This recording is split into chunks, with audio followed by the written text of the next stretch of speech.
Chapter 17. You shouldn't have fucking done that, Bill. You said you were not going to interfere in the investigation. Hell, I ought to throw your keister right in jail. That'd go over real well with your boss. Seth Franks slammed his desk drawer and stood up, eyes blazing at the big man. Bill Burton stopped pacing and sat down. He had expected to take some lumps over this one. You're right, Seth. But Jesus, I was a cop for a long time.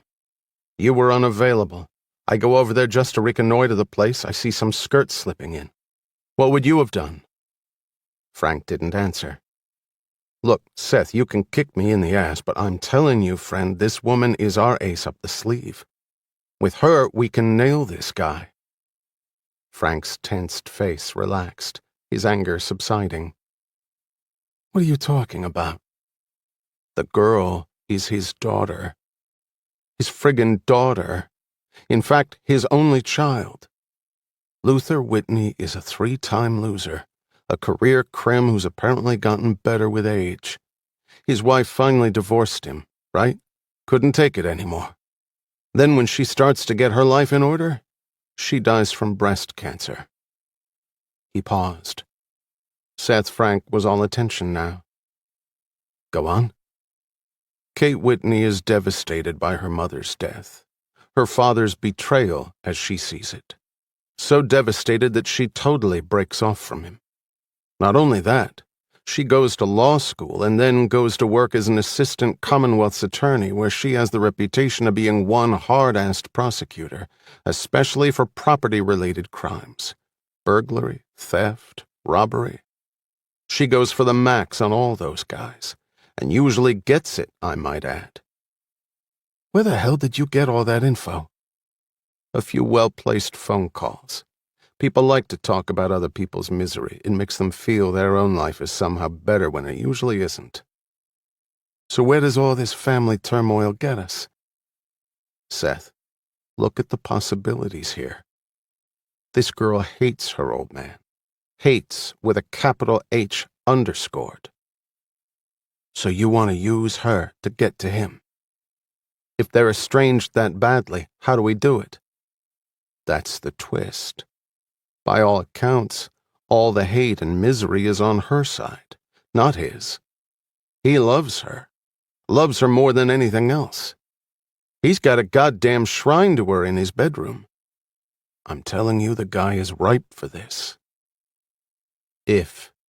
And it's still a big if in my mind, if she's willing to cooperate. How does she get in touch with him?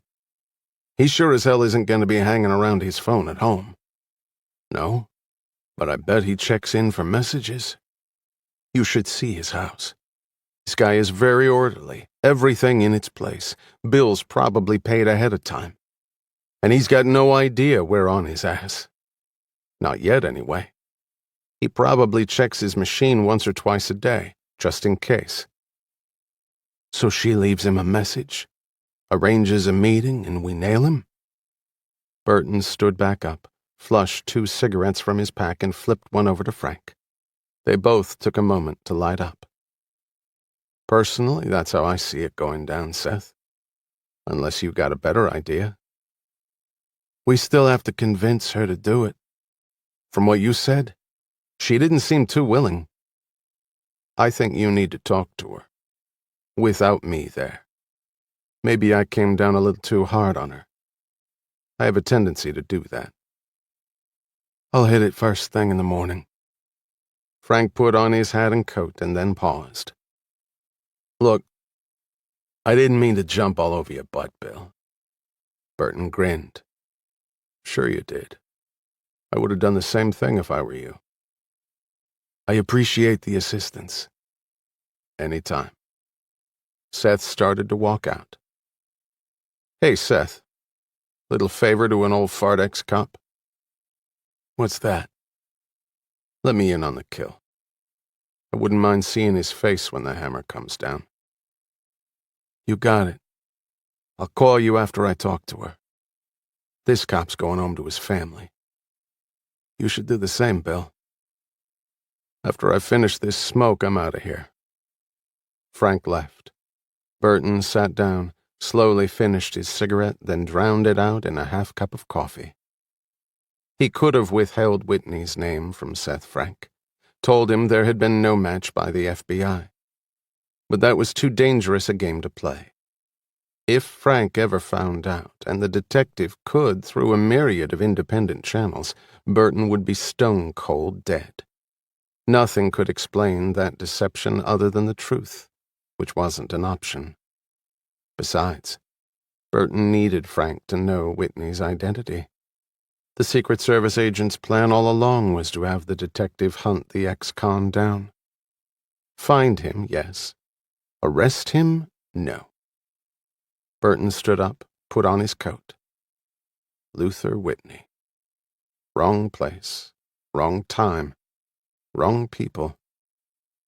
Well, if it were any solace, he wouldn't see it coming. He'd never even hear the shot.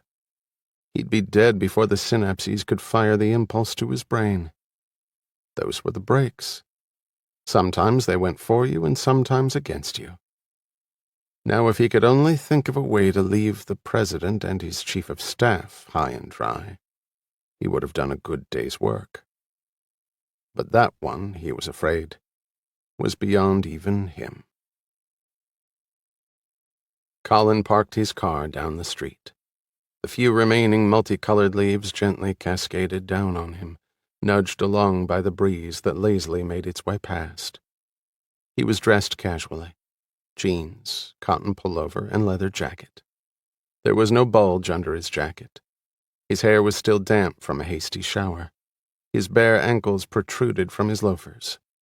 He looked like he should be heading to the college library for a late-night study session, or hitting the party circuit after playing in the Saturday afternoon football game. As he made his way up to the house, he started getting nervous. It had surprised him, her phone call. She had sounded normal. There was no strain, no anger in her voice. Burton said she had taken it pretty well, considering. But he knew how abrasive Burton could be, and that was why he was worried. Letting him keep Colin's appointment with the lady probably was not the smartest thing Colin had ever done.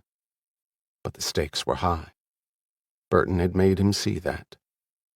The door opened to his knock, and he walked in.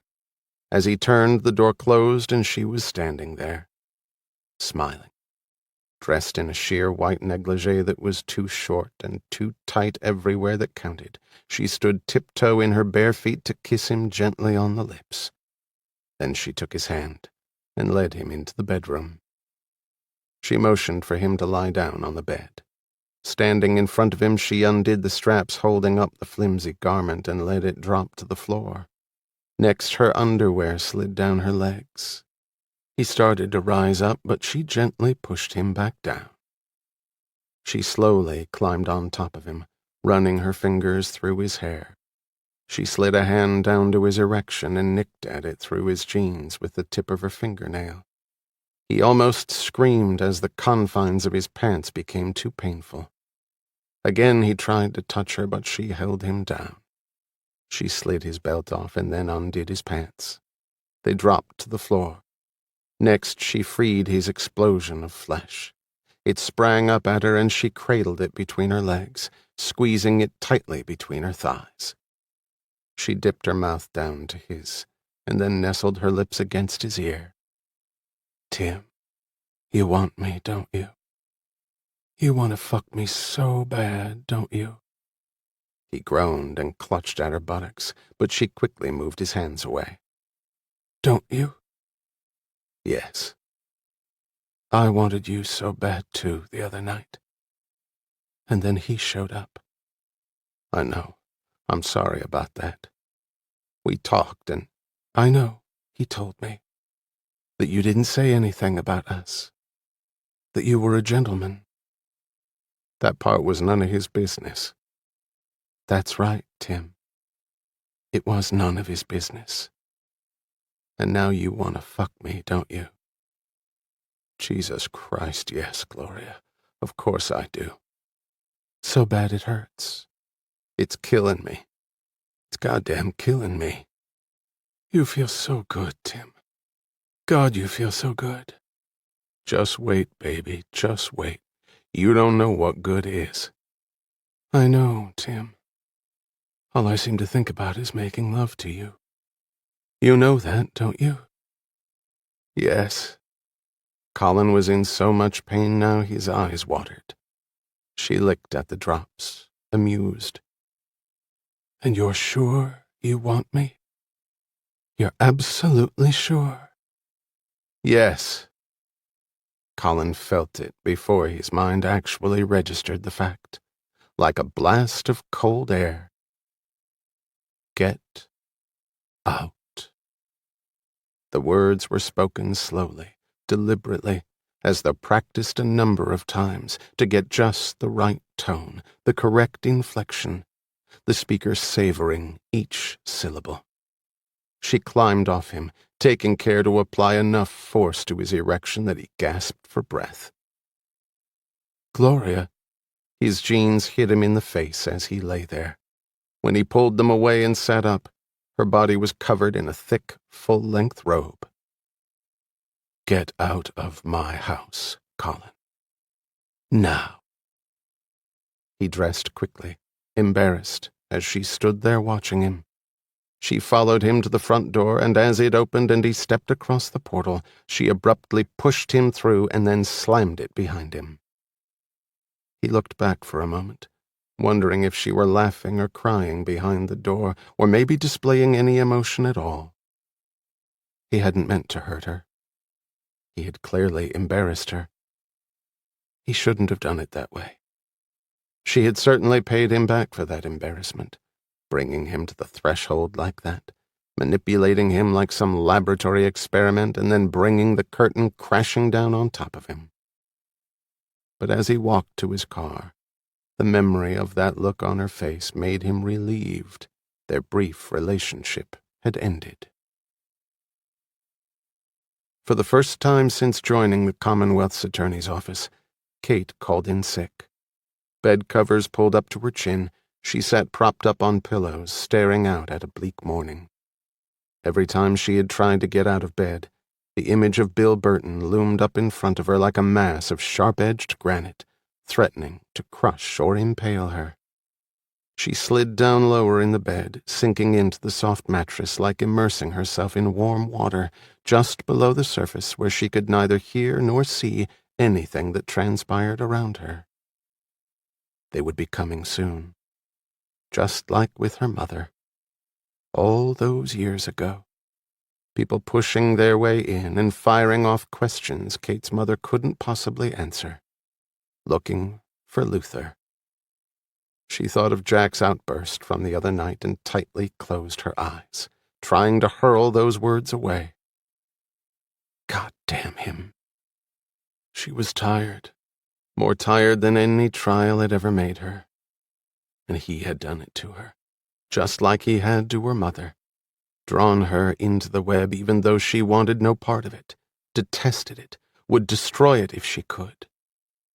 She sat up again, unable to breathe. She held her throat with her fingers, tightly, trying to prevent another attack. When it subsided, she turned over on her side and stared at the photo of her mother. He was all she had left. She almost laughed. Luther Whitney was all the family she had left. God help her. She lay on her back and waited. Waited for the knock at the door. From mother to daughter. It was her turn now. At that moment, barely 10 minutes away, Luther stared again at the old newspaper article. A cup of coffee sat near his elbow, forgotten. The small refrigerator hummed in the background. In the corner, CNN droned on. Otherwise, the room was absolutely quiet. Wanda Broom had been a friend, a good friend, ever since their accidental meeting in a Philadelphia halfway house after Luther's last prison term, and Wanda's first and only. And now she was dead too. Had taken her own life, the newspaper article said, slumped over in the front seat of her car with a bunch of pills stuffed down her throat. Luther had never operated in the mainstream, and yet, even to him, This was all a little much to take.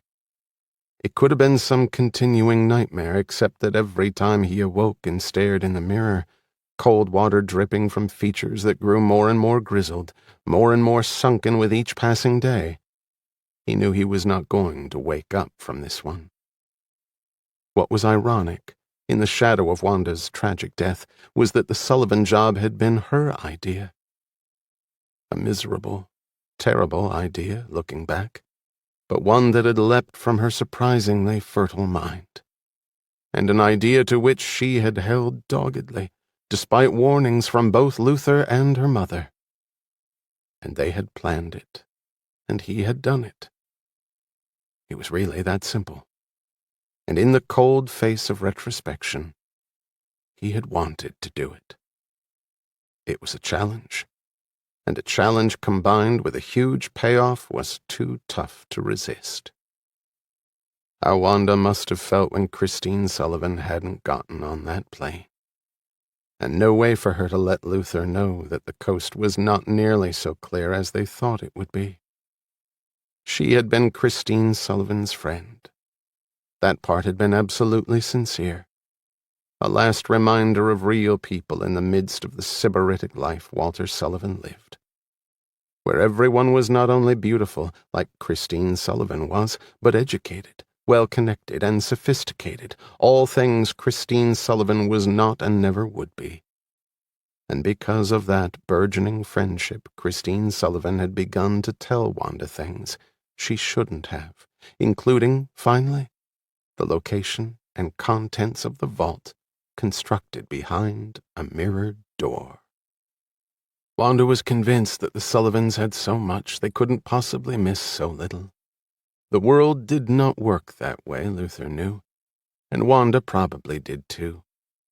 But that didn't matter now. After a lifetime of hardship, where money was always too scarce, Wanda had gone for her lottery win. Just like Christine Sullivan had, neither of them realizing just how high the price for such things really was. Luther had flown to Barbados, would have gotten a message to Wanda there if she hadn't already left. He had sent the letter to her mother. Edwina would have shown it to her. But had she believed him? Even if she had, Christine Sullivan's life had still been sacrificed. Sacrificed, as Wanda would have seen it, to Wanda's greed and desire to have things she had no right to. Luther could almost see those thoughts running through his friend's mind as she drove out alone to that deserted spot, as she unscrewed the cap to get at those pills, as she drifted into permanent unconsciousness. And he had not even been able to attend the funeral. He could not tell Edwina Broom how sorry he was, without risking getting her pulled into this nightmare. He had been as close to Edwina as he had to Wanda, in some ways even closer. He and Edwina had spent many nights trying to dissuade Wanda from her plan, to no avail. And only when it dawned on them that she would do it with or without Luther did Edwina ask Luther to take care of her daughter, not let her go to prison again. His eyes finally turned to the personals in the newspaper, and it took him only a few seconds to find the one he was looking for. He did not smile when he read it. Like Bill Burton, Luther did not believe Gloria Russell had any redeeming qualities. He hoped they believed this was only about money. He pulled out a piece of paper and began to write. Trace the account. Burton sat across from the chief of staff in her office. He sipped on a Diet Coke but wished for something stronger. I'm already doing that, Burton. Russell put her earring back on as she replaced the phone in its cradle. Collins sat quietly in a corner. The chief of staff had not yet acknowledged his presence, although he had walked in with Burton 20 minutes ago. When does he want the money again? Burton looked at her. If a wire transfer does not reach the designated account by close of business, there will be no tomorrow for any of us. She swept her eyes across to Colin and then returned them to Burton, Shit. Burton stood up. Russell glowered at him. I thought you were taking care of this, Burton. He ignored the stare. How does he say he's going to work the drop? As soon as the money is received, he'll provide the location where the item will be. So we gotta trust him? So it would seem. How does he know you've even gotten the letter yet? Burton started to pace. It was in my mailbox this morning. My mail is delivered in the afternoon. Burton collapsed in a chair. Your fucking mailbox? You mean he was right outside your house? I doubt if he would have allowed someone else to deliver this particular message. How'd you know to check the mailbox? The flag was up. Russell almost smiled. This guy's got balls. I'll give him that, Chief. Apparently bigger ones than either of you.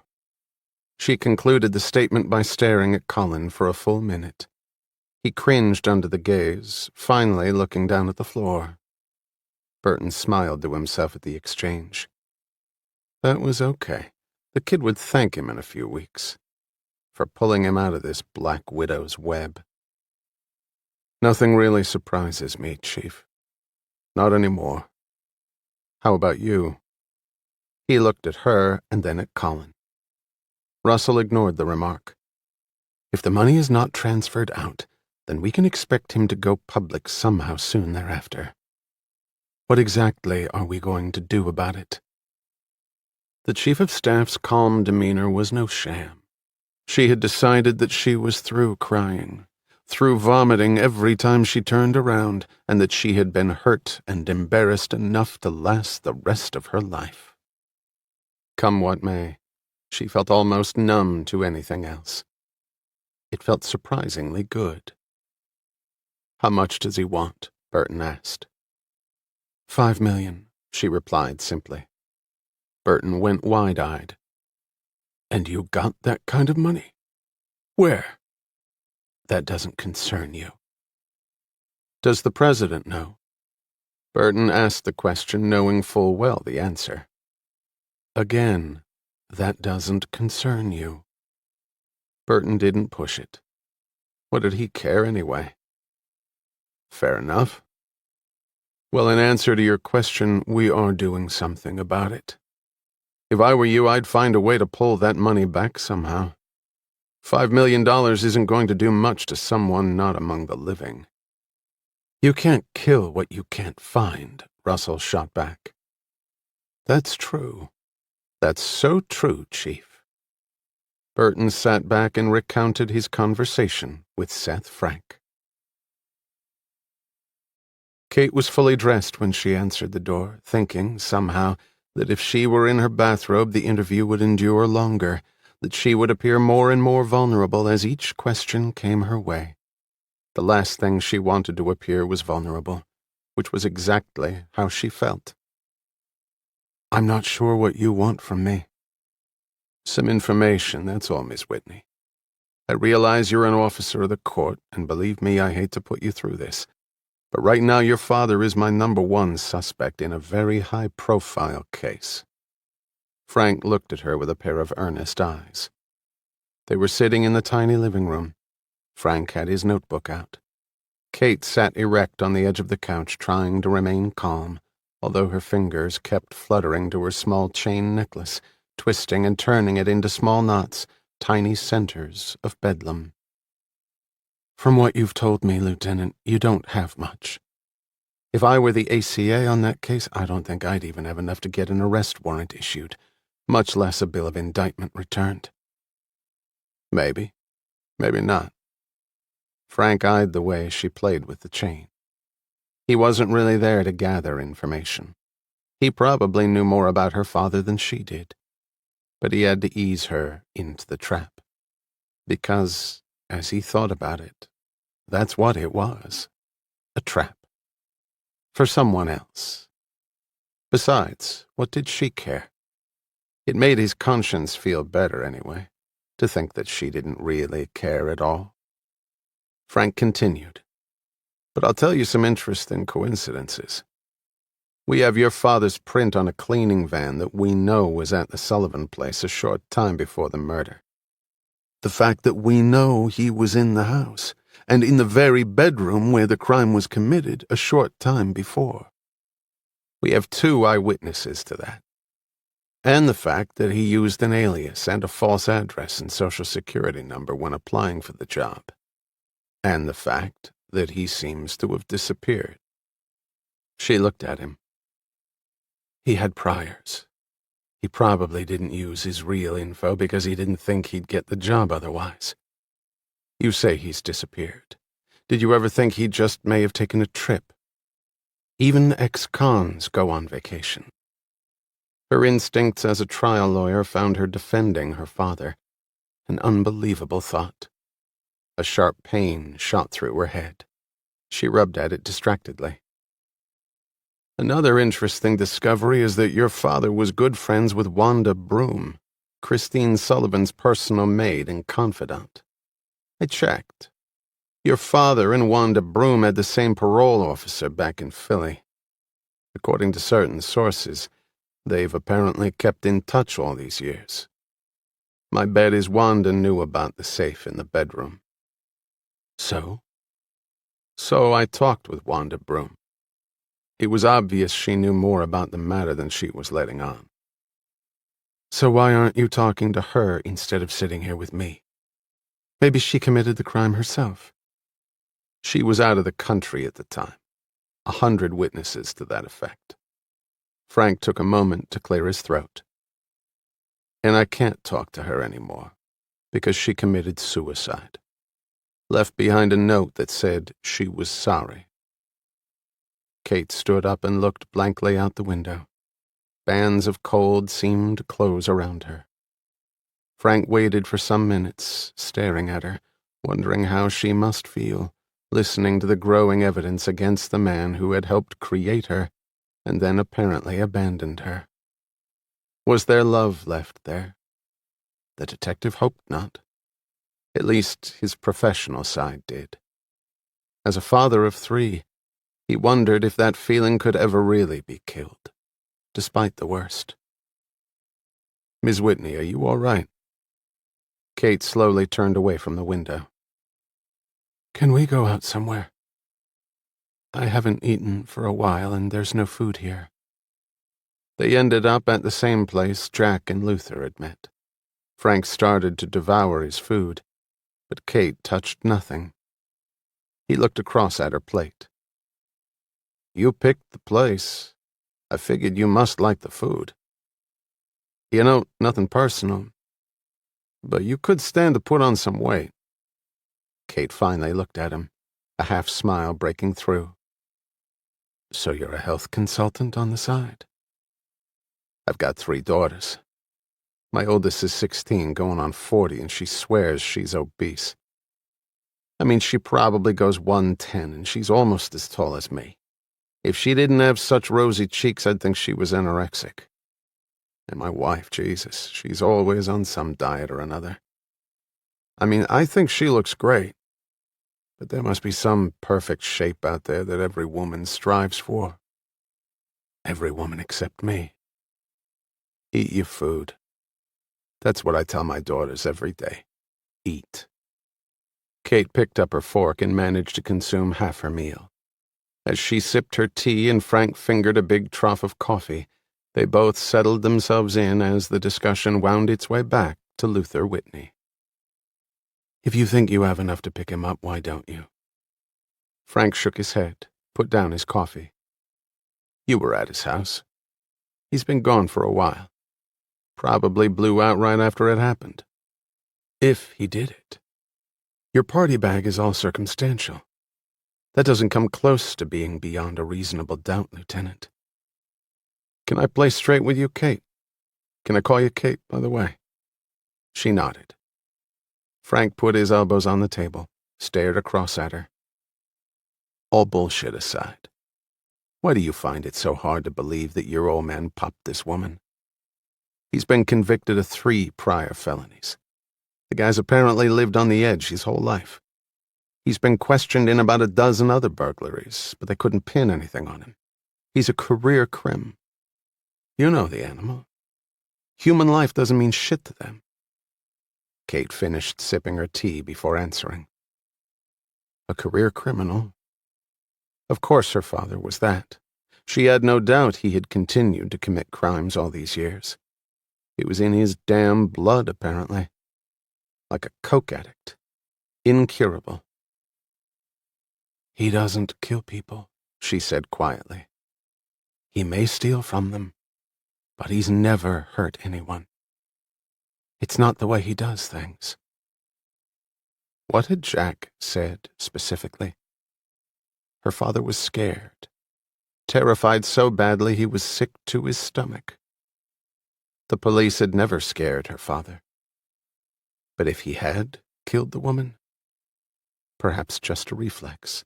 The gun fired and the bullet ended Christine Sullivan's life. All that would have transpired in a matter of seconds. No time to think, just to act, to prevent him from going to prison for good. It was all possible. If her father had killed the woman, he would be scared. He would be terrified. He would be sick. Through all the pain, the most vivid memory she held of her father was his gentleness. His big hands encircling hers. He was quiet to the point of rudeness with most people. But with her, he talked. To her, not above her, or below her, as most adults manage to do. He would speak to her about things a little girl was interested in. Flowers and birds and the way the sky changed color all of a sudden, and about dresses and hair ribbons and wobbly teeth that she constantly fiddled with. They were brief but sincere moments, between a father and daughter, smashed between the sudden violence of convictions, of prison. But as she had grown up, those talks somehow became gibberish, as the occupation of the man behind the funny faces and the big but gentle fingers came to dominate her life. Her perspective of Luther Whitney. How could she say that this man could not kill? Frank watched the eyes as they blinked rapidly. There was a crack there. He could feel it. Frank fingered his spoon as he scooped more sugar into his coffee. So you're saying it's inconceivable that your father killed this woman? I thought you said the two of you hadn't really kept in touch. Kate jolted back from her musings. I'm not saying it's inconceivable. I'm just saying... She was really blowing this. She had interviewed hundreds of witnesses, and she couldn't remember one who had performed as badly as she was right now. She hurriedly rummaged through her purse for her pack of Benson and Hedges. The sight of the cigarette made Frank reach for his pack of juicy fruit. She blew the smoke away from him, eyed the gum. Trying to quit too? A flicker of amusement crossed her face. Trying and failing. You were saying... She slowly exhaled the smoke, willed her nerves to cease their cartwheels. Like I told you, I haven't seen my father in years. We aren't close. It's possible that he could have killed the woman. Anything's possible. But that doesn't work in court. Evidence works in court. Period. And we're attempting to build a case against him. You have no tangible physical evidence tying him to the actual crime scene? No prints, no witnesses, nothing like that? Frank hesitated, then decided to answer. No. Have you been able to trace any of the stuff from the burglary to him? Nothing's turned up. Ballistics? Negative. One unusable slug and no gun. Kate sat back in her chair, more comfortable as the conversation centered on a legal analysis of the case. That's all you've got? Her eyes squinted at him. He hesitated again, then shrugged. That's it. Then you got nothing, detective. Nothing. I've got my instincts, and my instincts tell me Luther Whitney was in the house that night, and he was in that bedroom. Where he is now is what I want to know. I can't help you there. That's the same thing I told your buddy the other night. But you did go to his house that night. Why? Kate shrugged. She was determined not to mention her conversation with Jack. Was she withholding evidence? Maybe. I don't know. That, in part, was true. You strike me, Kate, as someone who always knows why she does something. Jack's face flashed across her mind. She angrily pushed it out. You'd be surprised, Lieutenant. Frank ceremoniously closed his notebook and hunched forward. I really need your help. For what? This is off the record, unofficial, whatever you want to call it. I'm more interested in results than in legal niceties. Funny thing to tell a state prosecutor. I'm not saying I don't play by the rules. Frank finally caved in and pulled out his cigarettes. All I'm saying is I go for the point of least resistance when I can get it, okay? Okay. My information is that while you may not be wild about your father, he is still out there pining for you. Who told you that? Jesus, I'm a detective. True or not? I don't know. God damn it, Kate, don't play fucking games with me. True or not? She angrily stabbed out her cigarette. True. Satisfied? Not yet, but I'm getting there. I've got a plan to flush him out, and I'm looking for you to help me. I don't see that I'm in any position to help you. Kate knew what was coming next. She could see it in Frank's eyes. It took him 10 minutes to lay out his plan. She refused 3 times. A half hour later, they were still sitting at the table. Frank leaned back in his chair and then abruptly lurched forward. Look, Kate, if you don't do it, then we don't have a chance in hell of laying our hands on him. If it's like you say and we don't have a case, he goes free. But if he did do it, and we can prove it, then you've got to be the last goddamn person in the world that should tell me he should get away with it. Now, if you think I'm wrong about that, I'll drive you back to your place and forget I ever saw you, and your old man can go right on stealing. And maybe killing. He stared directly at her. Her mouth opened, but no words came out. Her eyes drifted over his shoulder where a misty image from the past beckoned to her, but then suddenly faded away. At almost 30 years of age, Kate Whitney was far removed from the toddler who giggled as her father twirled her through the air, or the little girl who divulged important secrets to her father she would tell no other. She was all grown up, a mature adult, out on her own for a long time now. On top of that, she was an officer of the court, a state prosecutor sworn to uphold the law and the Constitution of the Commonwealth of Virginia. It was her job to ensure that persons who broke those laws were appropriately punished, regardless of who they were and regardless of to whom they were related.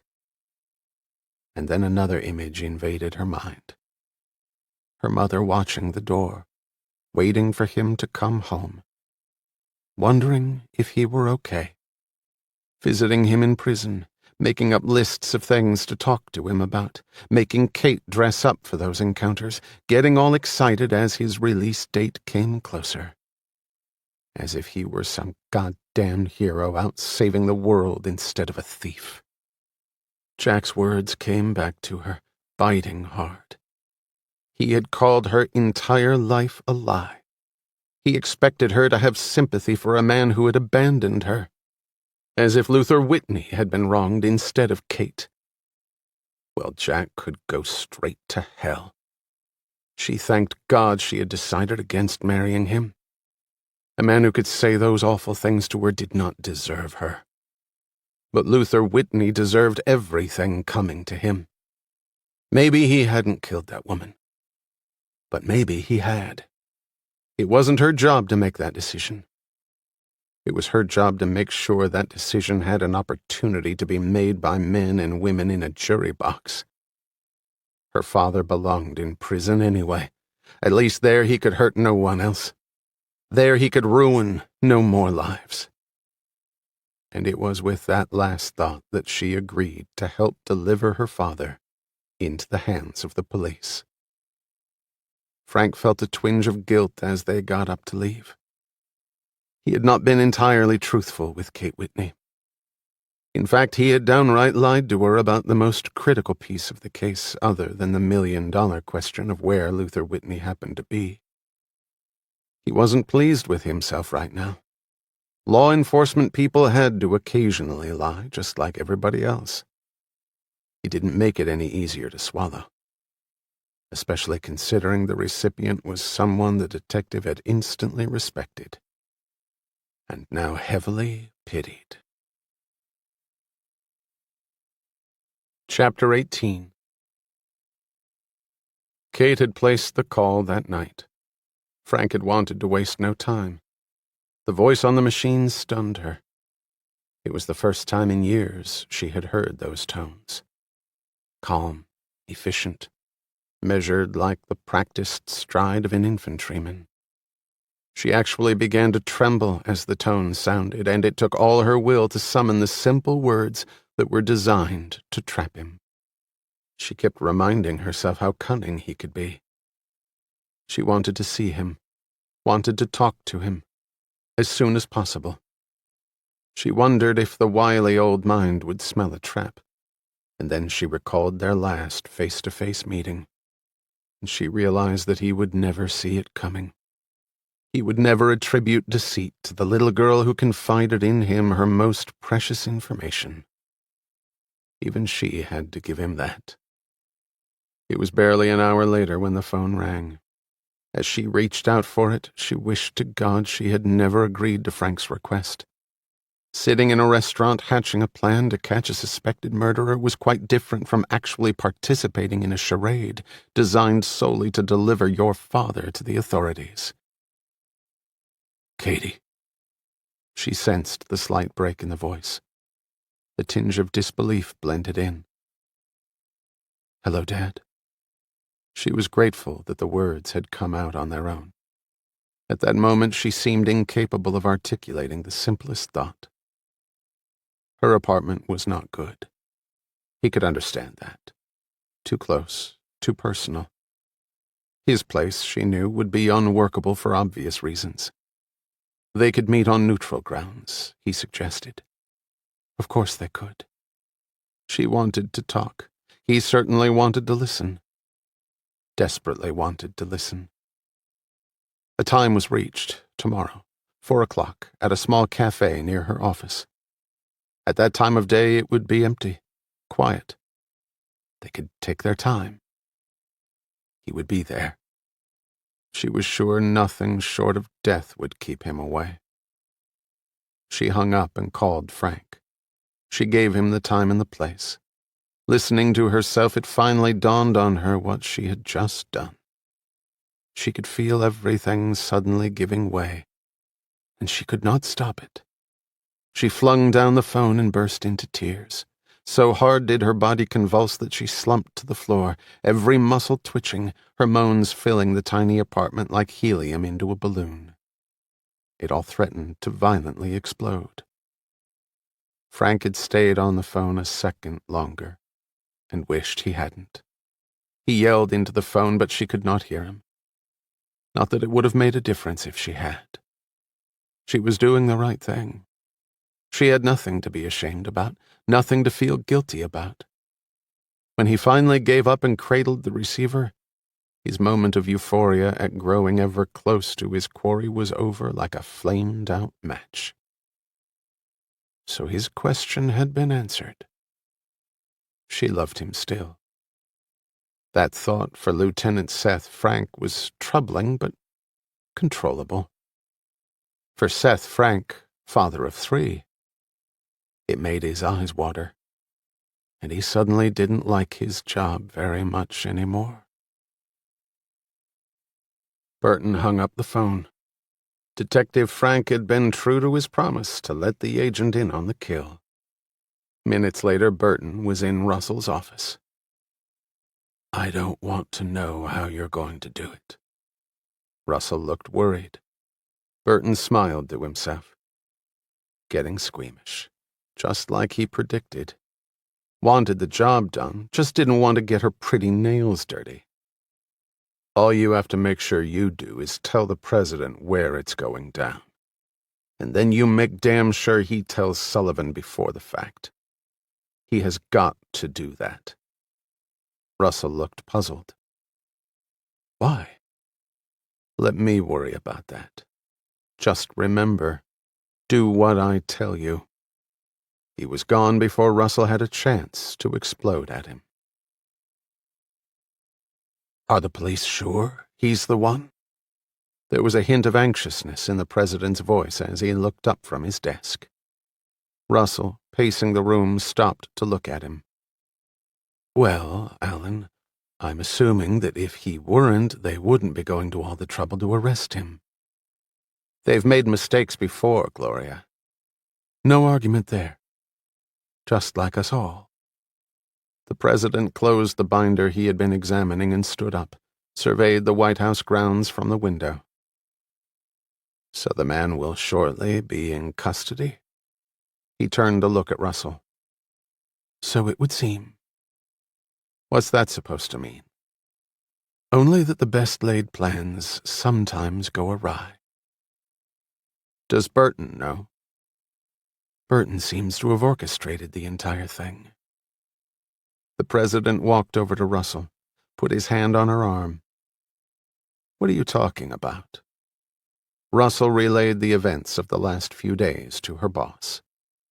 The president rubbed his jaw. "What is Burton up to?" The question was said more to himself than to Russell. "Why don't you buzz him and ask him yourself?" The only point he was absolutely insistent on was your relaying the message to Sullivan. "Sullivan? Why the hell would—" The president did not finish his thought. He rang for Burton but was told he had suddenly become ill and gone to the hospital. The president's eyes bored into his chief of staff. "Is Burton going to do what I think he's going to do?" "Depends on what you're thinking." "Cut the games, Gloria. You know exactly what I mean." "If you mean, does Burton intend on making sure that this individual is never taken into custody? Yes, that thought had crossed my mind." The president fingered a heavy letter opener on his desk, sat down in his chair and faced out the window. Russell shuddered when she looked at it. She had thrown the one on her desk away. "Alan, what do you want me to do?" She stared at the back of his head. He was the president, and you had to sit and wait patiently, even if you wanted to reach across and throttle him. Finally, he swiveled around. The eyes were dark, cold, and commanding. "Nothing. I want you to do nothing. I better get in touch with Sullivan. Give me the location and time again." Russell thought the same thing she had earlier as she recounted the information. Some friend. The president picked up his phone. Russell reached across and put her hand on top of his. "Alan, the reports said Christine Sullivan had bruises on her jaw and had been partially strangled." The president didn't look up. "Oh, really? What exactly happened in that bedroom, Alan?" "Well, from the small pieces I can remember, she wanted to play a bit rougher than I did." "The marks on her neck?" He paused and put down the phone. "Let's just put it this way. Christy was into a lot of kinky things, Gloria. Including sexual asphyxiation. You know, people get off when they're gasping for air and climaxing at the same time." "I've heard of it, Alan. I just didn't think you'd be into something like that." Her tone was harsh. The president snapped back. "Remember your place, Russell. I do not answer to you or anyone else for my actions." She stepped back and quickly said, "Of course. I'm sorry, Mr. President." Richmond's face relaxed. He stood up and spread his arms resignedly. "I did it for Christy. Gloria, what can I say? Women sometimes have strange effects on men. I'm certainly not immune to it." "So why did she try to kill you?" "Like I said, she wanted to play rougher than I did. She was drunk and she just went out of control. Unfortunate, but those things happen." Gloria looked past him out the window. The encounter with Christine Sullivan did not just happen. The time and planning that had gone into that rendezvous had eventually taken on the elements of a full-blown election campaign. She shook her head as the images from that night poured back to her. The president came up behind her, gripped her shoulders, turned her to him. "It was an awful experience for everyone, Gloria.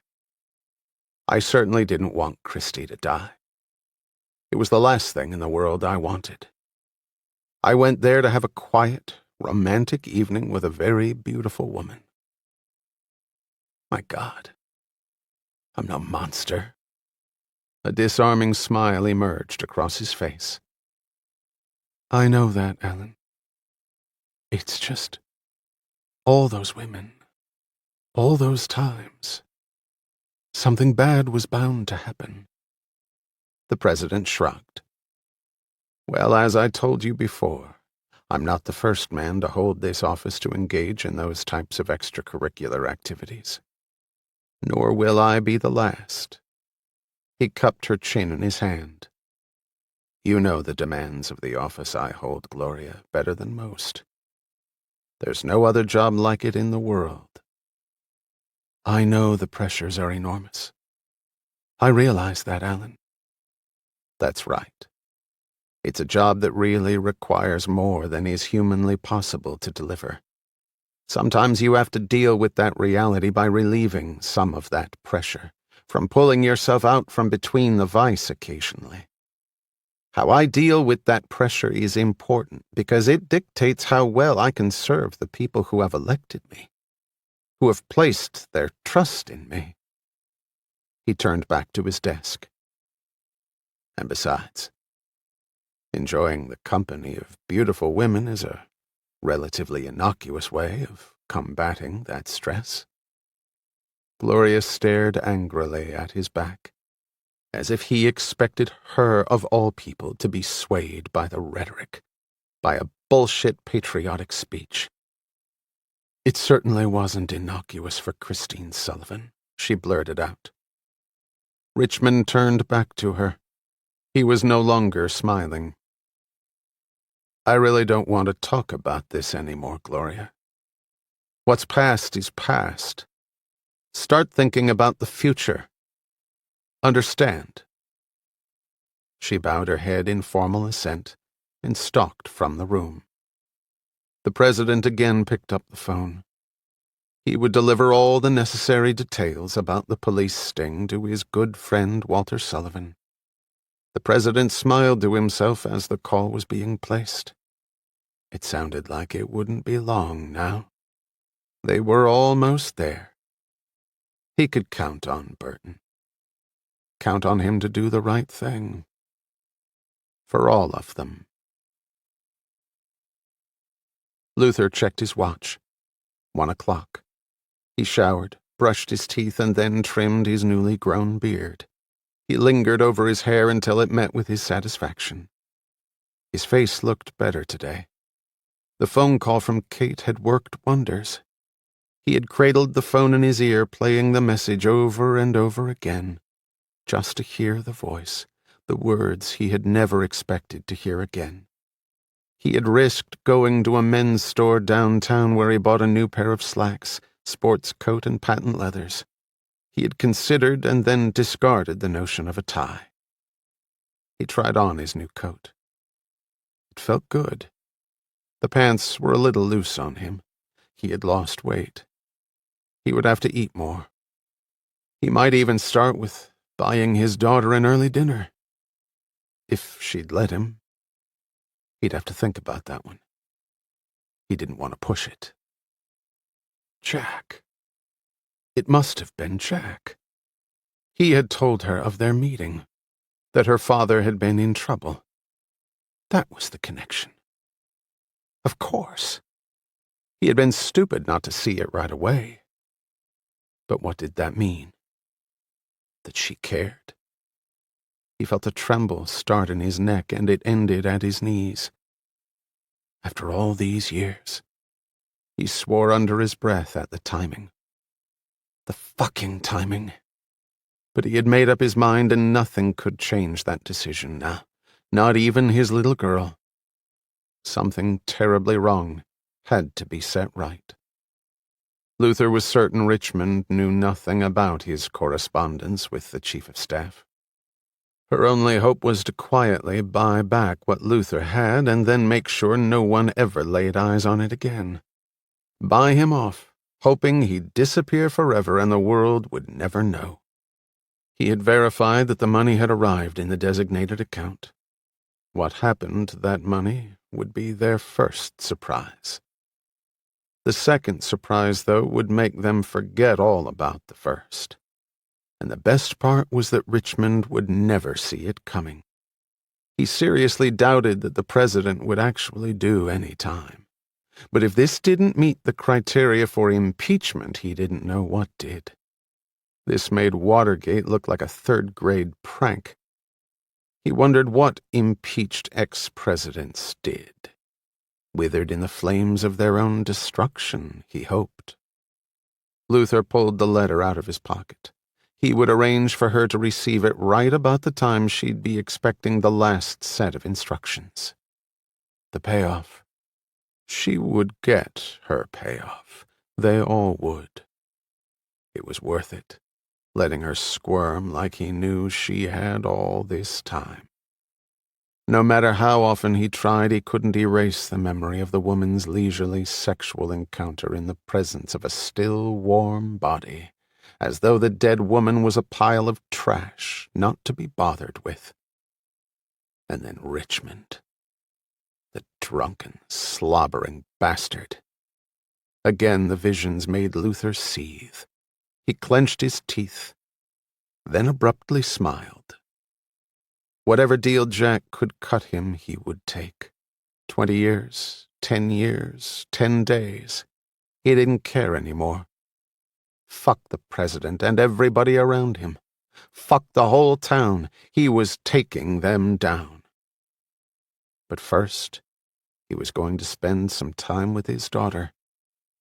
After that, he really didn't care anymore. As he walked over to the bed, Luther's body took a jolt. Something else had just occurred to him. Something that hurt, but which he could understand. He sat on the bed and sipped a glass of water. If it were true, could he really blame her? And besides, he could just kill 2 birds with 1 stone. As he lay back on the bed, it occurred to him that things that looked too good to be true usually were. Did he deserve any better from her? The answer was absolutely clear. He did not. When the money transfer had reached District Bank, automatic pre-wire instructions kicked in and the funds were immediately transferred out of the account to 5 different area banks, each in the amount of $1 million. From there, the funds followed a circuitous route until the total sum was once again assembled in one place. Russell, who would put a tracer on the flow of money from her end, would find out soon enough what had happened. She would not be particularly pleased about it. She would be far less pleased about the next message she received. The Café Alonzo had been open about a year. It had the usual array of outdoor tables with colorful umbrellas in a small space on the sidewalk enclosed by a waist-high black iron railing. The coffee was varied and strong. The on-premises bakery was popular among the morning and lunch crowds. At 5 minutes to 4, only one person sat at the outdoor table. In the chilly air, the umbrellas were collapsed down, resembling a column of giant drinking straws. The cafe was located in the ground floor of a modern office building. 2 stories up hung a scaffolding. 3 workers were replacing a glass panel that had cracked. The entire facade of the building consisted of mirrored panels that gave a complete image of the area directly opposite it. The panel was heavy, and even the burly men struggled with the weight and bulk. Kate bundled her coat around her and sipped her coffee. The afternoon sun was warming in spite of the chill, but it was fading rapidly. Long shadows had commenced to creep over the tables. She felt the rawness in her eyes as she squinted at the sun suspended directly over the tops of a number of dilapidated row houses that sat diagonally across the street from the cafe. They were destined for demolition to make room for the continued renovation of the area. She did not notice that the upper-story window on one of the row houses was now open. The row house next door had 2 windows smashed out. The front door on another was partially caved in. Kate looked at her watch. She had been sitting there for approximately 20 minutes. Used to the frenetic pace of the prosecutor's office, the day had dragged interminably. She had no doubt there were dozens of police officers in the vicinity waiting to pounce once he walked up to her. Then she thought about it. Would they even have a chance to say anything to each other? What the hell could she say anyway? "Hi, Dad, you're busted?" She rubbed her raw cheeks and waited. He would be there right at 4, and it was too late for her to change any of it. Too damned late for anything. But she was doing the right thing, despite the guilt she was feeling, despite breaking down like that after calling the detective. She angrily squeezed her hands together. She was about to hand her father over to the police, and he deserved it. She was through debating it. She now just wanted it to be over. McCarty did not like it. Not at all. His usual routine was to follow his target, sometimes for weeks, until the assassin understood the victim's patterns of behavior better than the victim did. It made the killing so much easier. The additional time also allowed McCarty to plan his escape, to allow for worst-case scenarios. He had none of those luxuries on this job. Sullivan's message had been terse. The man had already paid him an enormous sum on his per diem, with another $2 million to follow upon completion. Under any yardstick, he had been compensated. Now he had to deliver. Except for his first hit many years ago, McCarty could not remember being this nervous. It didn't help matters that the place was crawling with cops. But he kept telling himself things would be okay. In the time he had planned well. He had reconnoitered the area right after Sullivan's phone call. The row house idea had hit him immediately. It was really the only logical place. He had been here since 4 in the morning. The back door to the house opened into an alleyway. His rental car was parked at the curb. It would take him exactly 15 seconds from the moment the shot was fired to drop his rifle, make his way down the stairs, out the door and into his car. He would be 2 miles away before the police even fully understood what had happened.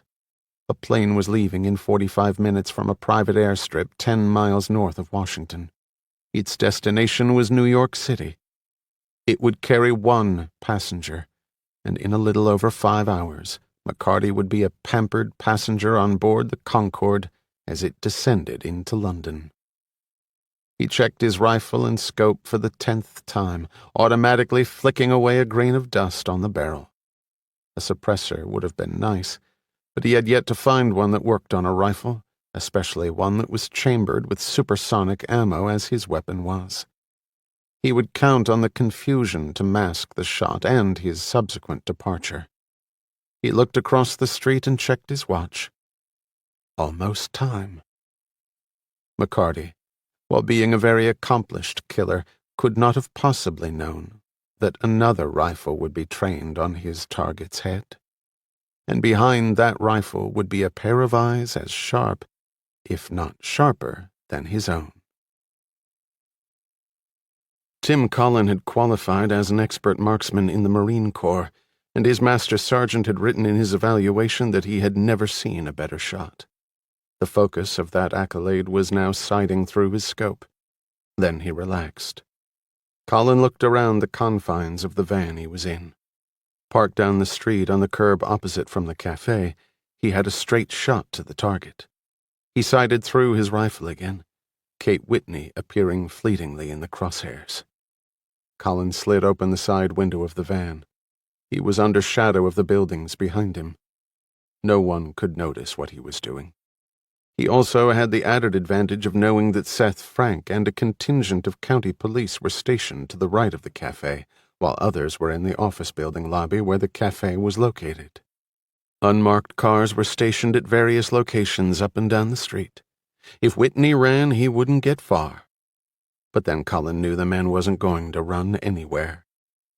After the shot, Collin would quickly disassemble the rifle and secrete it in the van, emerge with his sidearm and badge, and join the other authorities in pondering what the hell had happened. No one would think to check a Secret Service van for the firearm or shooter who had just wasted their target. Burton's plan made a lot of sense to the young agent. Collin had nothing against Luther Whitney, but there was a lot more at stake than a 66-year-old career criminal's life. A hell of a lot more. Killing the old man was not something Collin was going to enjoy. In fact, he would do his best to forget it once done. But that was life. He was paid to do a job, had in fact sworn to do that job above all else. Was he breaking the law? Technically, he was committing murder. Realistically, he was just doing what had to be done. He assumed the president knew about it. Gloria Russell knew about it. And Bill Burton, a man he respected more than anyone else, had instructed him to do it. Collin's training simply did not permit him to ignore those instructions. Besides, the old guy had broken into the place. He was going to do 20 years. He'd never make 20 years. Who wanted to be in prison at 80 years old? Collin was just saving him a lot of misery. Given those choices, Collin would have taken the round too. Collin glanced up at the workmen on the scaffolding above the cafe as they struggled to right the replacement panel. One man grabbed the end of a rope connected to a block and tackle. Slowly, the piece began to rise. Kate looked up from studying her hands, and her eyes locked on him. He moved gracefully along the sidewalk. The fedora and muffler hid most of his features, but the walk was unmistakable. Growing up, she had always wanted to be able to glide along the ground like her father, so effortlessly, so confidently. She started to rise and thought better of it. Frank had not said at what point he would move in, but Kate didn't expect him to wait very long. Luther stopped in front of the cafe and looked at her. He had not been this close to his daughter for over a decade, and he was a little unsure how to proceed. She felt his uncertainty and forced a smile to her lips. He immediately went to her table and sat down, his back to the street. Despite the chill, he took off his hat and put his sunglasses away in his pocket. McCarty sighted through his rifle scope. The iron-gray hair came into focus and his finger flipped off the safety and then floated to the trigger. Barely 100 yards away, Collin was mirroring those actions. He was not as hurried as McCarty, since he had the advantage of knowing when the police were going to move in. McCarty's trigger finger crooked back. Earlier he had noticed the workmen on the scaffolding once or twice, but then had put them out of his mind. It was only the second mistake he had ever committed in his line of work. The mirrored panel suddenly jerked upward as the rope was pulled down, and the panel cocked in McCarty's direction. Catching the falling sun directly on its surface, the panel threw the reflection, red and glimmering, full in McCarty's eyes. Momentary pain shot through his pupils, and his hand jerked involuntarily as the rifle fired. He cursed and flung down the gun. He made it to the back door 5 seconds ahead of schedule. The bullet struck the umbrella pole and severed it before ricocheting off and embedding into the concrete pavement. Both Kate and Luther went down, father instinctively shielding daughter. A few seconds later, Seth Frank and a dozen uniforms, guns drawn, formed a semicircle around the pair, facing out, their eyes scanning every nook and cranny of the street. "Shut this whole fucking area down," Frank screamed to the sergeant, who barked orders into his radio. Uniforms spread out. Unmarked cars moved in. The workmen stared down at the street, completely oblivious to the unwitting role they had played in the events unfolding below. Luther was pulled up and handcuffed, and the entire party hustled into the lobby of the office building. An excited Seth Frank stared at the man for one satisfying moment, and then read him his rights. Luther looked across at his daughter. Kate at first could not meet his gaze, but then decided he at least deserved that. His words hurt her more than anything she had prepared for. "Are you all right, Katie?" She nodded, and the tears started to pour. And this time, despite squeezing her throat in an iron grip, she could not stop them as she crumpled to the floor. Bill Burton stood just inside the lobby doorway. When an astonished Colin came in, Burton's look threatened to disintegrate the younger man. That is, until Colin whispered in his ear. To his credit, Burton assimilated the information rapidly and hit upon the truth a few seconds later. Sullivan had hired a hitman. The old man had actually done what Burton had intended to falsely set him up for. The wily billionaire rose a notch in Burton's estimation. Burton walked over to Frank. Frank looked at him. "Any idea what the fuck that was all about?" "Maybe," Burton answered back. Burton turned around. For the first time, he and Luther Whitney actually looked at each other. For Luther, memories of that night again came hurtling back to him. But he was calm, unruffled. Burton had to admire that. But it also was a great source of concern for him. Whitney was obviously not overly distressed at being arrested. His eyes told Burton, a man who had participated in literally thousands of arrests, which normally involved adults blubbering like babies, all he needed to know. The guy was planning to go to the cops all along. For what reason, Burton was unsure, and he really didn't care. Burton continued to look at Luther while Frank checked in with his men. Then Burton looked over at the huddled mass in the corner. Luther had already struggled with his captors in an attempt to go to her, but they were having no part of it. A policewoman was making awkward efforts to console Kate, but with little success. Traces of tears worked their way down the thick wrinkles in the old man's cheeks as he watched each sob rack his little girl. When he noticed Burton right at his elbow, Luther finally flashed fire at the man until Burton led the old man's eyes back over to Kate. The men's eyes locked again. Burton raised his eyebrows a notch and then settled them back down with the finality of a round being fired into Kate's head. Burton had stared down some of the worst criminals the area had to offer, and his features could be menacing. But it was the absolute sincerity in those features that turned hardened men cold. Luther Whitney was no punk, that was easy enough to see. He was not one of the blubberers. But the wall of concrete that made up Luther Whitney's nerves had already started to crumble. It swiftly finished dissolving, and the remnants trickled toward the sobbing woman in the corner. Burton turned and walked out the door. Chapter 19. Gloria Russell sat in her living room and held the epistle in her quavering hand. She looked at the clock. It had come right on time, via messenger. A turbaned older man in a beat-up Subaru. A Metro Rush Courier's logo on the passenger door. "Thank you, ma'am. Say goodbye to your life." She had expected to finally have in her hand the key to wiping away all the nightmares she had suffered, all the risks she had taken. The wind was starting to howl in the chimney. A cozy fire burned in the fireplace. The house was scrupulously clean thanks to the efforts of Mary, her part-time maid, who had just left. Russell was expected at Senator Richard Miles's home for dinner at 8. Miles was very important to her own personal political aspirations, and he had started making all the right noises. Things had finally started to go right again. The momentum had shifted back to her. After all those torturous, humiliating moments. But now... She looked at the message again. The disbelief continued to sweep over her like an enormous fishing net, dragging her to the bottom where she would remain. "Thanks for the charitable contribution.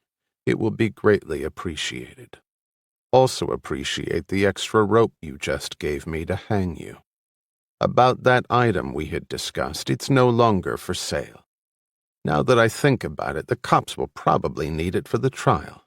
Oh, by the way, fuck you."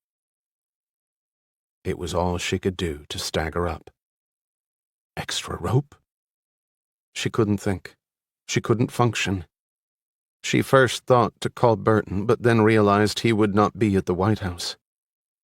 Then it hit her. She raced to the TV. The 6 o'clock news was just recounting a late-breaking story. A daring police operation conducted jointly by the Middleton County Police Department and Alexandria City Police had netted a suspect in the Christine Sullivan murder case. A shot had been fired by an unknown gunman. The target was assumed to be the suspect. Russell watched as footage from the Middleton police station was run. She saw Luther Whitney, staring straight ahead, not in any way attempting to hide his face, walk up the steps. He was far older than she had imagined he would be. He looked like a school principal. That was the man who had watched her. It never even occurred to her that Luther had been arrested for a crime she knew he had not committed. Not that that revelation would have prompted her to do anything. As the cameraman swung around, she glimpsed Bill Burton with Colin behind him as they stood listening to Detective Seth Frank make a statement to the press. The goddamn incompetent bastards. He was in custody. He was in fucking custody, and she had a message right there in her hand that guaranteed the guy was going to make sure they were all brought down. She had trusted Burton and Colin. The president had trusted them, and they had failed miserably. She could hardly believe how Burton could be standing there so calmly while their entire world was about to flame out, like a suddenly used-up star.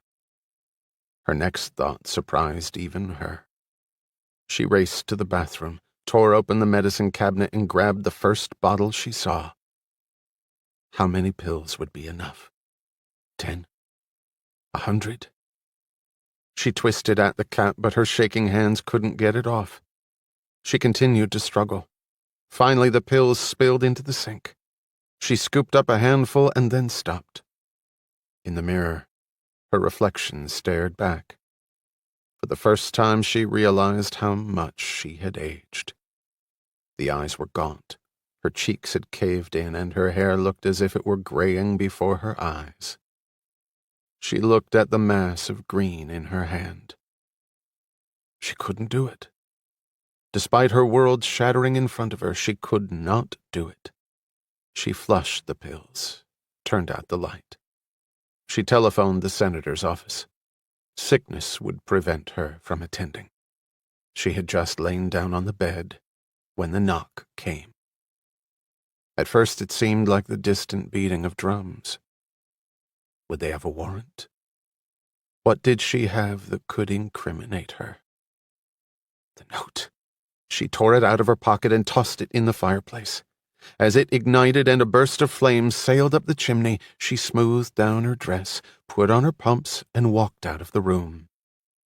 For the second time, a stab of pain seared her chest as her eyes fell upon Bill Burton at the front door. Without a word, he walked in, threw off his coat, and went straight to the liquor. She slammed the door. "Great job, Burton. Brilliant. You took care of everything beautifully. Where's your sidekick? Getting his damned eyes examined?" Burton sat down with his drink. "Shut up and listen." Ordinarily, such a remark would have sent her off, but his tone stopped her dead. She noted the holstered weapon. She suddenly realized she was surrounded by people carrying guns. They seemed to be everywhere. Shots were now being fired. She had thrown in her lot with some very dangerous people. She sat down and stared at him. Colin never fired his weapon. But somebody did. I know that. He swallowed most of his drink. Russell thought about mixing herself one, but decided against it. He looked at her. Walter Sullivan. That son of a bitch. Richmond told him, right? Russell nodded. You think Sullivan was behind this? Who the fuck else could it be? He thinks the guy killed his wife. He has the money to hire the best shooters in the world. He was the only other person who knew exactly where it was going down. He looked at her and shook his head in disgust. Don't be stupid, lady. We don't have time for stupid. Burton stood up and paced. Russell's thoughts went back to the TV. But the man's in custody. He'll tell the police everything. I thought it was them at the door. Burton stopped pacing. The guy's going to say nothing to the police. At least for now. What are you talking about? I'm talking about a man who will do anything so his little girl can keep on living. You threatened him? I got my message across real clear. How do you know? Eyes don't lie, lady. He knows the game. Talk, and his daughter goes bye-bye. You wouldn't really... Burton reached down and grabbed the chief of staff, effortlessly lifting her off the floor and holding her in mid-air so she was eye level. I will kill any fucking person who is in a position to fuck with me. Do you understand that? His tone was chilling. He threw her back into the chair. She stared up at him, the blood gone from her face, her eyes filled with terror. Burton's face was crimson with fury. You were the one who got me into this. I wanted to call the cops right from the get-go. I did my job. Maybe I killed the woman, but there ain't a jury in the world that would have found me guilty. But you sucker-punched me, lady, with all your global disaster talk and bullshit concern for the president, and stupid me, I fell for it. And right now I'm about one step away from pissing away 20 years of my life, and I'm not happy about it. If you can't understand that, tough. They sat without speaking for several minutes. Burton cradled his glass and studied the carpet, thinking intently. Russell kept one eye on him as she tried to stop shaking. She could not bring herself to tell Burton about the note she had received. What good would it do? For all she knew, Bill Burton would pull out his gun and shoot her on the spot. The thought of violent death so close to her made her blood turn to ice. Russell managed to sit back in her chair. A clock ticked in the background. It seemed to be counting down the last remaining moments of her life. You are sure he won't say anything? She looked at Burton. I'm not sure of anything. But you said I said the guy will do anything to make sure his little girl doesn't get herself killed. If he takes that threat away, then we'll be waking up the next few years staring at the bottom of a bunk bed. But how can he take that threat away? If I knew the answer to that, I wouldn't be so worried. But I can guarantee you that Luther Whitney is sitting in his cell block right now thinking of precisely how to do that. What can we do? He grabbed his coat and pulled her up roughly. Come on. It's time to talk to Richmond. Jack shuffled through his notes and then looked around the conference table. His transaction team consisted of 4 associates, 3 paralegals, and 2 partners. Jack's coup with Sullivan had spread throughout the firm.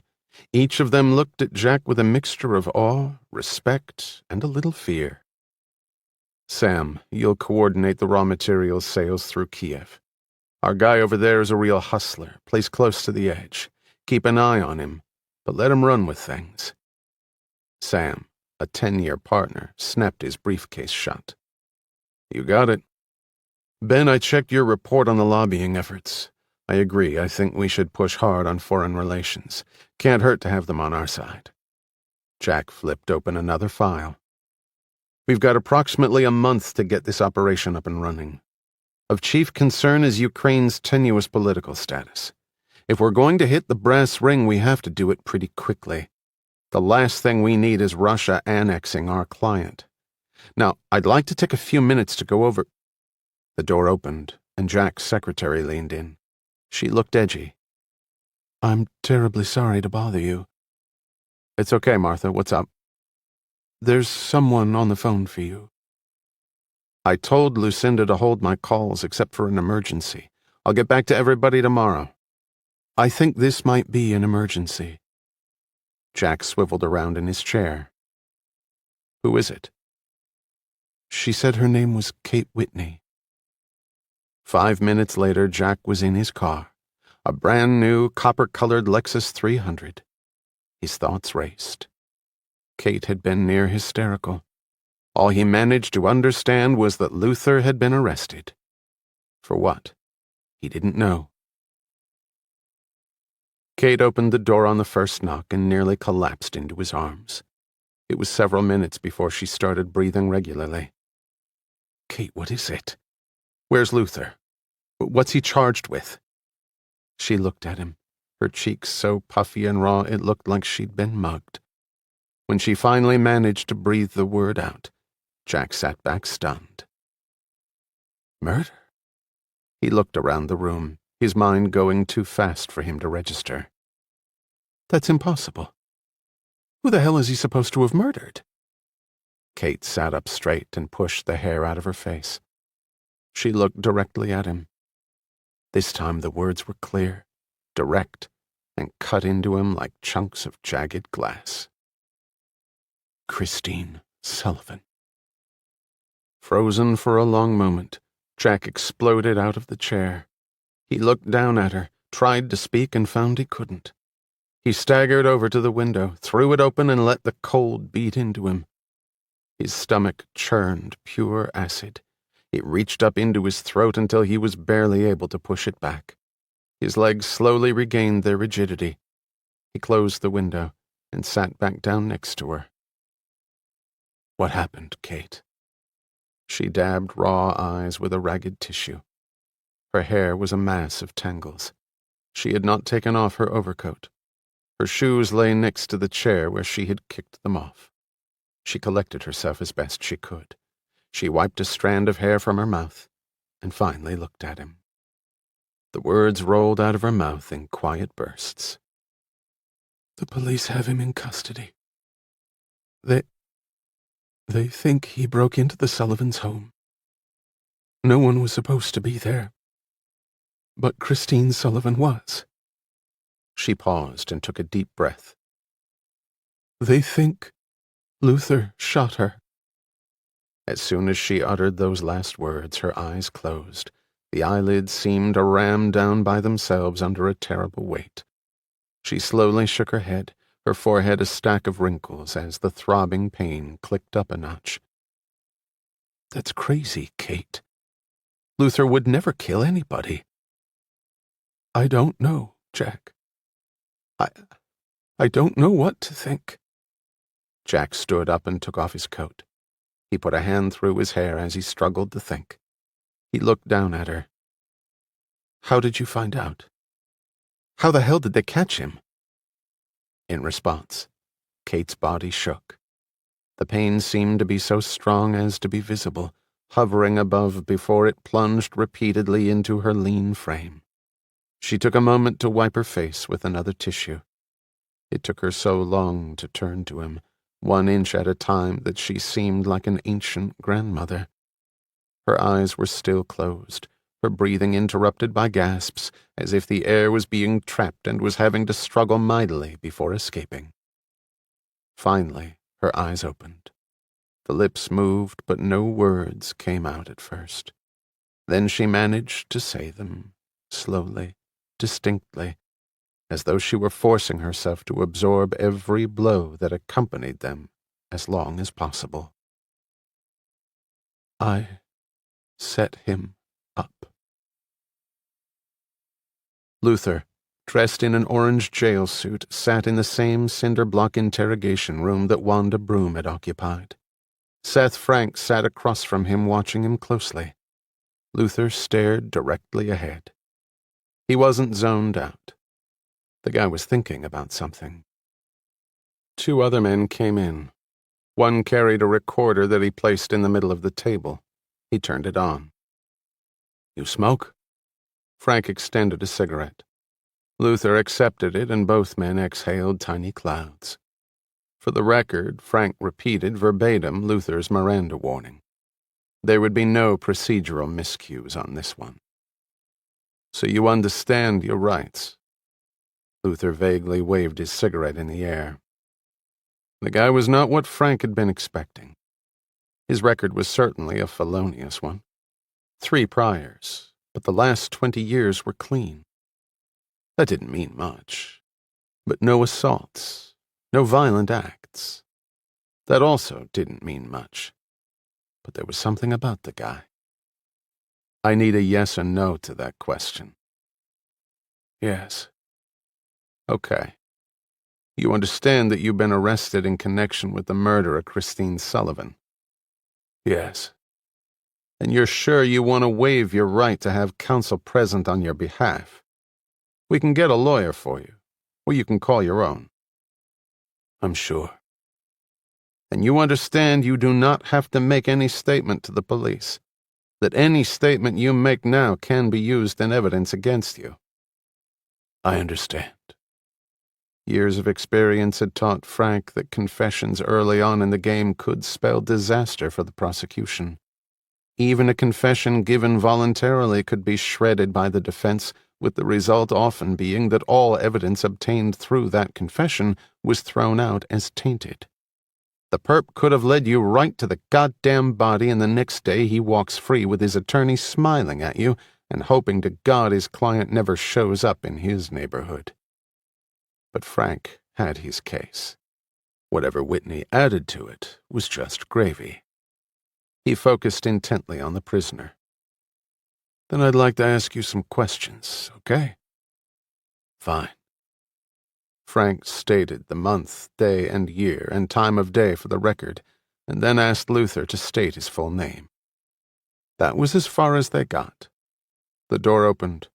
A uniform leaned in. We got his lawyer outside. Frank looked at Luther, turned off the recorder. What lawyer? Before Luther could answer, Jack burst past the officer and entered the room. Jack Graham, I'm the accused's attorney. Get that recorder out of here. I want to talk to my client alone right now, gentlemen. Luther stared at him. Jack, he began sharply. Shut up, Luther. Jack looked at the men. Right now. The men began to clear the room. Frank and Jack did an eye-to-eye, and then the door was closed. Jack put his briefcase down on the table, but didn't sit. You want to tell me what the hell's going on? Jack, you gotta keep out of this. I mean it. You came to me. You made me promise I'd be there for you. Well, God damn it, here I am. Great. You did your part. Now you can go. Okay. I go, then what the hell do you do? That doesn't concern you. Jack leaned into his face. What are you going to do? Luther's voice rose for the first time. I'm pleading guilty. I did it. You killed her? Luther looked away. Did you kill Christine Sullivan? Luther didn't answer.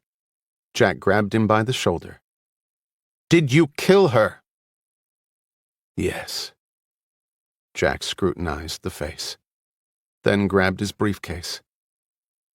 I'm your lawyer whether you want me anymore or not, and until I figure out why you're lying to me, don't even think about talking to the cops. If you do, I'll have you declared insane. Jack, I appreciate what you're doing, but look, Luther, Kate told me what happened, what she did, and why she did it, but let me tell it to you straight. If you go down for this, your little girl is never going to recover. You hear me? Luther never finished what he was about to say. Suddenly, the tiny room seemed about the size of a test tube. He never heard Jack leave. He sat there and stared straight ahead. For one of the few times in his life, he had no idea what he should do. Jack approached the men standing in the hallway. Who's in charge? Frank looked at him. Lieutenant Seth Frank. Fine, Lieutenant. Just for the record, my client doesn't waive his Miranda rights, and you're not to attempt to talk to him outside of my presence. Understood? Frank folded his arms across his chest. Okay. Who's the ACA handling this? Assistant Commonwealth's Attorney George Gorlick. I'm assuming you got an indictment? Frank leaned forward. Grand jury returned a true bill last week. Jack put his coat on. I'm sure they did. You can forget about bail, I guess you know that. Well, from what I've heard, I think he might be safer hanging with you guys. Keep an eye on him for me, will you? Jack handed his card to Frank and then walked purposefully down the hallway. At the parting remark, the smile faded from Frank's lips. He looked at the card and then toward the interrogation room, and back at the rapidly disappearing defense counsel. Chapter 20. Kate had showered and changed. Her damp hair was swept straight back and hung loosely down to her shoulders. She wore a thick indigo blue V-neck sweater with white t-shirt underneath. The faded blue jeans hung loosely around her narrow hips. Thick wool socks covered her long feet. Jack watched those feet as they moved up and down, propelling their lithe owner about the room. She had recovered somewhat from earlier, but the horror was still lurking in her eyes. She seemed to be battling it with physical activity. Jack cradled a glass of soda and sat back in the chair. His shoulders felt like a 2x4. As if sensing that, Kate stopped pacing and started massaging. He didn't tell me they had an indictment. Kate's voice was angry. You really think cops are above using people to get what they want? He shot back. I can see you're getting back into the defense attorney's state of mind. She really dug into his shoulders. It felt wonderful to him. Her wet hair dipped into his face as she bore down on the stiffest points. He closed his eyes. On the radio, Billy Joel's River of Dreams was playing. What was his dream? Jack asked himself. The target seemed to keep jumping on him, like spots of sunlight you tried to chase down as a kid. How is he? Kate's question jarred him back. He swallowed the rest of his drink. Confused. Screwed up. Nervous. All the things I never thought he could be. They found the rifle, by the way. Upper story room of one of those old townhouses across the street. Whoever fired that bullet, they're long gone by now. That's for sure. Hell, I don't even think the cops care. When's the arraignment? Day after tomorrow, 10 o'clock. He arched his neck and gripped her hand. They're going for capital murder, Kate. She stopped massaging. That's bullshit. Homicide in the commission of a burglary is a Class 1 felony. Murder in the first degree tops. Tell the ACA to check the statute. Hey, that's my line, isn't it? He tried to make her smile, but didn't succeed. The Commonwealth's theory is that he broke into the house and was in the middle of the burglary when she caught him in the act. They're using the evidence of physical violence, strangulation, beating, and 2 shots to the head to sever it from the act of burglary. They believe that takes it into the realm of a vile and depraved act. Plus, they have the disappearance of Sullivan's jewelry. Murder in the commission of armed robbery equals capital murder. Kate sat down and rubbed her thighs. She wore no makeup and had always been one of those women who didn't need to. The strain was telling, though, especially in and under her eyes, in the slope of her shoulders. What do you know about Gorlick? He's going to be trying this sucker. Jack popped an ice cube in his mouth. He's an arrogant asshole, pompous, bigoted, and a terrific trial lawyer. Great. Jack got up from his chair and sat down next to Kate. He took her ankle and rubbed it. She sank down into the sofa and put her head back. It had always been that way with them. So relaxed, so comfortable in the company of each other. Like the last 4 years had never happened. The evidence Frank told me he had wasn't even close to getting an indictment. I don't understand, Jack. Jack slipped off her socks and rubbed her feet with both hands, feeling the fine, tiny bones.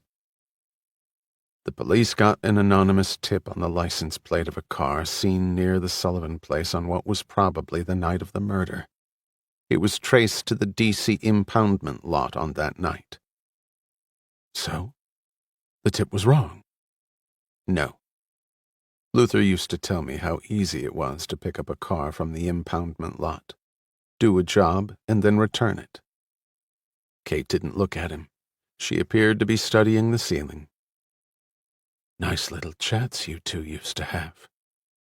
Her tone held the familiar reproach. Come on, Kate. I'm sorry. Her voice was weary again. The police checked the floor matting. Rug fibers from the Sullivan bedroom were found there. Also present was a very peculiar soil mixture. Turns out that exact same soil mix was used by Sullivan's gardener in the cornfield next to the house. The soil was a special blend made up for Sullivan. You don't find that exact composition anywhere else. I had a chat with Gorlick. He's feeling pretty confident I can tell you that. I haven't gotten the reports yet. I'll file my discovery motion tomorrow. Again, so what? How does that tie into my father? They got a search warrant for Luther's house and car. They found the same mixture on the floor mat in the car, and another sample on the living room rug. Kate slowly opened her eyes. He was in the house cleaning the damn carpets. He could have picked up the fibers then. And then he took a run through the cornfield? Come on. It could have been tracked in the house by somebody else and he stepped in it. That's what I would have argued, except for one thing. She sat up. Which is? Along with the fiber and dirt, they found a petroleum-based solvent. The police pulled traces of it out of the carpet during their investigation. They think the perp tried to clean some blood away, his blood. I'm sure they've got a handful of witnesses ready to swear that there was no such thing used on that carpet prior to or at the time the carpets were cleaned. Therefore, Luther could have picked up traces of the carpet cleaner only if he had been in the house after that. Soil, fibers, and carpet cleaner. There's your tie. Kate slumped back down. On top of that, they traced the hotel where Luther was staying in town. They found a fake passport and through that tracked Luther to Barbados. 2 days after the murder, he flew to Texas, then Miami, and then on to the island. Looks like a fleeing suspect, doesn't it? They've got a sworn statement from a cab driver down there who drove Luther to Sullivan's place on the island. Luther made a reference to having been in Sullivan's place in Virginia. On top of that, they've got witnesses who will testify that Luther and Wanda Broom were seen together several times prior to the murder. One woman, a close friend of Wanda's, will testify that Wanda told her she needed money badly, and that Christine Sullivan had told her about the safe, which shows Wanda Broom had lied to the police. I can see why Gorelick was so free with the info. But it's still all circumstantial. No, Kate, it's a perfect example of a case with no home-run direct evidence linking Luther to the crime, but enough indirect stuff to where the jury will be thinking, come on, who are you kidding? You did it, you son of a bitch. I'll deflect everywhere I can, but they've got some pretty heavy stones to hit us with. And if Gorelick can get in your dad's priors, we might be finished. They're too old. Their prejudicial value far outweighs their probative. He'll never get them in. Kate's words sounded more sure than she felt. After all, how could you be sure of anything? The phone rang. She hesitated to answer it. Does anyone know you're here? Jack shook his head. She picked up the phone.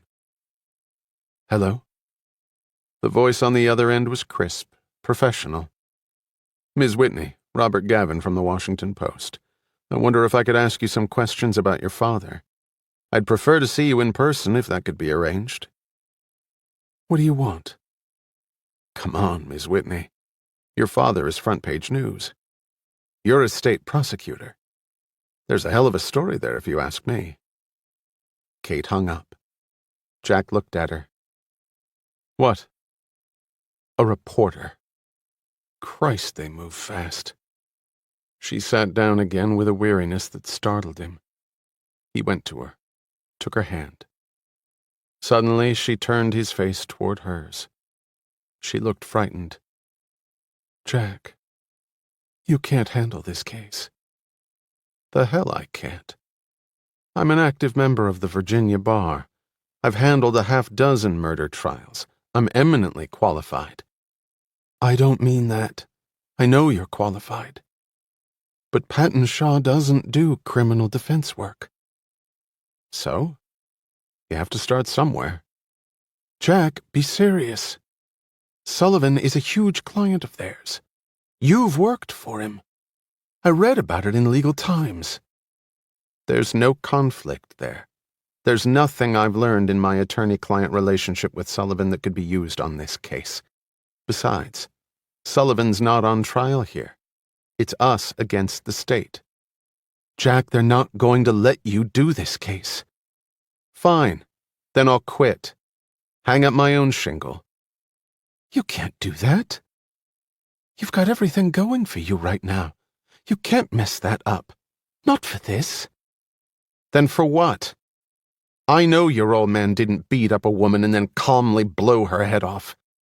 He probably went to that house to burgle it, but he didn't kill anybody. That I know. But you want to know something else? I'm pretty damn sure he knows who killed her, and that's what's got him scared to death. He saw something in that house, Kate. He saw someone. Kate slowly let out her breath as the words sank in.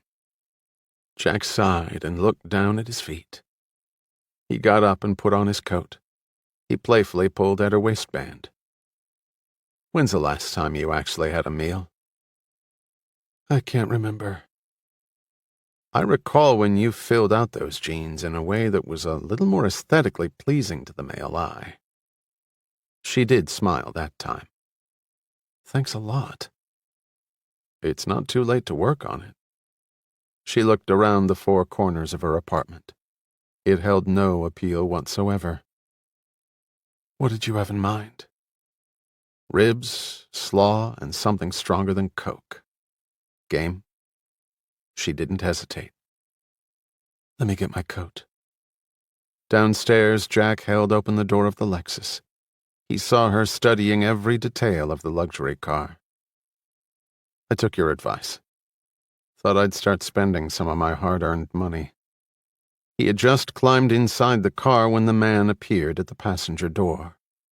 He wore a slouch hat and had a gray-trimmed beard and skinny mustache. His brown overcoat was buttoned up to his neck. He held a mini cassette recorder in one hand, a press badge in the other. Bob Gavin, Miss Whitney. I guess we got cut off before. He looked across at Jack, his brow furrowed. You're Jack Graham, Luther Whitney's attorney. I saw you at the station. Congratulations, Mr. Gavin. You've obviously got 20/20 vision and a very winning smile. Be seeing you. Gavin clung to the car. Wait a minute. Come on, just a minute. The public is entitled to hear about this case. Jack started to say something, but Kate stopped him. They will, Mr. Gavin. That's what trials are for. I'm sure you'll have a front row seat. Goodbye. The Lexus pulled away. Gavin thought about making a run for his car, but then decided not to. At 46, he and his soft and abused body were clearly in heart attack country. It was early in the game yet. He'd get to them sooner or later. He pulled up his collar against the wind and stalked off. It was nearing midnight when the Lexus pulled up in front of Kate's apartment building. Are you really sure you want to do this, Jack? Hell, I never really liked the murals, Kate. What? Get some sleep. We're both going to need it. She put her hand on the door and then hesitated. She turned back and looked at him, nervously flicked her hair behind her ear. This time there was no pain in her eyes. It was something else. Jack couldn't quite put his finger on. Maybe relief? Jack, the things you said the other night.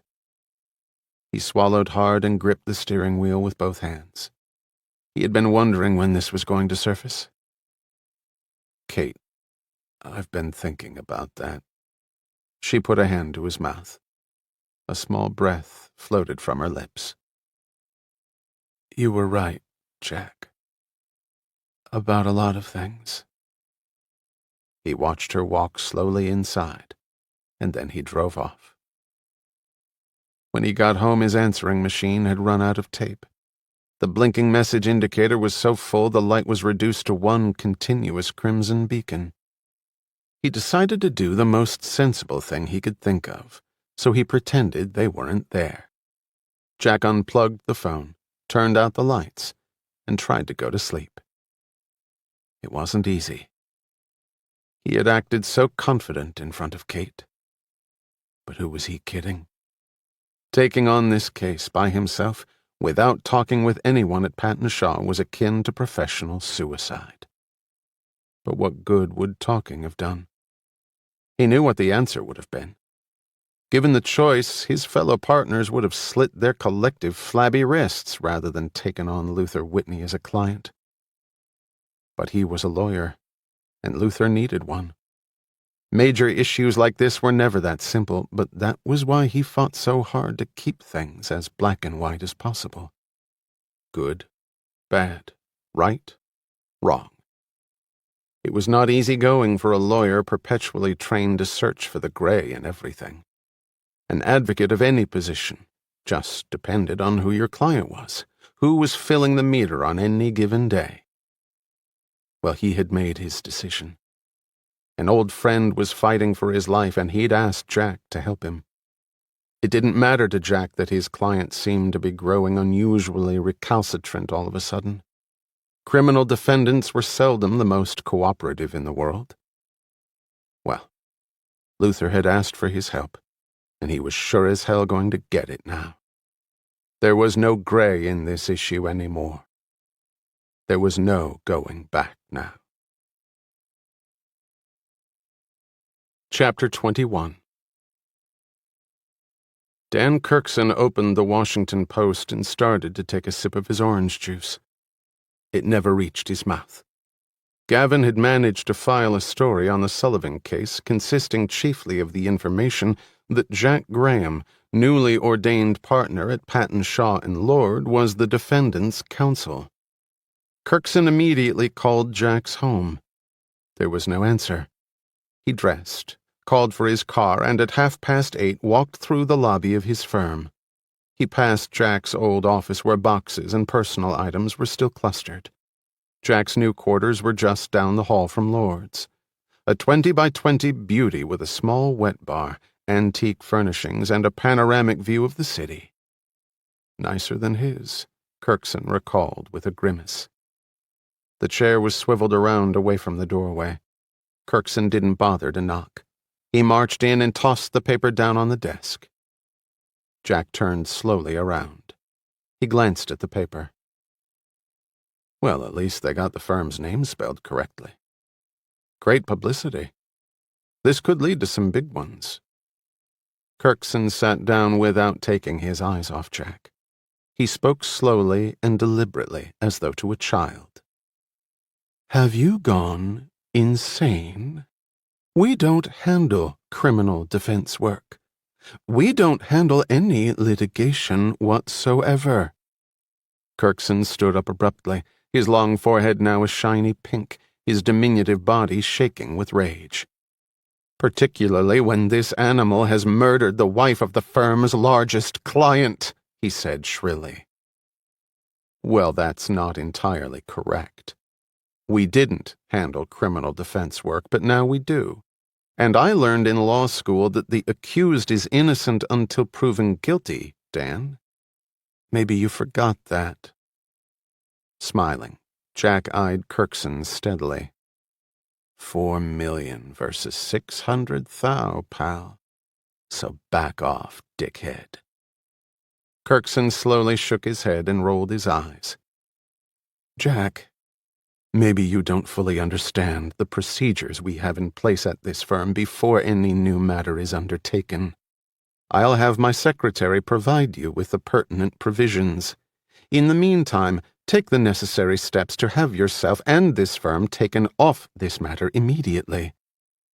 With a dismissive air, Kirkson turned to leave. Jack stood up. Listen, Dan. I took the case, and I'm going to try it, and I don't care what you or the firm's policy has to say about it.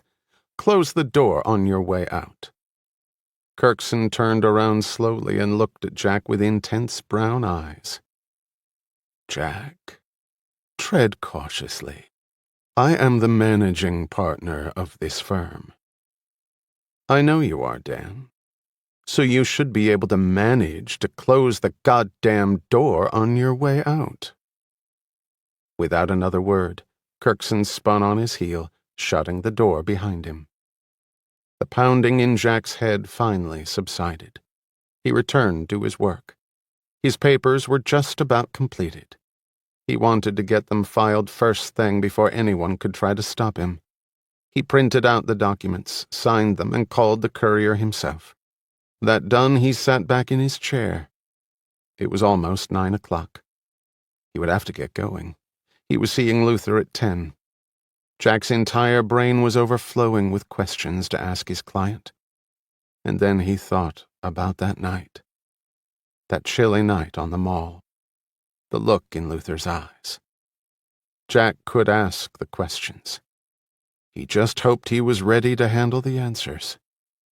He threw on his coat, and in another few minutes was in his car on his way to the Middleton County Jail. Under the Constitution of the Commonwealth of Virginia and its criminal procedure statute, the state must turn over to a defendant any exculpatory evidence. Failure to do so was a terrific way for an ACA to abruptly derail his or her career, not to mention getting a conviction thrown out and letting a defendant walk on appeal. Those particular rules were giving Seth Frank a very large headache.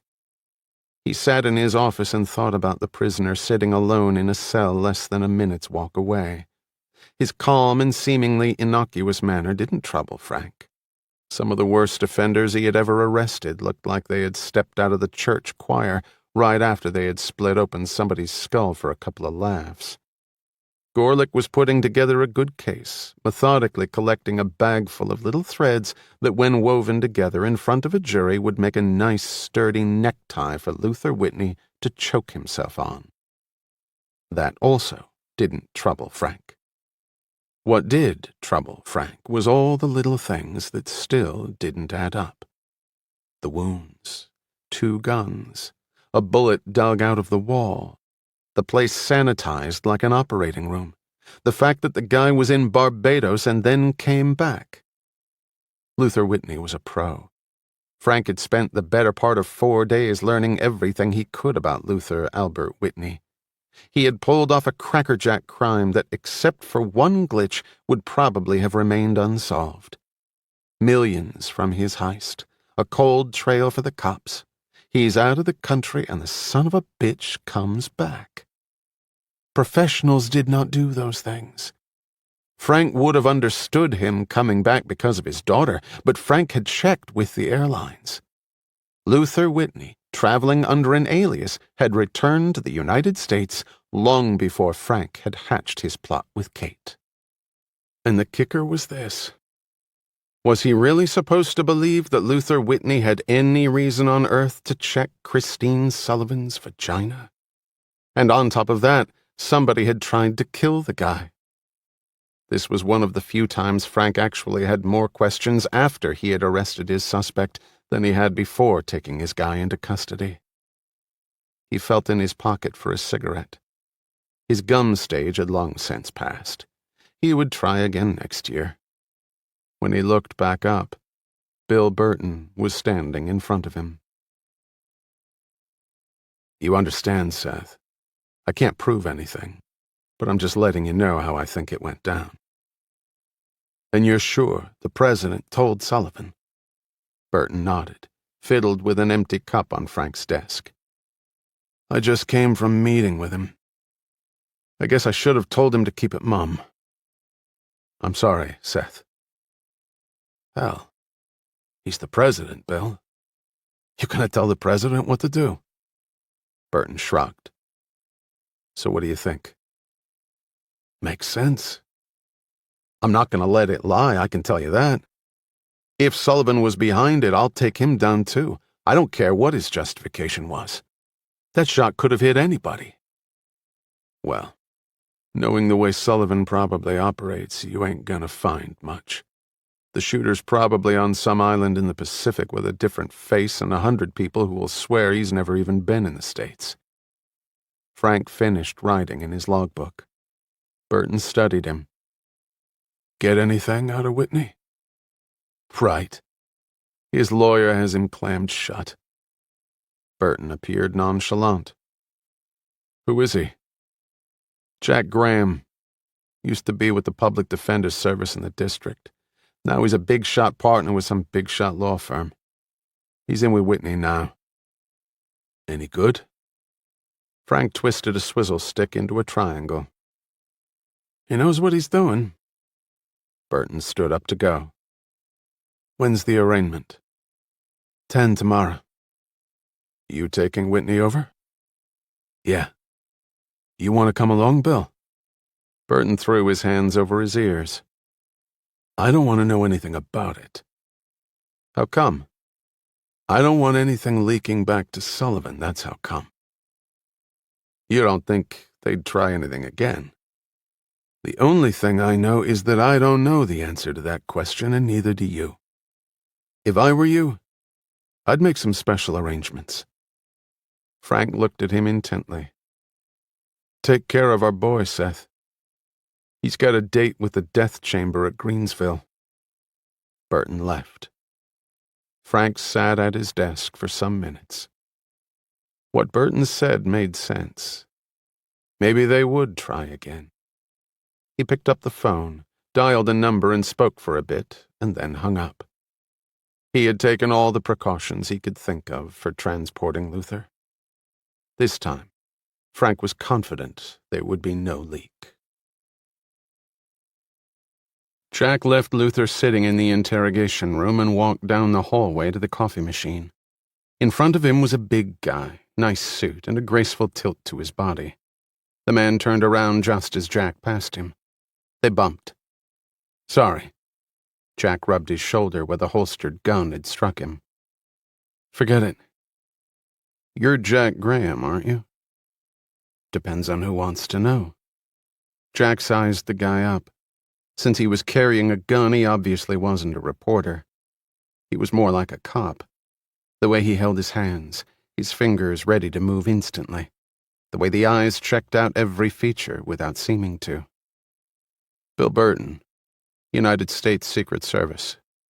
The men shook hands. "I'm kind of the president's earpiece on this investigation." Jack's eyes focused on Burton's features. "Right. The news conference. Well, I guess your boss is pretty happy this morning." "He would be, if the rest of the world wasn't in such a god-awful mess.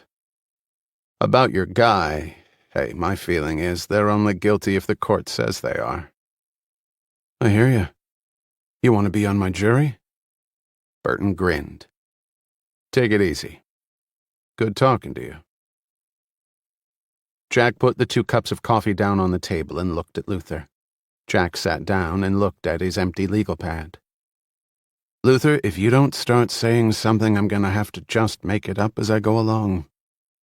Luther sipped the strong coffee, looked out the barred window at the single bare oak tree next to the station. A thick, wet snow was falling. The mercury was plunging and the streets were already a mess. "What's to know, Jack?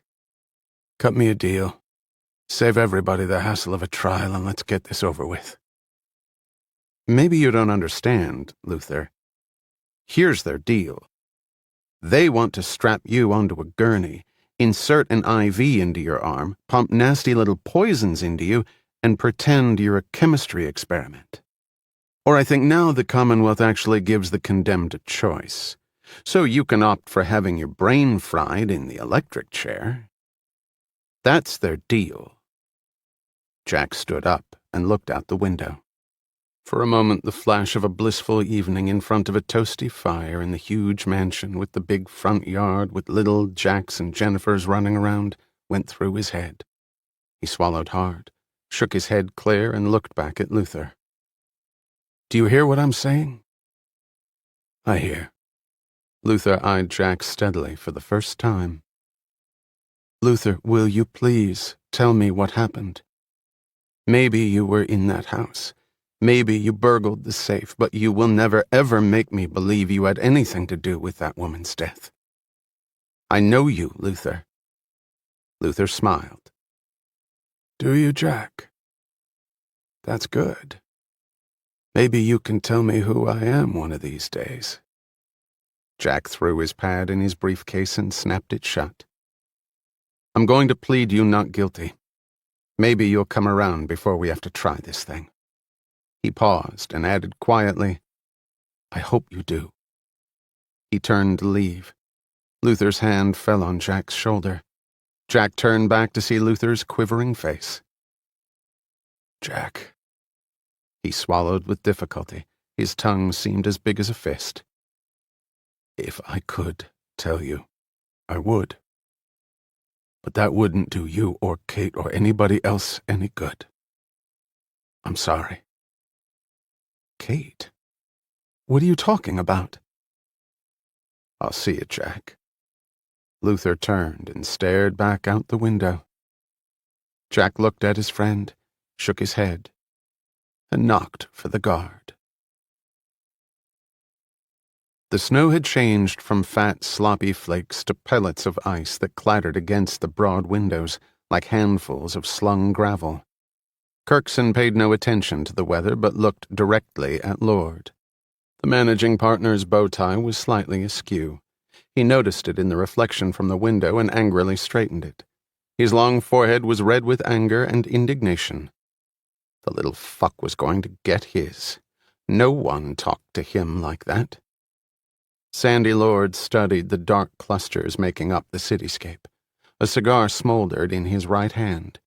His jacket was off and his immense belly touched the window.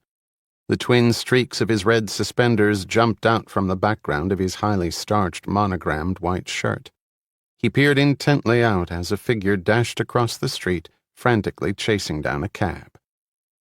He is undermining the relationship this firm, you, have with Walter Sullivan. I could only imagine what Walter must have thought when he read the paper this morning.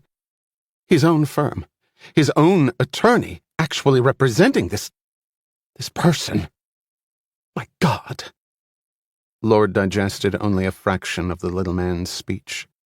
He hadn't heard from Sullivan for several days now. Calls to his office and home had gone unanswered. No one seemed to know where he was.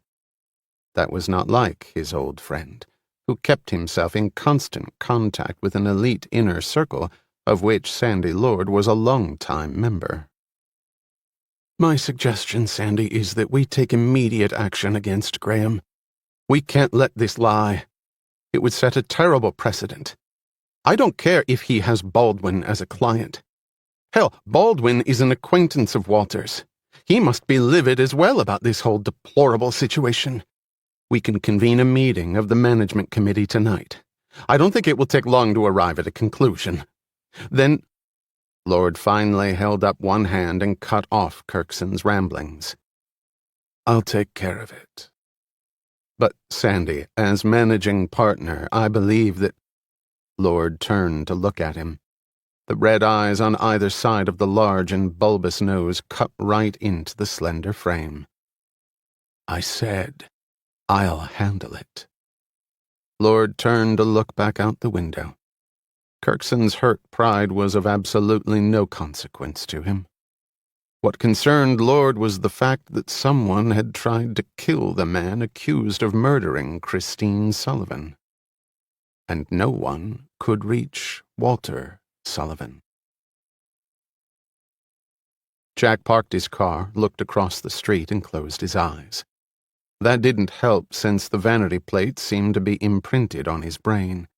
He jumped out of his car and dodged traffic as he made his way across the slippery street. He inserted the key in the lock, took a quick breath, and turned the doorknob. Jennifer sat in the small chair by the TV.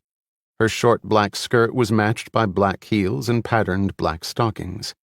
A white blouse was open at the collar where an emerald necklace fired dazzling color into the little room. A full-length sable was draped carefully on the sheet covering his ragged couch. She was clicking her nails against the TV set when he walked in. She looked at him without speaking. The thick ruby lips were set in a firm, vertical line. Hi, Jen. You've certainly been a very busy boy the last 24 hours, Jack. She didn't smile. Her nails continued to click. Gotta keep hustling, you know that. He took off his coat, undid his tie, and went into the kitchen for a beer. He re-emerged and sat across from her on the couch. Hey, got a new piece of business today. She reached in her handbag and tossed across the post. I know. He looked down at the headlines. Your firm won't let you do it. Too bad. I already did it. You know what I mean. What in God's name has gotten into you? Jen, I know the guy, okay? I know him. He's a friend of mine. I don't believe he killed the woman, and I'm going to defend him. Lawyers do that every day, in every place where there are lawyers, and in this country that's basically everywhere. She leaned forward. It's Walter Sullivan, Jack. Think about what you're doing. I know it's Walter Sullivan, Jen. What? Luther Whitney doesn't deserve a good defense because somebody says he killed Walter Sullivan's wife? Excuse me, but exactly where is that written? Walter Sullivan is your client. Luther Whitney is my friend, and I've known him a lot longer than I've known Walter Sullivan. Jack, the man you're defending is a common criminal. He's been in and out of jails all his life. Actually, he hasn't been in prison for over 20 years. He's a convicted felon. But he's never been convicted of murder, Jack fired back. Jack, there are more attorneys in this city than there are criminals. Why can't another lawyer handle it? Jack looked at his beer. You want one? Answer my question. Jack stood up and hurled the beer bottle against the wall. Because he goddamn asked me. Jen looked up at him, the frightened look that had crossed her face passing as soon as the glass fragments and beer hit the floor. She picked up her coat and put it on. You're making a huge mistake, and I hope you come to your senses before you do irreversible damage. My father almost had a coronary when he read that story. Jack put his hand on her shoulder, turned her face to his, and said quietly, Jen, this is something I have to do.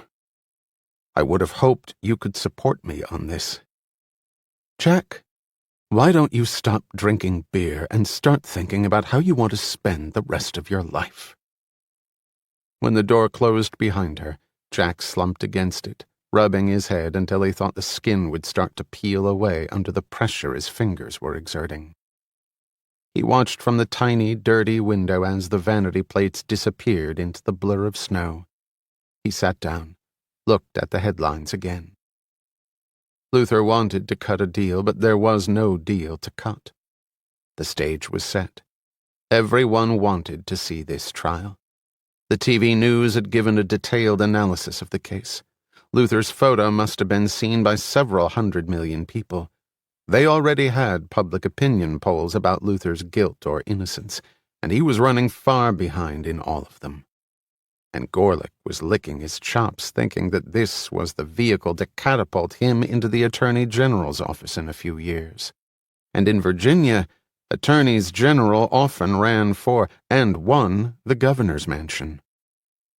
Short, balding, big-voiced, Gorelick was as deadly as a rattler on speed. Dirty tactics, questionable ethics, just waiting to bury the knife in your back at the first opportunity. That was George Gorelick. Jack knew he was in for a long, tough fight. And Luther wasn't talking. He was scared. And what did Kate have to do with that fear? Nothing was adding up.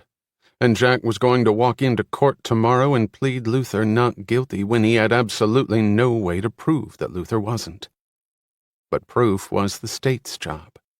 The problem was they probably had just enough to put them over the top. Jack would peck and chip, but he had a 3-time loser as a client, even though the record said Luther had remained clean for the last 2 decades. They wouldn't care about that. Why should they? His guy made for the perfect ending to a tragic story. A poster boy for the 3 strikes rule. 3 heavies and your life is over, starring Luther Whitney. He tossed the newspaper across the room and cleaned up the broken glass and spilled beer.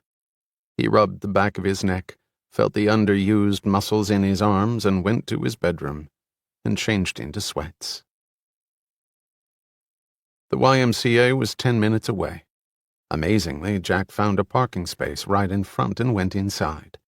The black sedan behind him wasn't as lucky. The driver had to circle the block several times and then pull down the street and park on the other side. The driver wiped his passenger side window clear and checked out the front of the Y. Then he made up his mind, climbed out of his car, and ran to the steps.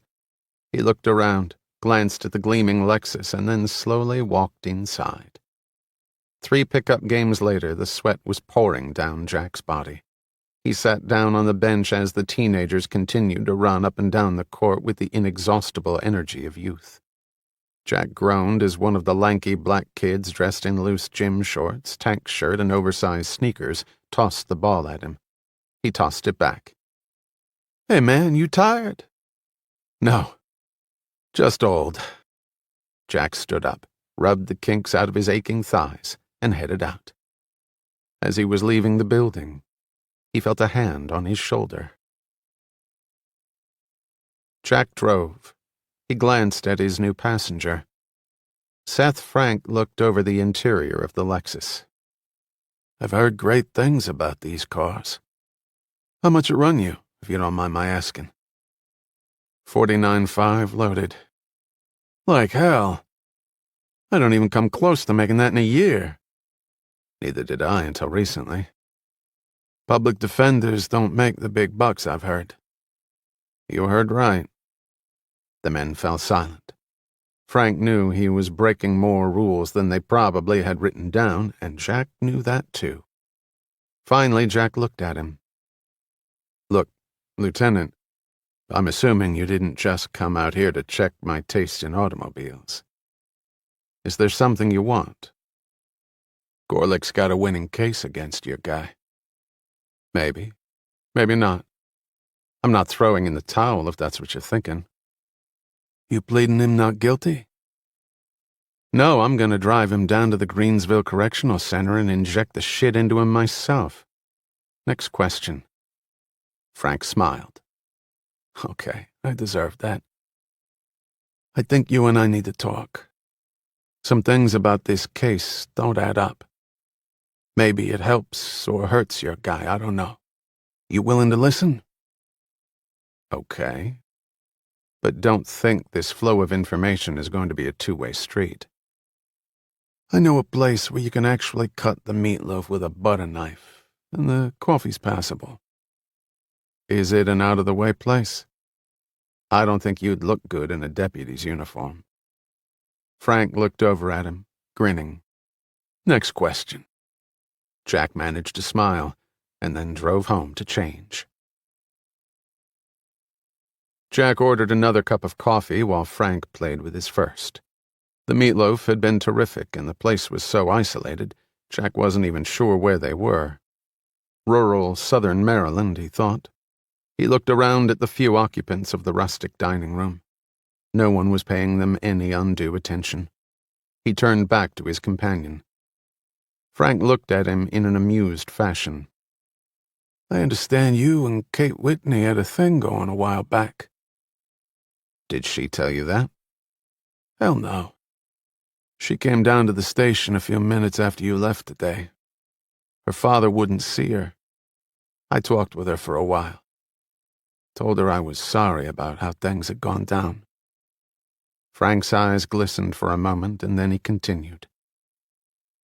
I shouldn't have done what I did, Jack. Using her to get to her old man. Nobody deserves that. It worked. Some people would say don't argue with success. Right. Well, anyway, the subject got around to you. I'm not so old yet that I can't see a gleam in a woman's eyes. The waitress brought Jack's coffee. He sipped it. Both men looked out the window where the snow had finally stopped, and the whole earth seemed to be covered with a soft white blanket. Look, Jack, I know the case against Luther is just about all circumstantial. But that's sent plenty of people to jail. I'm not arguing with that. The truth is, Jack, there's an awful lot of shit that doesn't make any sense. Jack put down his coffee and leaned forward. I'm listening. Frank looked around the room and then back at Jack. I know I'm taking a chance doing this, but I didn't become a cop to send people to jail for crimes they didn't commit. Plenty enough guilty people out there. So what doesn't add up? You'll see some of it for yourself in the reports you'll get in your discovery, but the fact is I'm convinced Luther Whitney burgled that house, and I'm also convinced that he didn't kill Christine Sullivan. But you think he saw who did. Frank sat back in his chair and stared wide-eyed at Jack. How long have you thought that? Not long. Any ideas on the matter?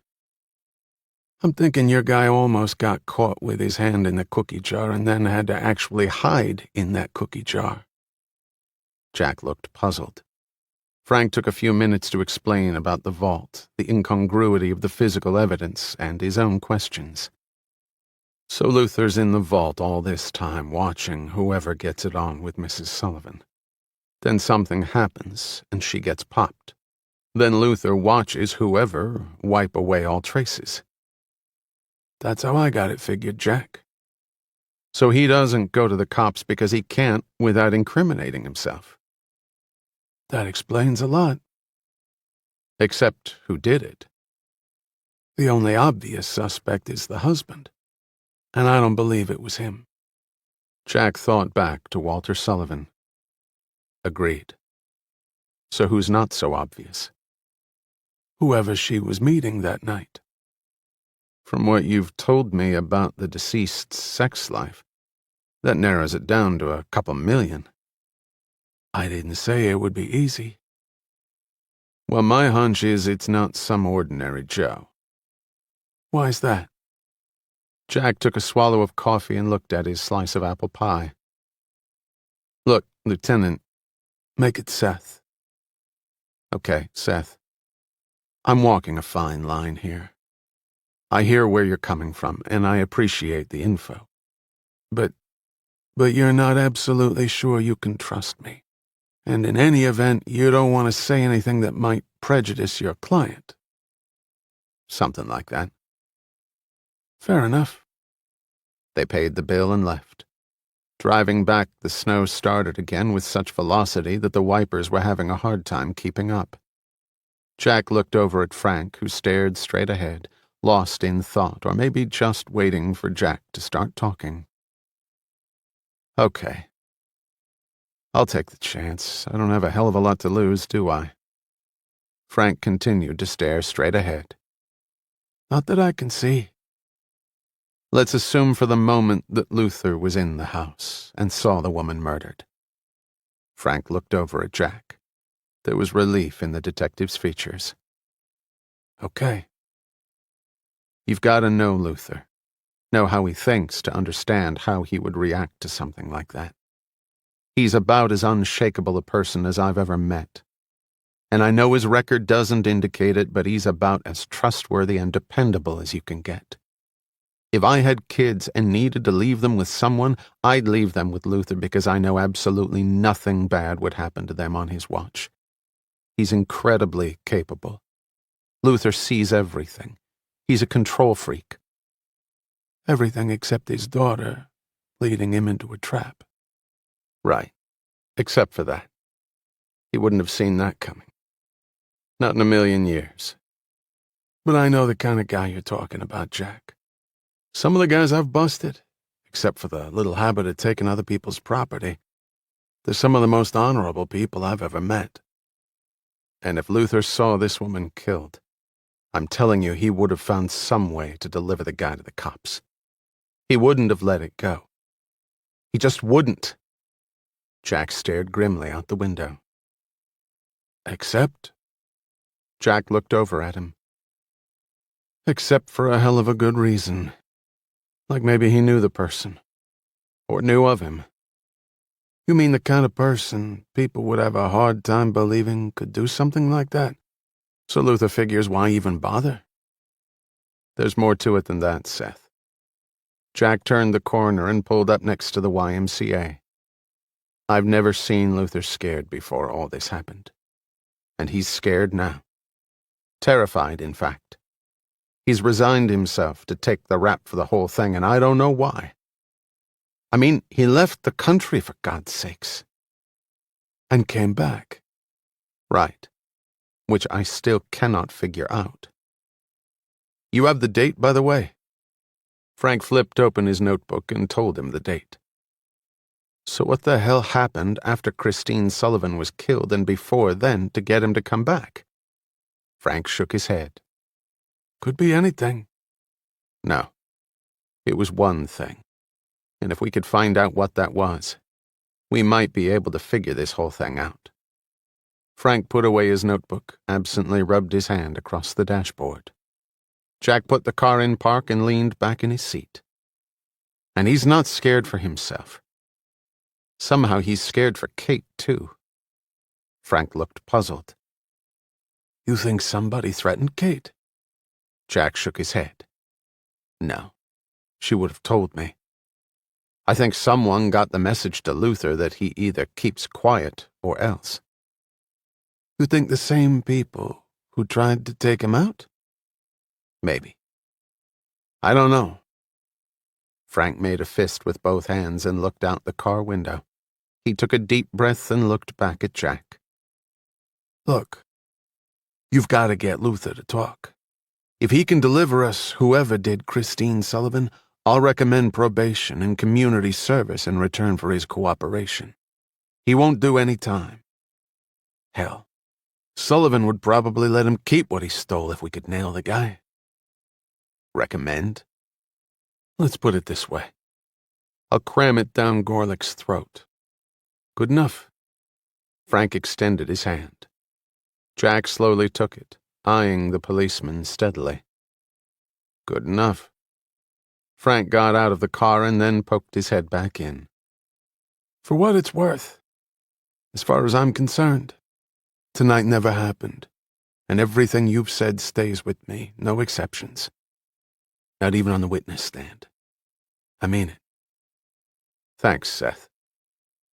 Frank walked slowly back to his car as the Lexus pulled down the street, turned the corner, and was gone. He understood exactly the kind of guy Luther Whitney was. So what the hell could scare that kind of a guy so badly? Chapter 22. It was 7:30 in the morning when Jack pulled into the parking lot of the Middleton police station. The morning had broken clear but bitterly cold. Amid a number of snow-covered police cars was a black sedan with a cold hood that told him Seth Frank was an early riser. Luther looked different today. The orange prison clothes had been replaced with a brown two-piece suit, and his striped tie was conservative and professional. He could be an insurance salesman or a senior partner in a law firm, with his thick gray hair neatly trimmed and the remnants of his island tan. Some defense attorneys saved the nice citizen clothes for the actual trial, where the jury could see that the accused wasn't such a bad guy, just misunderstood. But Jack was going to insist on the suit throughout. It wasn't merely game-playing.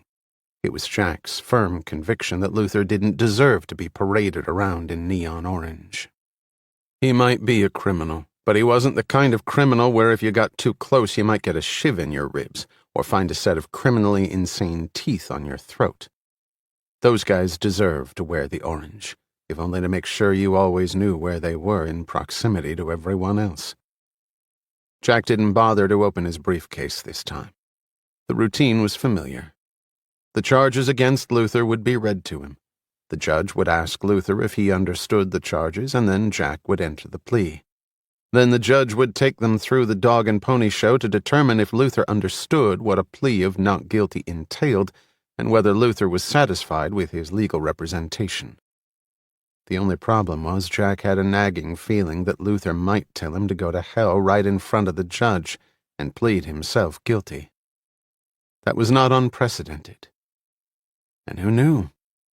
The damn judge might just accept it. But the judge would most likely follow the book closely, since, in a capital murder case, any screw-up along the way could be grounds for appeal. And death penalty appeals tended to last forever anyway. Jack would just have to take his chances. With any luck, the entire proceeding would take all of 5 minutes. Then a trial date would be set, and the real fun would begin. Since the Commonwealth had gotten an indictment against him, Luther wasn't entitled to a preliminary hearing. Not that having one would have done Jack any good, but he would have gotten a quick look at the Commonwealth's case and a crack at some of their witnesses on cross, although the circuit court judges were usually diligent in not letting defense counsel use the prelim as a fishing expedition. He also could have waived the arraignment, but Jack's thinking was to let them work for everything. And he wanted Luther in open court for all to see, and he wanted that not guilty plea heard loud and clear.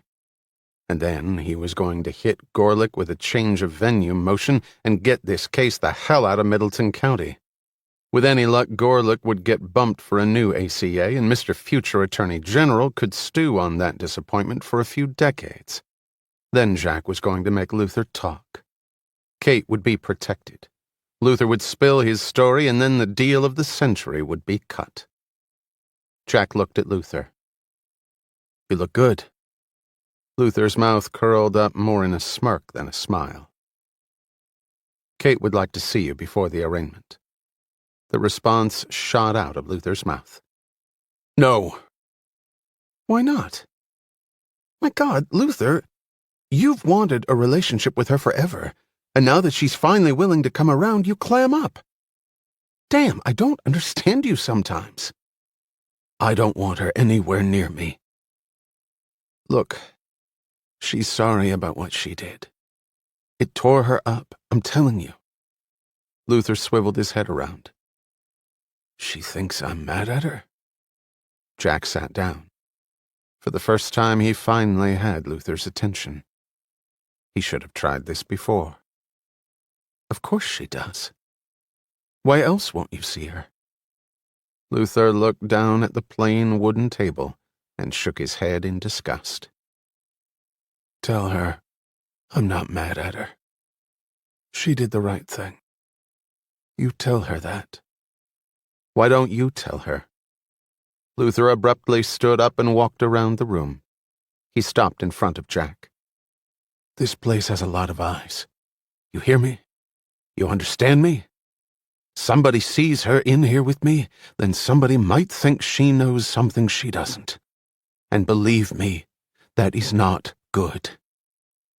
Who are you talking about? Luther sat back down. Just tell her what I said. Tell her I love her, and I always have and always will. You tell her that, Jack. No matter what. So you're saying this somebody might think you told me something, even if you haven't? I told you not to take this case, Jack, but you wouldn't listen. Jack shrugged, flipped open his briefcase, and took out a copy of the Post. Check out the lead story. Luther glanced down at the front page. Then he angrily threw the paper against the wall. Fucking bastard! Fucking bastard! The words exploded out of the old man's mouth. The door to the room flew open and a beefy guard poked his head in, one hand on his standard issue. Jack motioned that it was all right, and the guy slowly backed out, his eyes glued on Luther. Jack went over and picked up the paper. The cover story had a photo of Luther taken outside the police station. The headline was in bold 3-inch letters normally reserved for when the Skins won the Super Bowl. Sullivan murder suspect arraignment today. Jack scanned the rest of the front page. More killings in the former Soviet Union as ethnic cleansing continued. The Defense Department was preparing for another budget hit. Jack's eyes glanced over but did not really register on President Alan Richmond announcing his intent to take another stab at welfare reform, and a picture of him at a children's center in impoverished Southeast D.C. that made for a nice photo op. The smiling face had hit Luther right between the temples, holding poor black babies for all the world to see. Fucking lying asshole. The fist hit Christine Sullivan again and again and again. Blood flew into the air. The hands wrapped around her neck like a wily serpent, crushing life without a thought. Stealing life. That's what he had done. Kissing babies and killing women. Luther? Luther. Jack gently laid a hand on Luther's shoulder. The old man's frame was quaking like an engine in dire need of a tune-up, threatening to fly apart, no longer able to confine itself within a quickly eroding shell. For a terrible moment Jack wondered if Luther had killed the woman, if his old friend had perhaps gone over the edge. His fears were dispelled when Luther turned and looked at him. The calm had returned. The eyes were clear and focused once more. Just tell Kate what I said, Jack. And let's go get this over with. The Middleton Courthouse had long been the centerpiece of the county. 195 years old, it had survived the British in the War of 1812 and the Yankees and the Confederates in the War of Northern Aggression, or the Civil War, depending on what side of the Mason-Dixon the person you asked hailed from. A costly renovation in 1947 had given it new life, and the good townspeople expected it to be around for their great-grandchildren to enjoy and occasionally go inside, hopefully for nothing more than a traffic ticket or a marriage license. Where before it had stood alone at the end of the two-lane road that made up Middleton's business district, it now shared space with antique shops, restaurants, a grocery market, a huge bed and breakfast, and a service station that was all brick in keeping with the architectural tradition of the area. Huddled within walking distance was a row of offices where the shingles of many a respected county lawyer hung with simple grace. Normally quiet except on Friday morning, which was motions day for the civil and criminal docket, the Middleton courthouse now held a scene that would have caused the town's forefathers to do somersaults in their final resting places. At first glance, one could almost imagine that the rebels and the Union Blue had returned to settle, once and for all, the score. 6 television trucks with thick call letters emblazoned on their white sides held forth directly in front of the courthouse steps. Their broadcast masts were already rising skyward. Crowds 10 deep pushed and prodded against the wall of sheriffs, reinforced by grim members of the Virginia State Police, who stared silently at the mass of reporters pushing pads, microphones, and pens into their faces. Fortunately, the courthouse had a side entrance, which was at this moment surrounded by a semicircle of police, riot guns and shields front and center, daring anyone to come near. The van carrying Luther would come here. Unfortunately, the courthouse did not have an inside garage, but the police still felt they had matters under control. Luther would only be exposed for a few seconds at most. Across the street, rifle-toting police officers patrolled the sidewalks, eyes sweeping up and down, looking for the glint of metal, an open window that shouldn't be. Jack looked out the small window of the courtroom that overlooked the street. The room was as large as an auditorium with a hand-carved bench that rose a full 8 feet high and swept more than 15 feet from end to end. The American and Virginia flags stood at attention on either side of the bench. A lone bailiff sat at a small table in front of the bench, a tugboat before the ocean liner. Jack checked his watch, eyed the security forces in place, then looked at the crush of media. Reporters were a defense attorney's best friends or worst nightmare. A lot depended on what the reporters thought about a particular defendant and about a particular crime. A good reporter will cry loud and hard about his or her objectivity on a story. At the same time, they're trashing your client in the latest edition, long before any verdict is in. Women journalists tended to go easier on defendants accused of rape, as they tried to avoid even the appearance of gender bias. For similar reasons, the men seemed to bend over backward for battered women who had finally struck back. Luther would have no such luck. Ex-cons who murder rich young women would receive the battering rams of all wordsmiths involved, regardless of sex. Jack had already received a dozen phone calls from Los Angeles-based production companies clamoring for Luther's story. Before the guy had even entered a plea, they wanted his story and would pay for it. Pay well. Maybe Jack should tell them, yes, come on in, but only on one condition. If he tells you anything, you have to let me in on it, 'cause right now, man, I've got nothing. Zip. He looked across the street. The armed guards gave him some comfort. Although there were police everywhere last time and the shot was still fired. At least this time the police were forewarned. They had things pretty much under control. But they had not counted on one thing, and that one thing was now coming down the street. Jack swung his head around as he watched the army of reporters and plain curious turn en masse and race to the motorcade.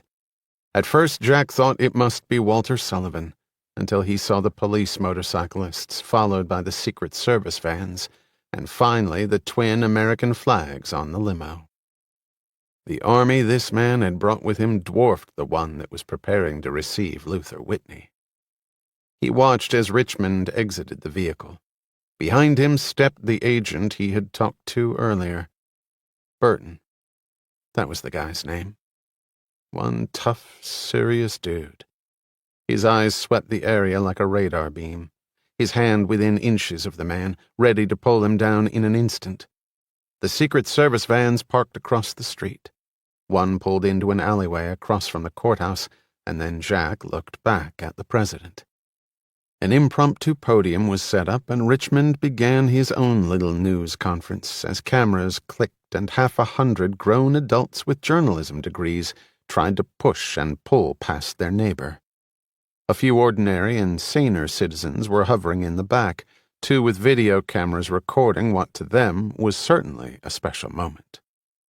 Jack turned to find the bailiff, a granite wall of a black man beside him. Been here 27 years and never had the man out here before. Now he's been here twice in the same year. Go figure. Jack smiled at him. Well, if your friend had invested $10 million in your campaign, you might be out here too. Lot of big boys against you. That's okay. I brought a big bat with me. Samuel Long. Jack Graham, Samuel. You gonna need it, Jack. Hope you loaded it with lead. So what do you think, Samuel? My guy gonna get a fair shake in here? You asked me that question 2-3 years ago, I'd say, yeah, damn straight you will. Yes, sir. He looked out at the crush of people. You ask me today. I say I don't know. I don't care what court you're in. Supreme Court, traffic court. Things are changing, man. Not just the courts, either. Everything. Everybody. Whole goddamn world's changing, and I just don't know anymore. They both looked out the window again. The door to the courtroom opened and Kate entered. Instinctively, Jack turned around and looked at her. No courtroom attire today. She had on a black pleated skirt that tapered at the waist where a thin black belt encircled her. The blouse was simple and buttoned to the neck. Her hair was brushed back off her forehead and hung to her shoulders. Her cheeks were rosy from the bitter cold. A coat was draped over her arm. They sat together at the council table. Samuel discreetly disappeared. It's almost time, Kate. I know.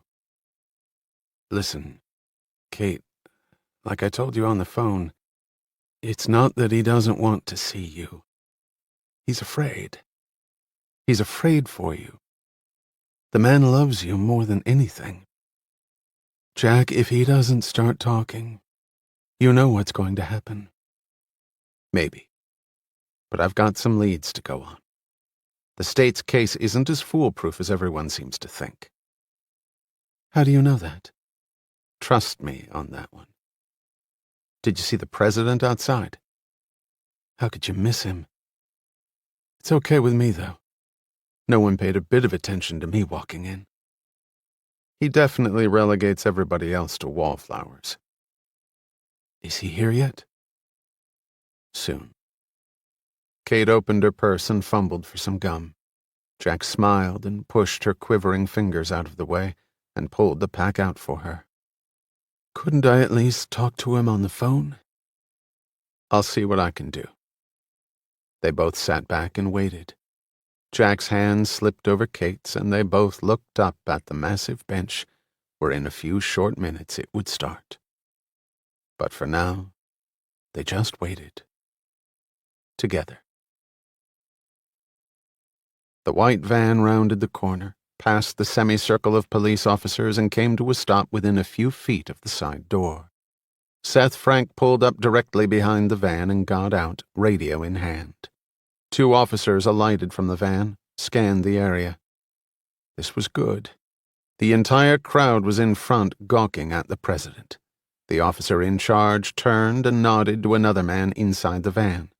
A few seconds later, Luther Whitney, ankles and hands manacled, and his suit covered by a dark trench coat, emerged. His feet touched the ground, and with an officer in front and back, he started to make his way to the courthouse. That's when the crowd hit the corner. They were following the president, who was purposefully striding down the sidewalk to where his limo was parked. As he passed the side of the courthouse, he looked up. As if sensing his presence, Luther, whose eyes had been pressed to the ground, also looked up. Their eyes locked for one terrible instant. The words escaped Luther's lips before he knew what was happening. "Fucking bastard." It was said quietly, but each officer heard something because they looked around as the president walked by a mere 100 feet away. They were surprised, and then their thoughts focused on one thing only. Luther's knees buckled. At first, both officers thought he was intentionally making their job harder until they saw the blood streaming down the side of his face. One of them shouted an expletive and grabbed Luther's arm. The other pulled his gun and swung it in wide arcs at where he thought the shot had come from. The events that happened in the next few minutes seemed a blur to most people who were there. The sound of the shot was not entirely clear over the screams of the crowds. The Secret Service agents heard it, though. Burton had Richmond on the ground in a second. 20 dark suits carrying automatic weapons made a human cocoon around them. Seth Frank watched as the Secret Service van tore out of the alley and blocked off the now hysterical crowd from the president. One agent emerged wielding a machine gun and scanned the street, barking into a radio. Frank directed his men to cover every square inch of the area. Every intersection was cordoned off, and a building-by-building search would commence. Truckloads of officers would arrive shortly, but somehow Frank knew it was too late. In another second, Frank was beside Luther. He looked on in disbelief as the blood drenched the snow, warming it into a sickening pool of crimson. An ambulance was called and would be there in minutes. But Frank also knew it was too late for ambulances. Luther's face had already gone white. The eyes stared blank. The fingers were curled tight. Luther Whitney had 2 new holes in his head, and the damn round had put a hole in the van after exiting the man. Someone was taking no chances. Frank closed the dead man's eyes and then looked around. The president was up and being hustled into his limo. In a few seconds, the limo and the vans were gone. Reporters started to flock to the murder scene, but Frank motioned to his men, and the journalists were met by a brick wall of infuriated and embarrassed police officers who brandished their batons and hoped somebody tried something. Seth Frank looked down at the body. He took off his jacket despite the cold and laid it across Luther's torso and face. Jack had made it to the window a few seconds after the screams started. His pulse was off the chart, and his forehead was suddenly drenched in sweat. "Stay here, Kate." He looked at her. She was frozen, her face having already registered a fact that Jack hoped beyond hope wasn't true. Samuel had emerged from the inner sanctum. "What the hell's going on?" "Samuel, keep an eye on her, please." Samuel nodded, and Jack hit the door running. Outside there were more men with guns than Jack had ever seen outside of a Hollywood war flick. He ran to the side of the courthouse and was about to have his head cracked open by a 250-pound baton-wielding trooper when Frank's voice boomed out. Jack warily approached. Each of his steps in the tight-packed snow seemed to take a month. All eyes seemed to be on him. The crumpled figure under the coat, the blood soaking the once pristine snowfall, the anguished and at the same time disgusted look on Detective Seth Frank's features. He would remember each of these things for many sleepless nights, perhaps for the rest of his life. When he finally crouched down beside his friend, he started to draw back the jacket, but then stopped. He turned around and looked back from where he had just come. The sea of reporters had parted. Even the wall of cops had hinged back just enough to let her through. Kate stood there for a long minute, no coat on, shivering in the wind that swept down through the funnel-like space between the buildings. She looked straight ahead, her eyes so focused they seemed to register on nothing and everything simultaneously. Jack started to rise, to go to her, but his legs did not have the strength. Just a few minutes ago, juiced and prepared to do battle, mad as hell at his uncooperative client, now every scintilla of energy had been stripped from his being. With Frank's help, he rose on unsteady legs and went to her. for once in their lives, nosy reporters did not attempt to ask questions. Photographers seemingly forgot to take their requisite shots. As Kate knelt beside her father and gently laid her hand on his still shoulder, the only sounds were the wind and the distant whine of the approaching ambulance.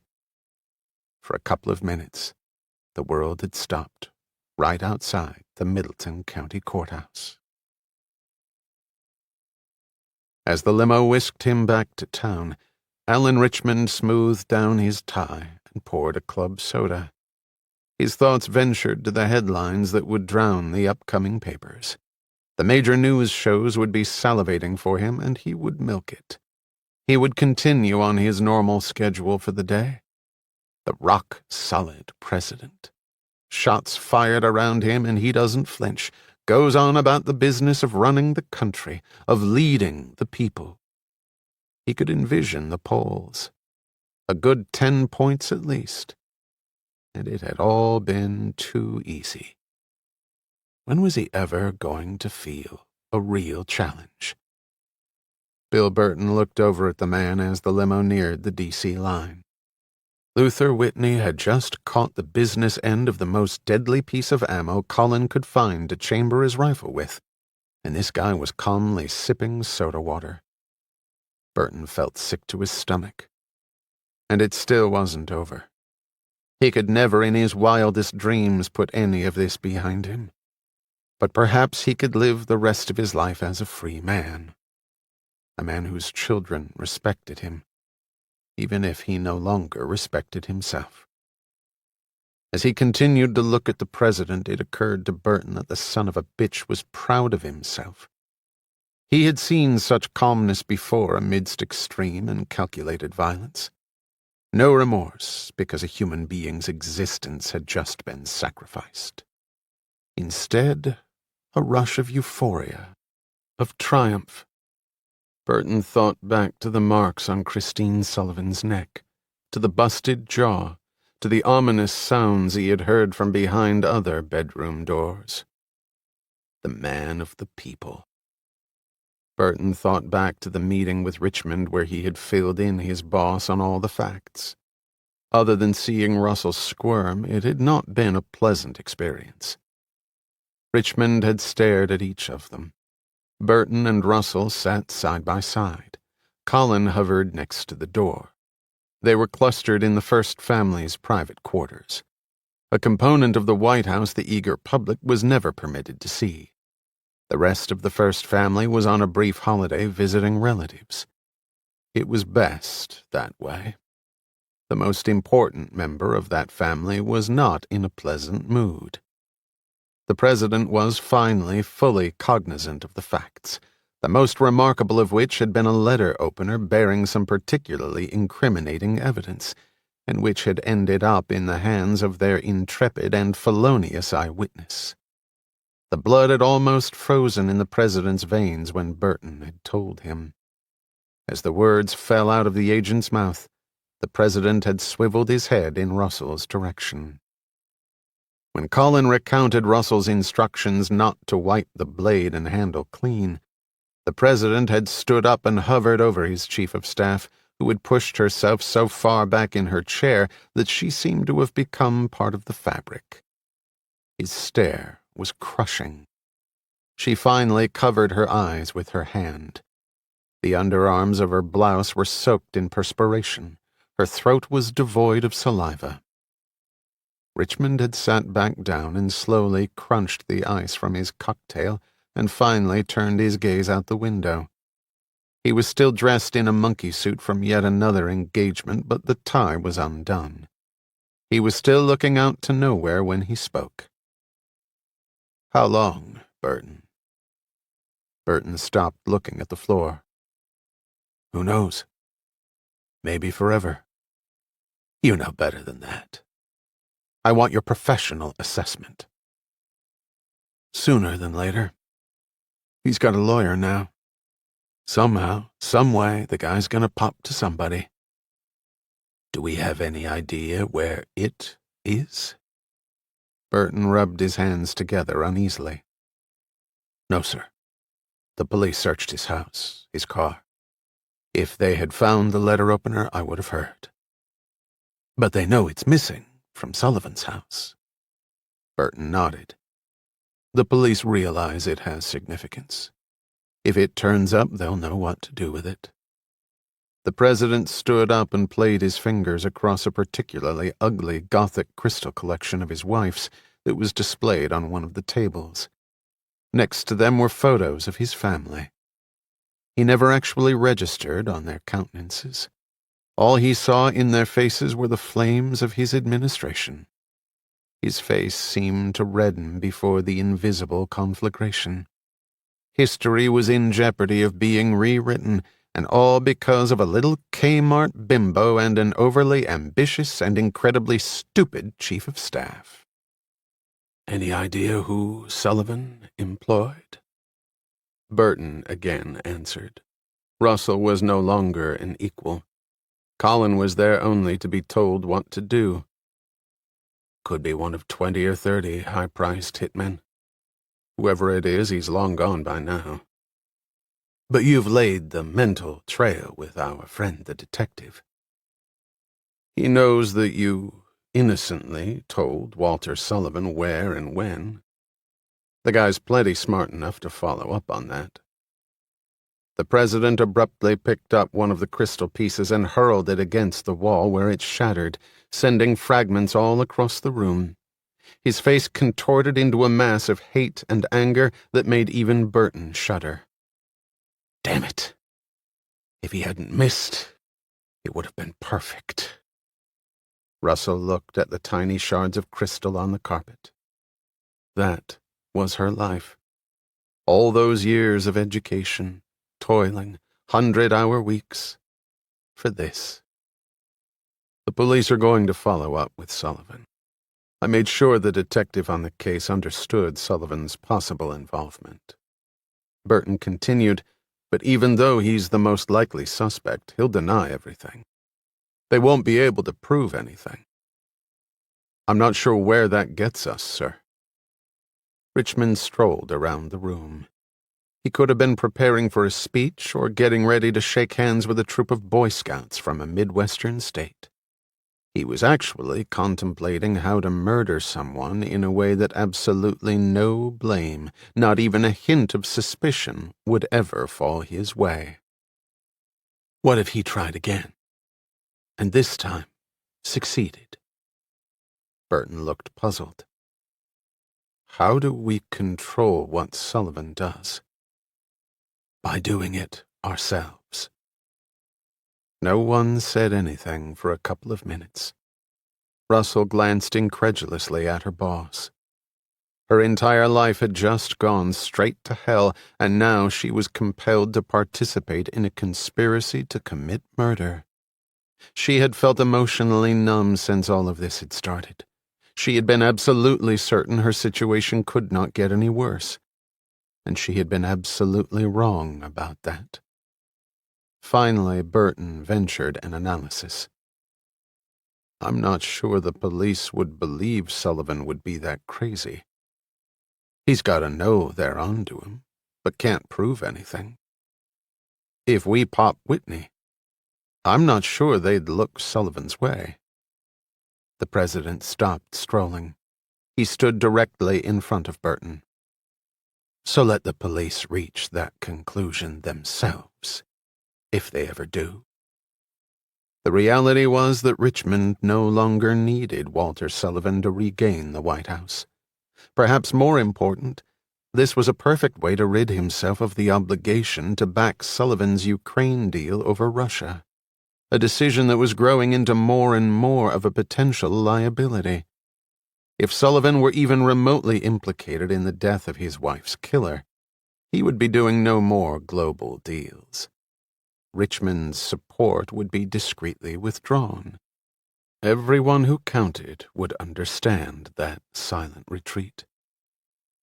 Alan, you want to set Sullivan up for a murder? These were the first words Russell had spoken.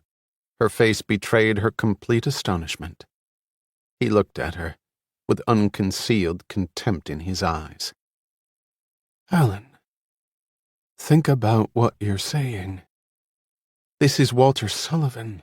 This is not some two-bit crook no one gives a damn about. Richmond smiled. Her stupidity amused him. She had seemed so bright, so incredibly capable when he first brought her on board. He had been wrong. The president did some rough calculations. At best, Sullivan had perhaps a 20% chance of going down for the killing. Given similar circumstances, Richmond would take those odds. Sullivan was a big boy.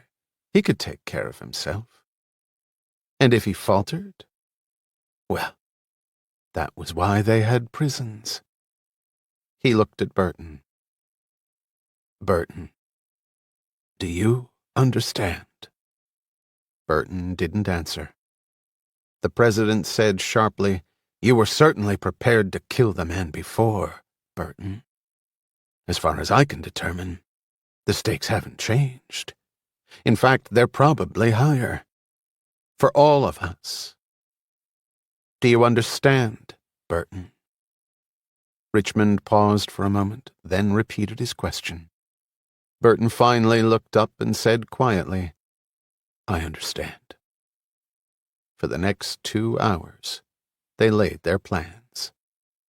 As the 2 Secret Service agents and Russell rose to leave, the president looked at her. "So tell me, Gloria, what happened to the money?" Russell looked straight at him. "It was donated anonymously to the American Red Cross. I understand it was one of their biggest single contributions ever." The door closed, and the president had smiled. "Nice parting shot. Enjoy it, Luther Whitney. Enjoy it while you can, you insignificant little nothing." Chapter 23. Walter Sullivan settled into his chair with a book, but never opened it. His mind wandered back to events that seemed more ethereal, more wholly unconnected to his person than anything else that had ever happened in his life. He had hired a man to kill someone who stood accused of murdering his wife. The job had been botched, a fact for which Sullivan was quietly thankful, for his grief had subsided enough to where he knew what he had attempted to do was wrong. A civilized society must follow certain procedures, unless it were to become uncivilized. And no matter how painful it would be to him, he was a civilized man. He would follow the rules. It was then that he looked down at the newspaper. Many days old now, its contents continued to beat incessantly into his head. The thick, dark headlines shone back at him on the white background of the page. As he turned his attention to it, distant suspicions in his mind were starting to crystallize. Walter Sullivan was not only a billionaire, he possessed a brilliant and perceptive mind, one that saw every detail along with every landscape. Luther Whitney was dead. The police had no suspects. Sullivan had checked the obvious solution. McCarty had been in Hong Kong on the day in question. Sullivan's last directive to the man had indeed been heeded. Walter Sullivan had called off his hunt. But someone else had taken up the chase in his place. And Walter Sullivan was the only person who knew that for a fact, other than his bungling assassin. Sullivan looked at his old timepiece. It was barely 7 in the morning, and he had been up for 4 hours already. The 24 hours in a day meant little to him anymore. The older he grew, the less important became the parameters of time. 4 o'clock in the morning could find him wide awake on a plane over the Pacific, while 2 in the afternoon might be the halfway point in his sleep for the day. There were many facts that he was sifting through, and his mind worked rapidly. A CAT scan done at his last physical evidenced a brain with the youth and vigor of a 20-year-old. And that splendid mind was now working toward the few undeniable facts that were leading its owner to a conclusion that would amaze even him. He picked up the phone on his desk and looked around the highly polished cherry paneling of his study as he dialed the number. In a moment he had been put through to Seth Frank. Unimpressed with the man early on, Sullivan had grudgingly given him his due with the arrest of Luther Whitney. But now? Yes, sir, Mr. Sullivan. What can I do for you? Sullivan cleared his throat. His voice had a humble note to it that was as far from his customary tone as was possible. Even Frank picked up on it. I had a question regarding the information I had given you earlier about Christine's sudden departure on the way to the airport for our trip to the estate in Barbados. Frank sat up in his chair. Did you remember something else? Actually, I wanted to verify whether I had given you any reason for her not going on the trip. I'm afraid I don't understand. Well, I suppose my age is catching up with me. My bones aren't the only thing deteriorating, I'm afraid, though I don't care to admit it to myself, much less anyone else, Lieutenant. More to the point, I thought I had told you she had taken ill and had to return home. I thought that's what I had told you, in any event. Seth took a moment to pull his file, although he was certain of the answer. You said she didn't give a reason, Mr. Sullivan. Just said she wasn't going, and you didn't push it. Ah. Well, I guess that settles that. Thank you, Lieutenant. Frank stood up. One hand lifted a cup of coffee and then put it back down. Wait a minute, Mr. Sullivan. Why would you think you had told me that your wife was sick? Was she sick? Sullivan paused before answering. Actually, no, Lieutenant Frank. She was remarkably healthy. To answer your question, I believe I thought I had told you differently because, to tell you the truth, aside from my occasional memory lapses, I think I've spent these last 2 months trying to convince myself that Christine staying behind was for some reason. Any reason, I guess. Sir? To, in my own mind, justify what happened to her. To not let it be just a damn coincidence. I don't believe in fate, Lieutenant. For me, everything has a purpose. I suppose I wanted to convince myself that Christine's staying behind did too. Oh. I apologize if an old man's foolishness has caused you any unnecessary perplexity. Not at all, Mr. Sullivan. When Frank hung up the phone, he ended up staring at the wall for a good 5 minutes. Now what the hell had all that been about? Following up on Bill Burton's suggestion, Frank had made discreet inquiries into Sullivan having possibly hired a contract killer to make sure his wife's presumed killer never stood trial. Those inquiries were going slow. One had to tread cautiously in these types of waters. Frank had a career to think about, a family to support, and men like Walter Sullivan had an army of very influential friends in government who could make the detective's professional life miserable. The day after the slug had ended Luther Whitney's life, Seth Frank had made immediate inquiries as to Sullivan's whereabouts at the time, although Frank was under no delusions that the old man had pulled the trigger on the cannon that had propelled Luther Whitney into the hereafter. But murder for hire was a particularly wicked deed, And although perhaps the detective could understand the billionaire's motivation, the fact was he had probably gunned down the wrong guy. This latest conversation with Sullivan left him with even more questions, and no new answers. Seth Frank sat down and wondered briefly if this nightmare of a case would ever leave his watch. A half-hour later, Sullivan placed a call to a local television station of which he happened to own a controlling interest. His request was simple and to the point. In an hour, a package was delivered to his front door.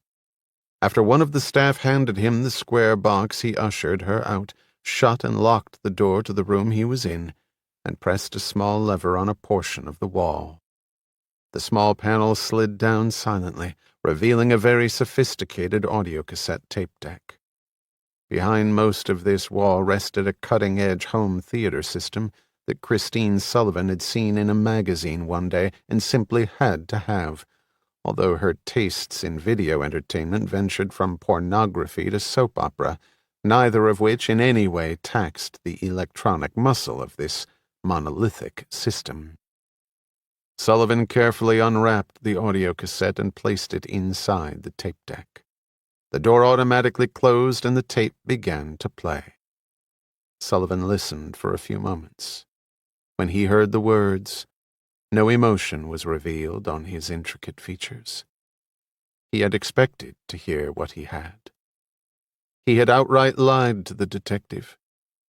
His memory was excellent. If only his sight were half as good. For he had indeed been a blind idiot to this reality. The emotion that finally penetrated the inscrutable line of his mouth and the deep gray of his introspective eyes was anger. Anger like he had not felt in a long time. Not even at Christie's death. A fury that would only be relieved through action. And Sullivan firmly believed that your first salvo should be your last, because that meant that either you got them or they got you. And he was not in the habit of losing. The funeral was conducted in humble surroundings and with only 3 people other than the priest in attendance. It had taken the utmost secrecy to avoid the obvious assaults by the armies of journalists. Luther's casket was closed. The remains of violent trauma to the head was not the lasting impression loved ones typically wanted to carry away with them. Neither the background of the deceased nor the means of his demise mattered the slightest to the man of God, and the service was appropriately reverent. The drive to the nearby cemetery was short, as was the procession. Jack and Kate drove over together. Behind them was Seth Frank. He had sat in the back of the church, awkward and uncomfortable. Jack had shaken his hand. Kate had refused to acknowledge him. Jack leaned against his car and watched Kate as she sat in the fold-up metal chair next to the earthen pit that had just accepted her father. Jack looked around. This cemetery was not home to grandiose monuments of tribute. It was rare to see a grave marker sticking up. Most were the in-the-dirt variety, a dark rectangle with its owner's name, dates of entry and exit from the living. A few said, "In loving memory." Most ventured no parting remarks. Jack looked back at Kate, and he saw Seth Frank start toward her. Then the detective apparently thought better of his decision and made his way quietly over to the Lexus. Frank took off his sunglasses. "Nice service." Jack shrugged. Nothing's really nice about getting killed. Though miles away from Kate's position on the issue, he had not entirely forgiven Frank for allowing Luther Whitney to die like that. Frank fell silent, studied the finish on the sedan, drew out a cigarette, then changed his mind. He stuck his hands in his pockets and stared off. He had attended Luther Whitney's autopsy. The transient cavitation had been immense. The shock waves had dissipated radially out from the bullet track to such an extent that fully half the man's brain had literally disintegrated. And it was no small wonder. The slug they'd dug out of the seat of the police van was an eye-popper. A .460 Magnum round. The medical examiner had told Frank that type of ammo was often used for sports hunting, big game in particular. And it was no wonder, since the round had slammed into Whitney with stopping power equal to over 8,000 pounds of energy. It was like someone had dropped a plane on the poor guy. Big game hunting. Frank shook his head wearily. And it had happened on his watch. Right in front of him, in fact. He would never forget that. Frank looked over the green expanse of the final resting place for over 20,000 dearly departed. Jack leaned back against the car and followed Frank's gaze. So any leads? The detective dug a toe in the dirt. A few. None of them really going anywhere. They both straightened up as Kate rose, laid a small arrangement of flowers on the mound of dirt, and then stood, staring off.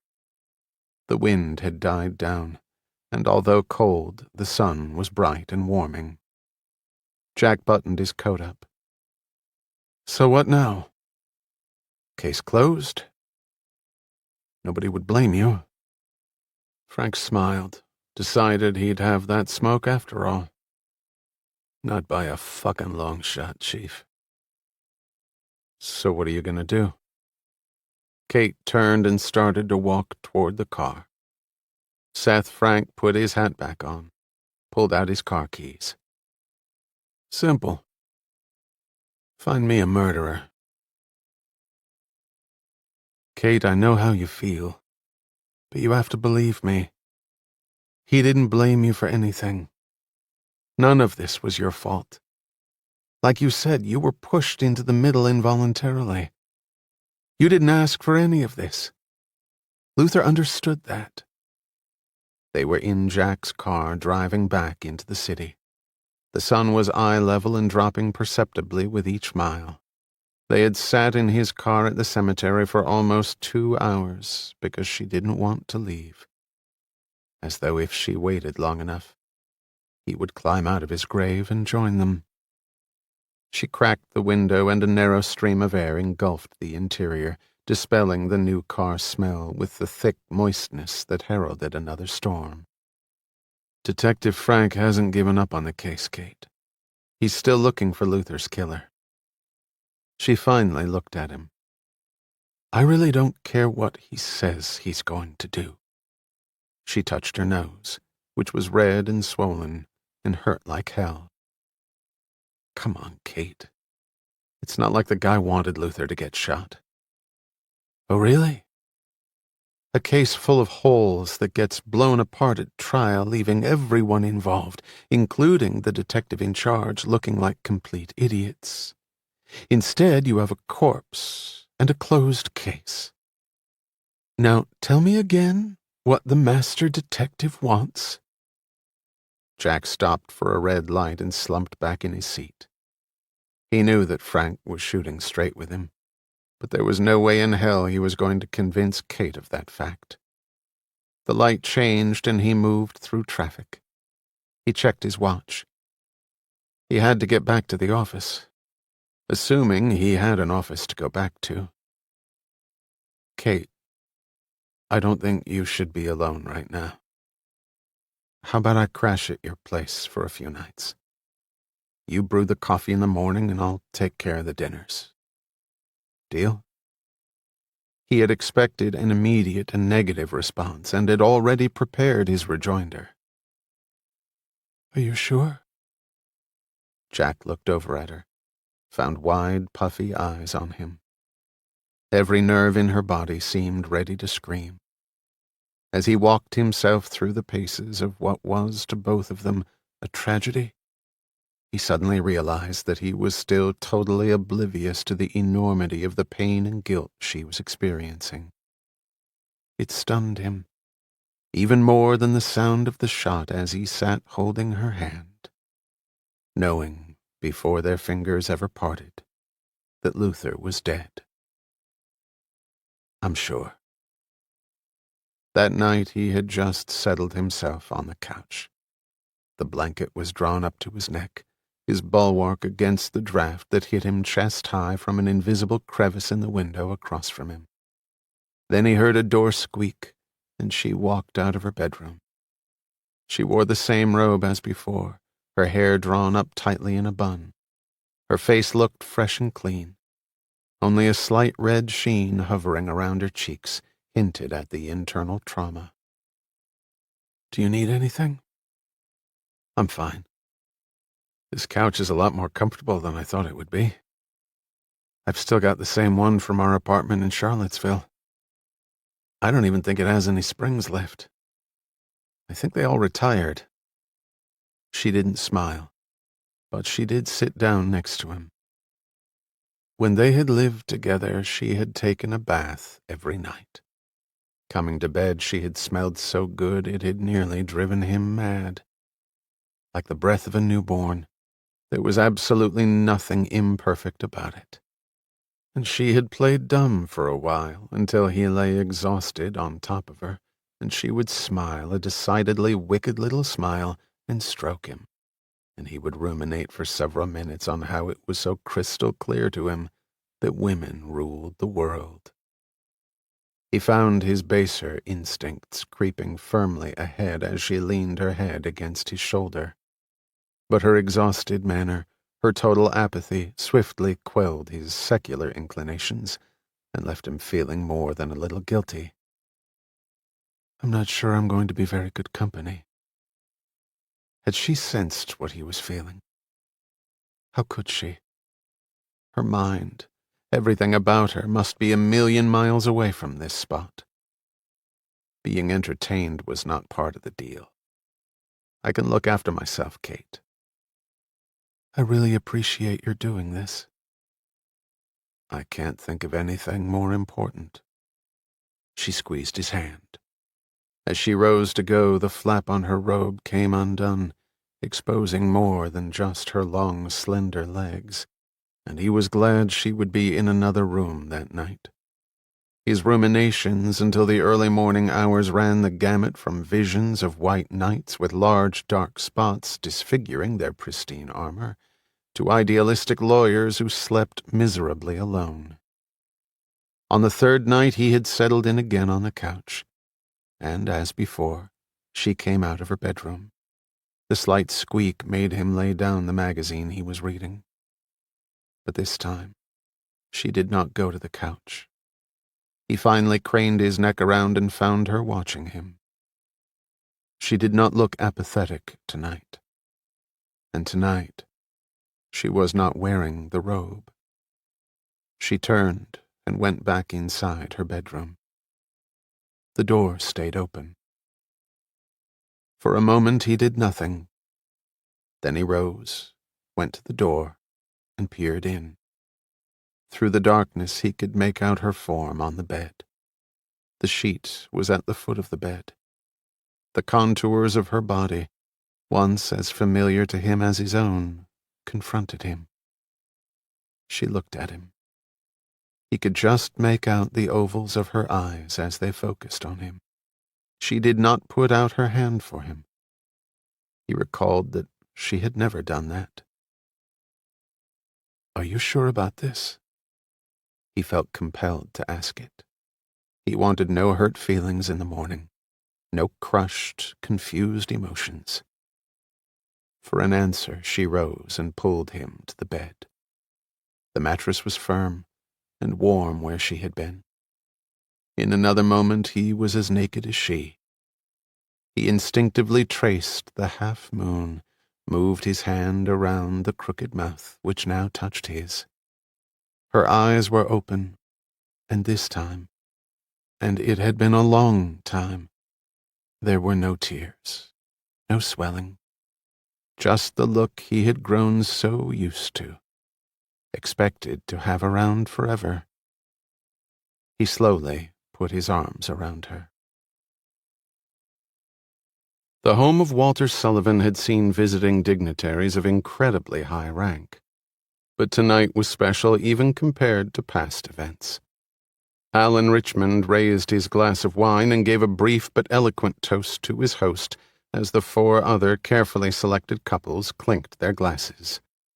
The First Lady, radiant in a simple black dress, ash-blonde hair framing a sculpted face that had worn remarkably well over the years and made for delightful photo ops, smiled at the billionaire.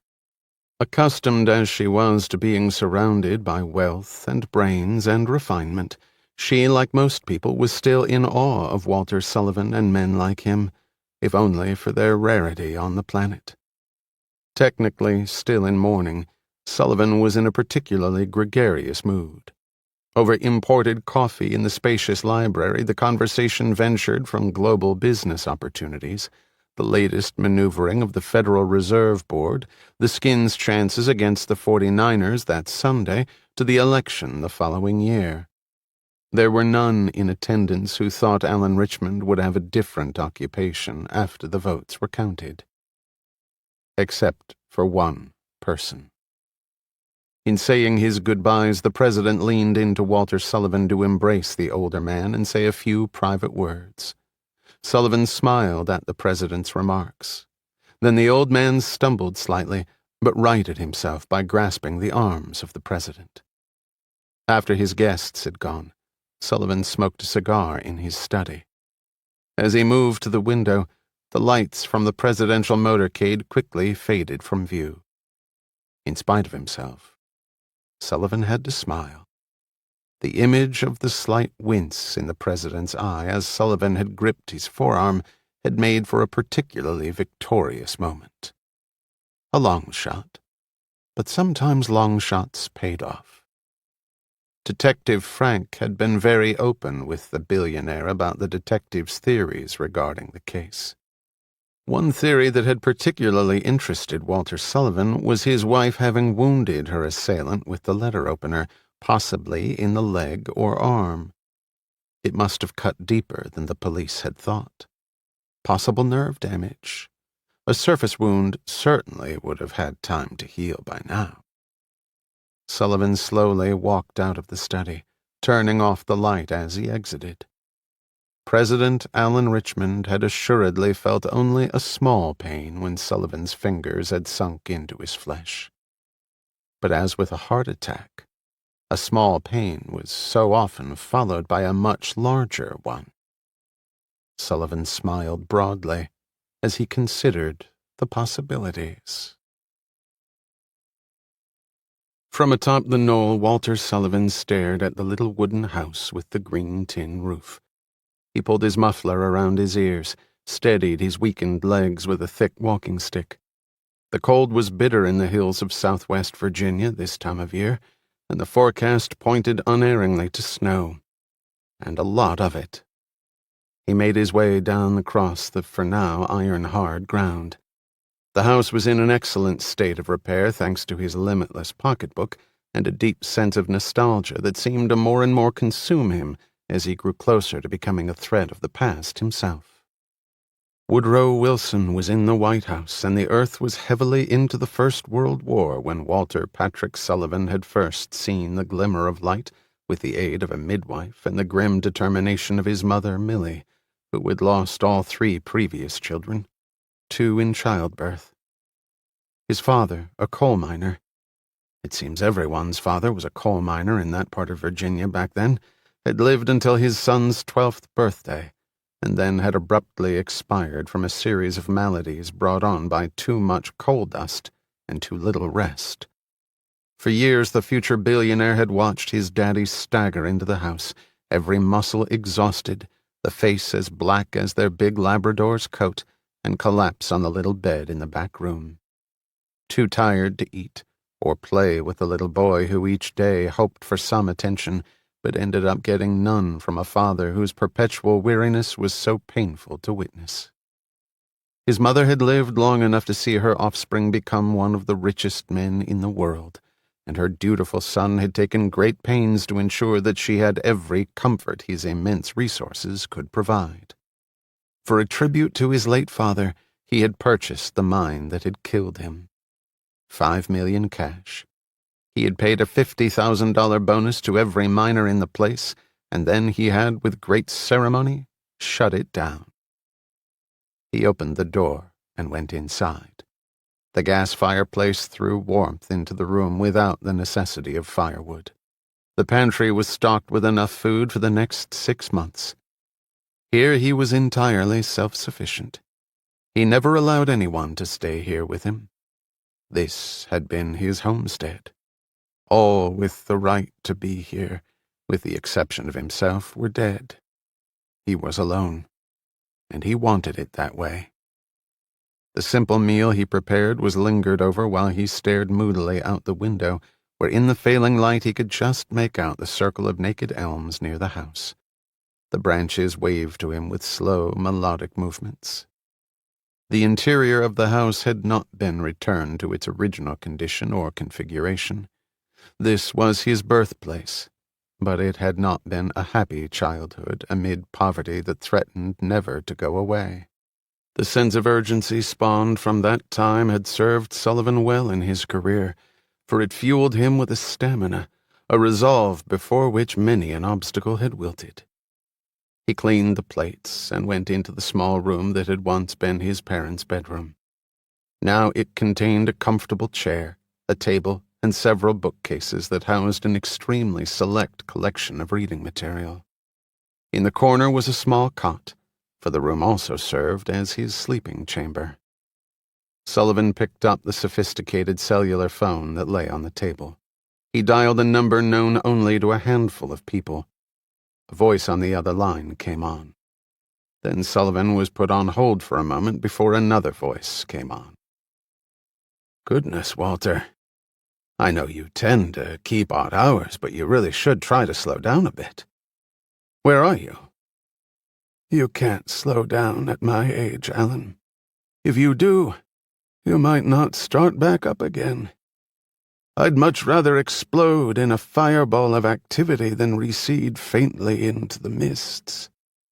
I hope I'm not disturbing something important." "Nothing that can't wait. I'm getting better about prioritizing world crises. Was there something you needed?" Sullivan took a moment to place a small recording device next to the receiver. One never knew. "I only had one question, Alan." Sullivan paused. It occurred to him that he was enjoying this. Then he thought of Christie's face in the morgue, and his face became grim. "What's that?" "Why did you wait so long to kill the man?" In the silence that followed, Sullivan could hear the pattern of breathing on the other end of the phone. To his credit, Alan Richmond did not start to hyperventilate. In fact, his breathing remained normal. Sullivan came away impressed and a little disappointed. "Come again?" "If your men had missed, you might be meeting with your attorney right now, planning your defense against impeachment. You must admit you cut it rather close." "Walter, are you all right? Has something happened to you? Where are you?" Sullivan held the receiver away from his ear for a moment. The phone had a scrambling device that made any possible tracing of his location impossible. If they were trying to lock in his position right now, as he was reasonably certain they were, they would be confronted with a dozen locations from which the call was supposedly originating, and not one of them anywhere near where he actually was. The device had cost him $10,000. But then it was only money. He smiled again. He could talk as long as he wanted. "Actually, I haven't felt this good in a long while." "Walter, you're not making any sense. Who was killed?"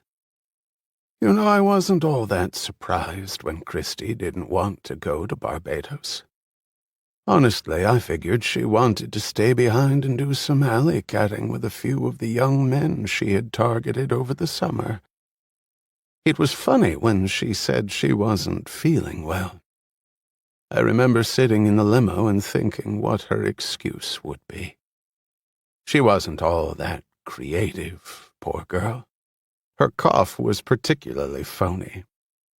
I suppose in school she used the dog ate my homework with alarming regularity. Walt, the odd thing was that when the police questioned me regarding why she hadn't come with me, I suddenly realized I couldn't tell them that Christy had claimed illness. You may recall that there were rumors of affairs floating in the papers about that time. I knew if I reported her not feeling well, coupled with her not joining me in the islands, that the tabloids would soon have her pregnant with another man's child, even if the autopsy confirmed otherwise. People love to assume the worst and the juiciest, Alan. You understand that. When you're impeached, they'll assume the worst of you, of course. And deservedly so. Walter, will you please tell me where you are? You were obviously not feeling well. Would you like me to play the tape for you, Alan? The one from the press conference where you gave me that particularly moving line about things that happen that have no meaning. It was quite a nice thing to say. A private comment between old friends that was picked up by several TV and radio stations in the area, but that never made the light of day. It's a tribute to your popularity, I suppose, that no one picked up on it. You were being so charming, so supportive. Who cared if you said Christy was sick? And you did say that, Alan. You told me that if Christy hadn't gotten sick, she wouldn't have been murdered. She would have gone with me to the island, and she would be alive today. I was the only one Christy told about being sick, Alan. And as I said, I never even told the police. So how did you know? You must have told me. I neither met nor spoke with you prior to the press conference. That much is easily confirmed. My schedule is monitored by the minute. As president, your whereabouts and communications are pretty much known at all times. I say pretty much, because on the night Christy was killed, you were certainly not among your usual haunts. You happened to be in my house, and more to the point, in my bedroom. At the press conference, we were surrounded by dozens of people at all times. Everything we said to each other is on tape somewhere.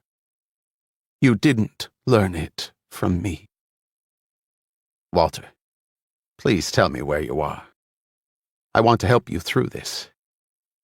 Christy was never really good at keeping things straight. She must have been so proud of her subterfuge with me. She probably bragged to you, didn't she? How she had snookered the old man. Because in fact my late wife was the only person in the world who could have told you that she had feigned illness.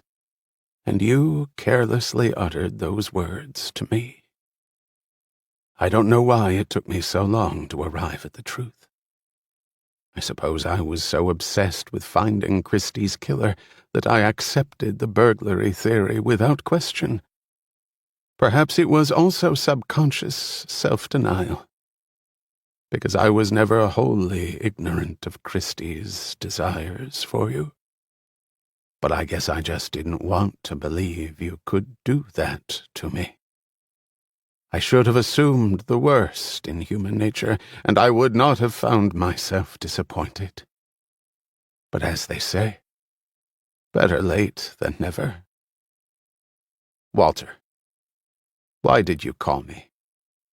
Sullivan's voice grew more quiet, but lost none of its force, none of its intensity.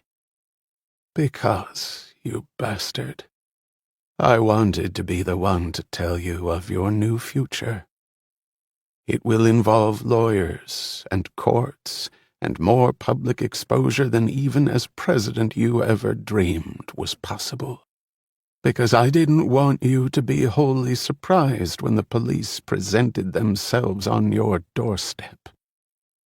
And most of all, I wanted you to know exactly who to thank for all of it." The president's voice became tense. "Walter, if you want me to help you, I will. But I am the President of the United States. And although you are one of my oldest friends, I will not tolerate this type of accusation from you or anyone else." "That's good, Alan. Very good. You discerned that I would be taping the conversation. Not that it matters." Sullivan paused for a moment, then continued. "My protege, Alan, taught you everything I knew, and you learned well. Well enough to hold the highest office in the land. Fortunately, your fall will also be the steepest." "Walter, you've been under a lot of stress. For the last time, please, get some help." "Funny, Alan. That's precisely my advice to you." Sullivan clicked off the phone and turned off the recorder. His heart was beating abnormally fast. He put one hand against his chest, forced himself to relax. A coronary was not going to be allowed. He was going to be around to see this one. He looked out the window and then at the inside of the room. His little homestead. His father had died in this very room. Somehow, that thought was comforting to him. He lay back in the chair and closed his eyes. In the morning, he would call the police. He would tell them everything and he would give them the tape. Then he would sit back and watch. Even if they didn't convict Richmond, his career was over. Which was to say the man was as good as dead, professionally, spiritually, mentally. Who cared if his physical carcass lingered? So much the better. Sullivan smiled. He had sworn that he would avenge his wife's killer. And he had. It was the sudden sensation of his hand rising from his side that brought his eyes open, and then his hand was being closed around a cold, hard object. It wasn't until the barrel touched the side of his head that he really reacted. And by then, it was too late. As the president looked at the phone receiver, he checked his watch. It would be over right about now. Sullivan had taught him well. Too well, as it had turned out for the teacher. He had been almost certain Sullivan would contact him directly prior to announcing the president's culpability to the world. That had made it relatively simple. Richmond rose and headed upstairs to his private quarters. The thought of the late Walter Sullivan had already passed from his mind. It was not efficient or productive to linger over a vanquished foe. It only set you back for your next challenge. Sullivan had also taught him that. In the twilight, the younger man stared at the house. He had heard the shot, but his eyes never stopped staring at the dim light in the window. Bill Burton rejoined Colin in a few seconds. He could not even look at his partner. Two trained and dedicated Secret Service agents, killers of young women and old men. On the drive back, Burton sank back in his seat. It was finally over. 3 people dead, counting Christine Sullivan. And why not count her? That's what had started this whole nightmare. Burton looked down at his hand, still barely able to comprehend that it had just curled around the grip of a gun, forced a trigger back and ended a man's life. With his other hand, Burton had taken the cassette recorder and the tape. They were in his pocket, headed for the incinerator. When he had checked the telephone tap and listened to Sullivan's phone conversation with Seth Frank, Burton had no idea what the old man was getting at with Christine Sullivan's illness. But when he reported the information to the president, Richmond had looked out the window for some minutes, a shade paler than he had been when Burton had entered the room. Then he had phoned the White House media department. A few minutes later, they had both listened to the tape from the first press conference on the Middleton courthouse steps. To the president commiserating with his old friend about the whimsical nature of life, how Christine Sullivan would still be alive if she hadn't taken ill. Having forgotten that Christine Sullivan had told him that on the day of her death. A fact that could be proven. A fact that could possibly topple all of them. Burton had slumped back in his chair, stared at his boss, who silently looked at the tape as if he were trying to erase its words with his thoughts. Burton shook his head incredulously, caught up in his own mushy rhetoric, just like a politician.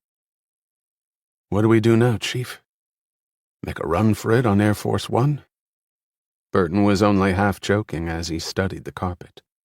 He was too numb to even think anymore. He looked up to find the president's eyes full upon him.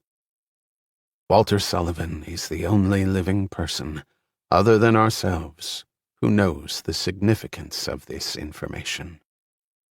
Burton rose from his chair and returned the stare. "My job doesn't include popping people just because you tell me to." The president would not take his eyes from Burton's face.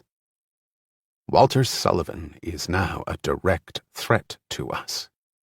He is also fucking with us, and I don't like people fucking with me. Do you?" "He's got a damn good reason to, don't you think?"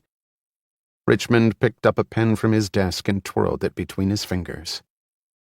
"If Sullivan talks, we lose everything. Everything." The president snapped his fingers. "Gone. Just like that. And I will do everything possible to avoid it happening." Burton dropped into his chair, his belly suddenly on fire. "How do you know he hasn't already?" "Because I know Walter," the president said simply. "He'll do it in his own way. And it will be spectacular, but deliberate. He is not a man who rushes into anything. But when he does act, the results will be swift and crushing." "Great." Burton put his head in his hands, his mind whirling faster than he thought possible.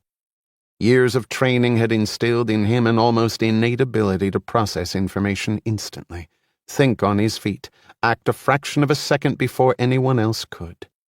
Now his brain was a muddle, like day-old coffee, thick and soupy. Nothing was clear. He looked up. "But killing the guy?"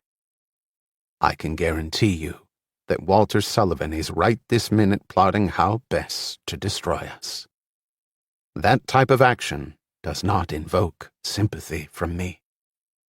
The president leaned back in his chair. "Plainly and simply, this man has decided to fight us. And one has to live with the consequences of one's decisions. Walter Sullivan knows that better than anyone alive." The president's eyes again lasered in on Burton's. "The question is, are we prepared to fight back?" Colin and Burton had spent the last 3 days following Walter Sullivan. When the car had dropped him off in the middle of nowhere, Burton both couldn't believe his luck and experienced deep sadness for his target, now truly a sitting duck. Husband and wife wiped out. As the car sped back to the capital city, Burton unconsciously rubbed at his hand, trying to whittle away the filth he felt in every crevice. What turned his skin cold was the realization that he could never wipe away the feelings he was having, the reality of what he had done. The rock-bottom emotional barometer would be with him every minute of every day of the rest of his days. He had traded his life for another. Again. His backbone, for so long a steel beam, had wilted to pitiful rubber. Life had given him the supreme challenge, and he had failed. He dug his fingers into the armrest and stared out the window into the darkness. Chapter 24. The apparent suicide of Walter Sullivan rocked not only the financial community. The funeral was attended by the high and mighty from all over the world. In an appropriately solemn and lavish ceremony at Washington's St. Matthew's Cathedral, the man was eulogized by a half-dozen dignitaries. The most famous had gone on for a full 20 minutes about the great human being Walter Sullivan had been, and also about the great stress he had been under, and how those under such strain sometimes do things they would otherwise never contemplate. When Alan Richmond had finished speaking, there was not a dry cheek in the place, and the tears that dampened his own face were seemingly genuine. He had always been impressed with his superb oratorical skills. The long funeral procession streamed out, and over 3.5 hours later ended at the tiny house where Walter Sullivan had begun and ended his life. As the limos scrambled for space on the narrow, snow-covered road, Walter Sullivan was carried down and interred next to his parents, on the little knoll where the view down the valley was by far the richest part of the place.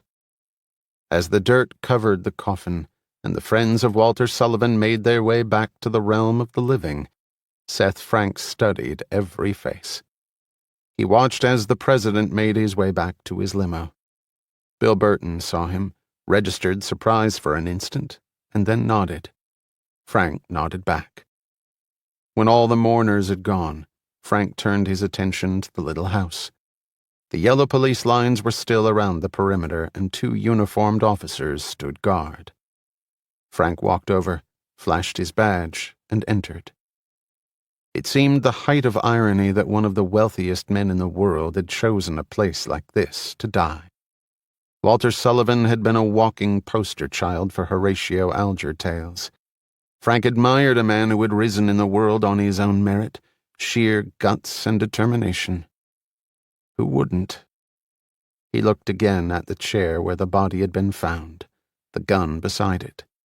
The weapon had been pressed against Sullivan's left temple. The stellate wound, large and ragged, had preceded the massive bursting fracture that had ended the man's life. The gun had fallen on the left side of the floor. The presence of the contact wound and powder burns on the deceased's palm had prompted the locals to file the case away as a suicide, the facts of which were simple and straightforward. A grieving Walter Sullivan had exacted revenge on his wife's killer and then taken his own life. His associates had confirmed that Sullivan had been out of touch for days, unusual for him. He rarely came to this retreat, and whenever he did, someone knew his whereabouts. The newspaper found beside the body had proclaimed the death of his wife's suspected murderer. All the signs pointed to a man who had intended on ending his life. What bothered Frank was one small fact that he had purposefully not shared with anyone. He had met Walter Sullivan the day he had come to the morgue. During that meeting, Sullivan had signed off on several forms related to the autopsy and an inventory of his wife's few possessions. And Sullivan had signed those forms with his right hand. It was inconclusive in itself. Sullivan could have held the gun in his left hand for any number of reasons. His fingerprints were on the gun, clear as day, maybe too clear, Frank thought to himself. The physical condition of the gun. It was untraceable. The serial numbers had been so expertly obliterated that even the scope couldn't pull up anything. A completely sterilized weapon, the kind you'd expect to find at a crime scene. But why would Walter Sullivan be concerned about anyone tracing a gun he was going to use to kill himself? The answer was, he wouldn't. But again, the fact was inconclusive, since the person providing Sullivan the weapon could have obtained it illegally, although Virginia was one of the easier states in which to purchase a handgun, much to the dismay of police departments in the northeast corridor of the country. Frank finished with the interior and paced outside. The snow still lay thickly on the ground. Sullivan had been dead before the snow had started. The autopsy had confirmed that. It was fortunate that his people knew the location of the house. They had come looking for him, and the body had been discovered within approximately 12 hours of death. No, the snow would not help Frank. The entire place was so isolated there was no one even to ask if anything suspicious had been observed on the night of Sullivan's death. His counterpart from the county sheriff's department climbed out of his car and hustled over to where Frank was standing. The man carried a file with some papers in it. He and Frank conversed for a few moments, and then Frank thanked him, climbed in his car, and drove off. The autopsy report indicated that Walter Sullivan had died sometime between 11 p.m. and 1 o'clock in the morning. But at 12:10, Walter Sullivan had called someone. The hallways of PS&L were unsettlingly quiet. The capillaries of a thriving law practice are ringing phones, pealing faxes, mouths moving and keyboards clicking. Lucinda, even with the firm's individual direct dialing lines, was normally the recipient of 8 phone calls per minute. Today she leisurely read through Vogue. Most office doors were closed, shielding from view the intense and often emotional discussions going on among all but a handful of the firm's lawyers. Sandy Lord's office door was not only closed, it was locked. The few partners with the temerity to attempt a knock on the thick portal were quickly on the biting end of an obscene verbal barrage from the room's lone and moody occupant. He sat in his chair, shoeless feet on the polished desk, tieless, collar undone, unshaven, a nearly empty bottle of his strongest whiskey within easy reach. Sandy Lord's eyes were now mere blots of red. At the church he had used those eyes to stare long and hard at the shiny brass coffin containing Sullivan's body. Essentially, it contained both their earthly remains.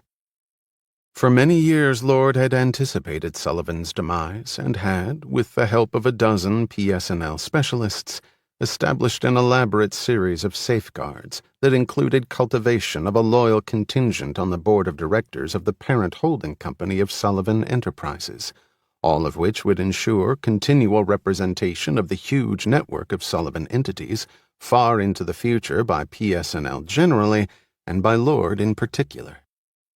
Life would go on.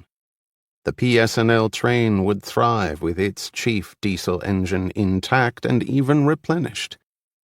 But an unexpected development had occurred. That Sullivan's passing was inevitable, the financial markets understood.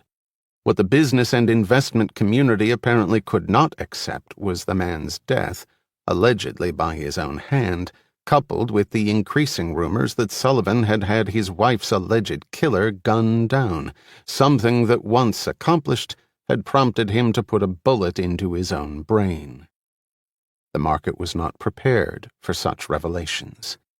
A surprised market, some economists would predict, often reacts wildly and precipitately. Those economists were not disappointed. Shares of stock in Sullivan Enterprises plummeted 61% in value on the New York Stock Exchange the morning after his body was discovered, on the heaviest trading volume for a single stock in the last 10 years. With the stock selling a full $6 a share below book value, it had not taken long for the vultures to circle. Centris Corp's tender offer was, upon Lord's advice, rejected by the board of directors. However, all indications pointed to overwhelming acceptance of the offer by the shareholders, who had nervously watched as a large chunk of their investment had evaporated overnight. It was likely that the proxy battle would be complete and the takeover finalized in 2 months. Centris's counsel, Rhodes Director and Minor, was one of the largest law firms in the country, well-stocked in all areas of legal expertise. The bottom line was clear. PS&L would not be needed. Its largest client, over $20 million worth, almost 1/3 of its legal business, would disappear. Already resumes were flying out of the firm. Practice groups were trying to cut deals with Rhodes, pleading their familiarity with Sullivan's business as a hedge against the dreaded and costly learning curve. 20% of the heretofore loyal PSNL attorney ranks had submitted their resignation, and there were no indications the tidal wave would subside any time soon. Lord's hand slowly meandered along his desk until the whiskey was tilted back and finished.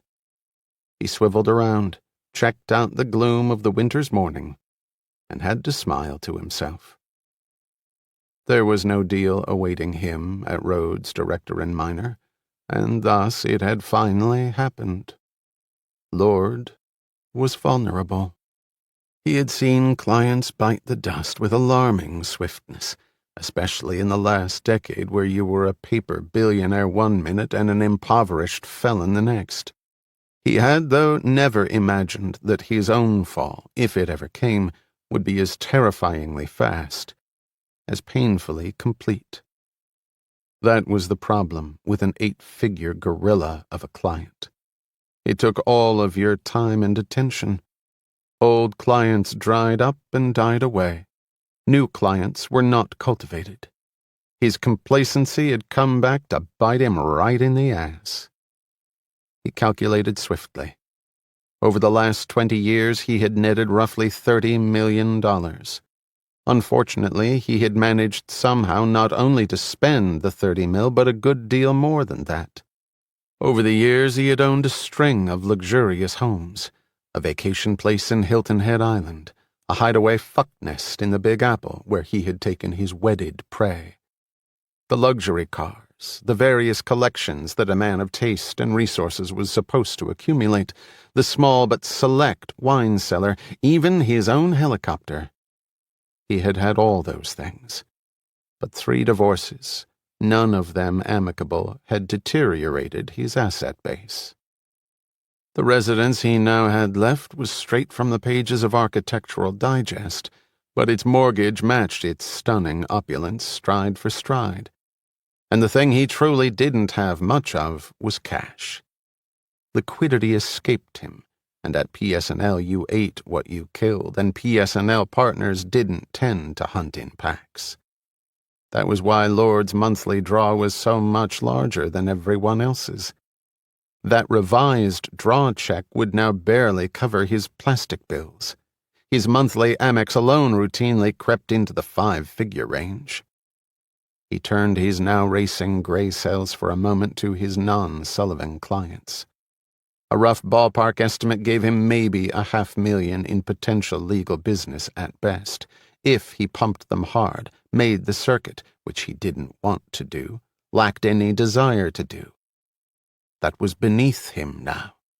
Or it had been up until good old Walter had decided life just wasn't worth living, despite his several billions. Jesus Christ. All for a little dumb shit whore. 500,000. That was even less than the little prick Kirkson. Lord winced at that realization. He wheeled around and studied the artwork on the far wall. Within the brush strokes of a minor 19th century artist, he found reason to smile once more. He had an option left to him. Though his biggest client had royally screwed up Lord's life, the rotund deal-maker had an asset left to mine. He punched his phone. Fred Martin pushed the cart quickly down the hallway. Only his 3rd day on the job, and his first delivering the mail to the firm's attorneys, Martin was anxious to complete his task quickly and accurately. One of 10 gophers employed by the firm, Martin was already feeling pressure from his supervisor to pick up his pace. After banging the streets for 4 months with no weapons other than his B.A. in history from Georgetown, Martin had figured his only recourse was to attend law school. And what better place to plumb the possibilities of such a career than at one of D.C.'s most prestigious? His endless trek of job interviews had convinced him that it was never too early to commence networking. He consulted his map with the attorneys' names listed in each square representing that person's office.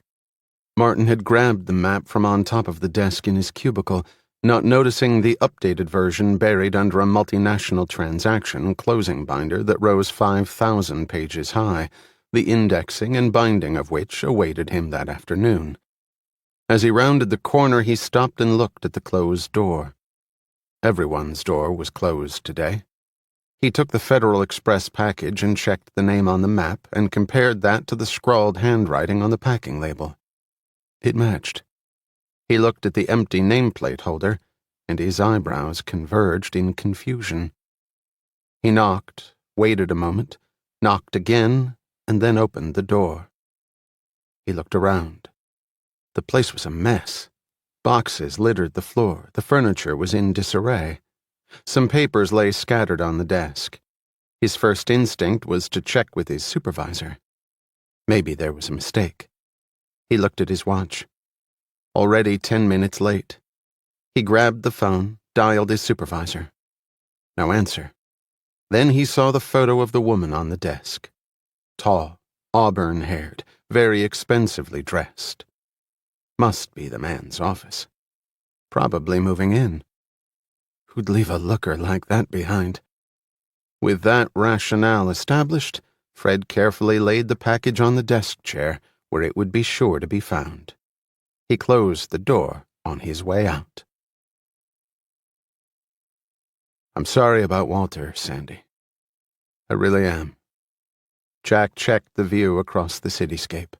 A penthouse apartment in Upper Northwest. The place must have been enormously expensive, and the dollars had continued to flow for the interior design. Everywhere Jack looked were original paintings, soft leather, and sculptured stone. He reasoned that the world didn't have many Sandy Lords, and they had to live somewhere. Lord sat by the fire that popped pleasantly in the grate, a loose paisley robe covering his bulky frame, bare feet comforted in leather slippers. A cold rain fell against the broad expanse of windows. Jack drew closer to the fire. His mind appeared to crackle and jump like the flames. A loose ember hit the marble surround, flamed, and then quickly disappeared. Jack cradled his drink and looked at his partner. The phone call hadn't been totally unexpected. We need to talk, Jack. The sooner the better for me. Not at the office. When he arrived, Lord's aged valet had taken his coat and gloves and then inconspicuously receded into the farther reaches of the home. The two men were in Lord's mahogany-paneled study, a luxuriously masculine retreat that Jack felt guiltily envious of. A glimmer of the large stone house briefly came into focus. It had a library, much like this. With an effort, he focused on Lord's back. I'm kind of fucked, Jack. The first words out of Lord's mouth had the effect of making Jack want to smile. You had to appreciate the man's candor. But he caught himself. The tone in Lord's voice demanded a certain respect. The firm will be okay, Sandy. We're not going to lose many more. So we sublease some space, it's no big deal. Lord finally stood up and went straight to the well-fed bar in the corner. The shot glass was filled to the rim and downed in a well-practiced motion. Excuse me, Jack. Maybe I'm not making myself real clear here. The firm took a blow, but not one that'll send it down for the count. You're right. Patton Shaw will weather this broadside. But what I'm talking about is whether Patton Shaw and Lord will live to fight another day. Lord lurched across the room and wearily plunged himself on the burgundy leather couch. Jack traced the column of brass nails as they marched across the outline of the heavy piece. He sipped his drink and studied the wide face. The eyes were narrow, no more than penny-wide slits, really. You're the firm's leader, Sandy. I don't see that changing, even if your client base took a hit. Lord groaned from his horizontal perch. A hit? A hit? I took a goddamn A-bomb, Jack, right up my ass. The heavyweight champion of the world couldn't have hit me any harder. I'm going down for the count. The buzzards, they are a-circling, and Lord, he is the main course. The stuffed hog with the apple in the mouth and a bullseye on the butt. Kirkson, Packard, Mullins, fucking Townsend. Keep counting, Jack. The list goes on until you get to the end of the partnership roll. I have, I must admit, a most unusual hate-hate relationship with my partners. But not Graham, Sandy. Not with Graham. Lord slowly edged himself up, perching on one flabby arm as he looked at Jack. Jack wondered why he liked the man as much as he did. The answer probably lay somewhere in the lunch at Fillmore's way back when. No bullshit.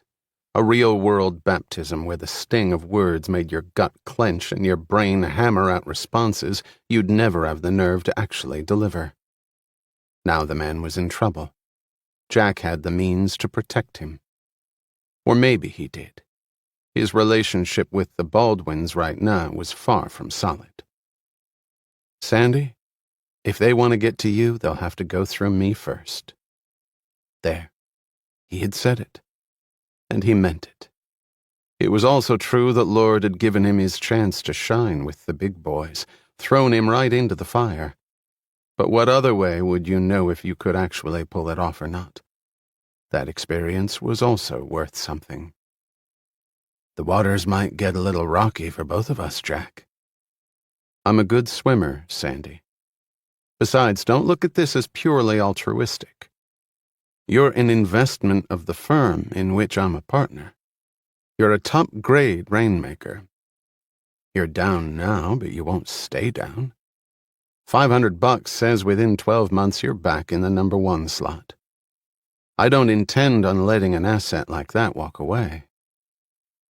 I won't forget this, Jack. I won't let you. After Jack had left, Lord started to pour another drink, but stopped.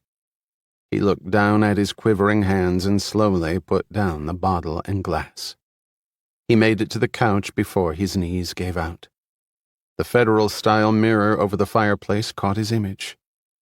It had been 20 years since a single tear had escaped the heavy face. That had been at his mother's passing. But now the outpourings were steadily coming on. He had cried for his friend, Walter Sullivan. For years, Lord had duped himself into believing that the man meant nothing more to him than a solid gold draw check each month. The price for that self-deception had come due at the funeral, where Lord had wept so hard that he had gone back to his car until it was time to go bury his friend. Now he rubbed at the puffy cheeks once again, pushing away the salty liquid. Fucking young punk. Lord had planned everything down to the last detail. His pitch would be perfect.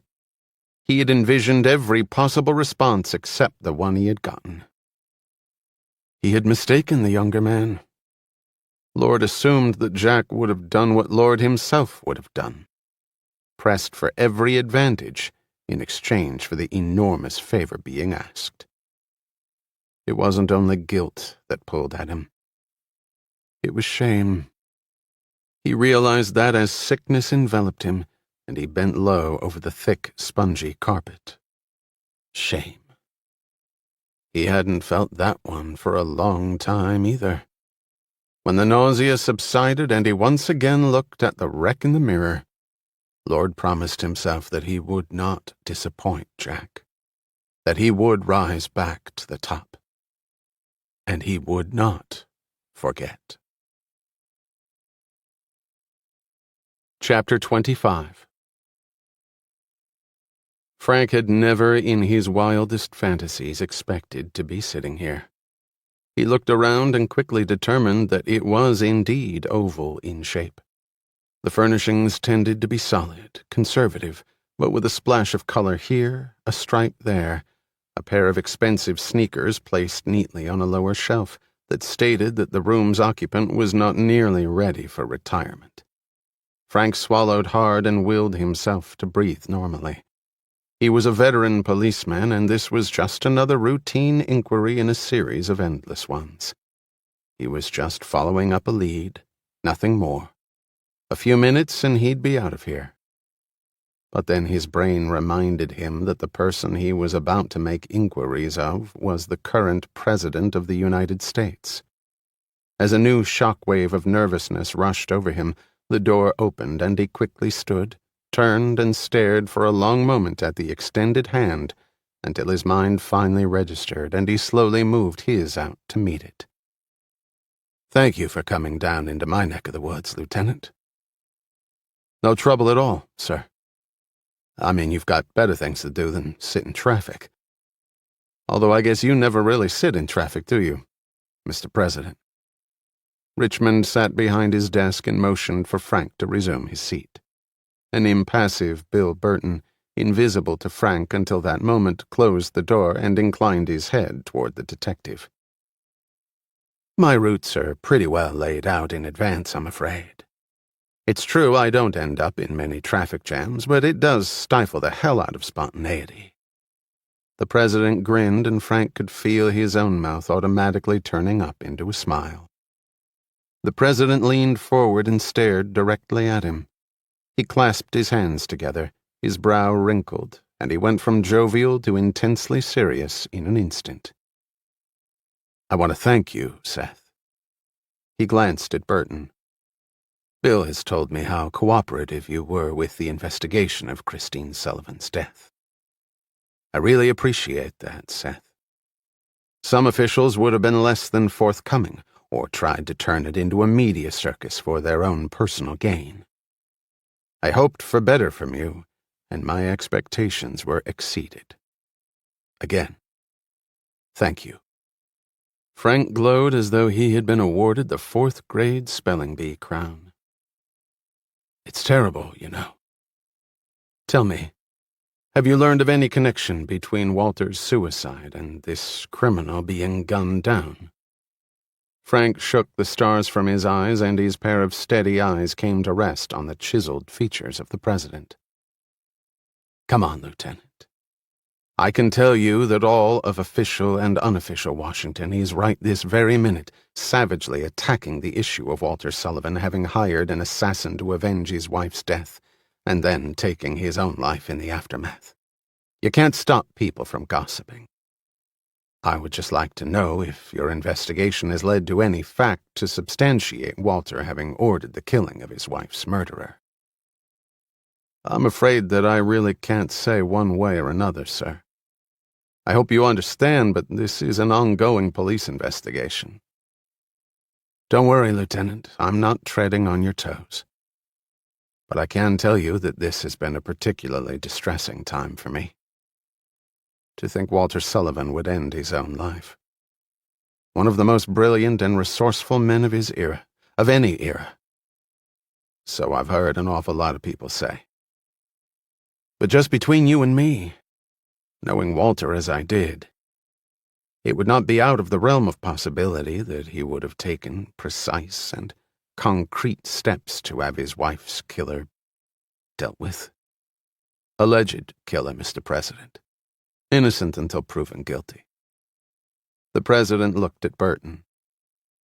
"But I was led to understand that your case was pretty much ironclad." Seth Frank scratched his ear.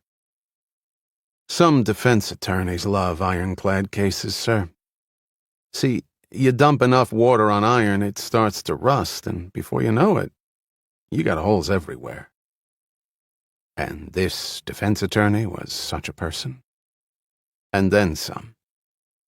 I'm not a betting man, but I would have given us no more than a 40% shot at getting a clean conviction.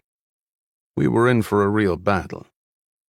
The president sat back as he absorbed this information, and then looked back at Frank. Frank finally noted the expression of expectancy on his face and flipped open his notebook.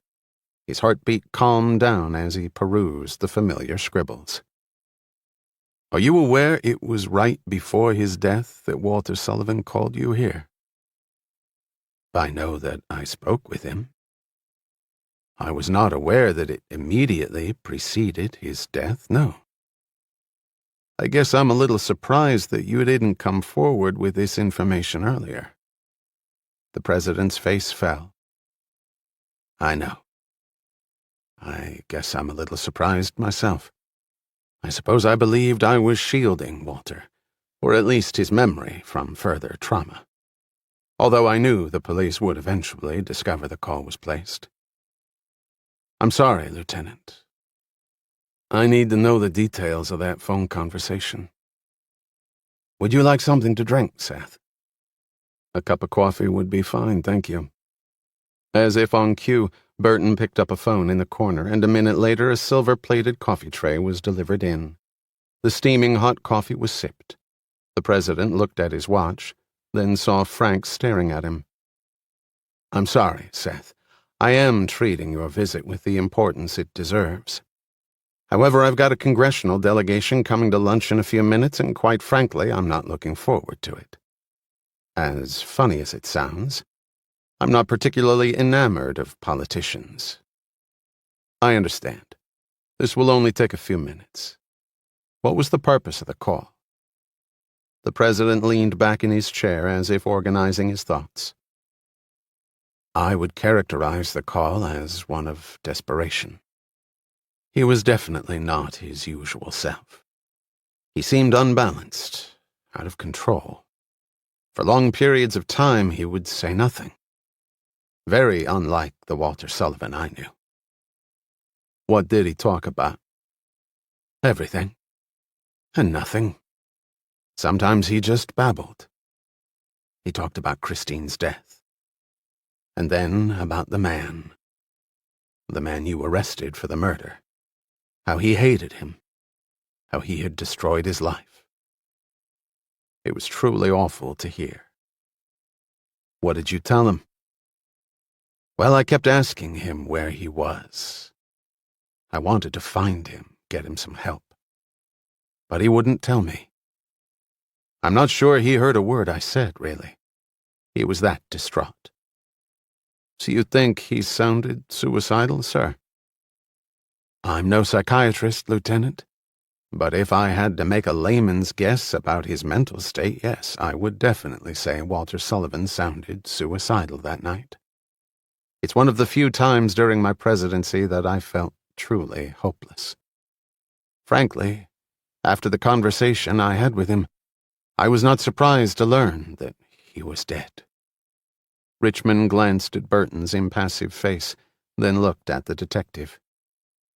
That's also why I questioned you as to whether you had determined if there was any truth to the rumor that Walter had anything to do with this person being gunned down.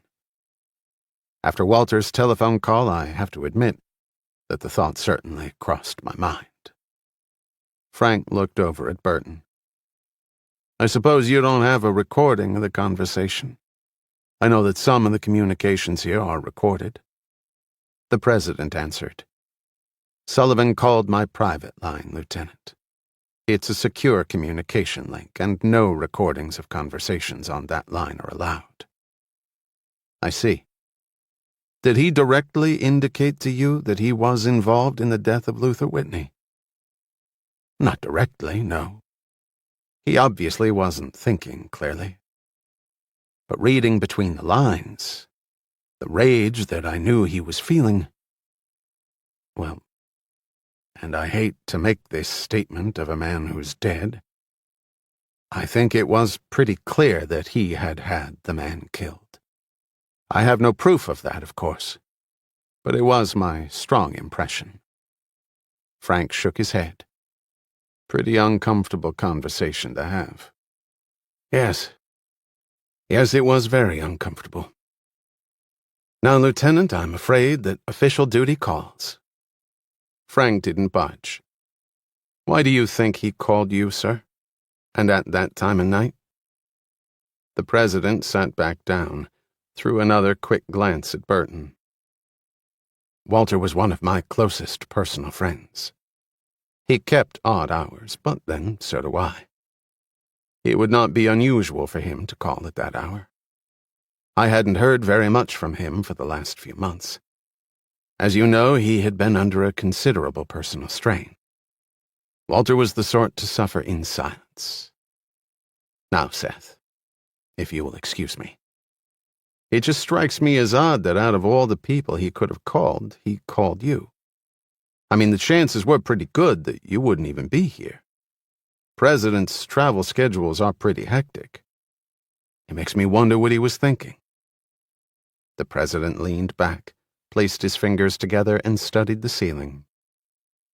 "Cop wants to play games to show me how smart he is." He looked back at Frank and smiled. "If I were a mind reader, I wouldn't have to rely so heavily on the pollsters." Frank smiled. "I don't think you have to be telepathic to know you're going to be occupying that chair for another 4 years, sir." "I appreciate that, Lieutenant. All I can tell you is that Walter called me. If he was planning on killing himself, who would he call? His family has been estranged from him since his marriage to Christine. He had many business acquaintances, but few people he would call true friends. Walter and I have known each other for years, and I considered him a surrogate father. I had taken a very active interest in the investigation of his wife's death, as you know. All of that together could explain why he wanted to talk to me, particularly if he was contemplating taking his life. That's really all I know. I'm sorry I can't be of more help." The door opened. Frank did not see that it was in response to a tiny button on the underside of the president's desk. The president looked at his secretary. "I'll be right there, Lois. Lieutenant, if there's anything I can do for you, you let Bill know. Please." Frank closed his notebook. "Thank you, sir." Richmond stared at the doorway after Frank had departed. "What was the name of Whitney's attorney, Burton?" Burton thought for a moment. "Graham. Jack Graham. The name sounds familiar. Works at Patton Shaw. He's a partner there." The president's eyes froze on the agent's face. "What's the matter?" "I'm not sure." Richmond unlocked a drawer in his desk and took out a notebook he had compiled on this little extracurricular matter. "Don't lose sight of the fact, Burton, that one very important piece of incriminating evidence, for which we happen to have paid $5 million, has never turned up." The president flipped through the pages of his notebook. There were numerous individuals involved, to various degrees, in their little drama. If Whitney had given his attorney the letter opener along with an account of what had happened, the whole world would have known by now. Richmond thought back to the awards ceremony for Ransom Baldwin at the White House. Graham was clearly no shrinking violet. Clearly he didn't have it. But then who, if anyone, would Whitney have given it to? As his mind spun out neat blocks of analysis and possible scenarios, one name suddenly stood out at the president from within the lines of precise writing. One person who had never really been accounted for. Jack cradled the carry-out in one arm, his briefcase in the other, and managed to wiggle the key out of his pocket. Before he could put it in the lock, though, the door opened. Jack looked surprised. "I didn't expect you home yet." "You didn't have to stop. I could have made something." Jack went inside, dropped his briefcase on the coffee table, and headed to the kitchen. Kate stared after him. "Hey, you work all day, too. Why should you have to cook?" "Women do it every day, Jack. Just look around." He emerged from the kitchen. "No argument there.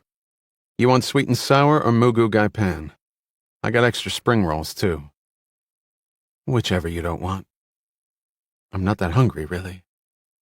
He withdrew and came back with 2 fully stocked plates.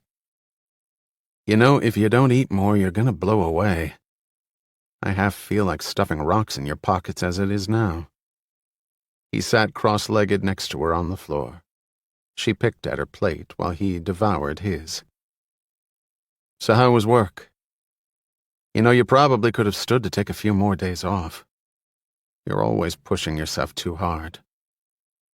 "Look who's talking." She picked up a spring roll and then put it back down. He put down his fork and looked over at her. "So I'm listening."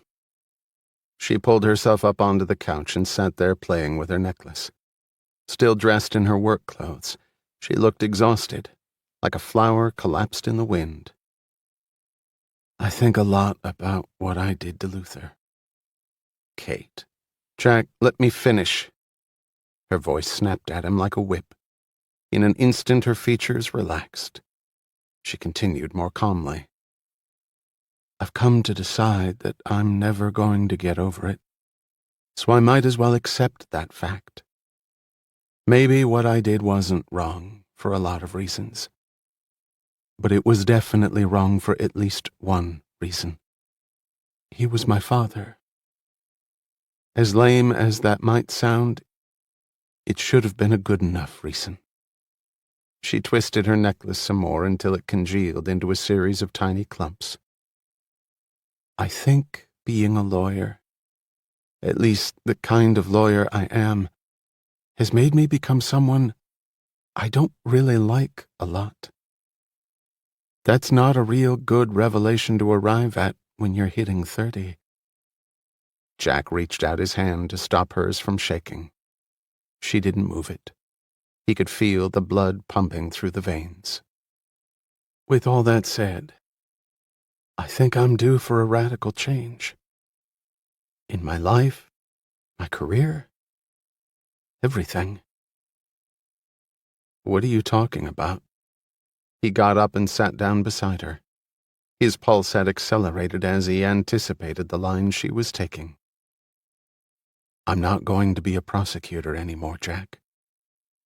In fact, I'm not going to be a lawyer anymore. I submitted my resignation this morning. I have to admit they were pretty shocked. Told me to think about it. I told them I already had. As much as I'm going to. The incredulity was stiff in his voice. You quit your job? Jesus, Kate, you've put a hell of a lot into your career. You can't just throw that away. She suddenly rose and stood by the window looking out. That's just it, Jack. I'm not throwing anything away. My memories of what I've done for the last 4 years add up to about a lifetime of horror films. That's not exactly what I had in mind sitting in con law as a first year debating grand principles of justice. Don't sell yourself short. The streets are a heck of a lot safer because of what you've done. She turned to look at him. I'm not even stemming the flow anymore. I got washed out to sea a long time ago. But what are you going to do? You're a lawyer. No, you're wrong. I've only been a lawyer a tiny fraction of my life. My life before that time, I liked a whole lot better. She stopped and stared at him, her arms folded across her chest. You made that very clear to me, Jack. I became a lawyer to pay back my father. 3 years of school and 4 years of no life outside a courtroom is a pretty big price. A deep sigh emerged from her throat. Her body teetered for a moment before she regained her composure. Besides, I guess I really paid him back now. Kate, it wasn't your fault. None of it. His mouth stopped moving as she turned away from him. Her next words rocked him. I'm going to move away, Jack. I'm not exactly sure where yet. I've got a little money saved. The Southwest sounds nice. Or maybe Colorado. I want as different from here as I can get. Maybe that's a start. Moving. Jack said the word more to himself than to her. Moving. He repeated the word as if both trying to make it go away and trying to dissect and interpret it in a manner that was not as painful as it felt at the moment. She looked down at her hands. There's nothing keeping me here, Jack. He looked at her, and he more felt than heard the angry response rush past his lips. God damn you! How dare you say that? She finally looked at him. He could almost see the crack in her voice as she spoke. "I think you better leave." Jack sat at his desk, unwilling to face the mounds of work, the small mountain of pink messages, wondering if his life could possibly get any worse. That's when Dan Kirkson walked in. Jack inwardly groaned. "Dan, I really don't— You weren't at the partners' meeting this morning." "Well, no one told me we were having one. A memo was sent around. But then your office hours have been somewhat erratic of late." He looked disapprovingly at the shambles of Jack's desk. His own was unfailingly in pristine condition, more a testament to how little actual legal work he did than anything else. "I'm here now." "I understand you and Sandy met at his house." Jack eyed him keenly. "I guess nothing's private anymore." Kirkson flushed angrily. "Partnership matters should be discussed by the full partnership. What we don't need are factions developing that will decimate this firm any more than it already has been." Jack almost laughed out loud. Dan Kirkson, the undisputed king of the faction builders. "I think we've seen the worst." "Do you, Jack? Do you really?" Kirkson sneered. "I didn't know you had so much experience with this sort of thing." "Well, if it bothers you so much, Dan, why don't you leave?" The sneer quickly evaporated from the little man's face.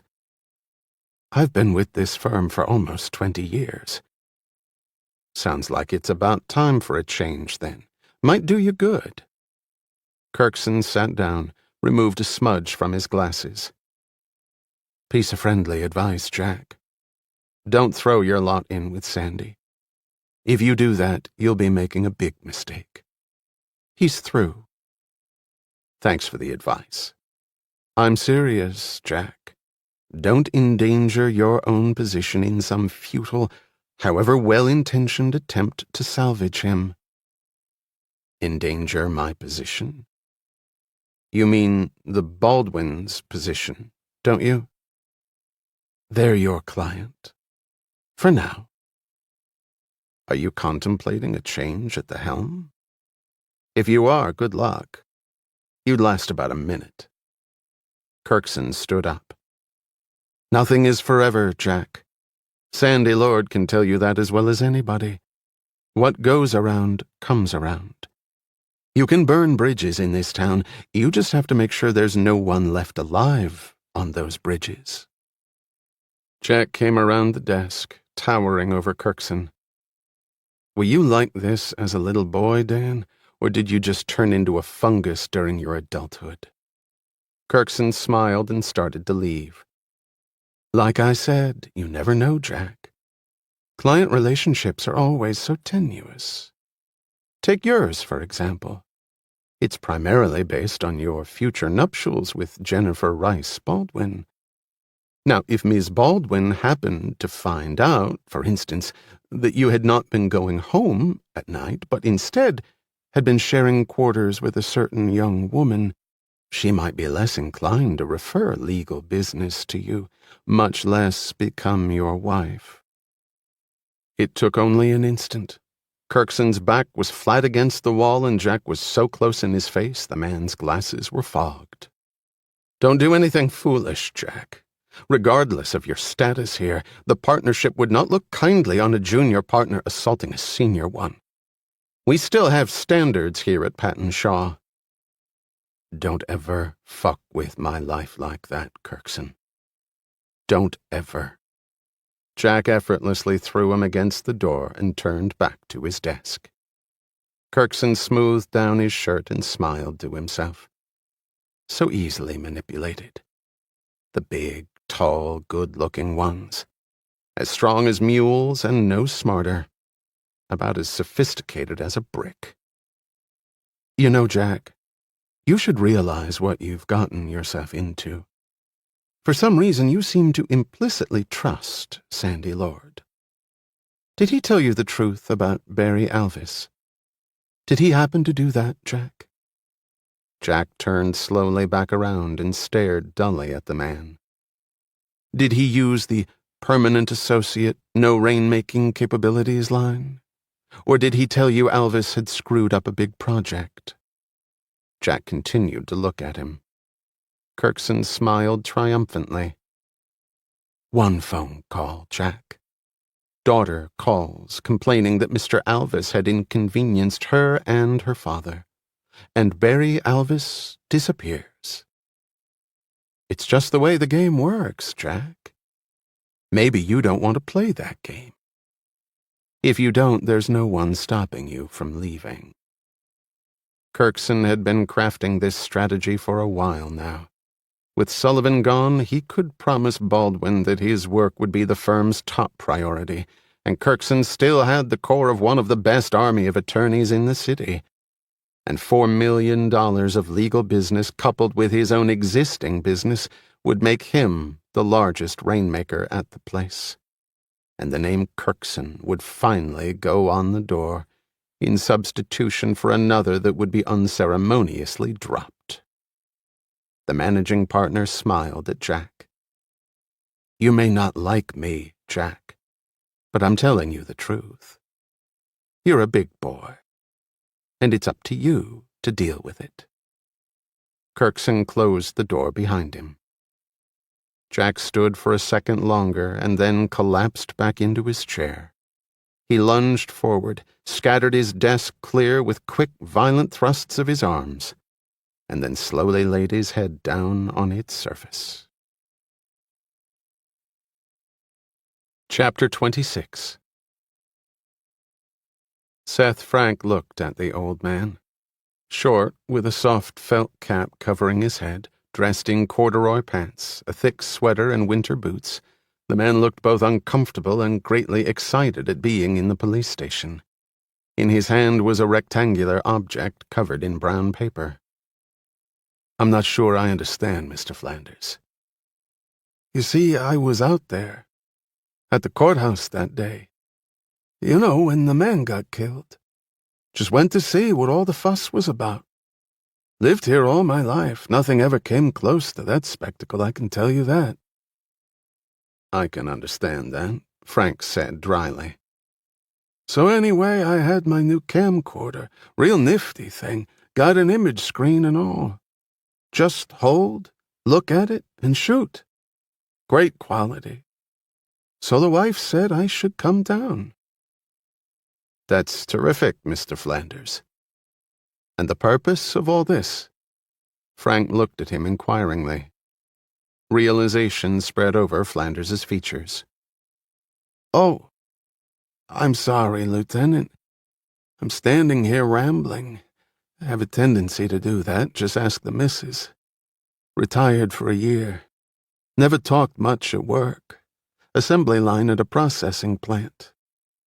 Like to talk now. Listen, too. Spend a lot of time down at that little cafe over behind the bank.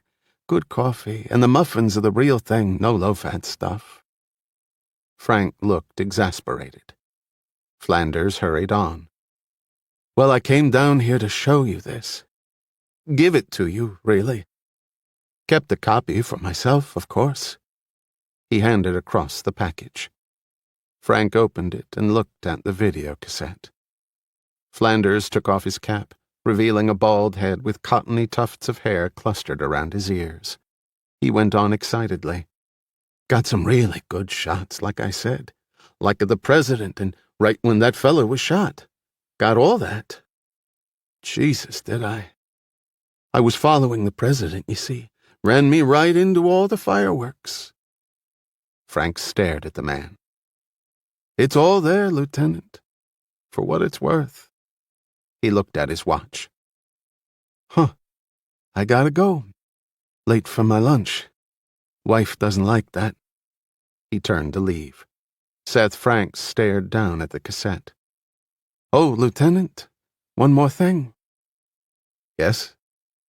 If anything were to come from my tape, do you think they might use my name when they write about it? Frank shook his head. Write about it? The old man looked excited. Yeah. You know, the historians. They'd call it the Flanders tape, wouldn't they? Or something like that. The Flanders video, maybe. You know, like before. Frank wearily rubbed his temples. Like before? Yeah, Lieutenant. You know, like Zapruder with Kennedy. Frank's face finally sagged in recognition. I'll be sure to let them know, Mr. Flanders. Just in case. For posterity. There you go. Flanders pointed a happy finger at him. Posterity. I like that. Have a good one, Lieutenant. Alan? Richmond absently motioned for Russell to come in and then looked down once again at the notebook in front of him. Finished, he closed it and looked at his chief of staff. His stare was impassive. Russell hesitated, studying the carpet, her hands clasped nervously in front of her. Then she hurried across the room and fell rather than sat in one of the chairs. I'm not sure what to say to you, Alan. I realize my behavior was inexcusable, absolutely inappropriate. If I could plead temporary insanity, I would. So you're not going to attempt to explain it away as being somehow in my best interests? Richmond sat back in his chair. His eyes remained on Russell. No, I'm not. I'm here to offer my resignation. The president smiled. Perhaps I did underestimate you, Gloria. He stood up, went around the desk and leaned against it, facing her. On the contrary, your behavior was absolutely appropriate. If I had been in your position, I would have done the same thing. She looked up at him. Her face betrayed her astonishment. Don't misunderstand me. I expect loyalty, Gloria, like any leader. I do not, however, expect human beings to be anything more than that, meaning human, with all their associated weaknesses and survival instincts. We are, after all, animals. I have attained my position in life by never losing sight of the fact that the most important person in the world is myself. Whatever the situation, whatever the obstacle, I have never lost sight of that one simple truism. What you did that night displays that you also share that belief. You know what I intended? Of course I do. Gloria, I don't condemn you for taking a situation and attempting to maximize its beneficial effect on you. My God, that's the basis upon which this country and this city in particular are built. But when Burton told you... Richmond held up one hand. I admit I felt certain emotions that night. Betrayal, perhaps, foremost among them. But in the time since, I have concluded that what you did evidenced strength, not weakness of character. Russell struggled to see where this was going. Then may I correctly assume that you do not want my resignation? The president bent forward, took one of her hands. I can't recall you ever mentioning the word, Gloria. I can't imagine breaking up our relationship after we've come to know each other so well. Shall we leave it at that? Russell rose to go. The president went back to his desk. Oh, Gloria, I do have a number of things I want to go over with you tonight. The family's out of town, so perhaps we can work in my private quarters. Russell looked back at him. It might be a late night, Gloria. Better bring a change of clothes. The president didn't smile. His stare cut right through her. Then he went back to his work. Russell's hand trembled as she closed the door. Jack pounded on the door so hard he could feel the thick, polished wood cut into his knuckles. The housekeeper opened the door, but Jack shot through before she could say a word. Jennifer Baldwin swept down the curved staircase and into the marbled entrance foyer. Dressed in yet another expensive evening gown, her hair tumbled down her shoulders, framing significant cleavage. She was not smiling. Jack, what are you doing here? I want to talk to you.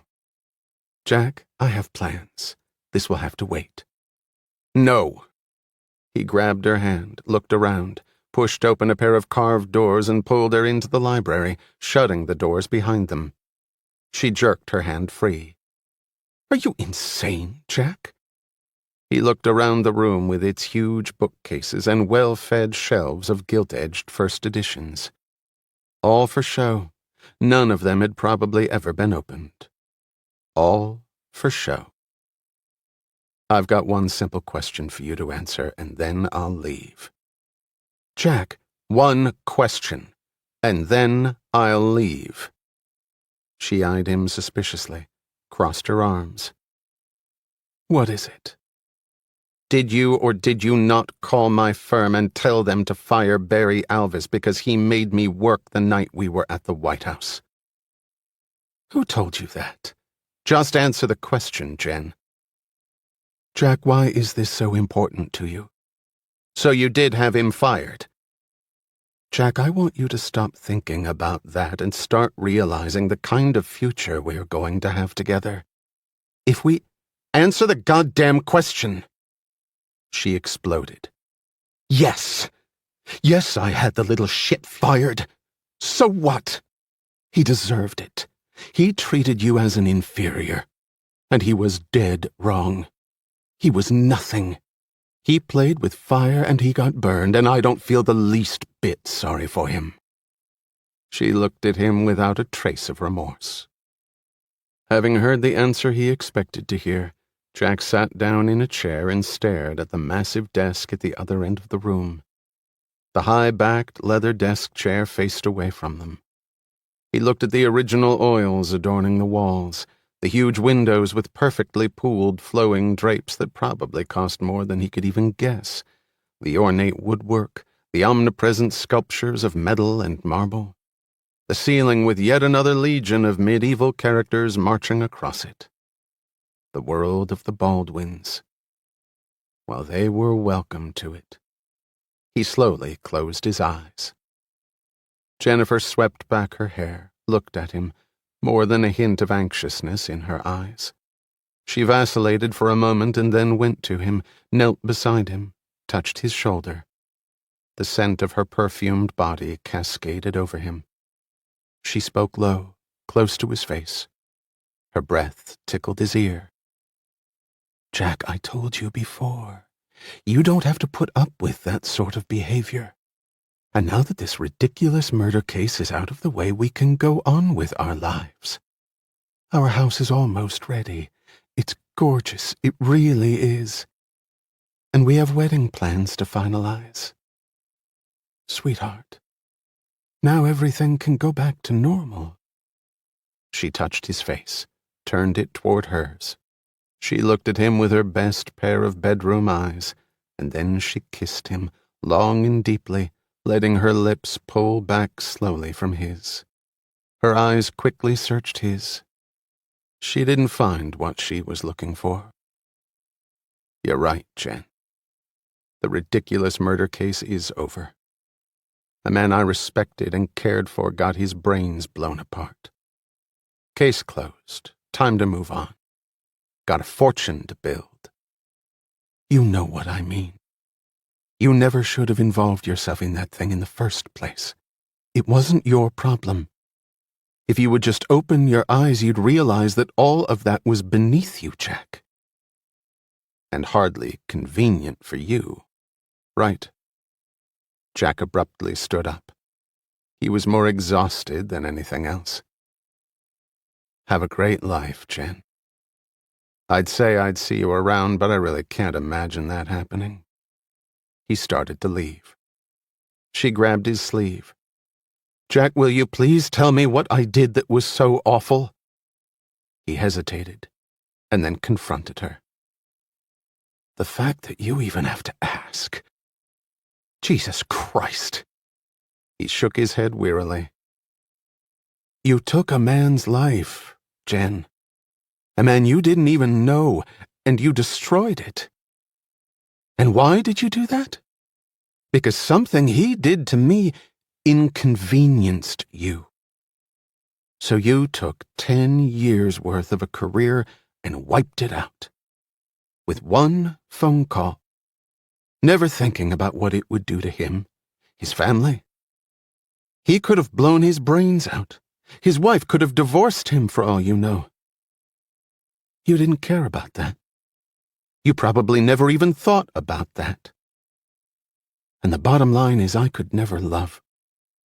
I could never spend my life with someone who could do something like that. If you can't understand that, if you really think what you did wasn't wrong, then that's all the more reason why we need to say goodbye right now. We might as well flesh out the irreconcilable differences before the wedding. Saves everybody a lot of time and trouble. He turned the handle on the door and smiled. Everybody I know would probably tell me how crazy I am for doing this. That you're the perfect woman. Smart, rich, beautiful. And you are all of those things, Jen. They'd say we'd have a perfect life together. That we'd have everything. How could we not be happy? But the thing is, I wouldn't make you happy because I don't care about the things you do. I don't care about the millions in legal business, or houses the size of apartment buildings, or cars that cost a year's salary. I don't like this house. I don't like your lifestyle. I don't like your friends. And I guess the bottom line is, I don't like you. And right now I'm probably the only man on the planet who would say that. But I'm a pretty simple guy, Jen, and the one thing I'd never do to you is lie. And let's face it, in a couple of days, about a dozen guys a lot better suited to you than Jack Graham are going to be knocking on your door. You won't be lonely. He looked at her and felt a grimace of pain as he observed the absolute astonishment on her face. For what it's worth, anybody who asks, you dumped me. Not up to the Baldwin standard. Unworthy. Goodbye, Jen. She still stood there several minutes after he left. A series of emotions competed for space across her face, none in the end winning out. Finally, she fled the room. The sounds of her high heels against the marble floor disappeared as she hurried up the carpeted stairs. For a few seconds more, the library was quiet. Then the desk chair swung around, and Ransom Baldwin eyed the doorway where his daughter had been standing. Jack checked the peephole, half expecting to see Jennifer Baldwin standing there with a gun. His eyebrows raised a notch when he saw who it was. Seth Frank walked in, shrugged off his coat, and looked around appreciatively at Jack's cluttered little apartment. Man, this brings back memories of another time in my life, I can tell you. Let me guess. Delta House, 75. You were vice president in charge of bar operations. Frank grinned. Closer to the truth than I'd care to admit. Enjoy it while you can, my friend. Without meaning to sound politically incorrect, a good woman will not allow you to continue such an existence. Then I might be in luck. Jack disappeared into the kitchen and came back with a brace of Sam Adamses. They settled into the furniture with their drinks. Trouble and wedded bliss to Beeland, counselor? On a scale of 1 to 10, a 1 or a 10, depending on your perspective. Why am I thinking that it's not the Baldwin gal that's entirely gotten to you?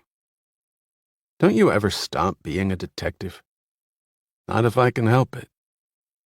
You want to talk about it? Jack shook his head. I might bend your ear another night, but not tonight. Frank shrugged. Just let me know. I'll bring the beer. Jack noticed the package on Frank's lap. Present? Frank took out the tape. I'm assuming you've got a VCR under some of this junk. As the video came on, Frank looked at Jack. Jack, this is definitely not G-rated. And I'm telling you up front, it shows everything, including what happened to Luther. You up to it? Jack paused for a moment. You think we might see something in here that'll catch whoever did it?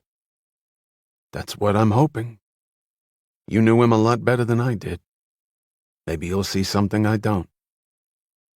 Then I'm up to it. Even forewarned, Jack was not prepared.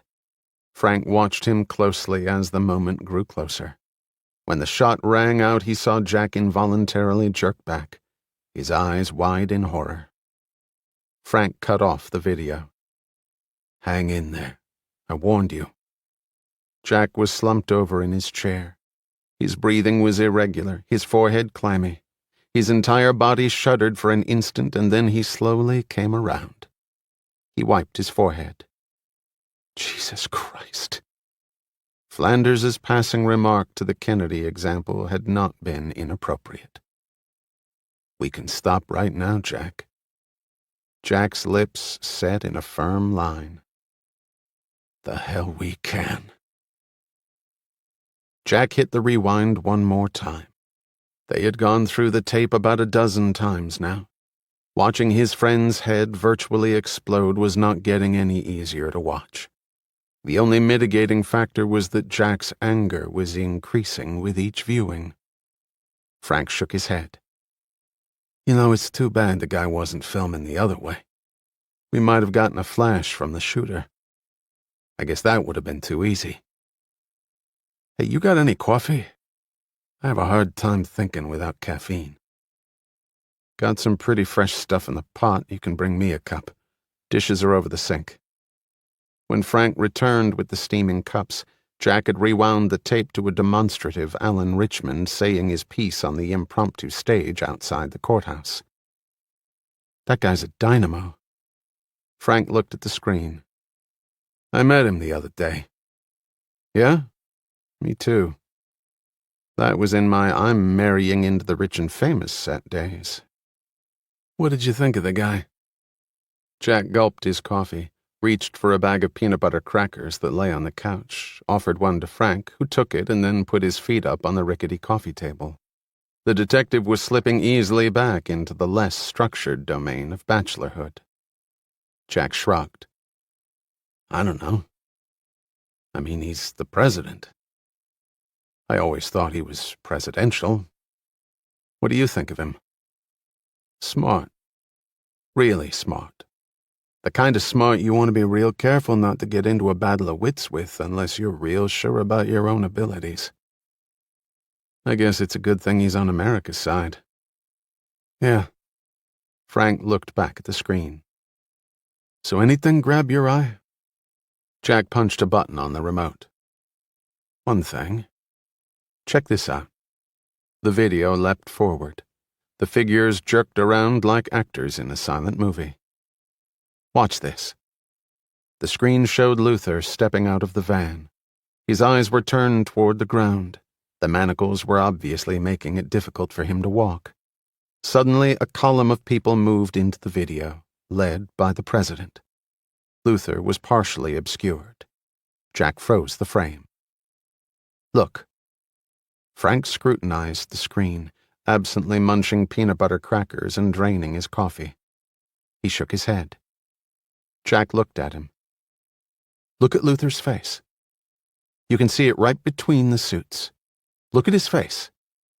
Frank bent forward, almost touching the screen with his face. He recoiled, his eyes wide. Damn. Looks like he's saying something. No, it looks like he's saying something to somebody. Frank looked across at Jack. You're saying he's recognized somebody? Like maybe the guy who popped him? Under the circumstances, I don't think he'd just be making casual conversation with some stranger. Frank looked back at the screen, studying it intently. Finally, he shook his head. We're gonna need some special talents on this. He rose. Come on. Jack grabbed his coat. Where to? Frank smiled as he rewound the tape and then put on his hat. Well, first I'm gonna buy us some dinner. I'm married, and I'm also older and fatter than you.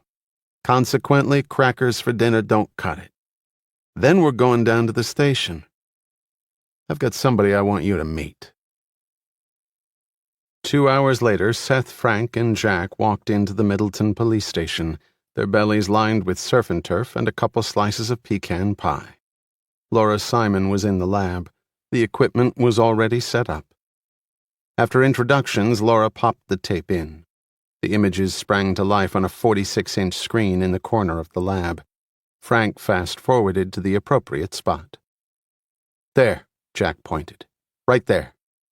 Frank froze the tape. Laura sat at a keyboard and typed in a series of commands. On the screen, the part of the frame containing Luther's image was blocked out and then magnified in increasingly large degrees, like a balloon being blown up. This process continued until Luther's face seemed to span the entire 46 inches. That's as far as I can take it. Laura spun her chair around and nodded to Frank. He pushed a button on the remote and the screen again came to life. The audio was choppy. Screams, shouts, traffic noise, and the blended sounds of hundreds of people served to make what Luther was saying incomprehensible. They watched as his lips moved open and closed. He's pissed. Whatever he's saying, he is not happy. Frank pulled out a cigarette, got a dirty look from Simon, and put it back in his pocket. Anybody read lips? Laura looked at each of them. Jack stared at the screen. What the hell was Luther saying? The look on his face. Jack had seen that once before, if he could only remember when. It had been recently, he was sure of it. You see something we don't? Frank asked. Jack looked over to see Frank staring at him. Jack shook his head, rubbed his face. I don't know. There's something there. I just can't place it. Frank nodded to Simon to cut off the equipment. He stood up and stretched. Well, sleep on it. Anything comes to you, let me know. Thanks for coming in, Laura. The two men walked out together. Frank glanced over at Jack, then reached across and felt behind his neck. Jesus, you are a stress grenade ready to explode. Christ, I don't know why I should be. The woman I was supposed to marry, I'm not. The woman I wanted to marry just told me to get out of her life, and I'm reasonably sure I'm not going to have a job in the morning.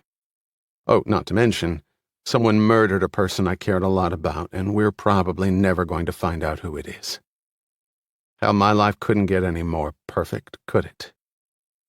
Well, maybe you're due for some good luck. Jack unlocked his Lexus. Yeah. Hey, if you know anyone who wants an almost brand new car, let me know. Frank's eyes twinkled as he looked at Jack. Sorry. Nobody I know could afford it. Jack smiled back. Me either. Driving back, Jack looked at his car clock. It was almost midnight. He passed the offices of Patton Shaw, looked up at the stretch of darkened offices, and wheeled his car around, turning into the garage. He slid his security card in, waved to the security camera posted outside the garage door, and a few minutes later was in the elevator heading up. He didn't know exactly why he was here. His days at Patton Shaw were now clearly numbered. Without Baldwin as a client, Kirkson would ride him out on a rail. He felt a little sorry for Lord. He had promised the man protection. But he wasn't going to marry Jennifer Baldwin simply to ensure Lord's mammoth draw check. And the man had lied to him about Barry Alvis's departure from the firm. But Lord would land on his feet. Jack hadn't been kidding about his faith in the man's resiliency.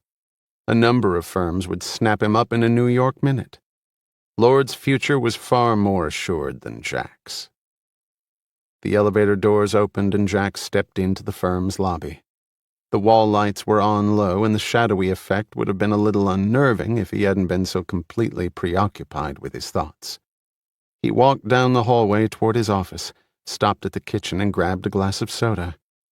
Ordinarily, even at midnight, there were a few people beating their brains out over some impossible deadline. Tonight there was only stone-cold silence. Jack turned on his light and closed his office door. He looked around at the domain of his personal partnership.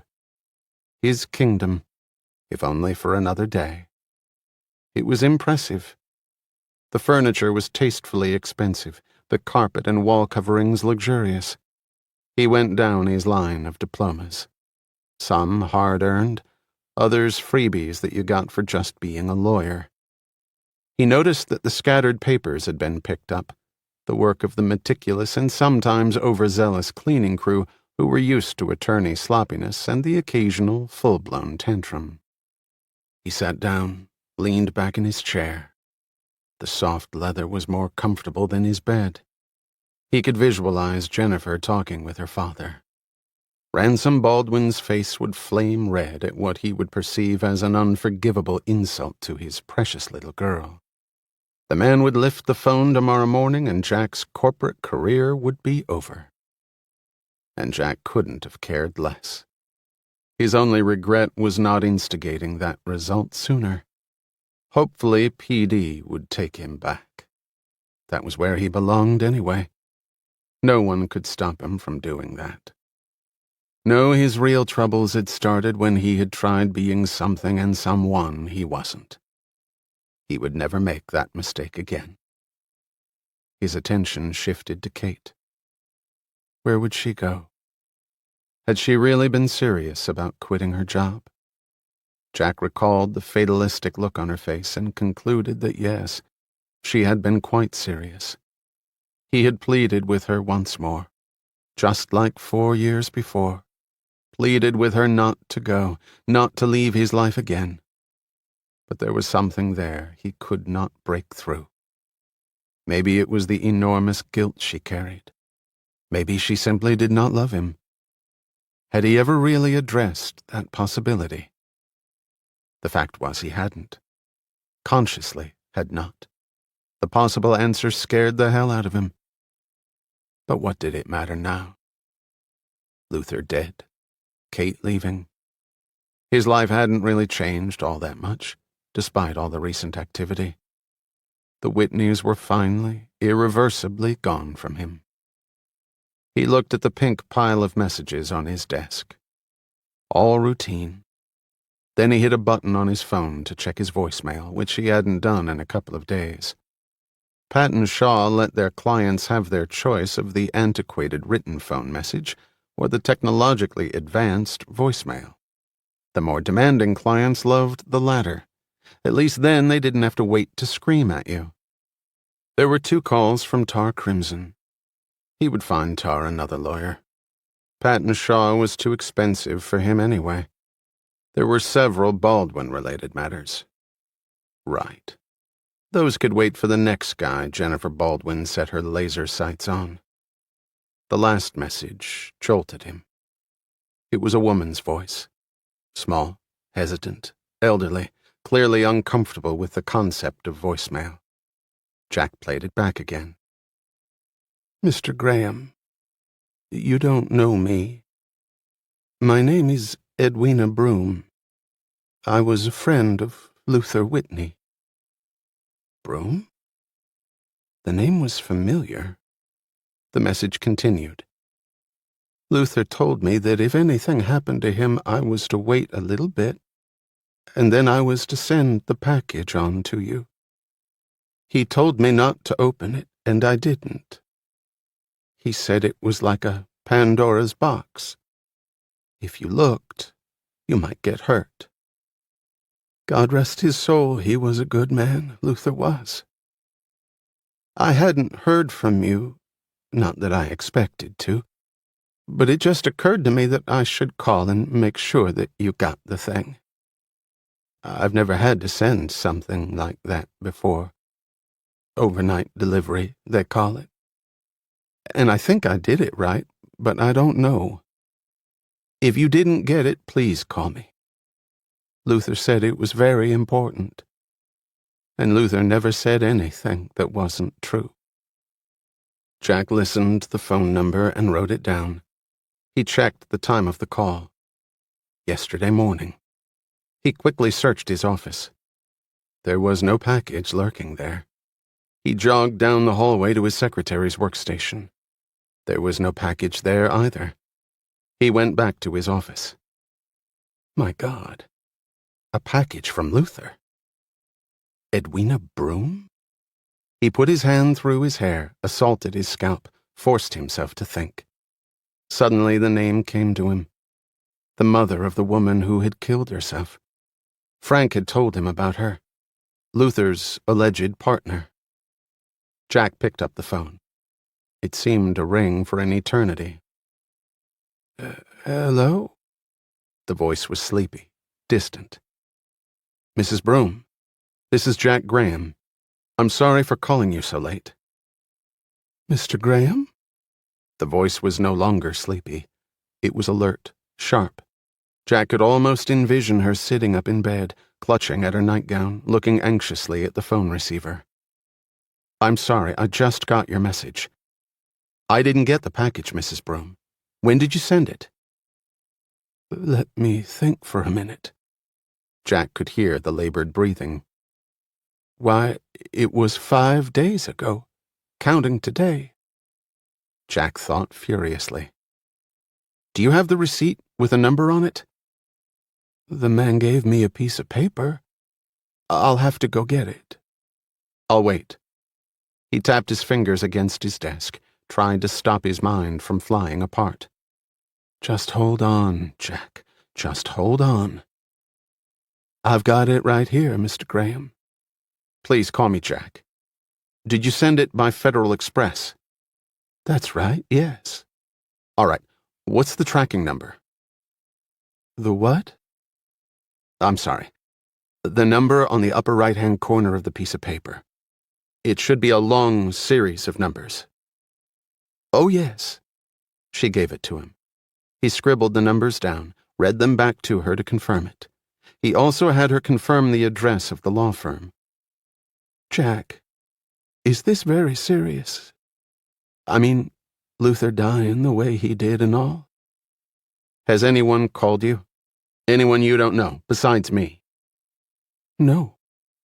Well, if they do, I want you to call Seth Frank, Middleton Police Department. I know him. He's a good guy, Mrs. Broom. You can trust him.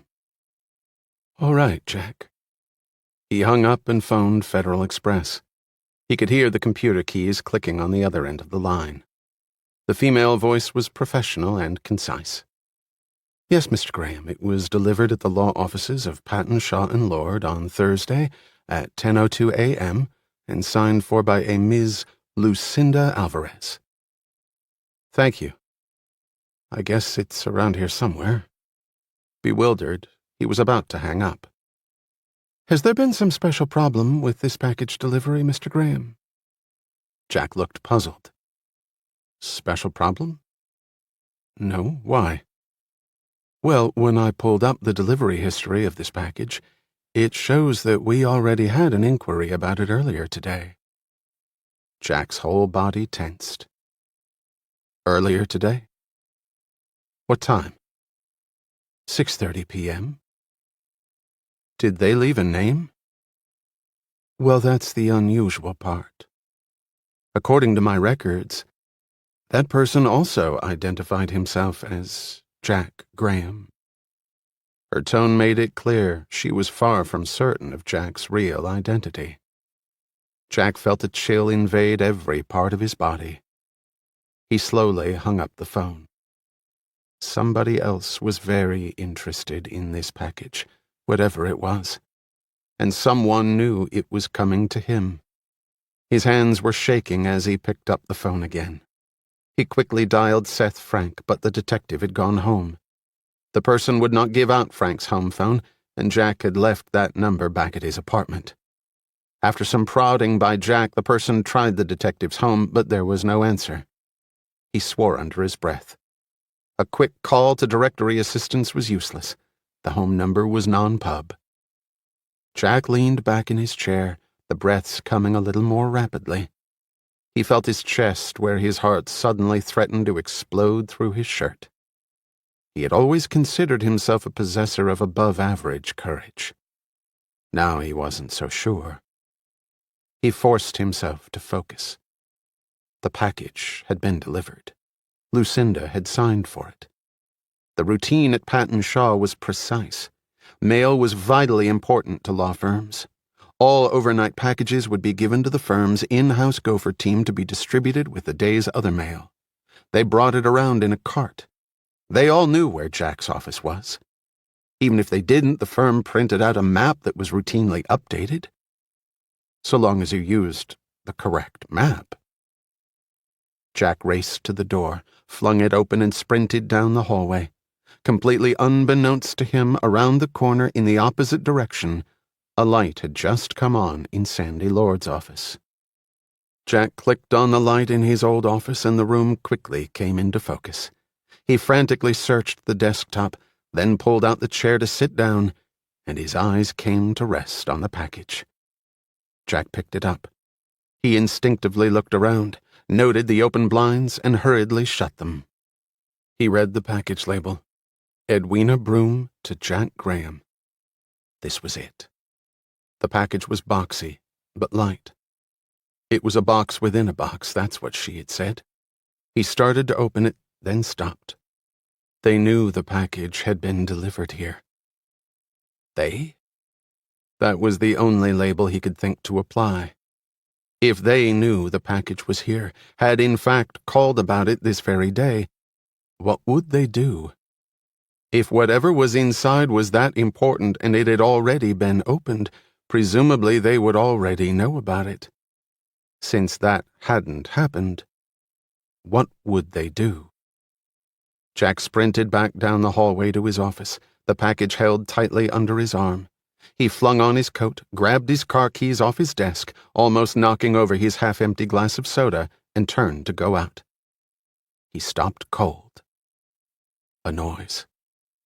He couldn't tell from where. The sound seemed to echo softly down the hallway, like water lapping through a tunnel. It wasn't the elevator. He was sure he would have heard the elevator. But would he really? It was a big place. The background noise produced by that mode of transportation was so everyday, would he have even noticed it? And he had been on the phone, all his attention had been so concentrated. The truth was he couldn't be sure. Besides, it might just be one of the firm's attorneys, dropping in to work or pick up something. All his instincts told him that conclusion was the wrong one. But this was a secure building. But then again, how secure could any public building be? He softly closed his office door. There it was again. His ears strained to pick up its location without success. Whoever it was, they were moving slowly, stealthily. No one who worked here would do that. He inched over to the wall and turned off the light, waited for an instant, and then carefully opened the door. He peered out. The hallway was clear. But for how long? His tactical problem was obvious. The firm's office space was configured such that if he started down one way, he was more or less committed to that path. And he would be totally exposed. The hallways were absolutely devoid of furnishings. If he met whoever it was going that way, he wouldn't have a chance. A practical consideration struck him, and he looked around the darkness of his office. His gaze finally fell upon a heavy granite paperweight, one of the many knickknacks he had received upon making partner. It could do some real damage if wielded properly, and Jack was confident he could do so. If he was going down, he wouldn't make it easy for them. That fatalist approach helped to stiffen his resolve, and he waited another few seconds before venturing out into the hallway, closing the door behind him. Whoever it was probably would have to make a door-to-door search to find his office. He crouched low as he came to a corner. Now he desperately wished the office was in total darkness. He took a deep breath and peered around. The way was clear, at least for now. He thought quickly. If there was more than one intruder, they would probably split up, cut their search time in half. Would they even know if he was in the building? Maybe he had been followed here. That thought was especially troubling. They might even at this moment be circling him, coming from both ways.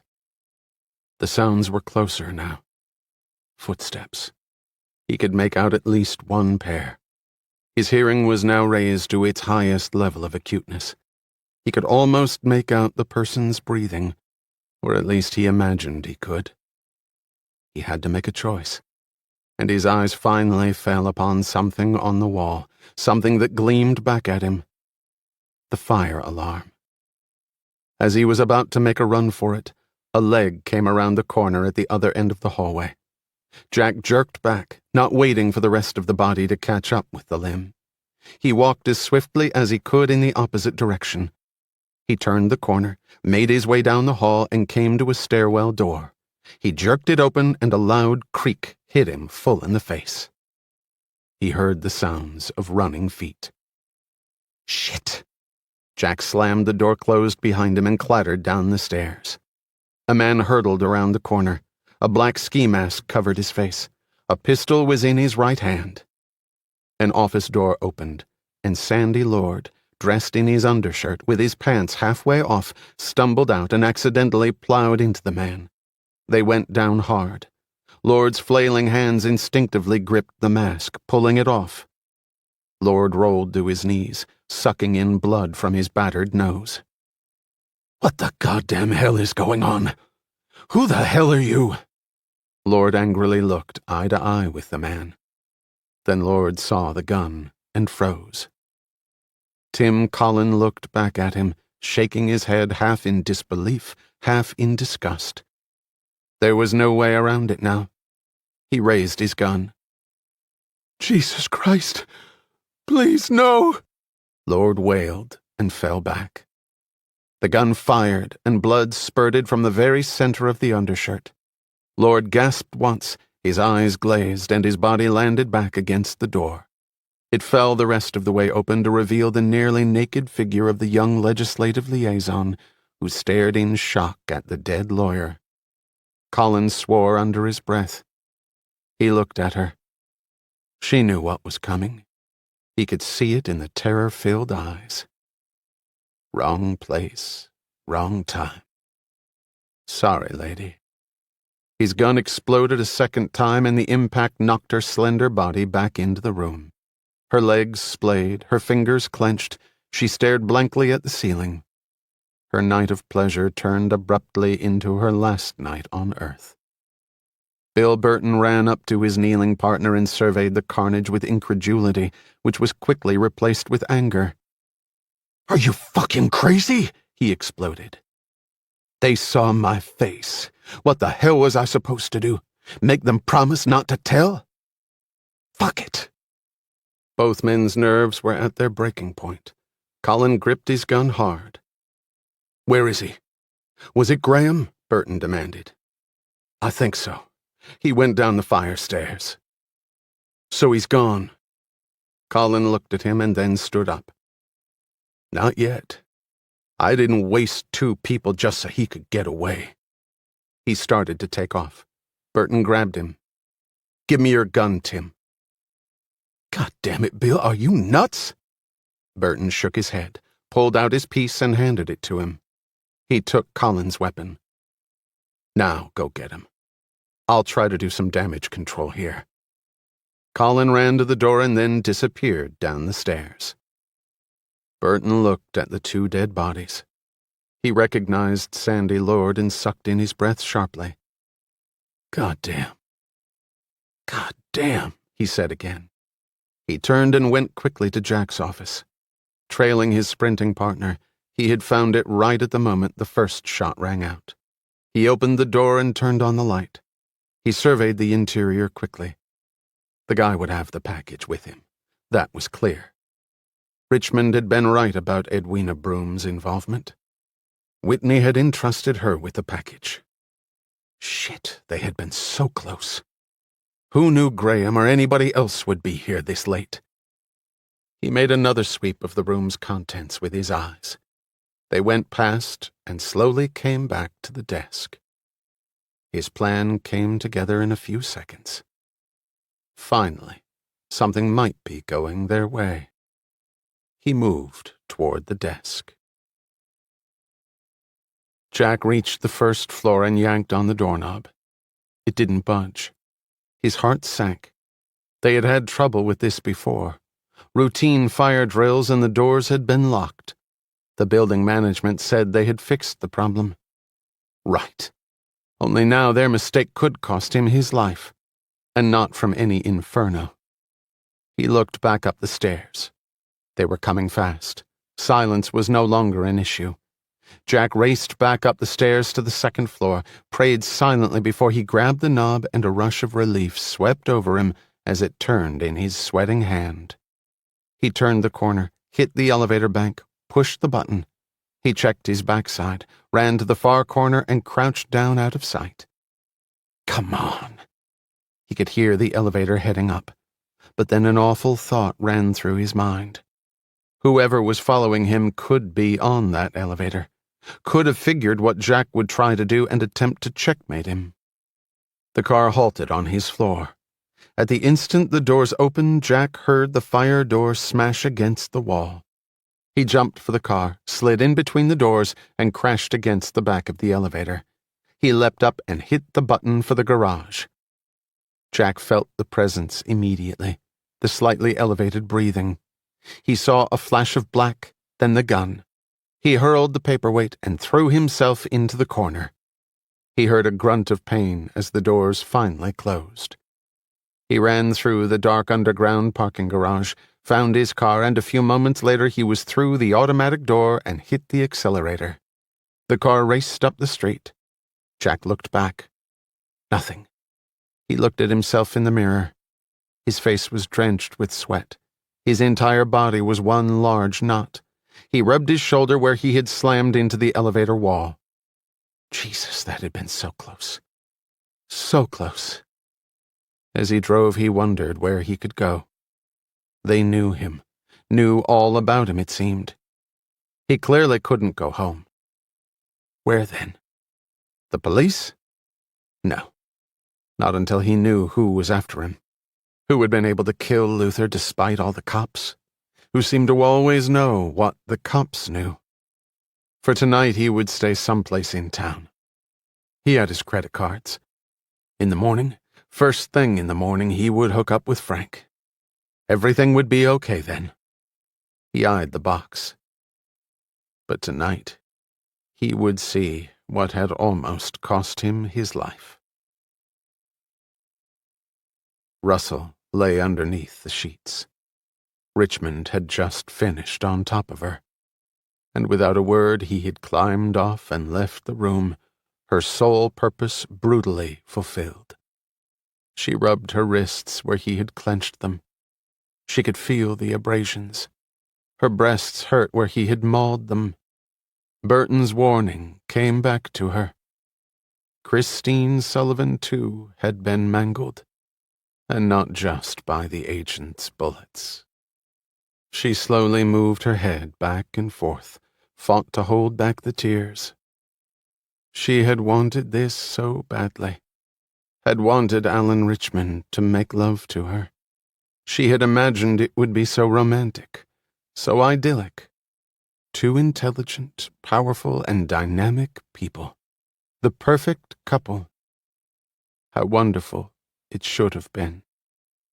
And then the vision of the man startled her back to reality, pounding away at her, with no more emotion on his features than if he had been masturbating alone in the toilet with the latest penthouse. He had never even kissed her, had never even spoken.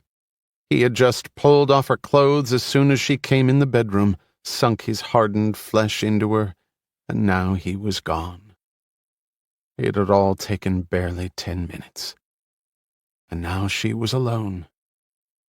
Chief of Staff. Chief Whore, more like it.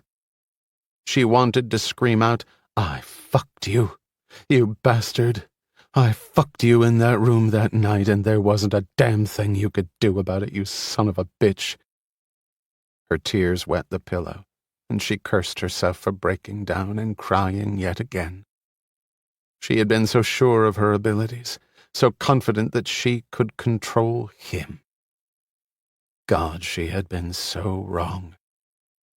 The man had people killed. Walter Sullivan. Walter Sullivan had been killed, murdered, with the knowledge, indeed the blessing of the President of the United States. When Richmond had told her, she couldn't believe it. He said he wanted to keep her fully informed. Fully terrified was more like it. She had no idea what he was up to now. She was no longer a central part of this campaign, and she thanked God that she wasn't. She sat up in bed, pulled the ripped nightgown over her quivering body. Shame rocked her again momentarily. Of course, she was now his personal whore, and his consideration for that was his unspoken promise not to crush her. But was that all? Was that really all? She huddled the blanket around her and looked into the darkness of the room. She was an accomplice, but she was also something more. She was a witness. Luther Whitney had also been a witness, and now he was dead, and Richmond had calmly ordered the execution of one of his oldest and dearest friends. If he could do that, what was her life worth? The answer to that question was shockingly clear. She bit into her hand until it hurt. She looked at the doorway through which he had disappeared. Was he in there, in the dark, listening, thinking about what to do with her? A cold shudder of fear grabbed her and did not leave. She was caught. For once in her life, she had no options. She wasn't sure if she would even survive. Jack dropped the box on the bed, took off his coat, looked out the window of his hotel room, and then sat down. He was pretty sure he hadn't been followed. He had gotten out of the building so fast. He had remembered at the last minute to ditch his car. He didn't really know who was pursuing him, but he assumed they were sophisticated enough to trace his car's whereabouts. He checked his watch. The cab had dropped him off at the hotel barely 15 minutes ago. It was a nondescript place, a hotel where tourists on the cheap would stay and then wander around the city to get their fill of the country's history before heading back home. It was out of the way, but then he wanted out of the way. Jack looked at the box and then decided he had waited long enough. A few seconds later, he had it open and was staring at the object inside the plastic bag. A knife? He looked at it more closely. No. It was a letter opener, one of the old-fashioned kind. He held the bag by its ends and examined the object minutely. He wasn't a trained forensic specialist, and thus he didn't register that the black crustings on the handle and blade were actually very old, dried blood. Nor was he aware of the fingerprints that existed within the leather. He laid the bag carefully down and leaned back in the chair. This had something to do with the woman's murder. Of that he was certain. But what? He looked at it again. This was obviously an important piece of physical evidence. It hadn't been the murder weapon. Christine Sullivan had been shot. But Luther had thought it critically important. Jack jerked straight up. Because it identified who had killed Christine Sullivan. He grabbed the bag and held it up to the light, his eyes searching every inch of space. Now he could dimly make them out, like a swirl of black threads. Prints. This had the person's fingerprints on it. Jack looked at the blade closely. Blood. On the handle, too. It had to be. What had Frank said? He struggled to recall. Sullivan had possibly stabbed her attacker. In the arm or the leg with a letter opener, the one in the bedroom photo. At least that was one of the detective's theories he had shared with Jack. What Jack held in his hand seemed to bear that analysis out. He carefully placed the bag back into the box and slid it under the bed. He went over to the window and again looked out. The wind had picked up. The cheap window rattled and shook. If only Luther would have told him, confided in him. But he was scared for Kate. How had they made Luther believe Kate was in danger? He thought back. Luther had received nothing while in prison. Jack was certain of that. So what then?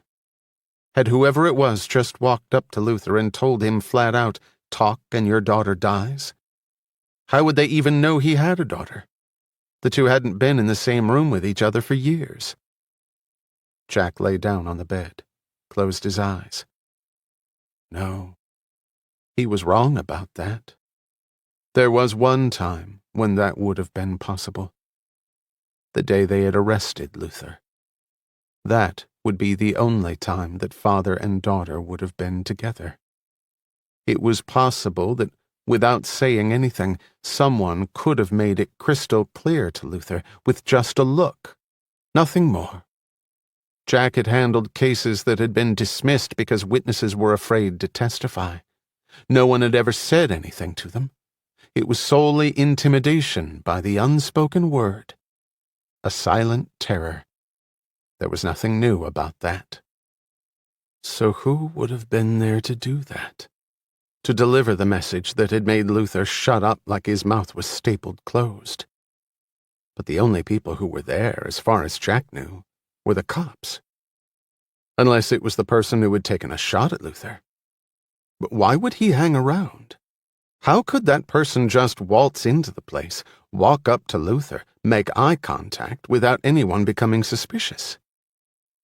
Jack's eyes shot open. Unless that person were a cop. His immediate thought hit him hard in the chest. Seth Frank. He dismissed it quickly. There was no motive there, not a scintilla of motive. For the life of him, he couldn't imagine the detective and Christine Sullivan in any type of tryst, and that's what this boiled down to, didn't it? Sullivan's lover had killed her, and Luther had seen the whole thing. It couldn't be Seth Frank. He hoped to God it wasn't Seth Frank, because he was counting on the man to get him out of this mess. But what if tomorrow morning Jack would be delivering the very thing Frank had been desperately searching for? He could have dropped it, left the room. Luther comes out of his hiding place, picks it up and flees. It was possible, and the place sanitized so clean a pro had to be behind it. A pro. An experienced homicide detective who knew exactly how to cleanse a crime scene. Jack shook his head. No. Damn it, no. He had to believe in something, someone. It had to be something else. Someone else. It had to be. He was just tired. His attempts at deduction were becoming ludicrous. Seth Frank was no murderer. He closed his eyes again. For now he believed he was safe. A few minutes later, he fell into an uneasy sleep. The morning was refreshingly cold, the close, trapped air expunged by the storm of the night before. Jack was already up. He had slept in his clothes, and they looked it. He washed his face in the small bathroom, smoothed down his hair, cut the light off, and went back into the bedroom. He sat on the bed and looked at his watch. Frank would not be in yet, but it wouldn't be long now. He pulled the box from under the bed, laid it beside him. It felt like a time bomb next to him. He flicked on the small color TV that sat in the corner of the room. The early morning local news was on. The perky blonde, no doubt aided by substantial amounts of caffeine as she waited for her break into prime time, was recounting the top stories. Jack expected to see the litany of various world trouble spots. The Middle East was good for at least a minute each morning. Maybe Southern California had had another quake. The president fighting the Congress. But there was only one top story this morning. Jack leaned forward as a place he knew very well flashed across the screen. Patton, Shaw, and Lord. The lobby of PSNL. What was the woman saying? People dead? Sandy Lord? Murdered? Gunned down in his office? Jack leaped across the room and turned up the volume. He watched with increasing astonishment as twin gurneys were wheeled out of the building. A picture of Lord flashed into the upper right-hand corner of the TV screen. His distinguished career was briefly recounted. But he was dead, unmistakably dead. In his office. Someone had shot him. Jack fell back on the bed. Sandy had been there last night? But who was the other person? The other one under that sheet? He didn't know. Couldn't know that. But he believed he knew what had happened. The man after him. The man with the gun. Lord must have run into him somehow. They were after Jack, and Lord had walked right into it. He turned off the TV and went back into the bathroom and ran cold water over his face. His hands shook. His throat had dried up. He could not believe that this had all happened. So quickly.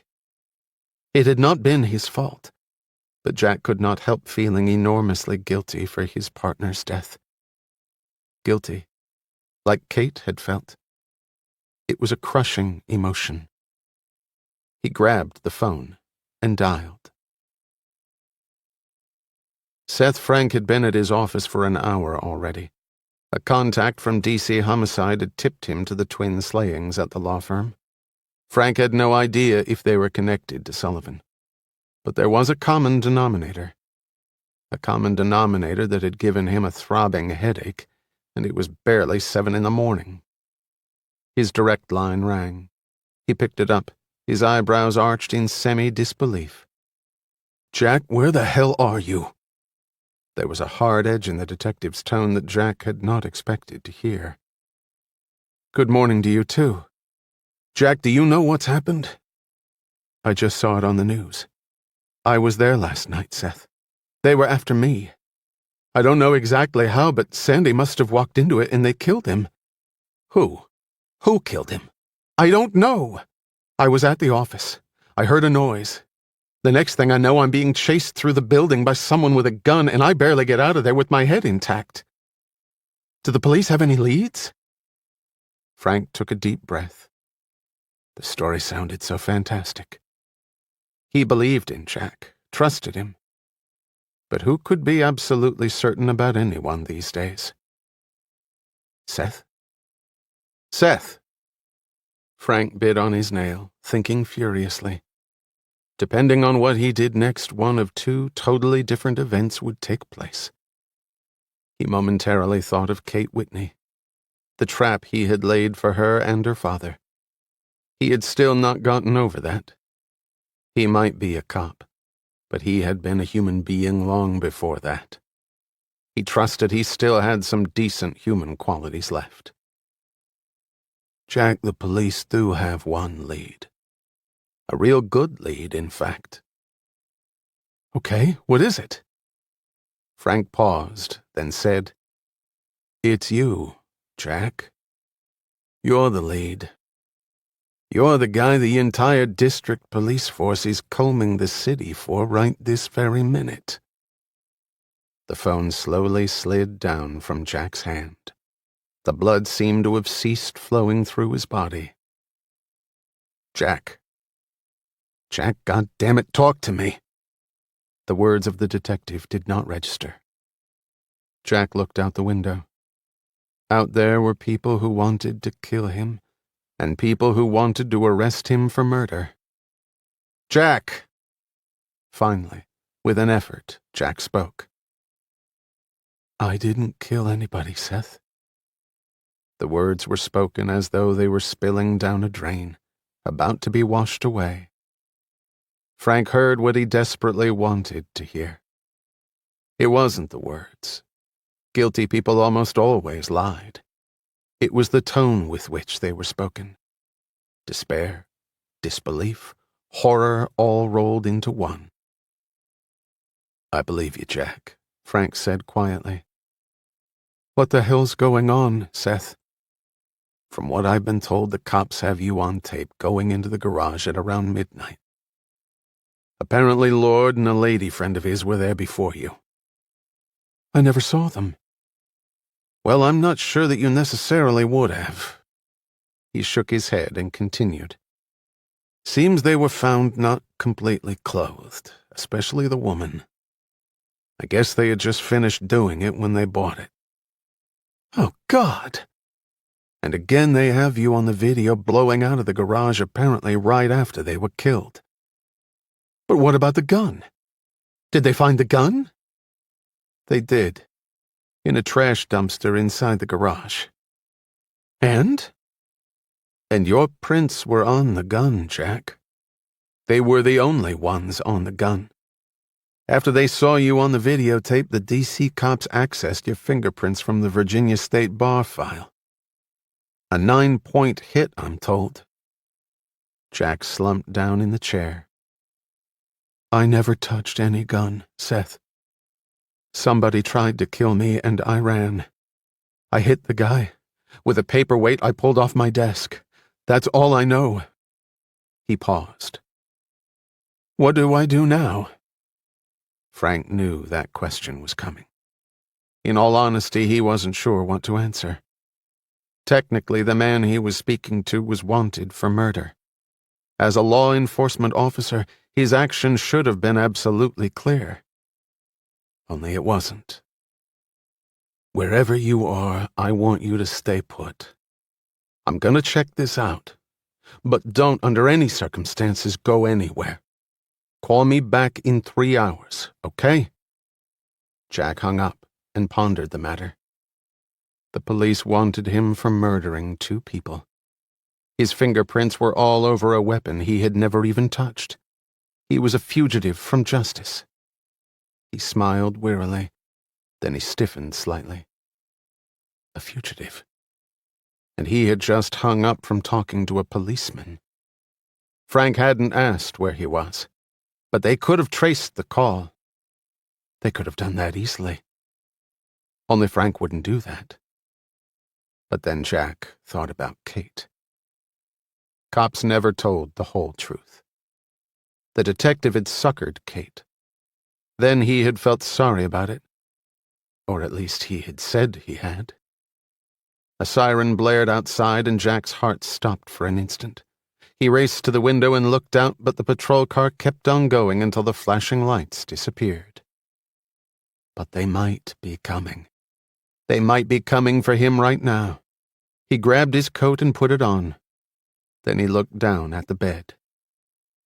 The box. He had never even told Frank about the damn thing. The most important thing in his life last night. Now it had taken a back seat to something else. "Are you busy enough out there in the boonies?" Craig Miller was a D.C. homicide detective of long standing. Big, with thick, wavy black hair and a face that betrayed his love of fine whiskey. Frank had known him for years. Their relationship was one of friendship and the shared belief that murder must always be punished. "Never too busy to come over to see if you ever got any good at this detective stuff," Frank replied, a wry grin on his face. Miller smiled. They were in Jack's office. The crime unit was just finishing up. Frank looked around the spacious interior. Jack was a long way from this kind of life now, he thought to himself. Miller looked at him, a thought registering. "This Graham fellow, he was involved in the Sullivan case out your way, wasn't he?" Frank nodded. "The suspect's defense counsel." "That's right." "Man, that's a pretty big swing. Defense counsel to future defendant." Miller smiled. "Who found the bodies?" Housekeeper. She gets in around 4 in the morning. So any motive work its way through that big head of yours? Miller eyed his friend. Come on. It's 8 o'clock in the morning. You drove all the way in here from the middle of nowhere to pick my brain. What's up? Frank shrugged. I don't know. I got to know the guy during the case. Surprised the shit out of me to see his face on the morning news. I don't know, it just stuck in my gut. Miller eyed him closely for another few seconds and then decided not to pursue it. The motive, it seems, is pretty clear. Walter Sullivan was the deceased's biggest client. This fella Graham, without talking to anybody at the firm, jumps in and represents the dude accused of murdering the guy's wife. That obviously didn't sit too well with Lord. Apparently the two had a meeting at Lord's place. Maybe they tried to work things out. Maybe they just made things worse. How'd you get all the inside scoop? Managing partner of the place. Miller flipped open his notebook. Daniel J. Kirkson. He was real helpful in all the background shit. So how does that lead to Graham coming in here to pop 2 people? I didn't say it was premeditated. The video timetables show pretty clearly that the deceased was here several hours before Graham showed up. So? So the 2 don't know the other's here. Or maybe Graham sees Lord's office light on when he's driving by. It overlooks the street. It'd be easy enough to see someone in the office. Yeah, except if the man and woman were getting it on, I'm not sure they'd be showcasing it to the rest of the city. The blinds were probably down. Right, but come on. Lord wasn't in the best of shape, so I doubt if they were doing it the whole time.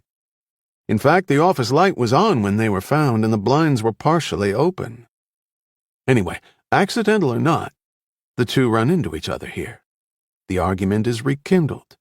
The feelings accelerate, maybe threats are made, and bam! Heat of the moment. It could be it was Lord's gun. They struggle. Graham gets the piece away from the old guy. Shots fired. Woman sees it all. She has to eat around too. All over in a few seconds. Frank shook his head. Excuse me for saying so, Craig, but that sounds awfully far-fetched. Oh, yeah? Well, we got the guy blowing out of here white as a sheet. The camera got a clear shot of him. I've seen it. There was no blood left in the guy's face, Seth, I'm telling you. How come security didn't come and check things out then? Miller laughed. Security? Shit. Half the time those guys aren't even looking at the monitors. They got a tape backup. You're lucky if they even review on any consistent basis. Let me tell you, it is not hard to get into one of these office buildings after hours. So maybe somebody did. Miller shook his head, grinning. Don't think so, Seth. That's your problem. You look for a complicated answer when the simple one's staring you in the face. So where did this gun mysteriously appear from? A lot of people keep guns stashed in their office. A lot? Like how many is a lot, Craig? You'd be surprised, Seth. Maybe I would, Frank shot back. Miller looked puzzled. Why do you have such a bug up your ass about this? Frank didn't look at his friend. He stared over at the desk. I don't know. Like I said, I got to know the guy. He didn't seem like the type. So his prints were on the weapon? 2 perfect hits. Right thumb and index. Never seen clearer ones. Something in his friend's words jolted Frank. He was looking at the desk. The highly polished surface had been defaced. The small water ring was clearly visible. So where's the glass? What's that? Frank pointed to the mark. The glass that left that mark. Have you got it? Miller shrugged and then chuckled. I haven't checked the dishwasher in the kitchen, if that's what you're asking. Be my guest. Miller turned to sign off on a report. Frank took the opportunity to check out the desk more closely. In the middle of the desk was a slight dust ring. Something had been there, square in shape, about 3 inches across. The paperweight. Frank smiled. A few minutes later, Seth Frank walked down the hallway. The gun had perfect prints on it. Too perfect, more like it. Frank had also seen the weapon and the police report on it. A .44 caliber, serial numbers obliterated, untraceable. Just like the weapon found next to Walter Sullivan. Frank had to allow himself a smile. He had been right in what he had done, or more accurately, what he had not done. Jack Graham had been telling the truth. He hadn't killed anybody. You know, Burton, I'm becoming a little tired of having to devote so much time and attention to this matter. I do have a country to run, in case you've forgotten. Richmond sat in a chair in the Oval Office in front of a blazing fire. His eyes were closed. His fingers formed a tight pyramid. Before Burton could respond, the president continued. Instead of having the object back safely in our possession, you have managed only to contribute 2 more entries to the city's homicide fiasco. And Whitney's defense attorney is out there somewhere with possibly the evidence to bury us all. I'm absolutely thrilled with the result. Graham's not going to the police. Not unless he's real fond of prison food and wants a big, hairy man as his date for life. Burton stared down at the motionless president. The shit he, Burton, had gone through to save all their asses while this prize stayed safely behind the lines. And now he was criticizing. Like the veteran Secret Service agent had really enjoyed seeing 2 more innocent people die. I do congratulate you on that part. It showed quick thinking. However, I don't believe we can rely on that as a long-term solution. If the police do take Graham into custody, he'll certainly produce the letter opener, if he has it. But I bought us some time. The president stood up, grabbed Burton's thick shoulders. And in that time, I know you will locate Jack Graham and persuade him that taking any action detrimental to our interests would not be in his best interests. Do you want me to tell him that before or after I put a bullet in his brain?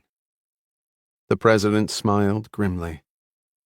I'll leave that to your professional judgment. He turned to his desk. Burton stared at the president's back.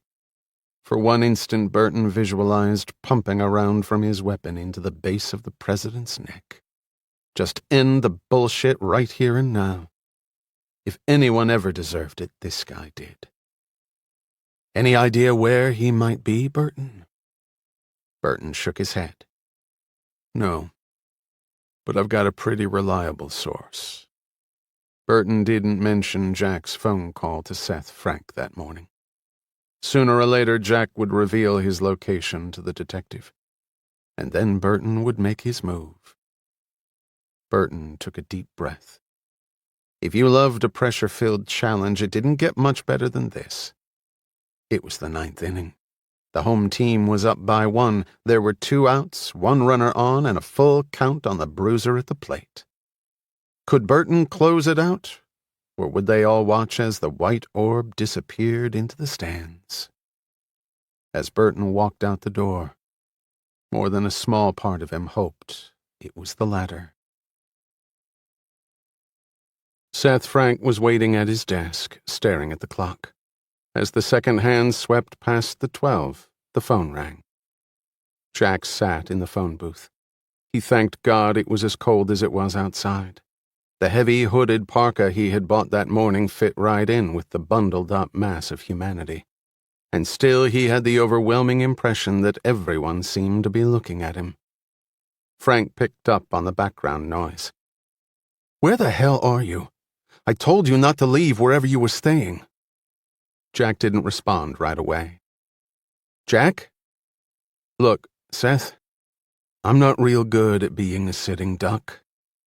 And I'm not in a position where I can afford to completely rely on anyone.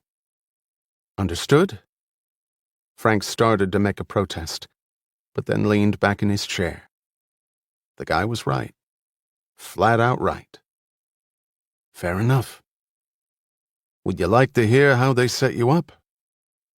I'm listening. You had a glass on your desk. Apparently you were drinking something. You remember that? Yeah. Coke, so what? So whoever was after you ran into Lord and the woman like you said, and they had to be popped. You got away. They knew the garage video would have you leaving right about the time of the deaths. They lifted your prints off the glass and transferred them to the gun. You can do that? You bet your ass, if you know what you're doing and you've got the right equipment, which they probably found in the supply room at your firm. If we had the glass, we could show it was a forgery. Just as one person's prints are unique from another person's, your print on the gun couldn't match in every detail the print on the glass. Amount of pressure applied and so on. Did the DC cops buy that explanation? Frank almost laughed. I wouldn't be counting on that, Jack. I really wouldn't. All they want to do is bring you in. They'll let other people worry about everything else. Great. So now what? First things first. Why were they after you in the first place? Jack almost slapped himself. He looked down at the box. I got a special delivery from someone. Edwina Broom. It's something I think you'll get a real kick out of seeing. Seth stood up, almost wishing he could reach through the phone and snatch it. What is it? Jack told him. Blood and prints. Simon would have a field day. I can meet you anywhere, anytime. Jack thought rapidly. Ironically, public places seemed to be more dangerous than private ones. How about the Farragut West Metro Station, 18th Street exit around 11 tonight? Frank jotted the information down. I'll be there. Jack hung up the phone. He would be at the metro station before the appointed time. Just in case. If he saw anything remotely suspicious, he was going underground as far as he could. He checked his money. The dollars were dwindling, and his credit cards were out for now. He would risk hitting several ATM machines. That would net him a few hundred. That should be enough. For a while. He exited the phone booth, checked the crowd. It was the typical hurried pace of Union Station.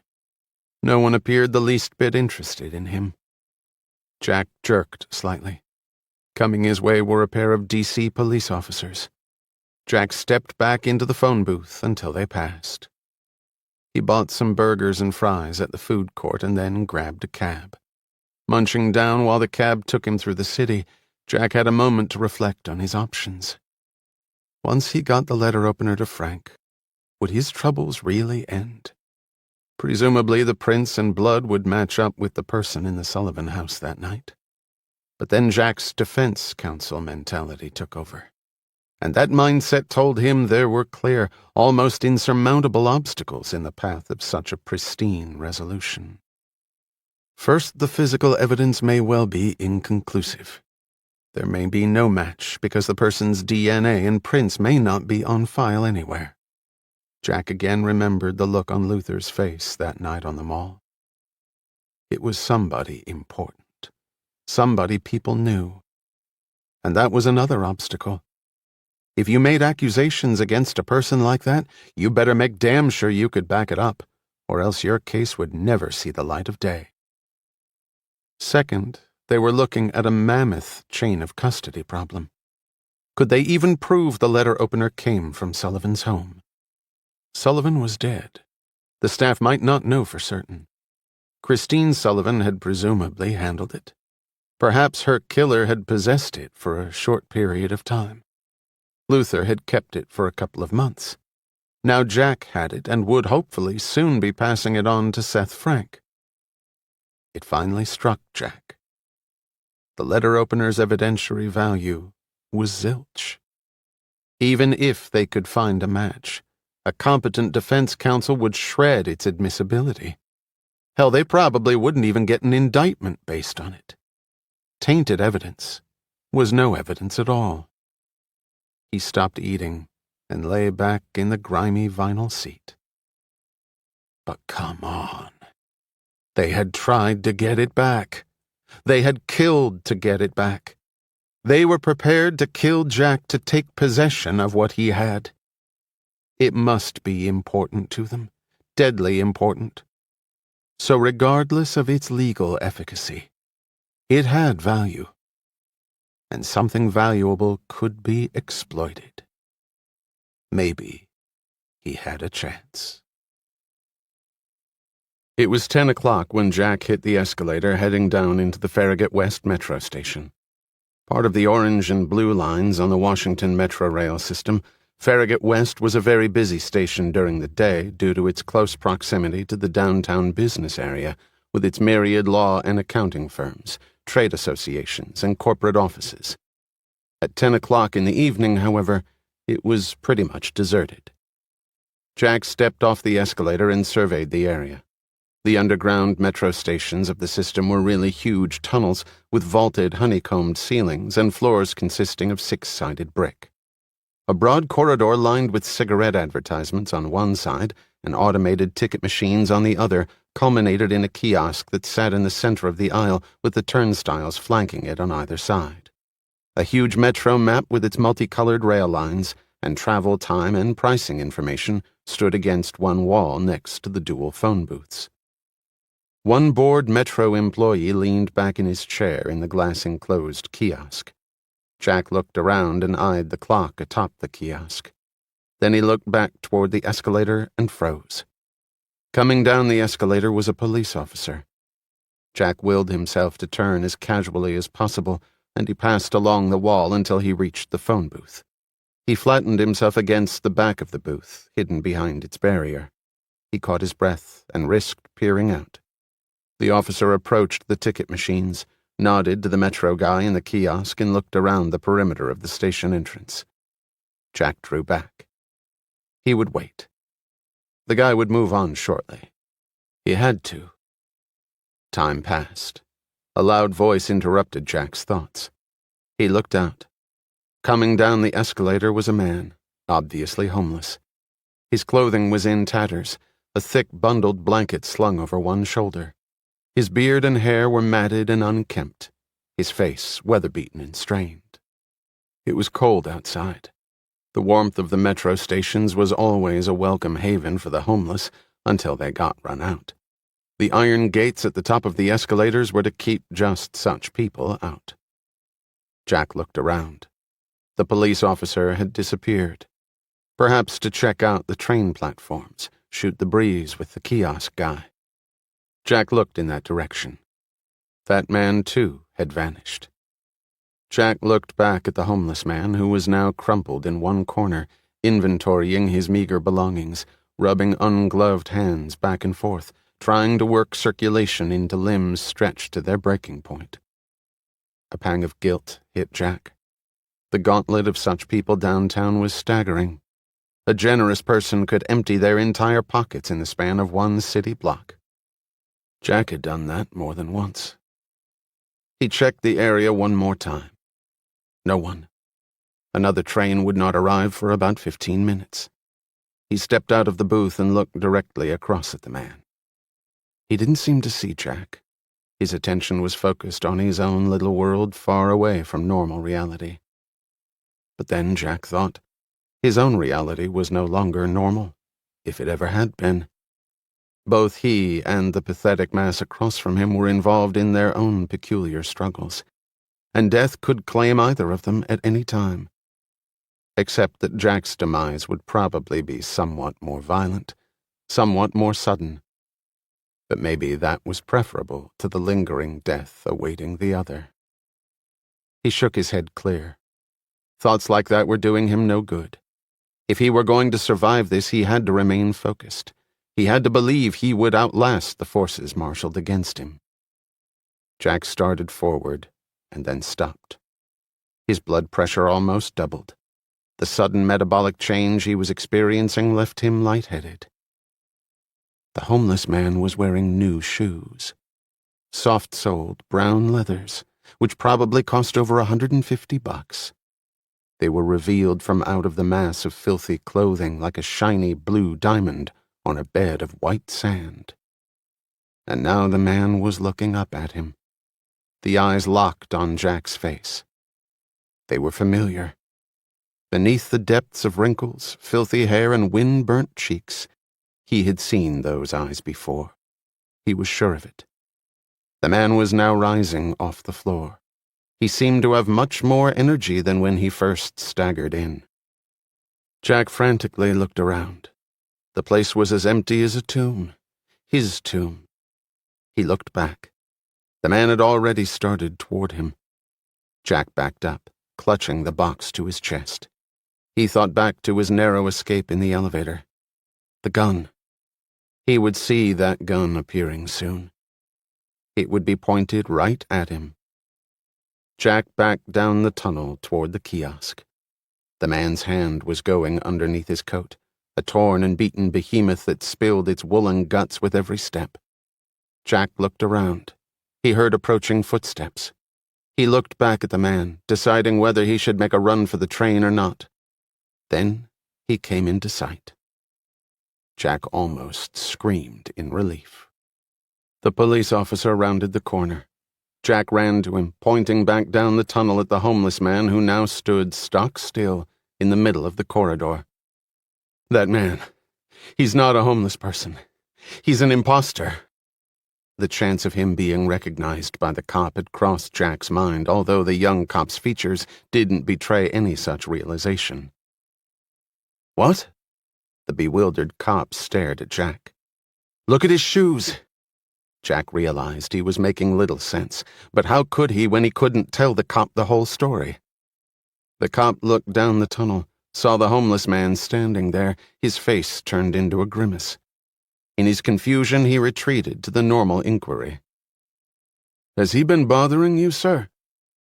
Jack hesitated, then said, Yes. Hey! The cop shouted at the man. Jack watched as the cop ran forward. The homeless man turned and fled. He made it to the escalator, but the up escalator wasn't working. He turned and raced down the tunnel, darted around a corner and disappeared, the cop right after him. Now Jack was alone. He looked back at the kiosk. The Metro guy hadn't returned. Jack jerked his head. He had heard something, like a shout, of someone in pain from where the two men had disappeared. He moved forward. As he did, the cop, slightly out of breath, came back around the corner. He looked at Jack, motioning him to come over with slow movements of his arm. The guy looked sick, like he had seen or done something that disgusted him. Jack hustled up next to him. The cop gulped in air. God damn it. I don't know what the hell's going on, buddy. The cop again struggled to catch his breath. He put one hand out against the wall to steady himself. Did you catch him? The cop nodded. You were right. What happened? Go see for yourself. I've got to call this in. The cop straightened up and pointed a warning finger at Jack. But you are not to leave. I'm not explaining this one by myself, and it sounds like maybe you know a hell of a lot more about this than you're letting on. Understood? Jack nodded quickly. The cop hurried off. Jack walked around the corner. Wait. The cop had told him to wait. Wait for them to arrest him. He should bolt now. But he couldn't. He had to see who it was. He was certain he knew the guy. He had to see. Jack looked up ahead. This was a serviceway for Metro personnel and equipment. In the darkness, far down the tunnel, there was a large bundle of clothing. In the dim lighting, Jack strained to see more clearly. As he moved closer, he saw that it was indeed the homeless man. For a few moments, Jack remained motionless. He wanted the cops to show up. It was so quiet, so dark. The bundle did not move. Jack couldn't hear any breathing. Was the guy dead? Had the cop needed to kill him? Finally, Jack moved forward. He knelt beside the man. What an elaborate disguise. Jack moved his hand briefly across the matted hair. Even the pungent odor of the street person was authentic. And then Jack saw the stream of blood as it trickled down the side of the man's head. He moved the hair away. A cut was there, a deep one. That was the sound he had heard. There had been a struggle, and the cop had hit him. It was over. They had tried to trick Jack and gotten tripped up. He wanted to remove the wig and other elements of disguise to see who the hell his pursuers had been. But that would have to wait. Maybe it was good the police were now involved. He would give them the letter opener. He'd take his chances with them.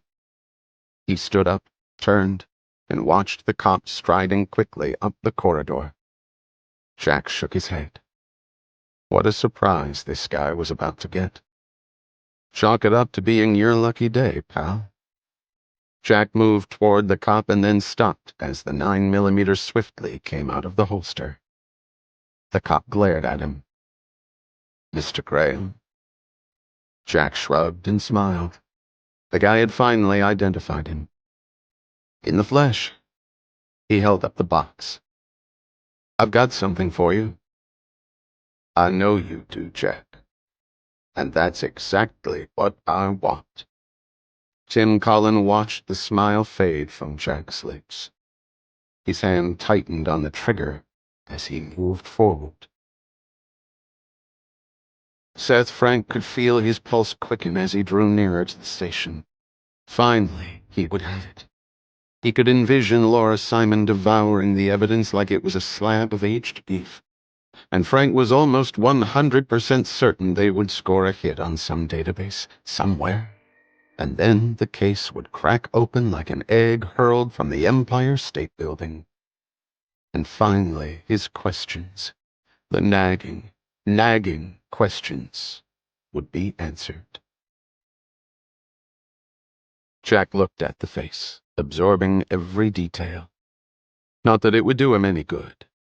He glanced over at the crumpled clothing on the floor, at the new shoes covering lifeless feet.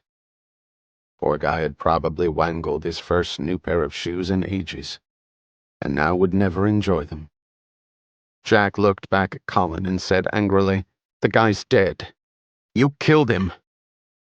"Let me have the box, Jack." "Who the hell are you?" "That really doesn't matter, does it?" Cullen flipped open a compartment on his belt and pulled out a suppressor that he quickly twirled onto the barrel of his gun. Jack eyed the hardware pointed at his chest. He thought of the gurneys wheeling out Lord and the woman. His turn would come in tomorrow's paper. Jack Graham and a homeless man. Twin gurneys. Of course they'd work it so Jack would be blamed for having done in the poor, wretched street person. Jack Graham, from partner at Patton Shaw to deceased mass murderer. It matters to me. So? Cullen moved forward, placed both hands on the butt of his weapon. "Fuck you! Take it!" Jack flung the box at Cullen's head right as the muffled explosion occurred. A bullet tore through the edge of the box and embedded itself in the concrete wall. In the same instant, Jack hurled himself forward and made impact. Cullen was solid bone and muscle, but so was Jack, and they were about the same size. Jack felt the man's breath driven completely from his body as Jack's shoulder connected right at the diaphragm. Instinctively, long-ago wrestling moves came flowing back to his limbs, and Jack picked up and then body-slammed the agent into the unwelcoming arms of the brick floor. By the time Cullen managed to stagger to his feet, Jack had already turned the corner. Cullen grabbed his gun and then the box. He stopped for an instant as sickness enveloped him. His head hurt from having struck the hard floor. He knelt down, fighting to regain his equilibrium. Jack was long gone, but at least he had it. Finally had it. Colin's fingers closed around the box.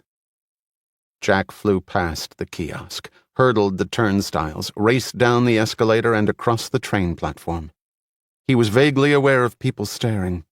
His hood had fallen off his head. His face was clearly exposed. There was a shout behind him. The kiosk guy. But Jack kept running and exited the station on the 17th Street side.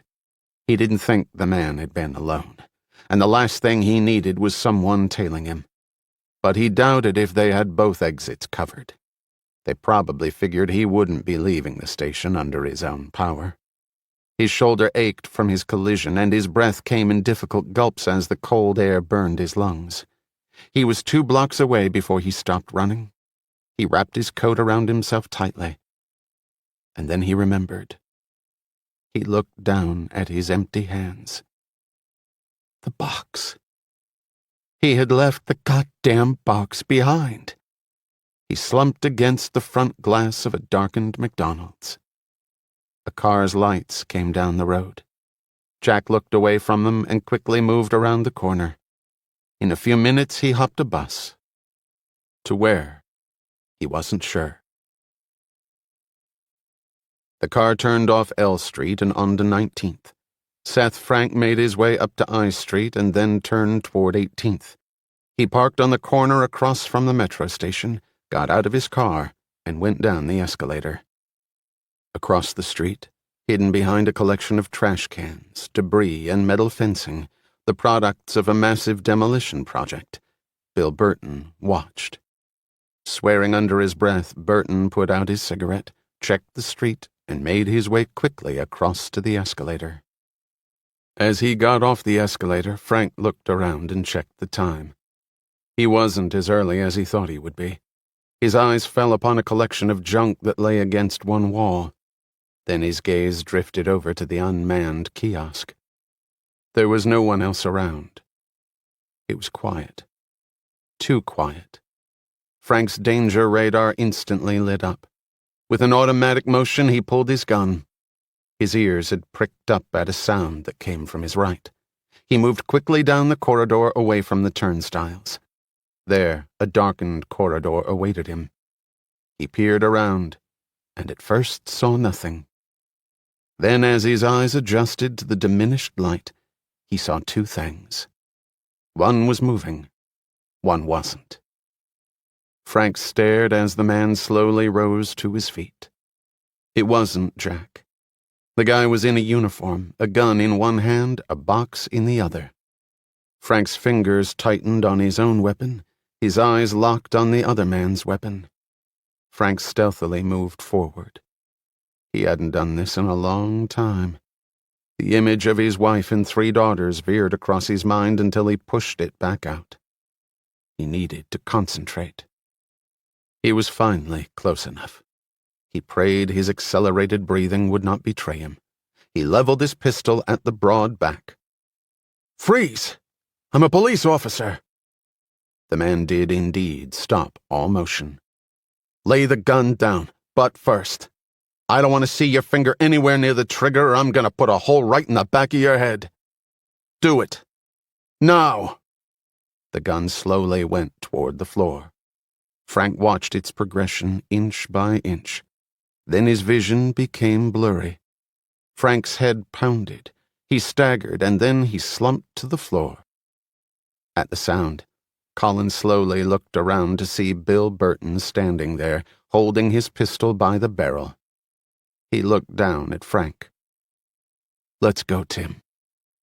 Colin shakily got to his feet, looked at the fallen officer, and put his gun to Frank's head. Burton's massive hand stopped him. "He's a cop. We don't kill cops. We're not killing anybody else, Tim." Burton stared down at his colleague. Discomforting thoughts flickered in and out of Burton's head at the calm and accepting manner in which the younger man had stepped into the role of conscienceless assassin. Colin shrugged, put his gun away. Burton took the box, looked down at the detective, and then over at the other crumpled mass of humanity. He shook his head disdainfully and looked reproachfully at his partner. Several minutes after they were gone, Seth Frank let out a loud groan, tried to rise, and then floated back into unconsciousness. Chapter 27. Kate lay in bed but was as far from sleep as she could possibly be. The ceiling of her bedroom had been replaced with a torrent of images, each one more terrifying than its predecessor. She looked across at the small clock on the nightstand. 3 o'clock in the morning. Her window shade was open enough to reveal the pitch-black darkness outside. She could hear the raindrops on the window pane. Normally comforting, now they simply added to the relentless pounding in her head. When the phone rang, at first she didn't move. Her limbs seemed too heavy for her to even attempt to budge, as if each had simultaneously lost all circulation. For one terrible moment she thought she had suffered a stroke. Finally, on the 5th ring, she managed to lift the receiver. "Hello?" Her voice was shaky, one step from oblivion, her nerves completely spent. "Kate, I need some help." 4 hours later they sat in the front of the little deli at Founders Park, the site of their initial rendezvous after so many years apart. The weather had worsened into a hard, pelting snow that had made driving nearly impossible, and walking only for the irrationally daring. Jack looked across at her. The hooded parka was off, but a ski cap, a few days' worth of beard, and a pair of thick glasses obscured his features to such a degree that Kate had to look twice before she recognized him. "You're sure no one followed you?" He looked anxiously at her. A cup of steaming coffee partially clouded her line of vision, but she could see the strain on his face. It was clear he was near the breaking point. "I did what you said. The subway, 2 cabs, and a bus. If anyone kept up with me in this weather, they're not human." Jack put his coffee down. "From what I've seen, they might not be." He had not specifically identified the meeting place on the phone. He now assumed that they were listening to everything, to anyone connected to him. He had only mentioned the usual place, confident that Kate would understand, and she had. He looked out the window. Every passing face was a threat. He slid a copy of the Post across to her. The front page was revealing. Jack had shaken with anger when he had first read it. Seth Frank was in stable condition at George Washington University Hospital with a concussion. The homeless man, as yet unidentified, had not been so fortunate. And smack in the middle of the story was Jack Graham, a one-man crime wave. She looked up at him after reading the story. "We need to keep moving." He looked at her, drained his coffee, and then got up. The cab dropped them off at Jack's motel on the outskirts of Alexandria's Old Town. His eyes looking left and right and then behind, they made their way to his room. After locking and bolting the door, he took off the ski cap and glasses. "God, Jack, I'm so sorry you're involved in any of this." She shook. He could actually see her trembling from across the room. It took a moment for him to wrap his arms around her until he felt her body calm. Relax. He looked at her. "I got myself involved. Now I just need to get myself uninvolved." He attempted a smile, but it didn't dent the fear she was feeling for him, the awful dread that he might soon join her father. "I left a dozen messages for you on your machine." "I never thought to check, Kate." He took the next half hour to tell her the events of the last few days. Her eyes reflected the growing horror with each new revelation. "My God!" They were silent for a moment. "Jack, do you have any idea who's behind all this?" Jack shook his head. A small groan escaped his lips. "I've got a bunch of loose threads sliding around in my head, but none of them have added up to spit so far. I'm hoping that status will change. Soon." The finality with which the last word was spoken hit her like a sudden slap. His eyes told her. The message was clear. Despite the disguises, the elaborate travel safeguards, despite whatever innate ability he could bring to the battlefield, they would find him. Either the cops or whoever wanted to kill him. It was only a matter of time. But at least, if they got what they wanted back... Her voice drifted off. She looked at him, almost pleadingly. He lay back on the bed, stretched exhausted limbs that didn't seem to belong to him any longer.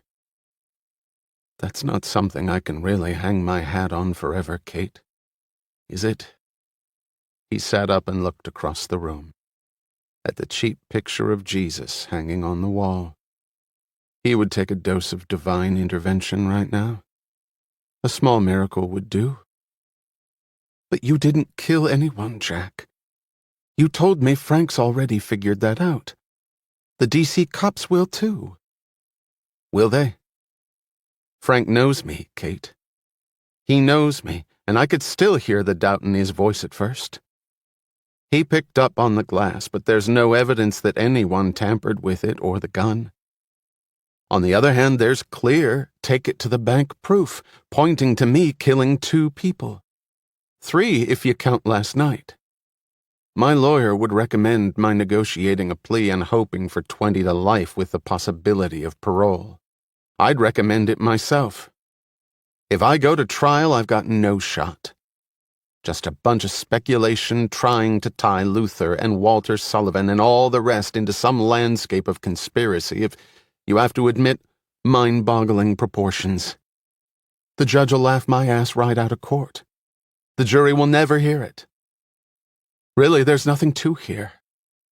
He stood up and leaned against the wall, hands shoved in his pockets. He didn't look at her. Both his short and long-term prospects had doomsday written all over them. I'll die an old man in prison, Kate. That is, if I make it to old age. Which is a big question mark in itself. She sat down on the bed, her hands in her lap. A gasp caught midway in her throat as the sheer hopelessness sank in, like a boulder dropped in deep, dark waters. Seth Frank opened his eyes. At first, nothing came into focus. What his brain registered resembled a large white canvas on which a few 100 gallons of black, white, and gray paint had been poured to form a cloggy, mind-altering quagmire. After a few anxious moments, he was able to discern the outline of the hospital room in all its stark white, chrome, and sharp angles. As he tried to sit up, a hand planted itself firmly against his shoulder. Lieutenant. Not so fast. Frank looked up into the face of Laura Simon. The smile did not entirely hide the worry lines around the eyes. Her sigh of relief was clearly audible. Your wife just left to check on the kids. She's been here all night. I told her as soon as she left you'd wake up. Where am I? GW Hospital? I guess if you were going to have your head pounded in, at least you picked a place close to a hospital. Simon continued to lean over the bed so Frank wouldn't have to turn his head. He stared up at her. Seth, do you remember what happened? Frank thought back to last night. Or was it last night? What day is it? Thursday? So it happened last night? Around 11 or so. At least they found you about then. And the other guy. Other guy? Frank jerked his head around. Pain shot through his neck. Take it easy, Seth. Laura took a moment to prop a pillow next to Frank's head. There was another guy. Homeless. They haven't identified him yet. Same kind of blow to the back of the head. Probably died instantly. You were lucky. Frank gingerly touched his throbbing temples. He didn't feel so lucky. Anybody else? What? Did they find anybody else? Oh. No, but you're not gonna believe this. You know the lawyer who watched the tape with us? Frank tensed. Yeah. Jack Graham. Right. The guy kills 2 people at his law firm, and then he's spotted running away from the Metro about the time you and the other guy get whacked. The guy's a walking nightmare. And he looked like a Mr. All-American. Have they found him yet? Jack. They're sure he got away. Laura looked at him strangely. He got out of the metro station, if that's what you mean. But it's only a matter of time. She looked out the window, reached for her purse.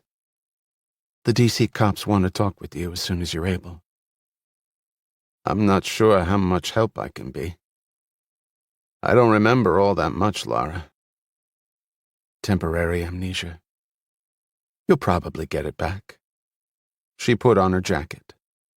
I have to go.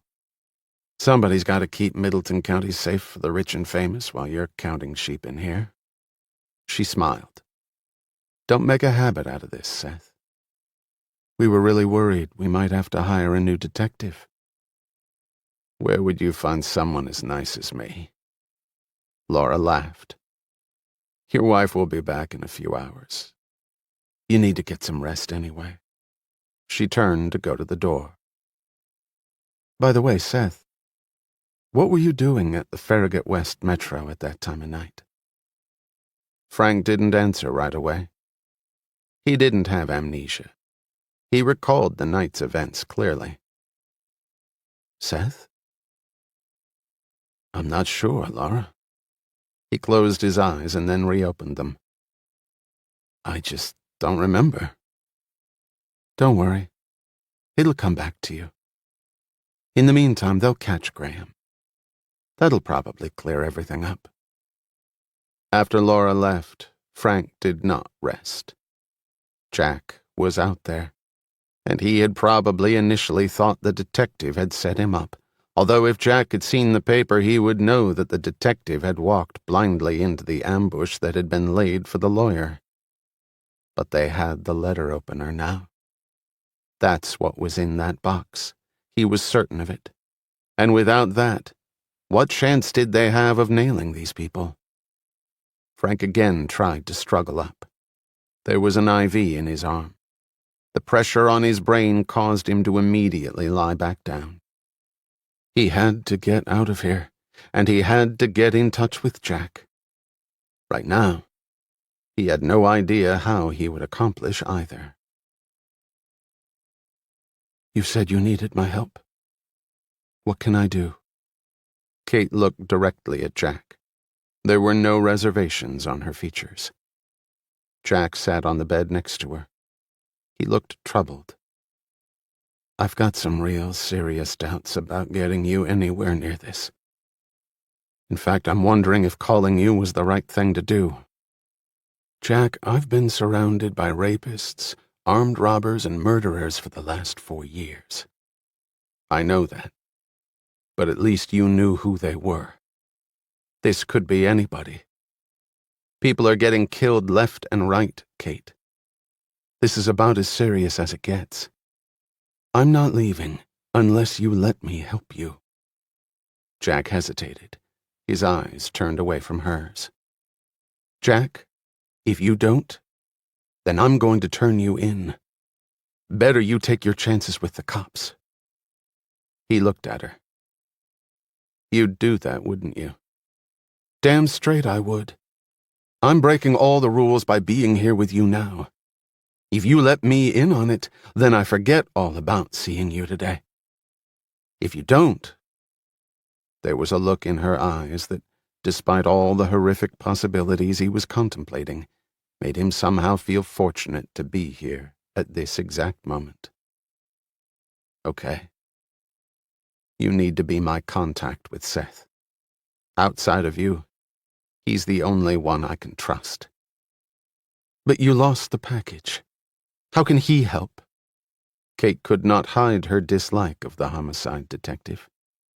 Jack stood up and paced. Finally, he stopped and looked down at her. You know how your dad was a freak for control? Always have a backup plan? Kate said dryly. I remember. Well, I'm counting on that quality. What are you talking about? That Luther had a backup plan on this one. She stared at him, open-mouthed.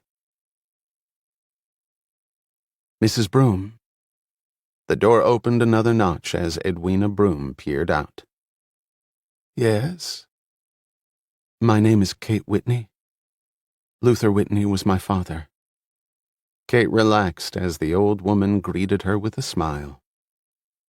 I knew I'd seen you before. Luther was always showing pictures of you. You're even prettier than your photos. Thank you. Edwina jerked the door open. What am I thinking about? You must be freezing. Please, come in. Edwina led her into the small living room where a trio of felines were cloistered on various pieces of furniture. I just made some fresh tea. Would you like some? Kate hesitated. Time was short. Then she looked around the narrow confines of the home. In the corner sat a battered upright piano, thick dust on the wood. Kate looked at the woman's weakened eyes. The pleasures of a musical pastime had also been taken from her.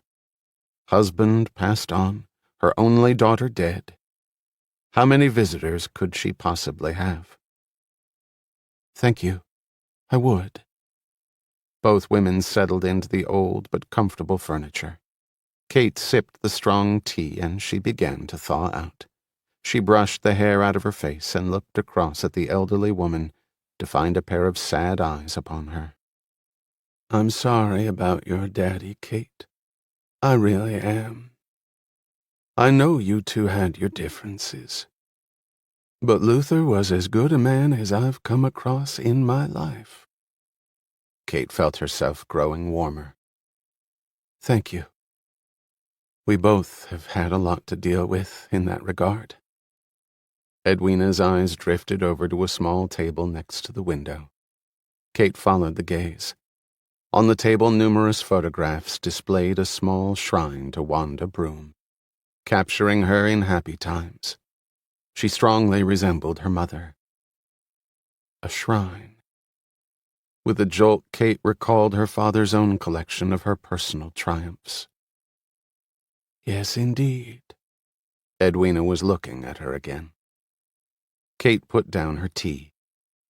Mrs. Broom, I hate to jump right into this, but the fact is I don't have much time. The old woman leaned forward expectantly. This is about Luther's death. And my daughter's too, isn't it? Kate looked surprised. Why do you think that? Edwina leaned forward even more, her voice dropped to a whisper. Because I know Luther didn't kill Mrs. Sullivan. I know it as if I'd seen it with my own eyes. Kate looked puzzled. Do you have any idea who? Edwina was already shaking her head sadly. No. No, I don't. Well, how do you know my father didn't do it? Now there was definite hesitation. Edwina leaned back in her chair and closed her eyes. When she finally reopened them, Kate had not moved a muscle. You're Luther's daughter, and I believe you should know the truth. She paused, took a sip of her tea, pressed her lips dry with a napkin, and then settled back into her chair. A black Persian drifted across and promptly went to sleep in her lap. I knew about your father. His past, so to speak. He and Wanda got to know each other. She got into trouble years back, and Luther helped her get back on her feet and get settled into a respectable life. I will always be grateful to him for that. He was always there when Wanda or I needed anything. The fact is, Kate, your father would never have been in the house that night if it weren't for Wanda. Edwina spoke for some minutes. When she had finished, Kate sat back in her chair and realized she was holding her breath. She let out a loud gasp that seemed to echo around the room. Edwina didn't say anything but continued to watch the young woman with her large, sad eyes. Finally, she stirred. A thickly wrinkled hand patted Kate's knee. Luther loved you, child, more than anything. I realized that. Edwina slowly shook her head. He never blamed you for the way you felt. In fact, he said you were entirely right to feel that way. He said that? He was so proud of you, your being a lawyer and all. He used to say to me, my daughter is a lawyer and a damn fine one. Justice is what matters for her, and she's right. Dead right. Kate's head began to swirl. She was feeling emotions she was ill-equipped right now to deal with. She rubbed the back of her neck and took a moment to look outside. A black sedan pulled down the street and then disappeared. She quickly looked back at Edwina. Mrs. Broom, I appreciate your telling me these things, but I really came here for a specific reason. I need your help. I'll do whatever I can. My father sent you a package. Yes, and I sent it on to Mr. Graham like Luther said to. Yes, I know. Jack got the package. But someone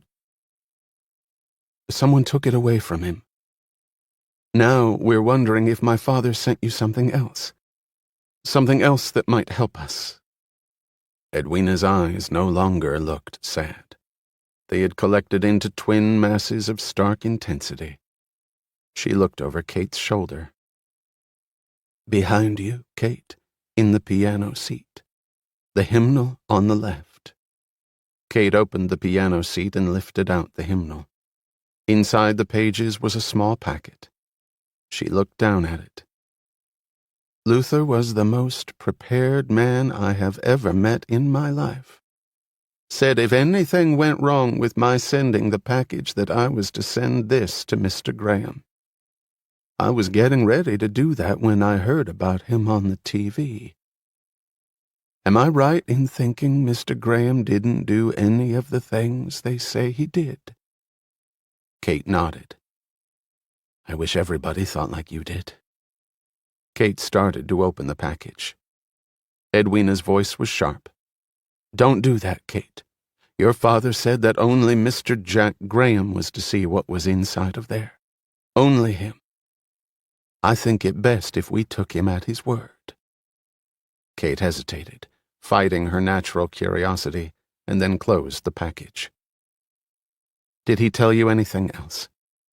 Whether he knew who had killed Christine Sullivan? He did know. Kate looked at her sharply. But he didn't say who? Edwina shook her head vigorously.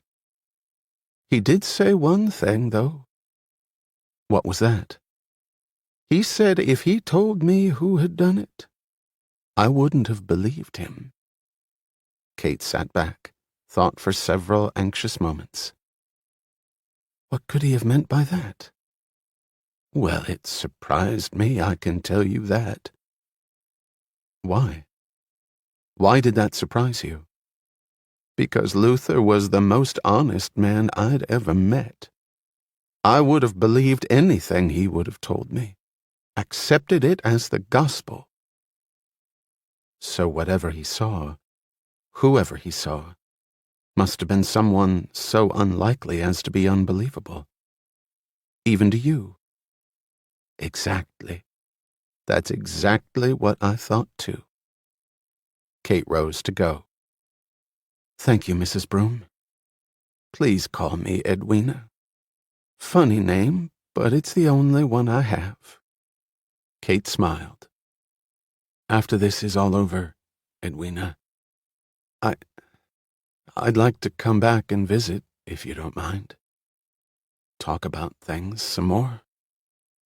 I'd like nothing better. Being old has its good and bad. Being old and lonely is all bad. Kate put on her coat and went to the door. She put the package safely in her purse. That should narrow your search, shouldn't it, Kate? Kate turned around. What? Someone that unbelievable. Can't be too many of them around, I wouldn't think. The hospital security guard was tall, beefy, and uncomfortable as hell. I don't exactly know what happened. I was gone maybe 2-3 minutes tops. You shouldn't have been away from your post at all, Monroe. The diminutive supervisor was in Monroe's face, and the big man was sweating hard. Like I said, the lady asked for some help with a bag, so I helped her. What lady? I told you, just some lady. Young, good-looking, dressed real professional. The supervisor turned away, disgusted. He had no way of knowing the lady was Kate Whitney, and that she and Seth Frank were already 5 blocks away in Kate's car. Does it hurt?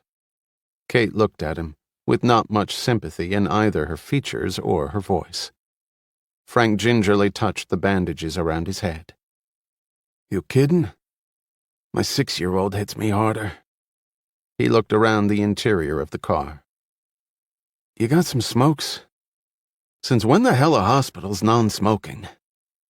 She rummaged in her purse and flipped him an open pack. He lit up and eyed her over the cloud of smoke.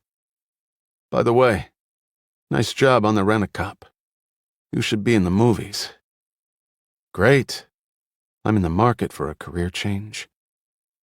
How's our boy? Safe. For now. Let's keep him that way. She turned the corner and looked hard at him. You know, it wasn't exactly my plan to let your old man buy it right in front of me. That's what Jack said. But you don't believe him? What does it matter what I believe?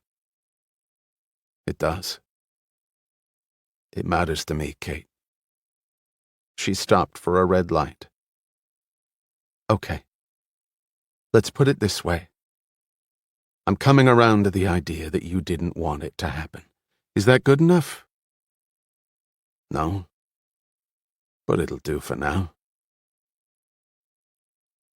Jack turned the corner and tried to relax.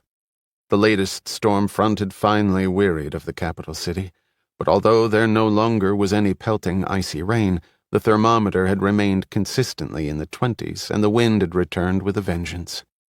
He blew on stiff fingers and rubbed sleep-deprived eyes. Against a drift of black sky, a sliver of moon hung, soft and luminous. Jack checked his surroundings. The building across the street was dark and empty. The structure he was standing in front of had closed its doors a long time ago. A few passers-by braved the inclement conditions, but for large chunks of time Jack stood alone. Finally, he took shelter inside the doorway of the building and waited. 3 blocks away, a rusting cab pulled to the curb. The back door opened and a pair of low heels touched the cement sidewalk. The cab immediately pulled off, and a moment later the street was silent again. Kate tugged her coat around her and hurried off. As she passed the next block, another car, lights out, turned the corner and drifted along in her wake. Her thoughts focused on the steps that lay ahead of her. Kate did not look back. Jack saw her turn the corner. He looked in all directions before moving, a habit he had quickly cultivated and hoped he would be able to discard very soon. He moved quickly to meet her. The street was quiet. Neither Kate nor Jack saw the sedan's nose as it crept past the corner building's front. Inside, the driver zeroed in on the couple with a night vision device the mail-order catalog had trumpeted as being the very latest in Soviet technology. And although the former communists had no clue as to how to run a democratic capitalist society, they did for the most part build sound military hardware. Jesus, you're freezing. How long have you been waiting? Kate had touched Jack's hand, and the icy feel had coursed through her entire body. Longer than I needed to. The motel room was shrinking on me. I just had to get out. I'm going to make a lousy prisoner. Well? Kate opened her purse. She had called Jack from a payphone. She couldn't tell him what she had, only that she had something. Jack had agreed with Edwina Broom that if risks had to be taken, he would take more than anyone. Kate had already done enough. Jack grasped the packet. It wasn't that difficult to discern what was contained inside. Photographs. Thank God, Luther.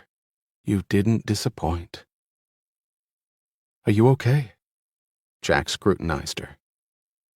I'm getting there. Where's Seth? He's around. He'll drive me home.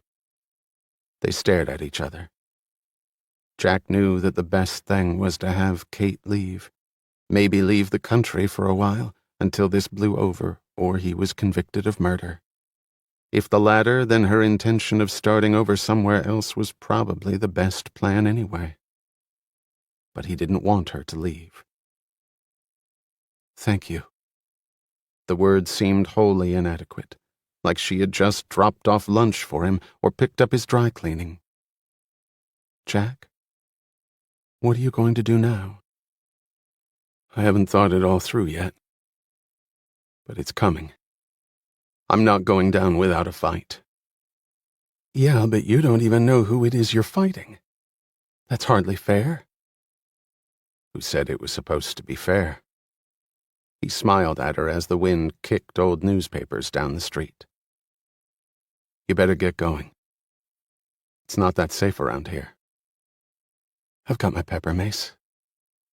Good girl. She turned to leave, then clutched him by the arm. Jack, please be careful. I'm always careful. I'm a lawyer. CYA is SOP for us. Jack, I'm not kidding. He shrugged. I know.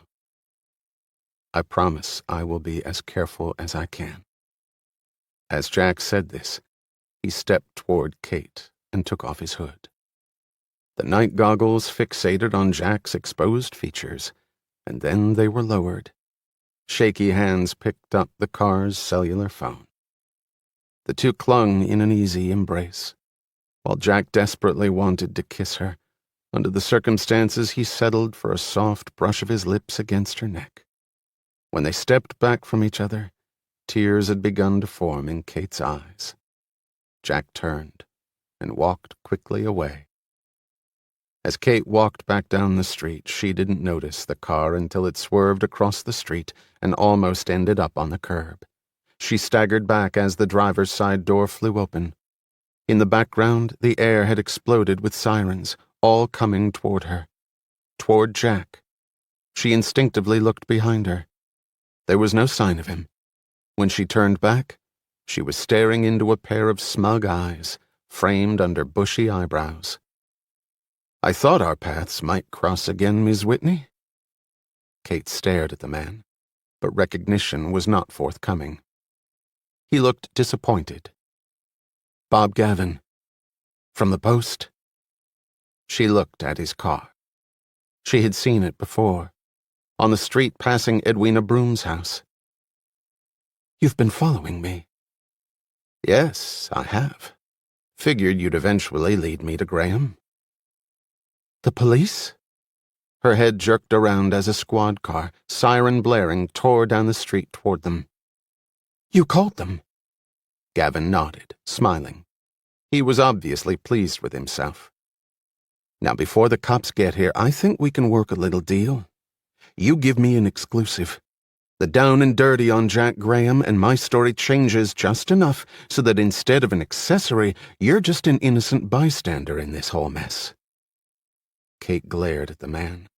The rage within her, having been built up from a month of personal horrors, was near its exploding point. And Bob Gavin was standing directly over the epicenter. Gavin looked around at the patrol car nearing them. In the background, 2 more squad cars were heading in their direction. Come on, Kate, he said urgently. You don't have much time. You stay out of jail and I get my long overdue Pulitzer and my 15 minutes of fame. What's it gonna be?" She gnashed her teeth, her response startlingly calm, as though she had practiced its delivery for months. "Pain, Mr. Gavin. 15 minutes of pain." As he stared at her, she pulled the palm-sized canister, pointed it directly at his face, and squeezed the trigger. The pepper gas hit Gavin flush in the eyes and nose, marking his face with a red dye. By the time the cops exited their vehicle, Bob Gavin was on the pavement clutching at his face, trying unsuccessfully to tear his eyes out. The first siren had sent Jack into a sprint down a side street. He slid flat against a building, sucking in air. His lungs ached, the cold tore at his face. The deserted nature of the area he was in had turned into a huge tactical disadvantage. He could keep moving, but he was like a black ant on a sheet of white paper. The sirens were coming so heavy now he couldn't ascertain from what direction. Actually, they were coming from all directions, and they were getting closer. He ran hard to the next corner, stopped and peered around. The view was not encouraging. His eyes fastened on a police blockade being set up at the end of the street. Their strategy was readily apparent. They knew his general coordinates.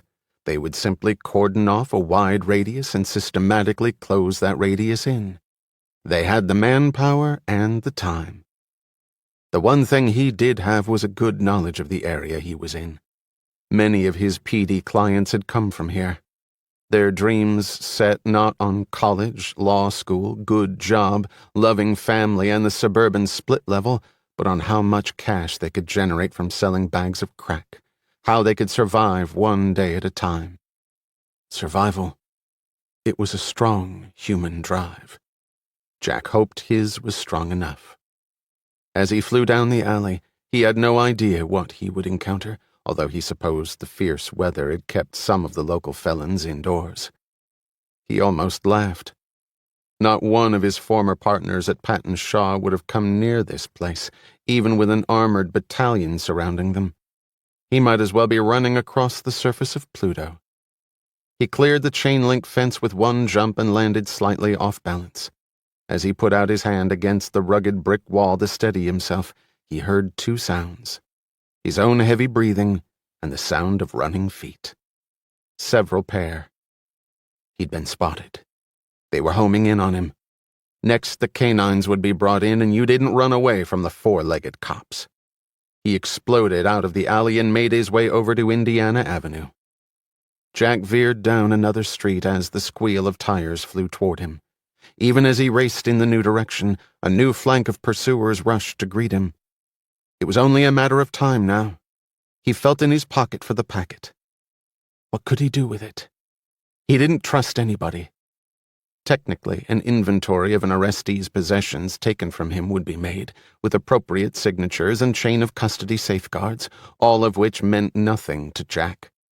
Whoever could kill in the middle of hundreds of law officers and disappear without a trace could certainly manage to secure a prisoner's personal possessions from the D.C. Police Department. And what he had in his pocket was the only chance he had. D.C. didn't have the death penalty, but life without parole wasn't any better and in a lot of ways seemed a hell of a lot worse. He raced in between two buildings, stumbled on some ice and plunged over a stack of garbage cans and hit the pavement hard. He picked himself up and half-rolled into the street, rubbing at his elbow. He could feel the burn, and there was a looseness in his knee that was a new sensation. As he stopped rolling, he managed to sit up, then froze. A car's headlights were coming right for him. The police bubble light blasted into his eyes as the wheels came within 2 inches of his head. He slumped back on the asphalt. He was too winded to even move. The car door sprang open. Jack looked up, puzzled. It was the passenger door. Then the driver's door flew open. Big hands slid under his armpits. "God damn it, Jack, get your ass up!" Jack looked up at Seth Frank. Chapter 28. Bill Burton leaned his head into the Secret Service command post. Tim Collins sat at one of the desks, going over a report. "Come on, Tim." Colin looked up, puzzled. Burton said quietly, "They've got him cornered down near the courthouse. I want to be there. Just in case." Seth Frank's sedan flew down the street, the blue bubble light commanding immediate respect from a traffic population unaccustomed to conveying any whatsoever to fellow motorists. "Where's Kate?" Jack lay in the back seat, a blanket over him. "Right now she's probably being read her rights. Then she's gonna get booked on a slew of accessory charges for helping you." Jack sprang up. "We've got to go back, Seth. I'll turn myself in. They'll let her go." "Yeah, right." "I'm not kidding, Seth." Jack was halfway over the front seat. "I'm not either, Jack. You go back and turn yourself in, that'll do nothing to help Kate, and it'll snuff out what little shot you've got to get your life back to reality." "But Kate, I'll take care of Kate. I've already called a buddy at D.C. He'll be waiting for her. He's a good guy." Jack slumped back down. Shit. Frank opened his window, reached out and flicked the bubble light off and tossed it on the seat beside him. "What the hell happened?" Frank looked in his rearview mirror. "I'm not sure. The best I can figure is that Kate picked up a tail somewhere. I was cruising the area. We were going to meet at the convention center after she made the drop with you. Heard over my police radio that you had been spotted. I followed the chase over the airwaves, tried to guess where you might go. Got lucky. When I saw you blow out of the alley, I couldn't believe it. Damn near ran you down. How's the body, by the way?" "Never better. I ought to do this crap once or twice a year just to keep me limber. Get ready for the fleeing felon Olympics." Frank chuckled. "You're still alive and kicking, my friend. Count your blessings." "So did you get any nice presents?" Jack swore under his breath. He had been so busy running from the police that he had never even looked. He took out the packet. "Got a light?" Frank flicked on the dome light. Jack flipped through the photographs. Frank checked the mirror. "So what do we got?" "Photos. Of the letter opener, knife, whatever the hell you want to call it." "Huh. Not surprising, I guess. Can you make out anything?" Jack looked closely in the poor light. "Not really. You guys must have some gadget that'll do some good." Frank sighed. "I gotta be straight with you, Jack. Unless there's something else, we don't have much of a shot. Even if we can somehow pull something that looks like a print off there, who's to say where it came from? And you can't do DNA testing on blood from a friggin' photograph. Or at least not that I'm aware of." "I know that. I didn't spend 4 years as a defense counsel picking my ass." Seth slowed the car down. They were on Pennsylvania Avenue and the traffic had grown heavier. "So what's your idea then?" Jack rubbed back his hair, dug his fingers into his leg until the pain in his knee subsided, and then lay down on the seat. "Whoever's behind all this wanted the letter opener back really bad. Enough to kill you, me, anybody else that got in the way. We're talking paranoia at its peak. Which fits in with our theory of some big shot with a lot to lose if this comes out. So, they got it back. Where does that leave us, Jack?" "Luther didn't make these photos just in case something happened to the original article." "What are you talking about?" "He came back into the country, Seth, remember? We could never figure that one out." Frank stopped at a red light. He turned around in his seat. "Right. He came back. You think you know why?" Jack carefully sat up in the back seat, keeping his head below the window line. "I think so. Remember I told you that Luther wasn't the kind of guy to let something like this lie. If he could, he'd do something about it. But he did leave the country. At first. I know. Maybe that was his initial plan. Maybe that was his plan all along if the job had gone according to plan. But the fact is, he came back. Something made him change his mind, and he came back. And he had these photographs. Jack spread them, fan-like. The light turned green and Frank started up again. I'm not getting this, Jack. If he wanted to nail the guy, why not just send the stuff into the police? I think that was his plan eventually. But he told Edwina Broom that if he told her who he had seen, she wouldn't have believed him.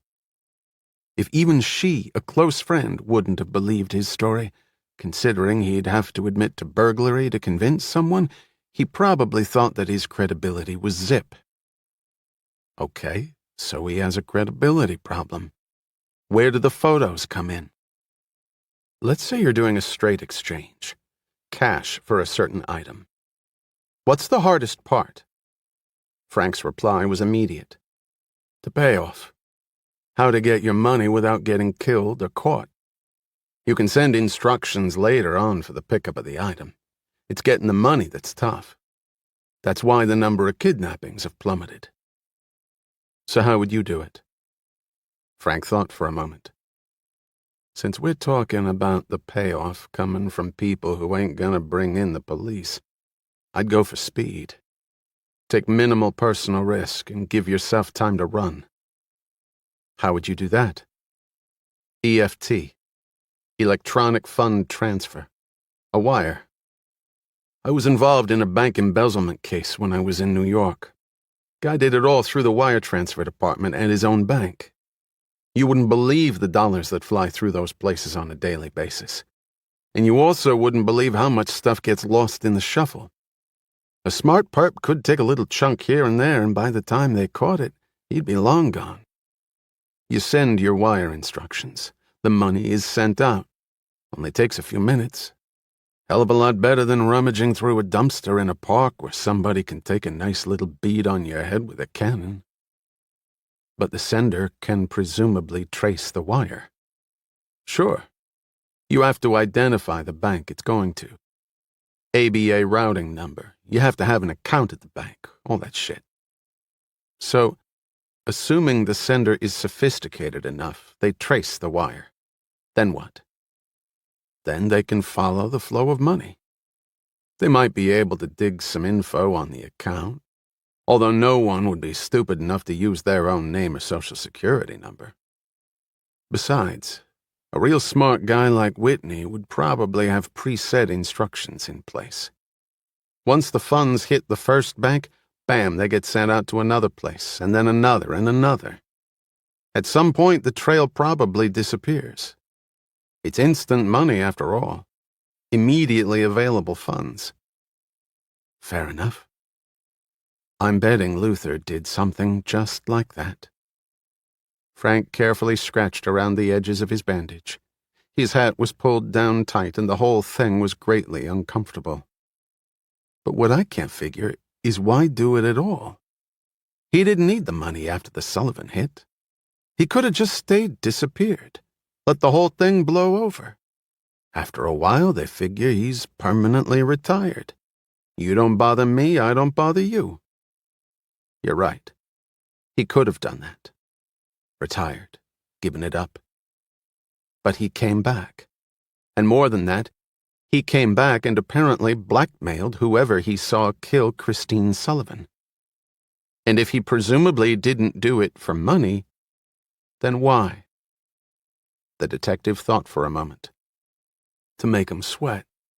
To let them know he was out there, with the evidence to destroy them. But evidence he wasn't sure was enough. Because the perp was so respectable. Right. So what would you do given those facts? Frank pulled to the curb and put the car in park. He turned around.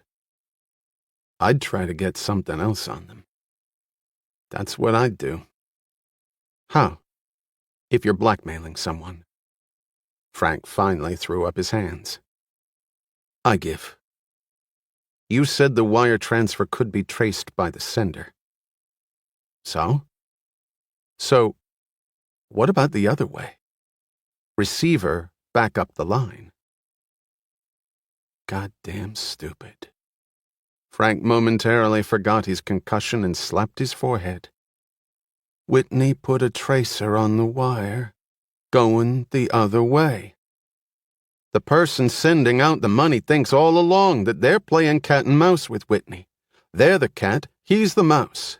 He's hiding, getting ready to run. Only Luther didn't mention the fact that he was into role reversal. That he was the cat and they were the mouse. And that tracer would eventually lead right to the bad guys, probably no matter how many shields you put up, if they thought to put up any at all. Every wire in this country has to go through the Federal Reserve. You get the wire reference number from the Fed or the sending bank's wire room, you got something to hang your hat on. Even if Whitney didn't trace it back, the fact that he received the money, a certain amount, is damaging enough. If he could give that info to the cops with the name of the sender, and they check it out? Jack finished the detective's thought. And suddenly the unbelievable becomes very believable. Wire transfers do not lie. Money was sent. If it was a lot of money, like I'm sure it was here, then that cannot be explained away. That is pretty damn close to bullseye evidence. He set them up with their own payoff. I just thought of something else, Jack. If Whitney was building a case against these people, then he was eventually planning to go to the police. He was going to just walk in the door and deposit himself and his evidence. Jack nodded. That's why he needed me. Only they were quick enough to use Kate as a way to ensure his silence. Later, they used a bullet to accomplish that. So he was going to turn himself in? Right. Frank rubbed his jaw. You know what I'm thinking? Jack answered immediately. He saw it coming. The two men looked at each other. Frank spoke first. The words came out low, almost hushed. He knew Kate was a setup. And he went anyway. And I thought I was so fucking clever. Probably figured it was the only way he'd ever get to see her again. Shit.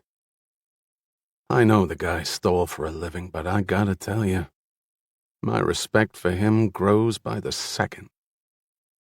I know what you mean. Frank put the car back in gear and pulled off. Okay, again. Where does all this conjecture leave us? Jack shook his head, lay back down. I'm not sure. I mean, so long as we don't have a clue as to who it is, I'm not sure what we can do. Jack exploded back up. But we do have clues. He sat back as though all his energy had suddenly evaporated after that one thrust. I just can't make any sense out of them. The men drove on in silence for a few minutes. Jack, I know this sounds funny coming from a policeman, but I think you might want to start considering getting the hell out of here. You got some bucks saved. Maybe you should retire early. And what? Leave Kate swinging in the wind? If we don't nail these guys, what is she looking at? 10 to 15 as an accessory? I don't think so, Seth. Not in a million years. They can fry my ass before I let that happen. You're right. Sorry I brought it up. As Seth glanced in his mirror, the car next to them tried to do a U-turn directly in front of them. Frank hit the brakes and his car spun sideways, crashing into the curb with a bone-crunching impact. The Kansas license plates on the vehicle that had nearly crashed into them quickly disappeared. Stupid tourists. Fucking bastards. Frank gripped the steering wheel hard, his breath coming in gasps. The shoulder restraint had done its job, but it had dug deeply into his skin. His battered head pounded. Fucking bastard! Frank yelled again to no one in particular. Then he remembered his passenger and looked anxiously in the back seat. Jack, you okay? Jack's face was pressed up against the door glass. He was conscious. In fact, his eyes were staring at something with great intensity. "Jack?" Frank undid his seatbelt and gripped Jack by the shoulder. "You okay?" "Jack!" Jack looked at Frank, and then back out the window.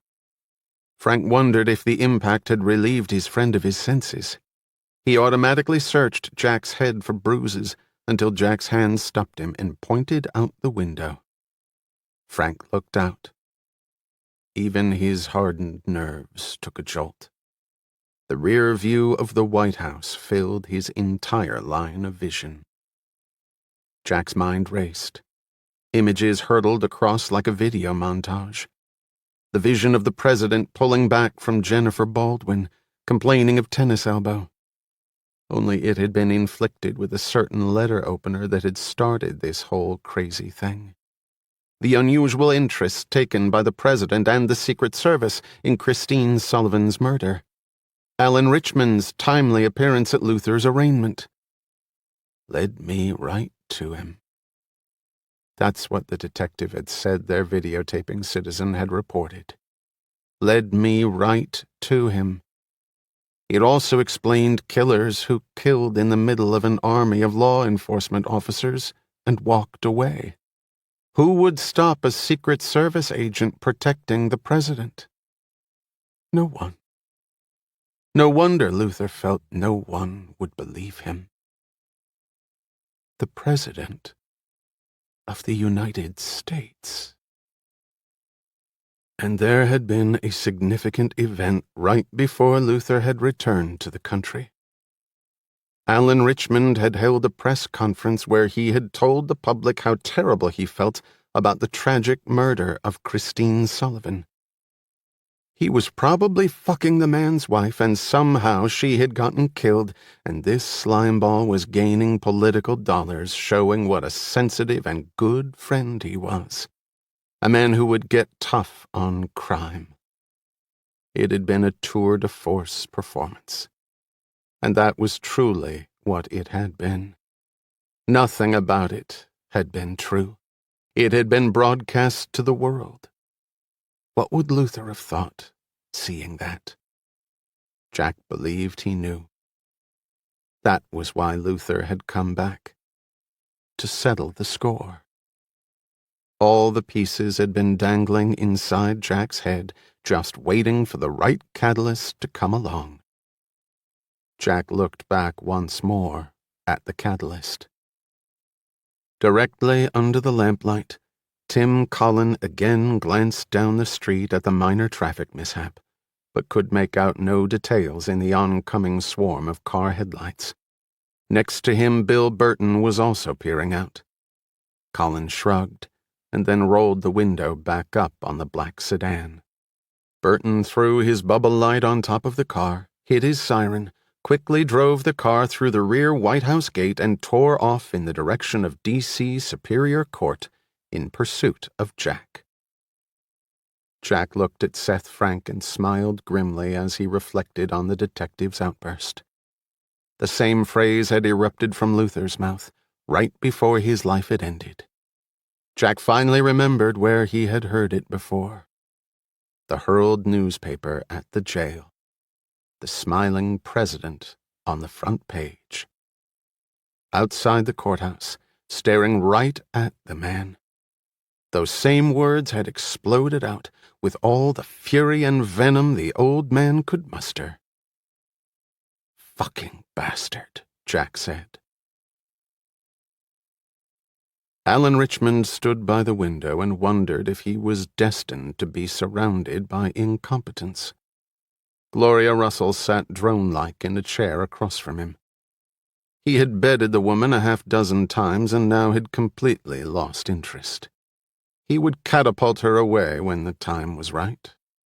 His next administration would be comprised of a far more capable team.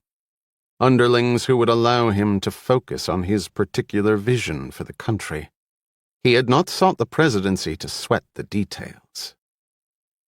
"I see we haven't gained an inch in the polls." He didn't look at her. He anticipated her response. "Does it really matter so much whether you win by 60% or 70%? He whirled around.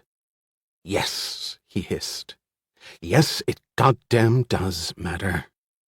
She bit her lip and retreated. I'll step up the effort, Alan. Maybe we can pull a shutout in the Electoral College. At a minimum, we should be able to do that, Gloria. She looked down. After the election, she would travel around the world, where she knew no one and no one knew her. A fresh start. That was what she needed. Then everything would be okay. Well, at least our little problem is cleared up. He was looking at her, hands clasped behind his back. Tall, lean, impeccably dressed and groomed. He looked like the commander of an invincible armada. But then again, history had proven that invincible armadas were far more vulnerable than people imagined. It's been disposed of? No, Gloria. I have it in my desk. Would you like to see it? Perhaps you might wish to abscond with it again. His air was so thick with condescension she felt the urgent need to bring their consultation to a close. She rose. Will there be anything else? He shook his head and returned to the window. She had just put her hand on the doorknob when it turned and opened. We've got a problem. Bill Burton looked at each of them. So what does he want? The president looked down at the photograph Burton had handed him. Burton replied quickly. Note doesn't say. I can guess that the shape the guy's in with cops on his ass, he's looking for some quick funds. The president looked pointedly at Russell. I'm very puzzled as to how Jack Graham knew to send the photo here. Burton picked up on the look from the president, and while the last thing he wanted was to defend Russell, they had no time to misanalyze the situation. It's possible Whitney told him, Burton answered. If that's true, he waited a long time to dance with us, the president fired back. Whitney may not have told him directly.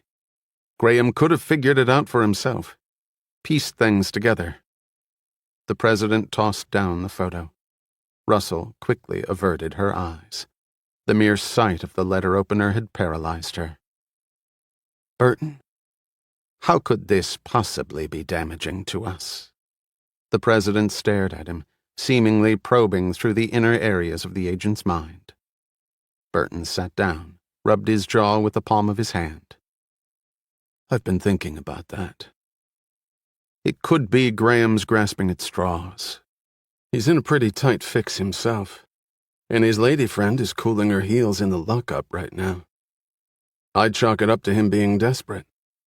He gets a sudden inspiration, puts two and two together, and takes a flyer on sending us this, hoping it's worth it to us to pay his price, whatever it might be.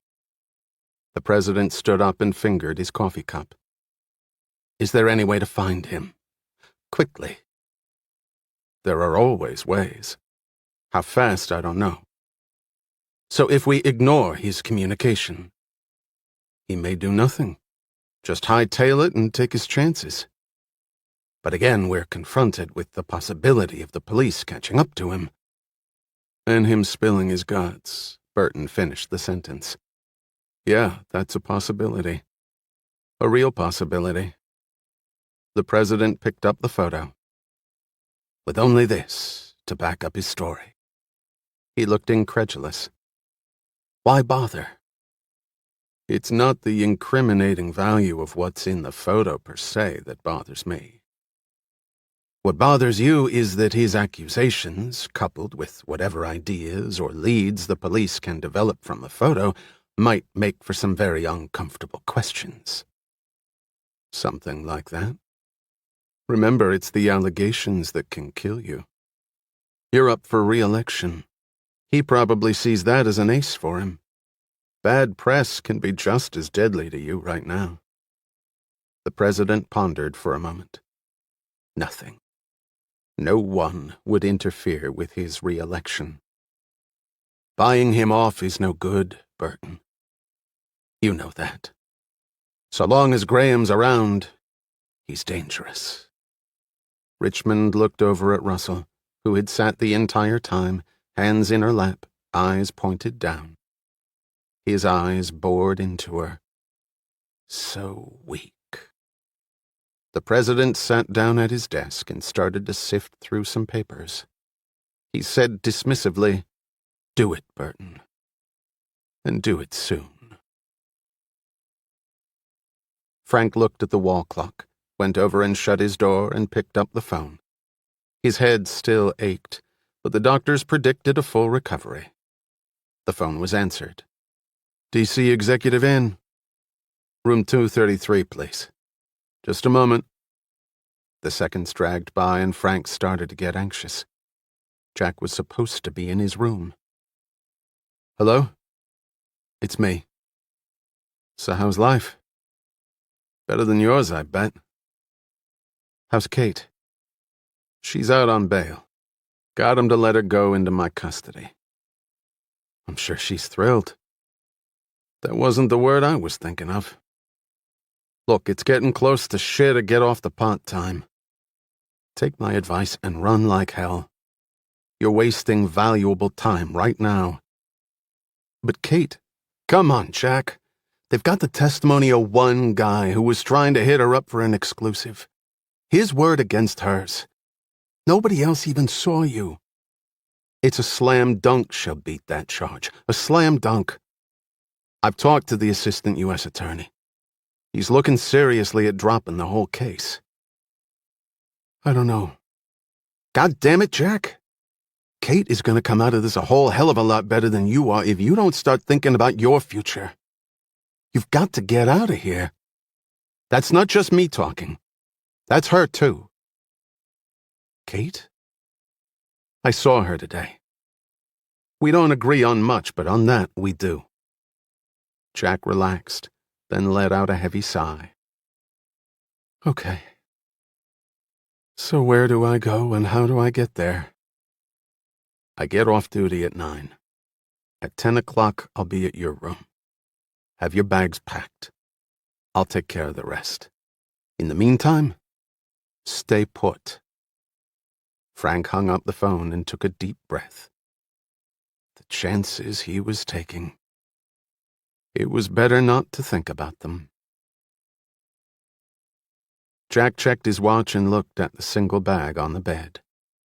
He wouldn't be running with much. He looked at the TV set in a corner, but there wouldn't be anything on he cared to watch. Suddenly thirsty, he pulled some change from his pocket, opened the door to his room, and peered out. The drink machine was just down the hallway. He plopped on his baseball cap, donned his Coke bottle glasses, and slipped out. He didn't hear the door to the stairwell at the other end of the hallway open. He had also forgotten to lock his door. When he slipped back in, it struck him that the light was off. He had left it on. As his hand hit the switch, the door was slammed shut behind him and he was thrown onto the bed.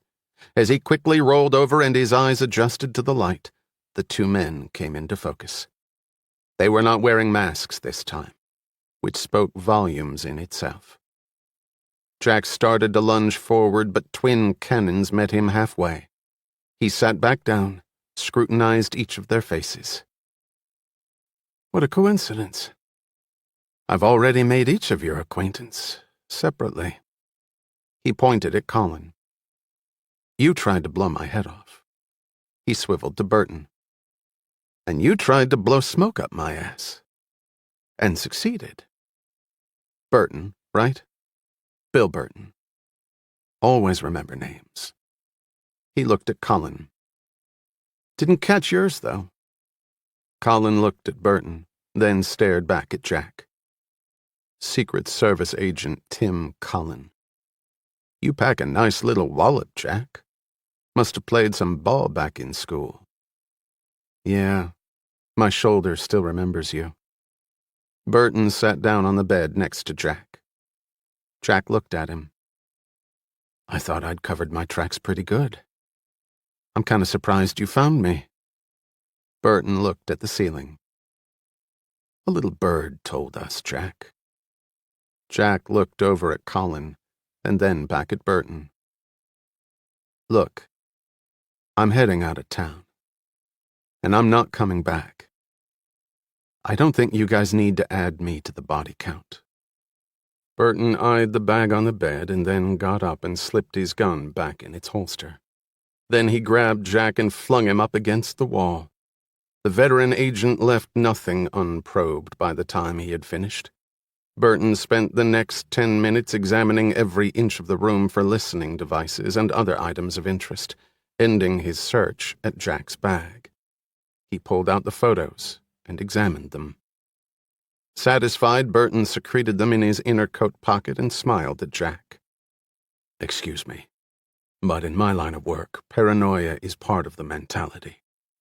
He sat back down. "I would like to know, Jack, why you sent that photo to the president." Jack shrugged. "Well, since my life here happens to be over, I thought your boss might want to contribute to my going-away fund. You could have just wired the funds, like you did with Luther." Colin grunted, shook his head, and grinned. "The world doesn't work that way, Jack. Sorry. You should have found another solution to your problem." Jack shot back. "I guess I should have followed your example. Got a problem? Just kill it." Colin's smile evaporated. His eyes glittered darkly at the lawyer. Burton stood up and paced around the room. He pulled out a cigarette and then crunched it up and put it in his pocket. He turned to Jack and said quietly, "You should have just gotten the hell out of town, Jack. Maybe you would have made it." "Not with you two on my butt." Burton shrugged. "You never know. How do you know I haven't given one of those photos to the cops?" Burton pulled out the photos and looked down at them. "Polaroid one-step camera. The film comes in a standard pack of 10 shots. Whitney sent 2 to Russell. You sent 1 to the president. There are 7 left here." "Sorry, Jack. Nice try. I could have just told Seth Frank what I know." Burton shook his head. "If you had, I think my little bird would have told me. But if you want to insist on the point, we can just wait for the lieutenant to show up and join the party." Jack burst up from the bed and launched himself toward the door. Right as he reached it, an iron fist slammed into his kidney. Jack crumpled to the floor. An instant later, he was hustled up and thrown back on the bed. Jack looked up into Colin's face. "Now we're even, Jack." Jack groaned and lay back on the bed, fighting the nausea the blow had caused. He sat back up, caught his breath as the pain subsided. When Jack finally managed to look up, his eyes found Burton's face. Jack shook his head, the disbelief clear on his features. Burton eyed Jack intently and said, "What?" "I thought you were the good guys," Jack said quietly. Burton said nothing for several long moments.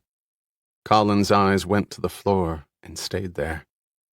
Finally, Burton answered, his voice faint, as if his larynx had suddenly collapsed. "So did I, Jack. So did I." He paused, swallowed painfully, and went on. "I didn't ask for this problem. If Richmond could keep his dick in his pants, none of this would have happened. But it did. And we had to fix it." Burton stood up, looked at his watch. "I'm sorry about this, Jack. I really am. You probably think that's laughable, but it's the way I really feel." He looked at Colin and nodded. Colin motioned Jack to lie back on the bed. "I hope the president appreciates what you're doing for him," Jack said bitterly. Burton smiled ruefully.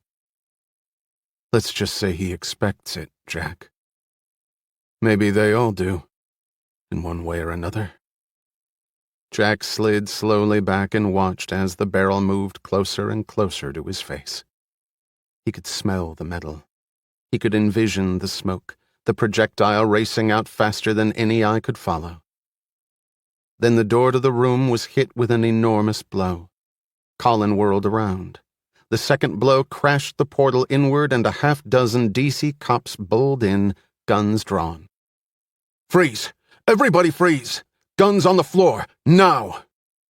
Colin and Burton quickly put their guns down on the floor. Jack lay back on the bed, his eyes closed. He touched his chest where his heart threatened to explode.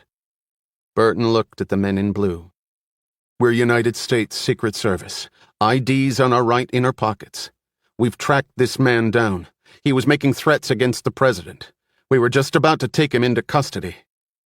The cops warily pulled out the IDs and scrutinized them.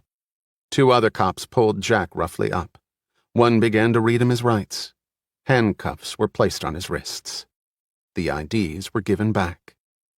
"Well, Agent Burton, you're just going to have to wait until we get done with Mr. Graham here. Murder takes a priority even over threatening the president. Might be a long wait, unless this guy's got 9 lives. The cop looked at Jack and then down at the bag on the bed. "Should have taken off when you had the chance, Graham. Sooner or later we were going to get you." He motioned for his men to take Jack out. He looked back at the bewildered agents and smiled broadly. "We got a tip he was here. Most tips are worth shit. This one might get me that promotion I'm sorely in need of. Have a good day, gentlemen. Say hello to the president for me." They left with their prisoner. Burton looked at Colin and then pulled out the photos. Now Graham had nothing. He could repeat everything they had just told him to the police, and they'd just get him ready for the rubber room. Poor son of a bitch. A bullet would have been a lot better than where he was headed. The two agents picked up their hardware and left. The room was silent. 10 minutes later, the door to the adjoining room was eased open, and a figure slipped into Jack's room. The corner TV was swiveled around and the back was eased off. The TV was remarkably real-looking, and an absolute sham. Hands reached inside, and the surveillance camera was swiftly and silently removed, and the cabling was pushed through the wall until it disappeared from sight. The figure opened the adjoining door and went back through. A recording machine sat on a table next to the wall. The cable was coiled up and deposited in a bag. The figure hit a button on the recording machine, and the tape slid out.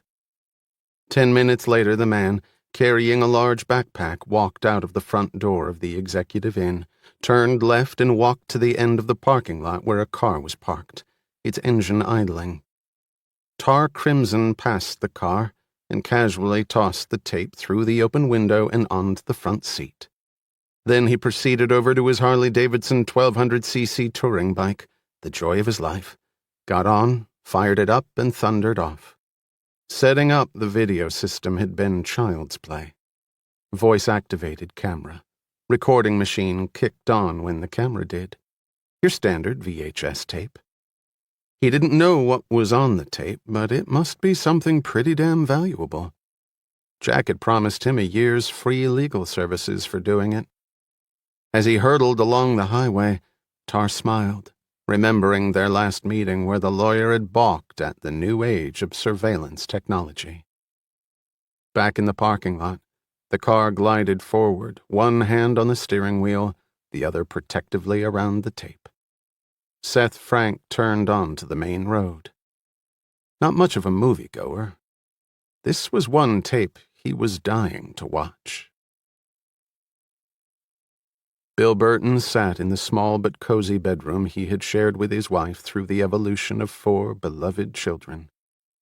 24 years together. They had made love countless times. In the corner by the window, Bill Burton had sat in a much-worn rocker and fed his 4 offspring before reporting for early morning shifts, allowing his exhausted wife a few minutes of much-needed rest. They had been good years. He had never made a lot of money, but that had never seemed to matter. His wife had gone back and finished her nursing degree after their youngest had entered high school. The added income had been nice, but it was good to see someone who had long sacrificed her personal goals to the needs of others to finally do something just for herself. All in all, it had been a great life. A nice house in a quiet, picturesque neighborhood, safe, so far, from the ever-expanding war zones around them. There would always be bad people, and there would always be people like Bill Burton to combat them. Or people like Burton had been. He looked out the dormer window. Today was his day off. Dressed in jeans, bright red flannel shirt and Timberland boots, he could have easily passed as a burly lumberjack. His wife was unloading the car. Today was grocery shopping day. The same day for the last 20 years. He watched her figure admiringly as it bent low to pull out the bags. Chris, his 15-year-old, and Sydney, 19, long-legged and a real beauty, and in her sophomore year at Johns Hopkins, with her sights set on medical school, were helping their mother. His other two were out on their own, and doing well. They occasionally called their old man for advice on buying a car or a house, long-term career goals. And he loved every minute of it. He and his wife had hit 4 out of the park, and it was a good feeling.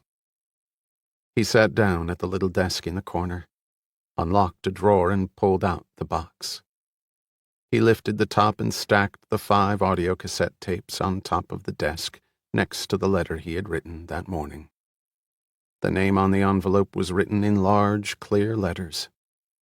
Seth Frank. Hell, he owed the guy. Laughter floated up to him, and he again went to the window. Sydney and Chris were now engaged in a pitched snowball battle with Sherry, his wife, caught in the middle. The smiles were big, and the confrontation culminated in all of them landing in a heap next to the driveway. He turned away from the window and did something he could never remember doing before. Through 8 years as a cop, where tiny babies had expired in his arms, beaten to death by the ones who were supposed to love and protect them, through day after day of looking for the worst in humankind. The tears were salty. He didn't rub them away. They kept pouring. His family would be coming in soon. They were supposed to go out to dinner tonight. Ironically, today was Bill Burton's 45th birthday. He leaned across the desk and with a quick motion pulled the revolver from his holster. A snowball hit the window. They wanted their daddy to come join them. I'm sorry. I love you. I wish I could be there. I'm sorry for all I've done. Please forgive your dad. Before he could lose his nerve, he pushed the .357 as far down his throat as he could. It was cold and heavy. One of his gums started to bleed from a nick. Bill Burton had done everything he could to ensure that no one would ever know the truth. He had committed crimes. He had killed an innocent person and had been involved in 5 other homicides. And now, seemingly in the clear, the horror behind him, after months of mounting disgust with what he had become, and after a sleepless night next to a woman he had loved with all his heart for over 2 decades, Bill Burton had realized that he could not accept what he had done. Nor could he live with that knowledge. The fact was that without self-respect, without his pride, his life was not worth living. And the unfailing love of his family did not help matters, it only made them worse. Because the object of that love, of that respect, knew that he deserved none of it. He looked over at the stack of cassette tapes. His insurance policy. Now they would constitute his legacy, his own bizarre epitaph. And some good would come out of it. Thank God for that. His lips curled into a barely perceptible smile. The Secret Service. Well, the secrets were going to fly now. He briefly thought of Alan Richmond, and his eyes glistened. Here's hoping for life without parole, and you live to be 100, asshole. His finger tightened on the trigger. Another snowball hit the window. Their voices drifted up to him. The tears started again as he thought of what he was leaving behind. God damn it. The word floated from his mouth, carrying with it more guilt, more anguish than he could ever hope to bear. I'm sorry. Don't hate me. Please, God, don't hate me. At the sound of the explosion, the playing stopped as 3 pairs of eyes turned as one toward the house. In another minute they were inside. It only took 1 more minute for the screams to be heard. The quiet neighborhood was no more. Chapter 29. The knock on the door was unexpected. President Alan Richmond was in a tense conference with his cabinet. The press had lately been lambasting the administration's domestic policies, and he wanted to know why. Not that the actual policies themselves were of much interest to him. He was more concerned about the perception they conveyed. In the grand scheme of things, perceptions were all that mattered. That was Politics 101. Who the hell are they? The president looked angrily at the secretary. Whoever they are, they're not on the list for today. He looked around the table. Hell, his chief of staff had not even bothered to show up for work today. Maybe she had done the smart thing and taken a bottle of pills. That would hurt him short term, but he would work out an impressive spin on her suicide. Besides, she had been right about one thing. He was so far ahead in the polls, who cared? The secretary timidly crept into the room. Her growing astonishment was evident. It's a large group of men, Mr. President. Mr. Bayless from the FBI, several policemen, and a gentleman from Virginia. He wouldn't give his name. The police? Tell them to leave and submit a request to see me. And tell Bayless to call me tonight. He'd be cooling his heels in some bureau outpost in the middle of nowhere if I hadn't pushed through his nomination as director. I will not tolerate this disrespect. They're most insistent, sir. The president flushed red and stood up. Tell them to get the hell out. I'm busy, you idiot. The woman quickly retreated. Before she could reach the door, however, it had opened. 4 Secret Service agents entered, Johnson and Varney among them, followed by a contingent of D.C. police, including Police Chief Nathan Brimmer and FBI Director Donald Bayless, a short, thickly built man in a double-breasted suit with a face whiter than the building he was now in. Bringing up the rear, Seth Frank quietly closed the door. In his other hand he carried a plain brown briefcase. Richmond stared at each of them, his eyes finally coming to rest on the homicide detective. Detective Frank, right? In case you weren't aware, you were interrupting a confidential cabinet meeting. I'm going to have to ask you to leave. He looked across at the 4 agents, raised his eyebrows, and cocked his head toward the door. The men stared back. They didn't budge. Frank stepped forward. He quietly slipped a paper out of his coat, unfolded it, and handed it to the president. Richmond looked down at it while his cabinet watched in utter bewilderment. Richmond finally looked back at the detective. Is this some kind of joke? That is a copy of an arrest warrant naming you on capital murder charges for crimes committed in the Commonwealth of Virginia. Chief Brimmer here has a similar arrest warrant for Murder 1 accessory charges that will be brought against you in the district. That is, after the Commonwealth finishes with you.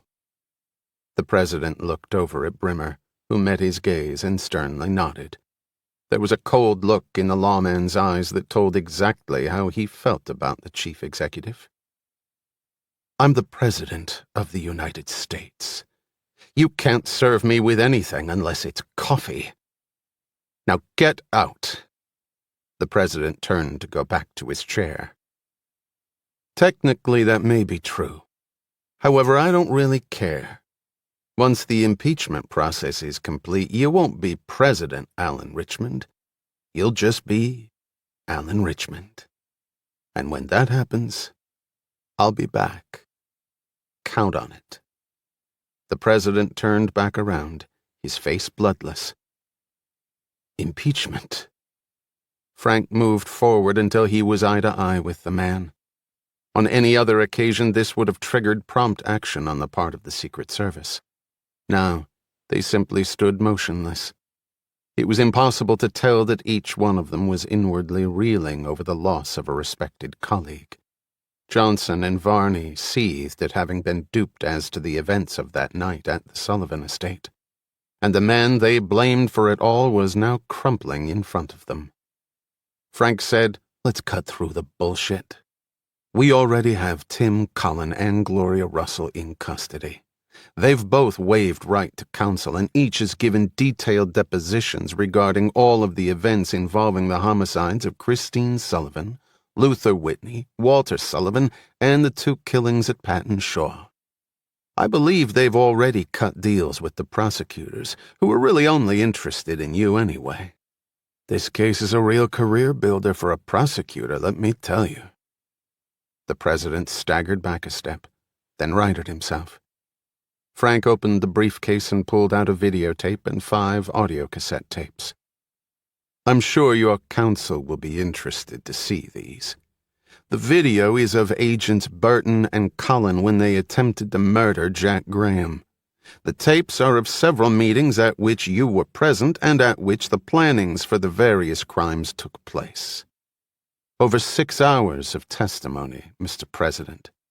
Copies have been delivered to the Hill, the FBI, CIA, the Post, the Attorney General, White House counsel, and anybody else I could think of. And no gaps on the tapes. Also included is the tape Walter Sullivan made of your telephone conversation on the night of his murder. It doesn't exactly coincide with the version you gave me. All compliments of Bill Burton. Said in his note he was cashing in his insurance policy. And where is Burton? The president's voice was filled with rage. He was pronounced DOA at Fairfax Hospital at 10:30 this morning. Self-inflicted gunshot wound. Richmond barely made it to his chair. No one offered to assist him. He looked up at Frank. Anything else? Yeah. Burton left behind one other paper. It's his proxy for the next election. Sorry, but it seems you didn't get his vote. One by one, the cabinet members got up and left. Fear of political suicide by association was alive and well in the capital city. The lawmen and Secret Service agents followed. Only the president remained. His eyes stared blankly at the wall. Seth Frank popped his head back in the door. Remember, be seeing you soon. He quietly closed the door. Epilogue. The seasons of Washington followed a familiar pattern, and a bare week of spring with tolerable temperatures and humidity under 50% gave way abruptly to a meteoric thermometer and a humidity level that routinely delivered a full body shower whenever you walked outside. By July, the typical Washingtonian had adapted as much as they were ever going to air that was difficult to breathe and movements that were never slow enough to prevent a sudden burst of perspiration under one's clothing.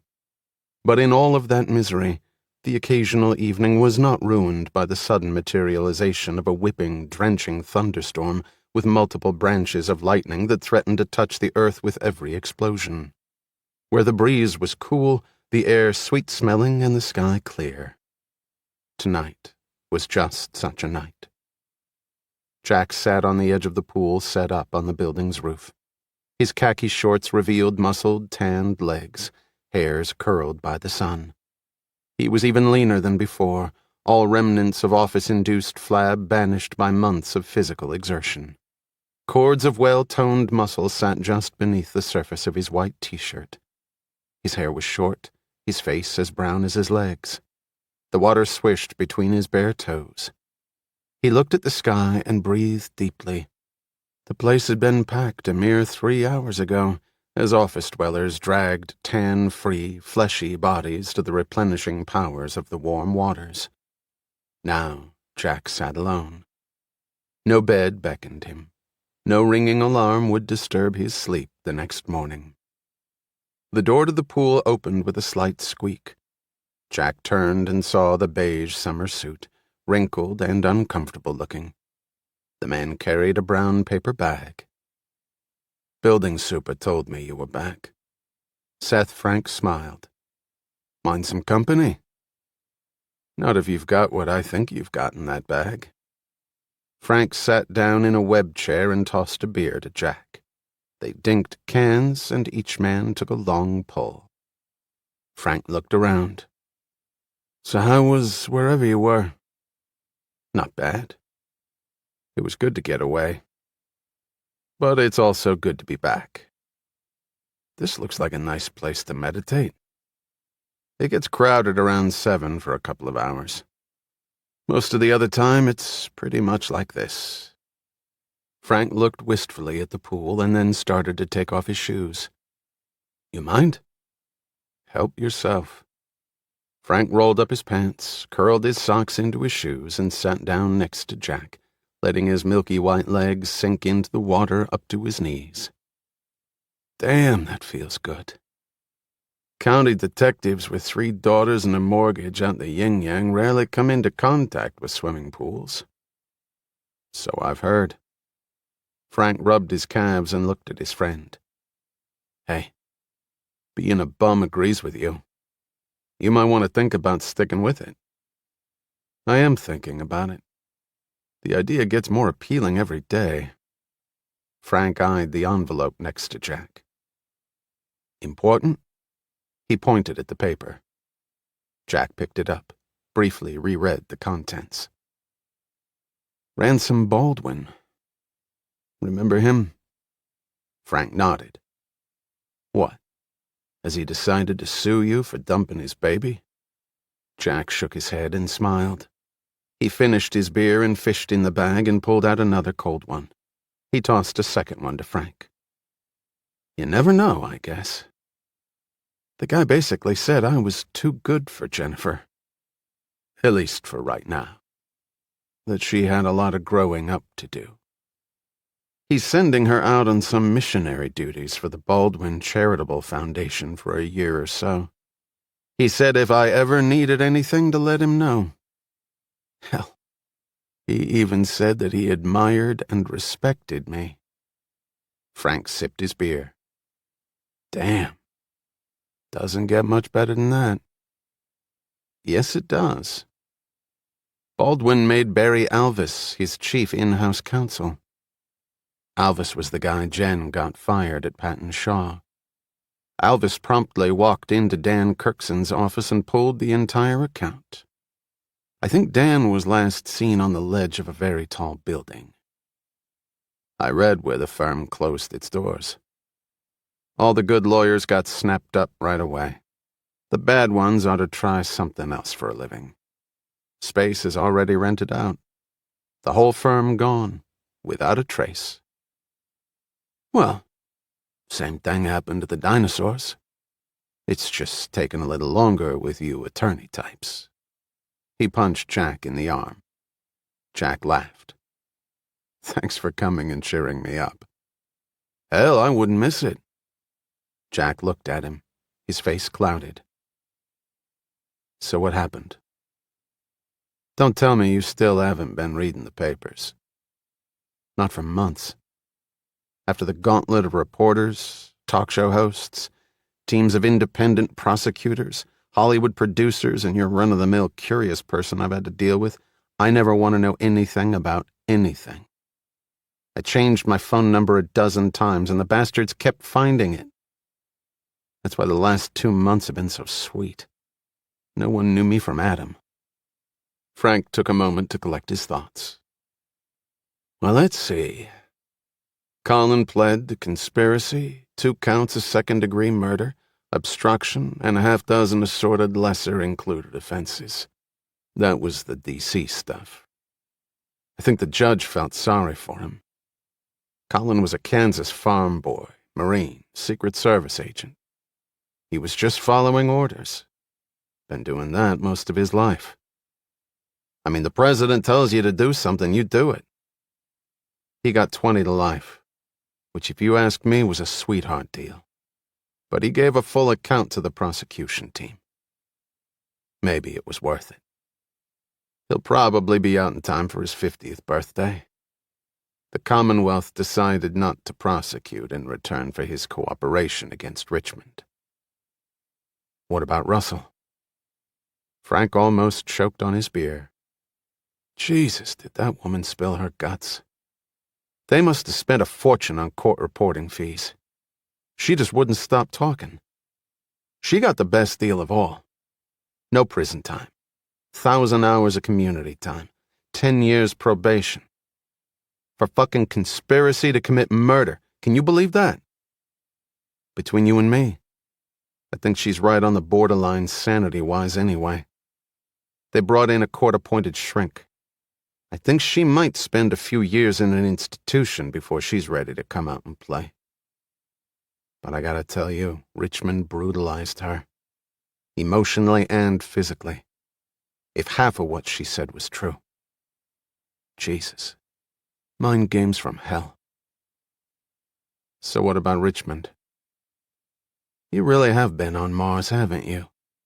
Trial of the millennium, and you slept right through it. Somebody had to. He fought right to the end, I have to admit that. Must have spent every dime he had.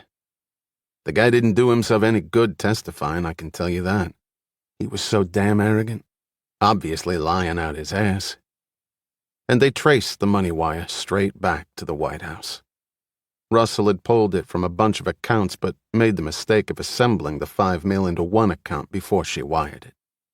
Probably afraid if all of the money didn't show up at the same time, Luther would go to the cops. His plan worked, even if he wasn't around to see it. Richmond didn't have an answer for that, or a lot of other things. They tore him up on Cross. He brought in a who's who of American greatness, and it didn't help him one little bit, son of a bitch. One dangerous and sick dude, if you ask me. And he had the nuclear codes. Real nice. So what did he get? Frank stared at the ripples in the water for a few moments before answering. He got the death penalty, Jack. Jack stared at him. Bullshit. How'd they manage that? A little tricky from a legal technical point of view. They prosecuted him under the murder for hire statute. That's the only one where the triggerman rule doesn't apply. How the hell did they get murder for hire to stick? They argued that Burton and Colin were paid subordinates whose only job was to do what the president told them to do. He ordered them to kill. Like a mafia hitman on the payroll. It's a stretch, but the jury returned the verdict and the sentence, and the judge let it stand. Jesus Christ. Hey, just because the guy was president doesn't mean he should be treated differently than anybody else. Hell, I don't know why we should be surprised at what happened. You know what kind of person it takes to run for president? Not normal. They could start out okay, but by the time they reach that level, they've sold their soul to the devil so many times and stomped the guts out of enough people that they are definitely not like you and me. Not even close. Frank studied the depths of the pool, then finally stirred. But they'll never execute him. Why not? His lawyers will appeal. The ACLU will file, along with all the other death penalty opposers. You're going to get amicus briefs from all over the planet. The guy took a tidal wave plunge on the popularity scale, but he's still got some powerful friends. They'll find something wrong on the record. Besides, the country might agree on convicting the scumball. But I'm not sure the United States could actually execute some guy they elected to the presidency. Doesn't look real good from a global perspective either. Makes me feel kind of queasy too. Although the asshole deserves it. Jack scooped up handfuls of water and let the warm liquid run down his arms. He stared off into the night. Frank looked keenly at Jack. Not that some positives haven't come out of all this. Hell, Fairfax wants to make yours truly a division head.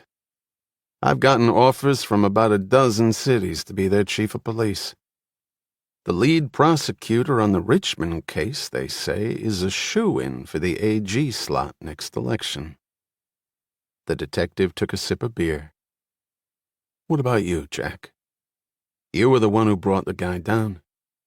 Setting up Burton and the president was your idea. Man, when I found my line was tapped, I thought my head was going to explode. You were right, though. So what do you get out of all this? Jack looked at his friend and said simply, I'm alive. I'm not practicing rich man law at Patton Shaw. And I'm not marrying Jennifer Baldwin. That's more than enough. Frank studied the blue veins on his legs. You heard from Kate? Jack took another swallow of beer before answering. She's in Atlanta. At least she was last time she wrote. She gonna stick there? Jack shrugged. She's not sure. Her letter wasn't all that clear. Jack paused. Luther left her his house in his will. I'm surprised she'd take it. Ill-gotten gains and all that. Luther's father left it to him, bought and paid for. Luther knew his daughter. I think he wanted her to have something. A home's not a bad place to start. Yeah? A home takes two, if you ask me. And then some dirty diapers and infant formula to make it complete. Hell, Jack. You two were meant to be together. I'm telling you. I'm not sure that matters, Seth.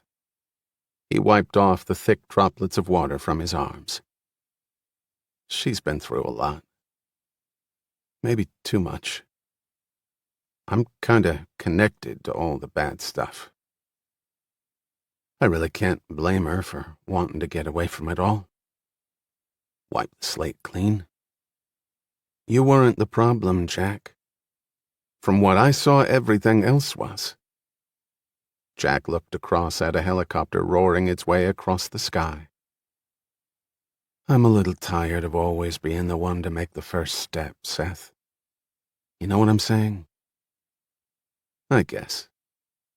Frank looked at his watch. Jack caught the movement. Got somewhere to go? I was just thinking we need something a lot stronger than beer. I know this nice little place out by Dulles. Rack of ribs long as my arm. 2-pound corn on the cobs and tequila till the sun comes up. And some not-so-bad-looking waitresses, if you're so inclined. Although being married, I will only watch from a respectful distance while you make a complete fool of yourself. We take a cab home because we'll both be shit-faced and you can crash at my place. What do you say? Jack grinned.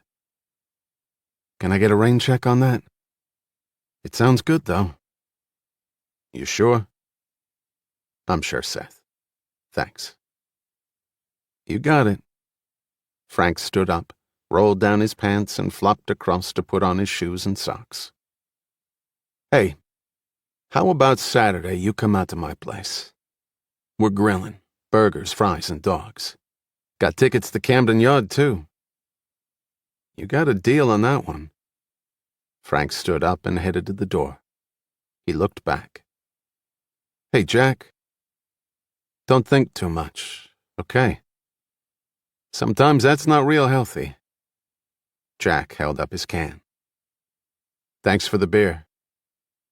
After Frank left, Jack lay back on the cement and stared at a sky that seemed filled with more stars than there were numbers.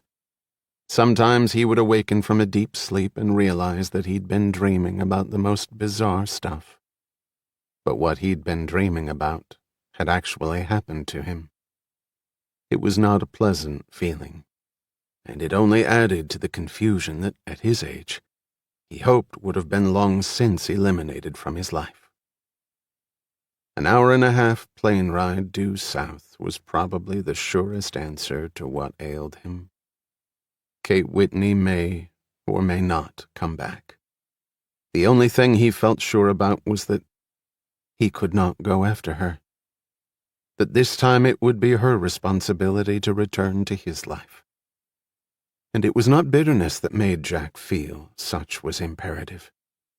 Kate had to make up her own mind about her life and how she wanted to spend it.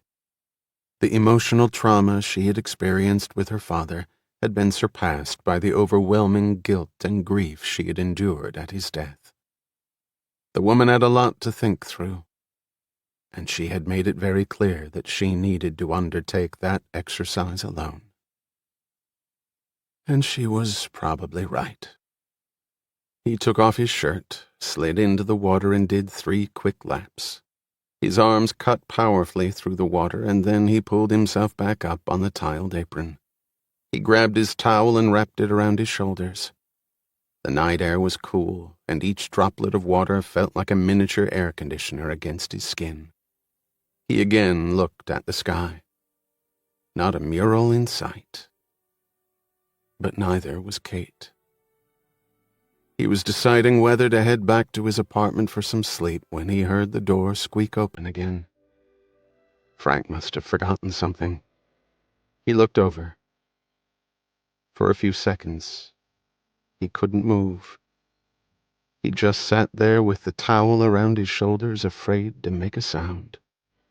That what was happening might not be real. Another dream that would flicker out with the sun's first rays. Finally, he slowly got up, water dripping off him, and moved toward the door. Down on the street, Seth Frank stood next to his car for a few moments, admiring the simple beauty of the evening, sniffed the air that was more reminiscent of a wet spring than a humid summer.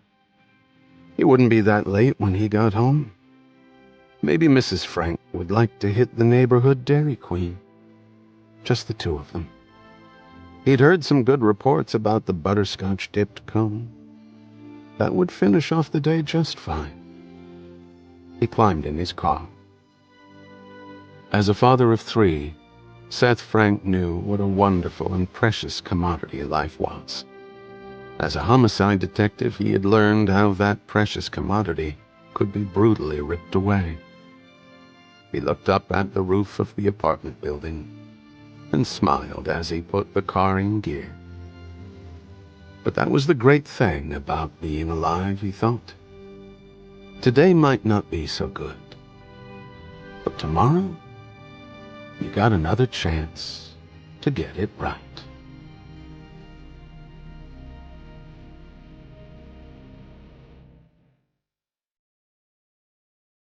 Author's note. This novel is obviously a work of fiction and intends to be nothing more. It in no way implies that members of the United States Secret Service would do any of the acts attributed to the fictional agents in the novel. The agents in absolute power were good, loyal men put into an impossible situation. The decisions they made were decisions any one of us might have made if confronted with the total destruction of all we have worked for. I cannot imagine a more difficult task than the one every Secret Service agent undertakes on any given day. Weeks, months, or years of tedium may at any moment be shattered by the actions of those who wish to harm, to kill. Secret Service agents seem to me to be the counterparts of football's unheralded offensive linemen. No one praises them when things go right, when the millions of logistical details making up their daily routines result in no assassination attempt, nothing newsworthy. But of course we do hear of them on the very rare occasion when something bad does happen. And Secret Service agents must live with that unfairness every day, as they protect people whose political survival demands that they do things that make them, in essence, unprotectable. For this and many other reasons, the men and women of the United States Secret Service deserve the respect and admiration of every American. They certainly have mine. David Baldacci, Washington, D.C., January 1996. Acknowledgements. Jennifer Karras, for being a terrific friend and avid supporter and for getting the ball rolling way back when. Karen Spiegel, my biggest fan on the West Coast. May there be many huge movies and small statuettes in your future. Jim and Evern Spiegel, for all their support and encouragement. Aaron Priest, the man who plucked me from obscurity, my friend and agent for life, and a hell of a nice guy on top of it. And his assistant, Lisa Vance, who diligently answers every one of my questions, no matter how off the wall. And the Priest Agency's editor-in-residence, Francis Gillet Miller, whose insights and thoughtful comments made me dig deeper into my characters and made the book far better in the process. My editor, Maureen Egan, for making my freshman publication experience so painless and rewarding. And to Larry Kirschbaum, who saw something in the pages very late at night and changed my life forever. Stephen Wilmson, a fellow writer who well knows how hard it is, and who fed me good advice and tons of encouragement all along the way. Thank you, my friend. Steve and Mary Jennings for technical advice, legwork, and being the best friends anyone could hope for. Richard Marvin and Joe Berry for technical advice on security systems. And Duarte, Lynette, Ronnie, Scott, and Randy for all their love and support. Here, the words really do fail me. Please keep listening to hear No Time Left, the thrilling new David Baldacci story you won't hear anywhere else. No Time Left. Frank Becker was exceptionally good at his job, and took great pride at being so exceptionally good. He took his clients' orders promptly and carried them out with professionalism and attention to detail. This was not simply being a sound businessman or even demonstrating altruism. It was very much in Becker's interests to sweat the details, to obsess over them, in fact, if he wanted to survive. He was a small man with an ego many times the size of his body. A fat baby, he'd grown into a trim, methodical adult who did not overindulge in anything. He was single, lived quietly except when he was working, and had seen a large slice of the world because, in his particular area of expertise, there were no borders. He never expected to marry because that would be complicating, and he never desired to have children because that would be pointless. He now stood outside on the curb in front of a modern building in the middle of a city that had seen more prosperous days. He was making a comeback of sorts, to the extent that steel, asphalt, and concrete and the populations that reside in and on them can have second chances. And it was a historical city with many sites of cultural significance that could draw tourists. Becker didn't care about any of this. He had flown here for one reason only, and it had nothing to do with tourist sites or second chances. He lit a cigarette and blew the smoke out his nostrils as he'd watched his father do when Becker was a child. For many years he'd longed to release smoke out his nostrils like his father. While some sons pantomimed shaving while watching their old man, Becker had watched his dad smoke and exhale, memorizing the technique and the timing. and at age 16 he'd accomplished his goal, but not without some coughing and hacking. Now he'd become an expert at nostril smoke exhalation, and he did it with a certain style. That was one of only 2 things he did that made him stand out a bit. In every other aspect of his life, Becker blended right into the crowd. The bland suits he wore, the low decibels of his speech, his everyman's features, and the vacant expression in his eyes were all designed to place everyone's attention on any location other than him. He drew a bit of tobacco off his tongue as his gaze flickered like a dying light bulb at the tall, thin man in the excellent suit, where each jacket cuff showed the exact same margin of white shirt underneath. He was pushing through the glass double doors of the downtown office building and began walking down the street. Becker bought a newspaper from a vendor and headed in the same direction. The other fellow was a prosperous and pleased-looking gent, principally because he was very successful at what he did. Indeed, he owned the building he'd just exited. He'd accumulated lots of money, all of it legally, and gave a substantial portion of it away to good works. He was married to a lovely and refined woman, and with her had had 3 bright children who would soon make their positive marks on the world. He had few enemies in the world. But as Becker knew, it took only one determined adversary to change your life. Becker folded the paper in half and carried it under his left arm, leaving his right one free to swing the umbrella he carried. It didn't necessarily look like rain today, but the weather person had cautioned folks that morning that a thunderstorm was certainly possible given the recent atmospheric pot-boilers of heat and humidity. He wore gloves, though the day was not cold. This was the second thing he did that was out of the ordinary, but vanity left him no option. The gloves were black leather and had cost him $200. He considered them well worth the price. The fellow up ahead had his daily rituals. A walk during lunchtime was one of them. From watching him the past 4 days, Becker knew that he would head south down 1 block, turn left, proceed to the park, enjoy the trees and birds, and then retrace his steps and return to his office.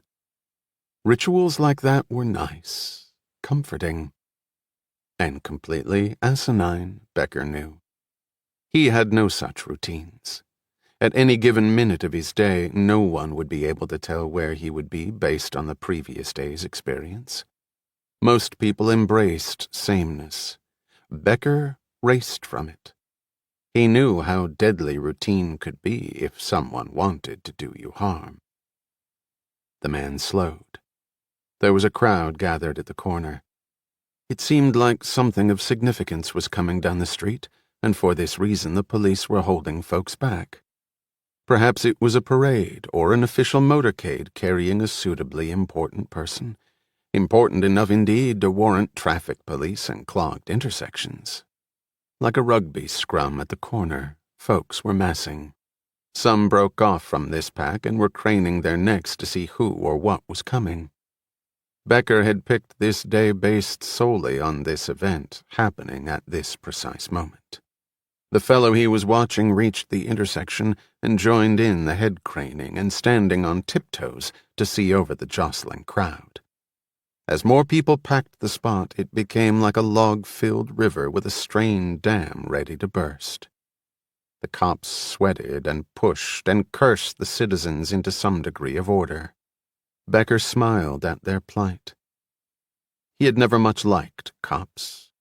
His old man had been a policeman after a failed attempt at a career running a butcher's shop in a small town. He'd moved to the city when Becker was still a baby. After he started wearing the blues, he had taken to beating Becker with his nightstick after he came home, and downed a few shots of gin so cheap and strong that it could burn a hole in metal. That and the smokes were his dad's chief vices, other than beating his son while Becker's stepmother looked on, drink in hand, and gave advice on where to hit him next. Becker's real mother, he'd been told, had died at childbirth. That was all he knew. That was more than he ever cared to know, actually. He doubted his real mother would have been any more loving than his stepmother. As the police used their bodies and barricades and the strength of their lungs to keep the human logs back on the curb, Becker angled to the left and stepped further into the crowd. It took him 10 seconds to work his way forward, using pointy elbows and apologetic looks at folks he pushed past. Now he was standing directly behind the man. He checked his watch. He had a contact who'd given him a heads up on this traffic snarling event. In 1 more minute, the limo and the surrounding trucks with bodyguards would be passing by.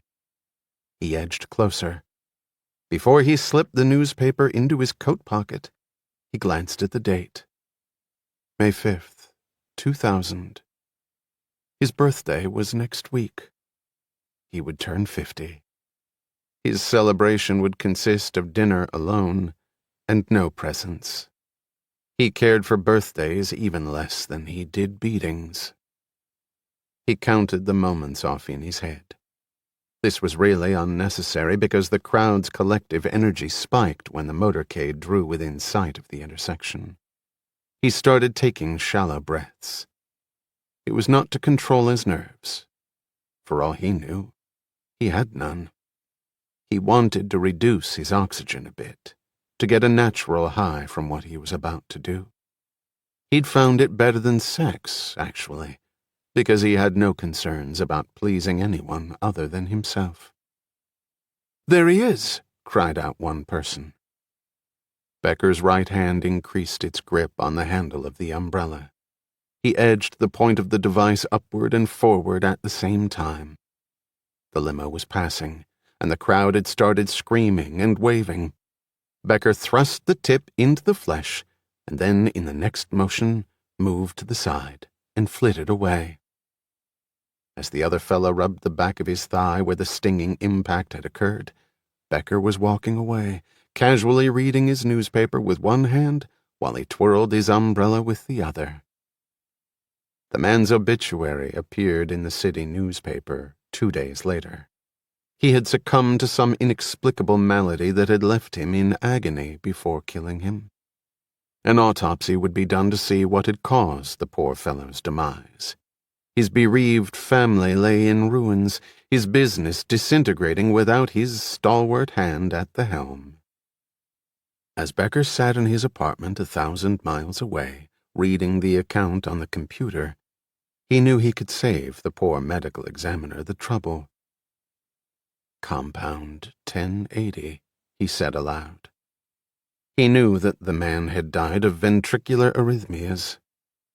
Compound 1080, discovered by German chemists during World War II and used in various pesticides, disrupted cellular metabolism and with it the citric acid cycle, also known as the Krebs cycle, depriving cells of energy. The poison worked rapidly and did incredibly unpleasant things to the person injected with it. The cylinder in Becker's umbrella point had been filled with enough compound 1080 to finish off the fellow in a matter of hours. There was no antidote, and his last few hours of life, Becker knew, had been filled with unimaginable pain that no human could withstand. He had no doubt screamed to his God for mercy. He was a religious man, Becker knew, having followed him and his beautiful family to Mass the Sunday before plunging his umbrella point into the unfortunate gent's hamstring. His God had not answered back. Even all-powerful gods bowed before poisons with no known antidotes. Becker was a student of history, or at least certain esoteric parts of it. He'd gotten the idea of the umbrella delivery system from an attack carried out by the Bulgarian secret police in the 1970s against a person making trouble for the government. Why reinvent the wheel? However, he had put his original spin on the matter because the Bulgarians had used that old standby, ricin, as the killing agent. Compound 1080 was, at least in his mind, far classier. He used his computer to check his bank account, making sure that the remainder of his kill fee had reached his overseas bank.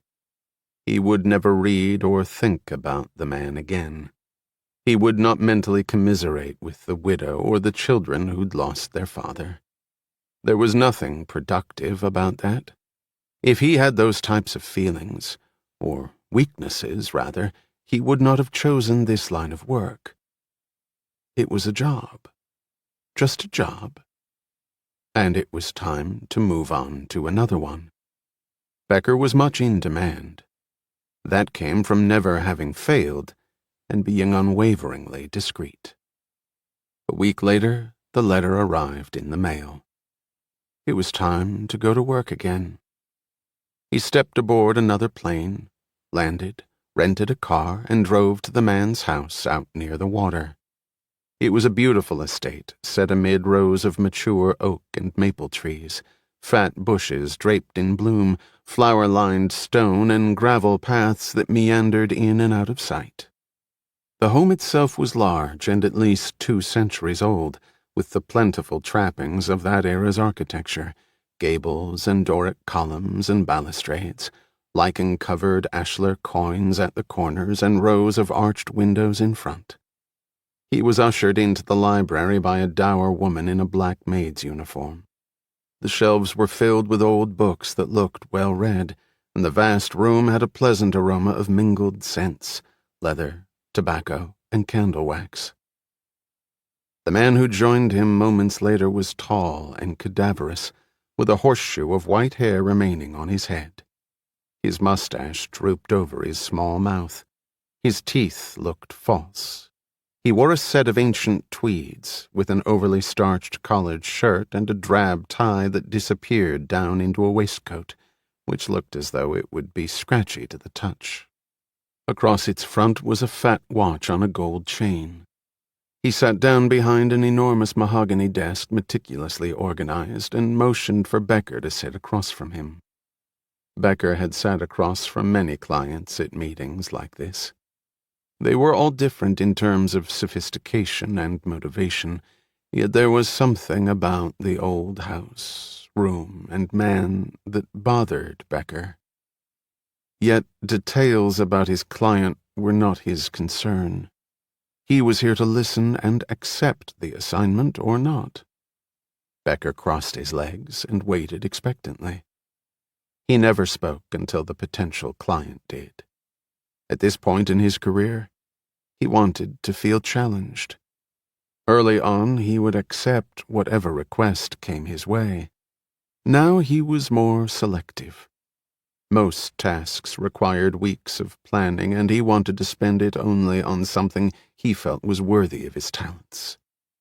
Life was too brief, nearly as brief as the people he was paid to kill.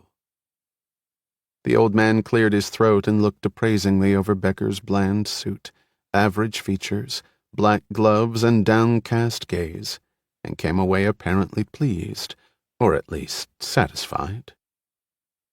"You come recommended." Becker lifted his gaze a millimeter. "I often do. May I ask who the reference was?" "Schultz." "I see. Yes, I can understand that. A tricky one." "Indeed." "And your request?" "Trickier still," said the man. His mustache hairs rippled outward as he spoke. For some reason this irritated Becker when he observed it. He kept his gaze planted downward after that. It was critical to be objective at this point. "I look forward to being impressed, then," said Becker, with a bit more arrogance than he had intended. There was something about this fellow, he suddenly concluded, that bothered him. Something other than the rippling mustache. The old man leaned forward, resting the well-worn elbow patches of his tweed coat on the polished desktop. He took a few moments to draw a small hooked pipe from his waistcoat pocket and ignite it, nursing the tobacco to life with a few expert intakes of breath. He bent the match in half with long, spidery, blue-veined fingers and brushed it into a copper ashtray next to the black rotary dial phone. A woman needs to be taken care of. Her name and address? It will be provided through the post. Becker glanced up at this. The post? You mean the mail? That is unusual. You call it one thing and I another, the man said amiably. But it means the same thing. I also meant that putting such information down in writing could become awkward if the authorities ever saw it. I'm a very old man, so such things do not bother me. What will be, will be. All right. What has she done to you that warrants my intervention? The man puffed his pipe thoughtfully before answering. Does it matter? Becker shifted uneasily in his seat. No, it doesn't. My terms are relatively simple. Half now, half on completion. So I understand. Please also understand that on only one occasion has someone failed to complete the final payment. His funeral was extremely expensive because of the oversight. I see your point, and I would never hazard to repeat his mistake. I have not many years left to live, but I would like to enjoy them in peace and comfort. And the challenging part? You will see that firsthand. Becker gave him a curious expression. Why call this meeting, then? So I could see you, and you could see me. I'm sure you would agree that our business is a personal one. If I may say, the most personal of all. A face-to-face contact seemed, to me, manifest. Becker shrugged, unimpressed by the man's words. Suit yourself. I will await your post. I'll give you an address that will reach me. The other man's reply surprised Becker. I already have it. He held out his hand. Shall we shake on it? That's not necessary. No, it is. I'm an old-fashioned man, as I'm sure you discerned from the moment you stepped in here. He held out his hand. Becker still hesitated. Please, insisted the old man. Indulge an old man who's about to pay you $100,000. Finally, Becker held out his gloved hand. The old man shook his head. Flesh to flesh. It is a point of honor with me. Becker hesitated again and then slowly removed the leather covering. He had 4 fingers. Where the 5th one, the index finger, should have sprouted, there was only a small nodule of dead bone barely an inch in length. It was a genetic defect inherited from his mother.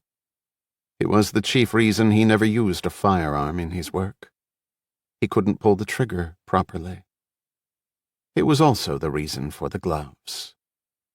The other man made no note of the deformity, but gave Becker's hand a firm shake, and then released it.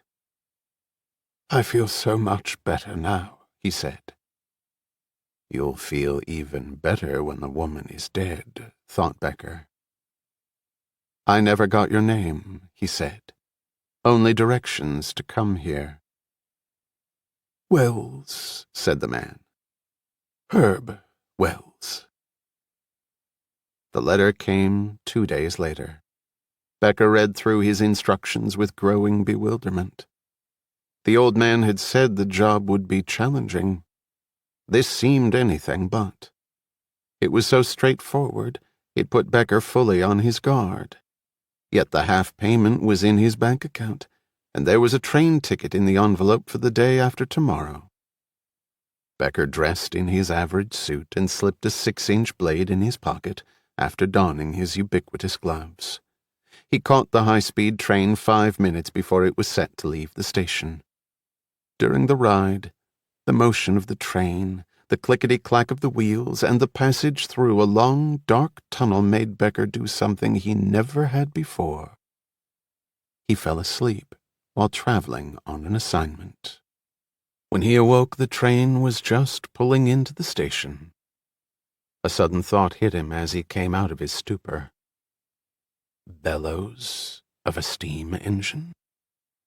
Why would this train make such a noise? As he climbed off the train, he stood quite still on the platform. The folks passing by him looked normal, except for their clothes.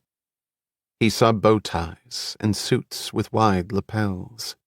All the men wore hats, bowlers and flat-brimmed straw hats, and one elderly fellow even had on a top hat. The ladies were dressed in wide pleated skirts hanging below the knee with sharply pointed hats and dainty shoes with thick heels of modest height.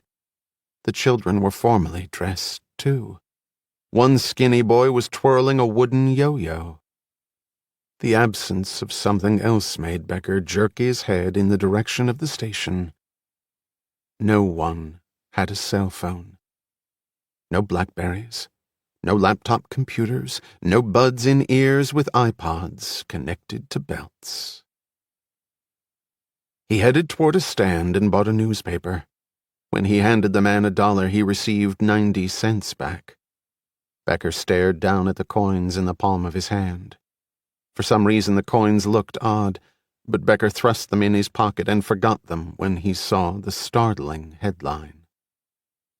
North Korea had just invaded South Korea.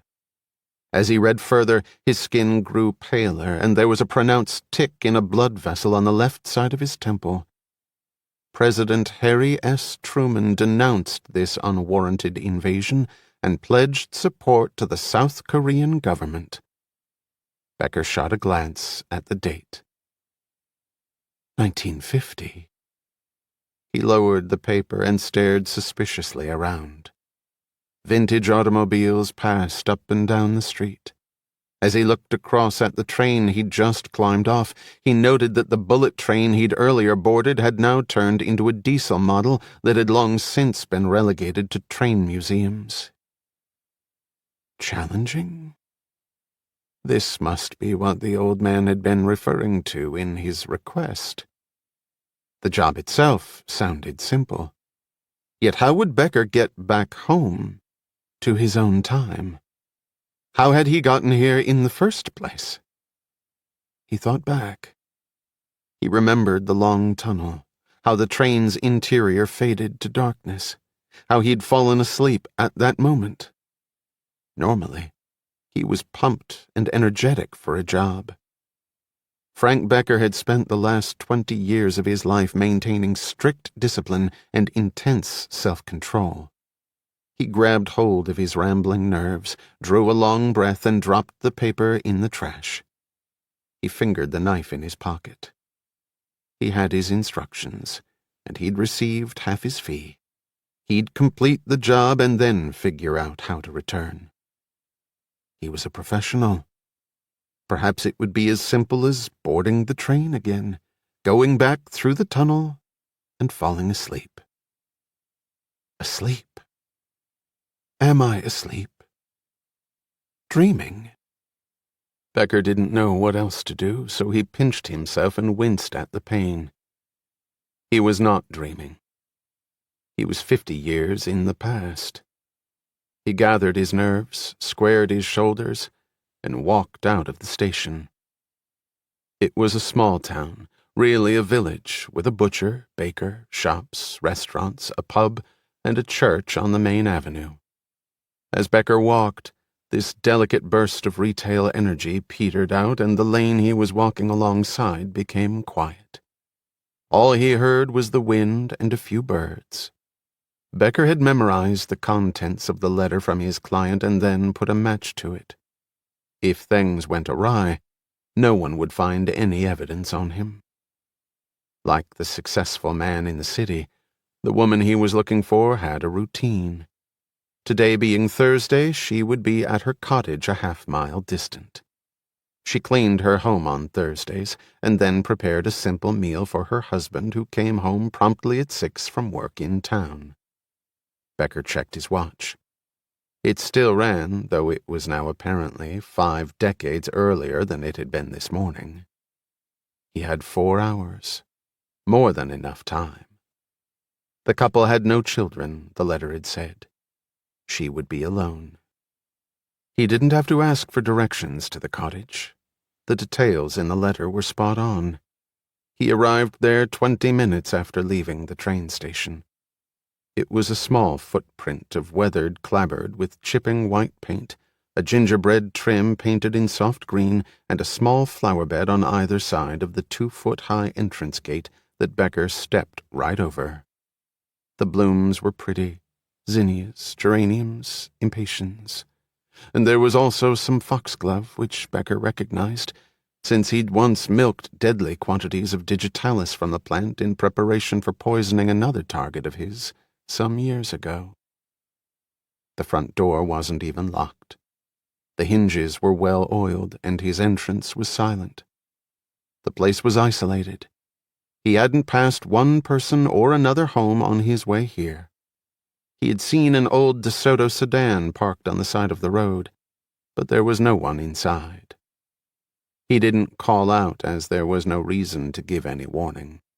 His hand slipped to his pocket as he cautiously made his way through the interior space from front to back. The kitchen and what would in the 1950s probably be called the parlor were empty. A pot was on the stove with simmering water in it, so the woman of the house had to be nearby. The space was simple and contained no luxuries that Becker could see.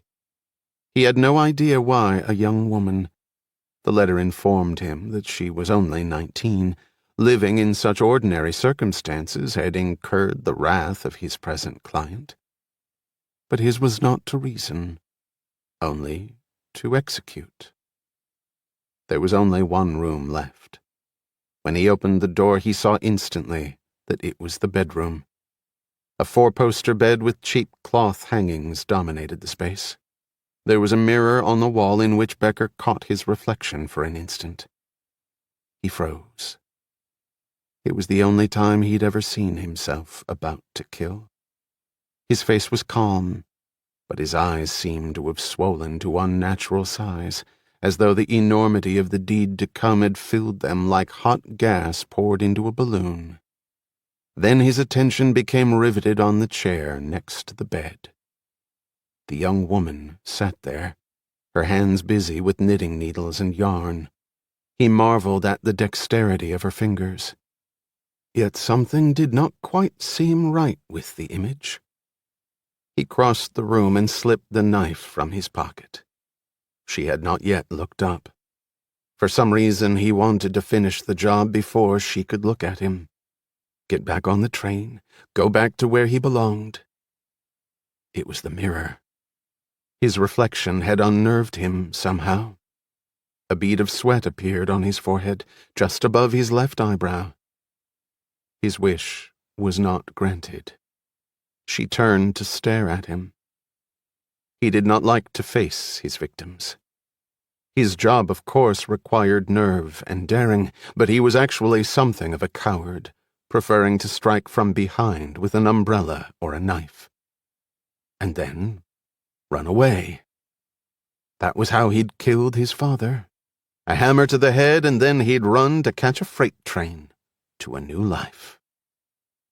Her expression surprised him. There was a strange man in her bedroom coming at her with a knife, but she did not look afraid. He raised the blade. His heart was pounding, his temples expanding and contracting with the pressure. Her mouth parted as though she were about to say something, but she remained silent because of what he did next. His blade struck, once deeply in the chest, once in the neck for good measure. She slumped back in the seat, her hands falling to her sides. The knitting needles clattered on the wooden floor. Her chest heaved, throwing her blood outside her body through the 2 wounds. He should flee. He knew that. But he felt rooted to the spot. His gaze flitted around the room. He saw the leather apron hanging from a hook on the wall. It was spotted with blood and bits of dried meat. Then, his mind working feverishly, he recalled the butcher's shop he'd passed in the village. That was where the husband must work. With that thought, a cold worked its way into Becker's skin that paralyzed him. He managed to slowly turn his head back to the dying woman. He looked down at her right hand. He gripped it, turned it upward, drawing it to the light from the window. When he saw the little nodule of bone where the index finger should have been, he instantly dropped the hand, and it swung back down, hitting the side of the chair. Becker's mind was beginning to shut down with each heave of the woman's body as life left her. As his eyes focused on her body, Becker saw the large hump in her belly, and on her lap was the object of her knitting, a small blue knit cap for the baby boy she was very close to delivering. Now, of course, they were both dead. As Becker slumped to the floor, his own breaths coming in agonized gasps, he thought he saw his mother smile at him. But he could have been wrong about that. The answer would never come. A moment later, he was gone.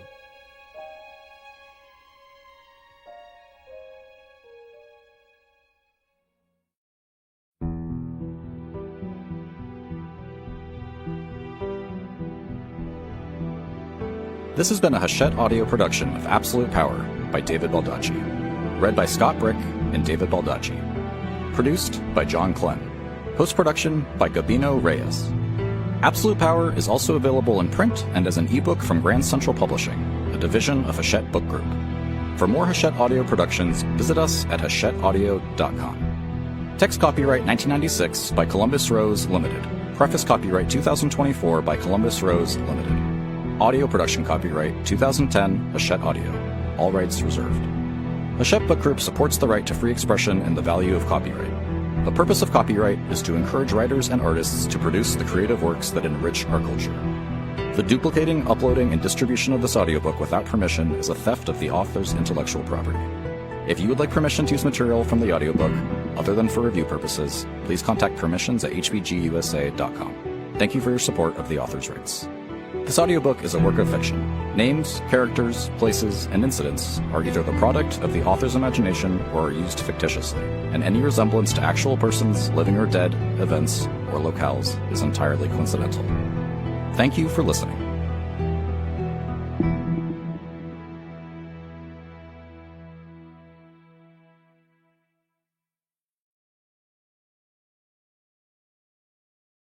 Audible hopes you have enjoyed this program.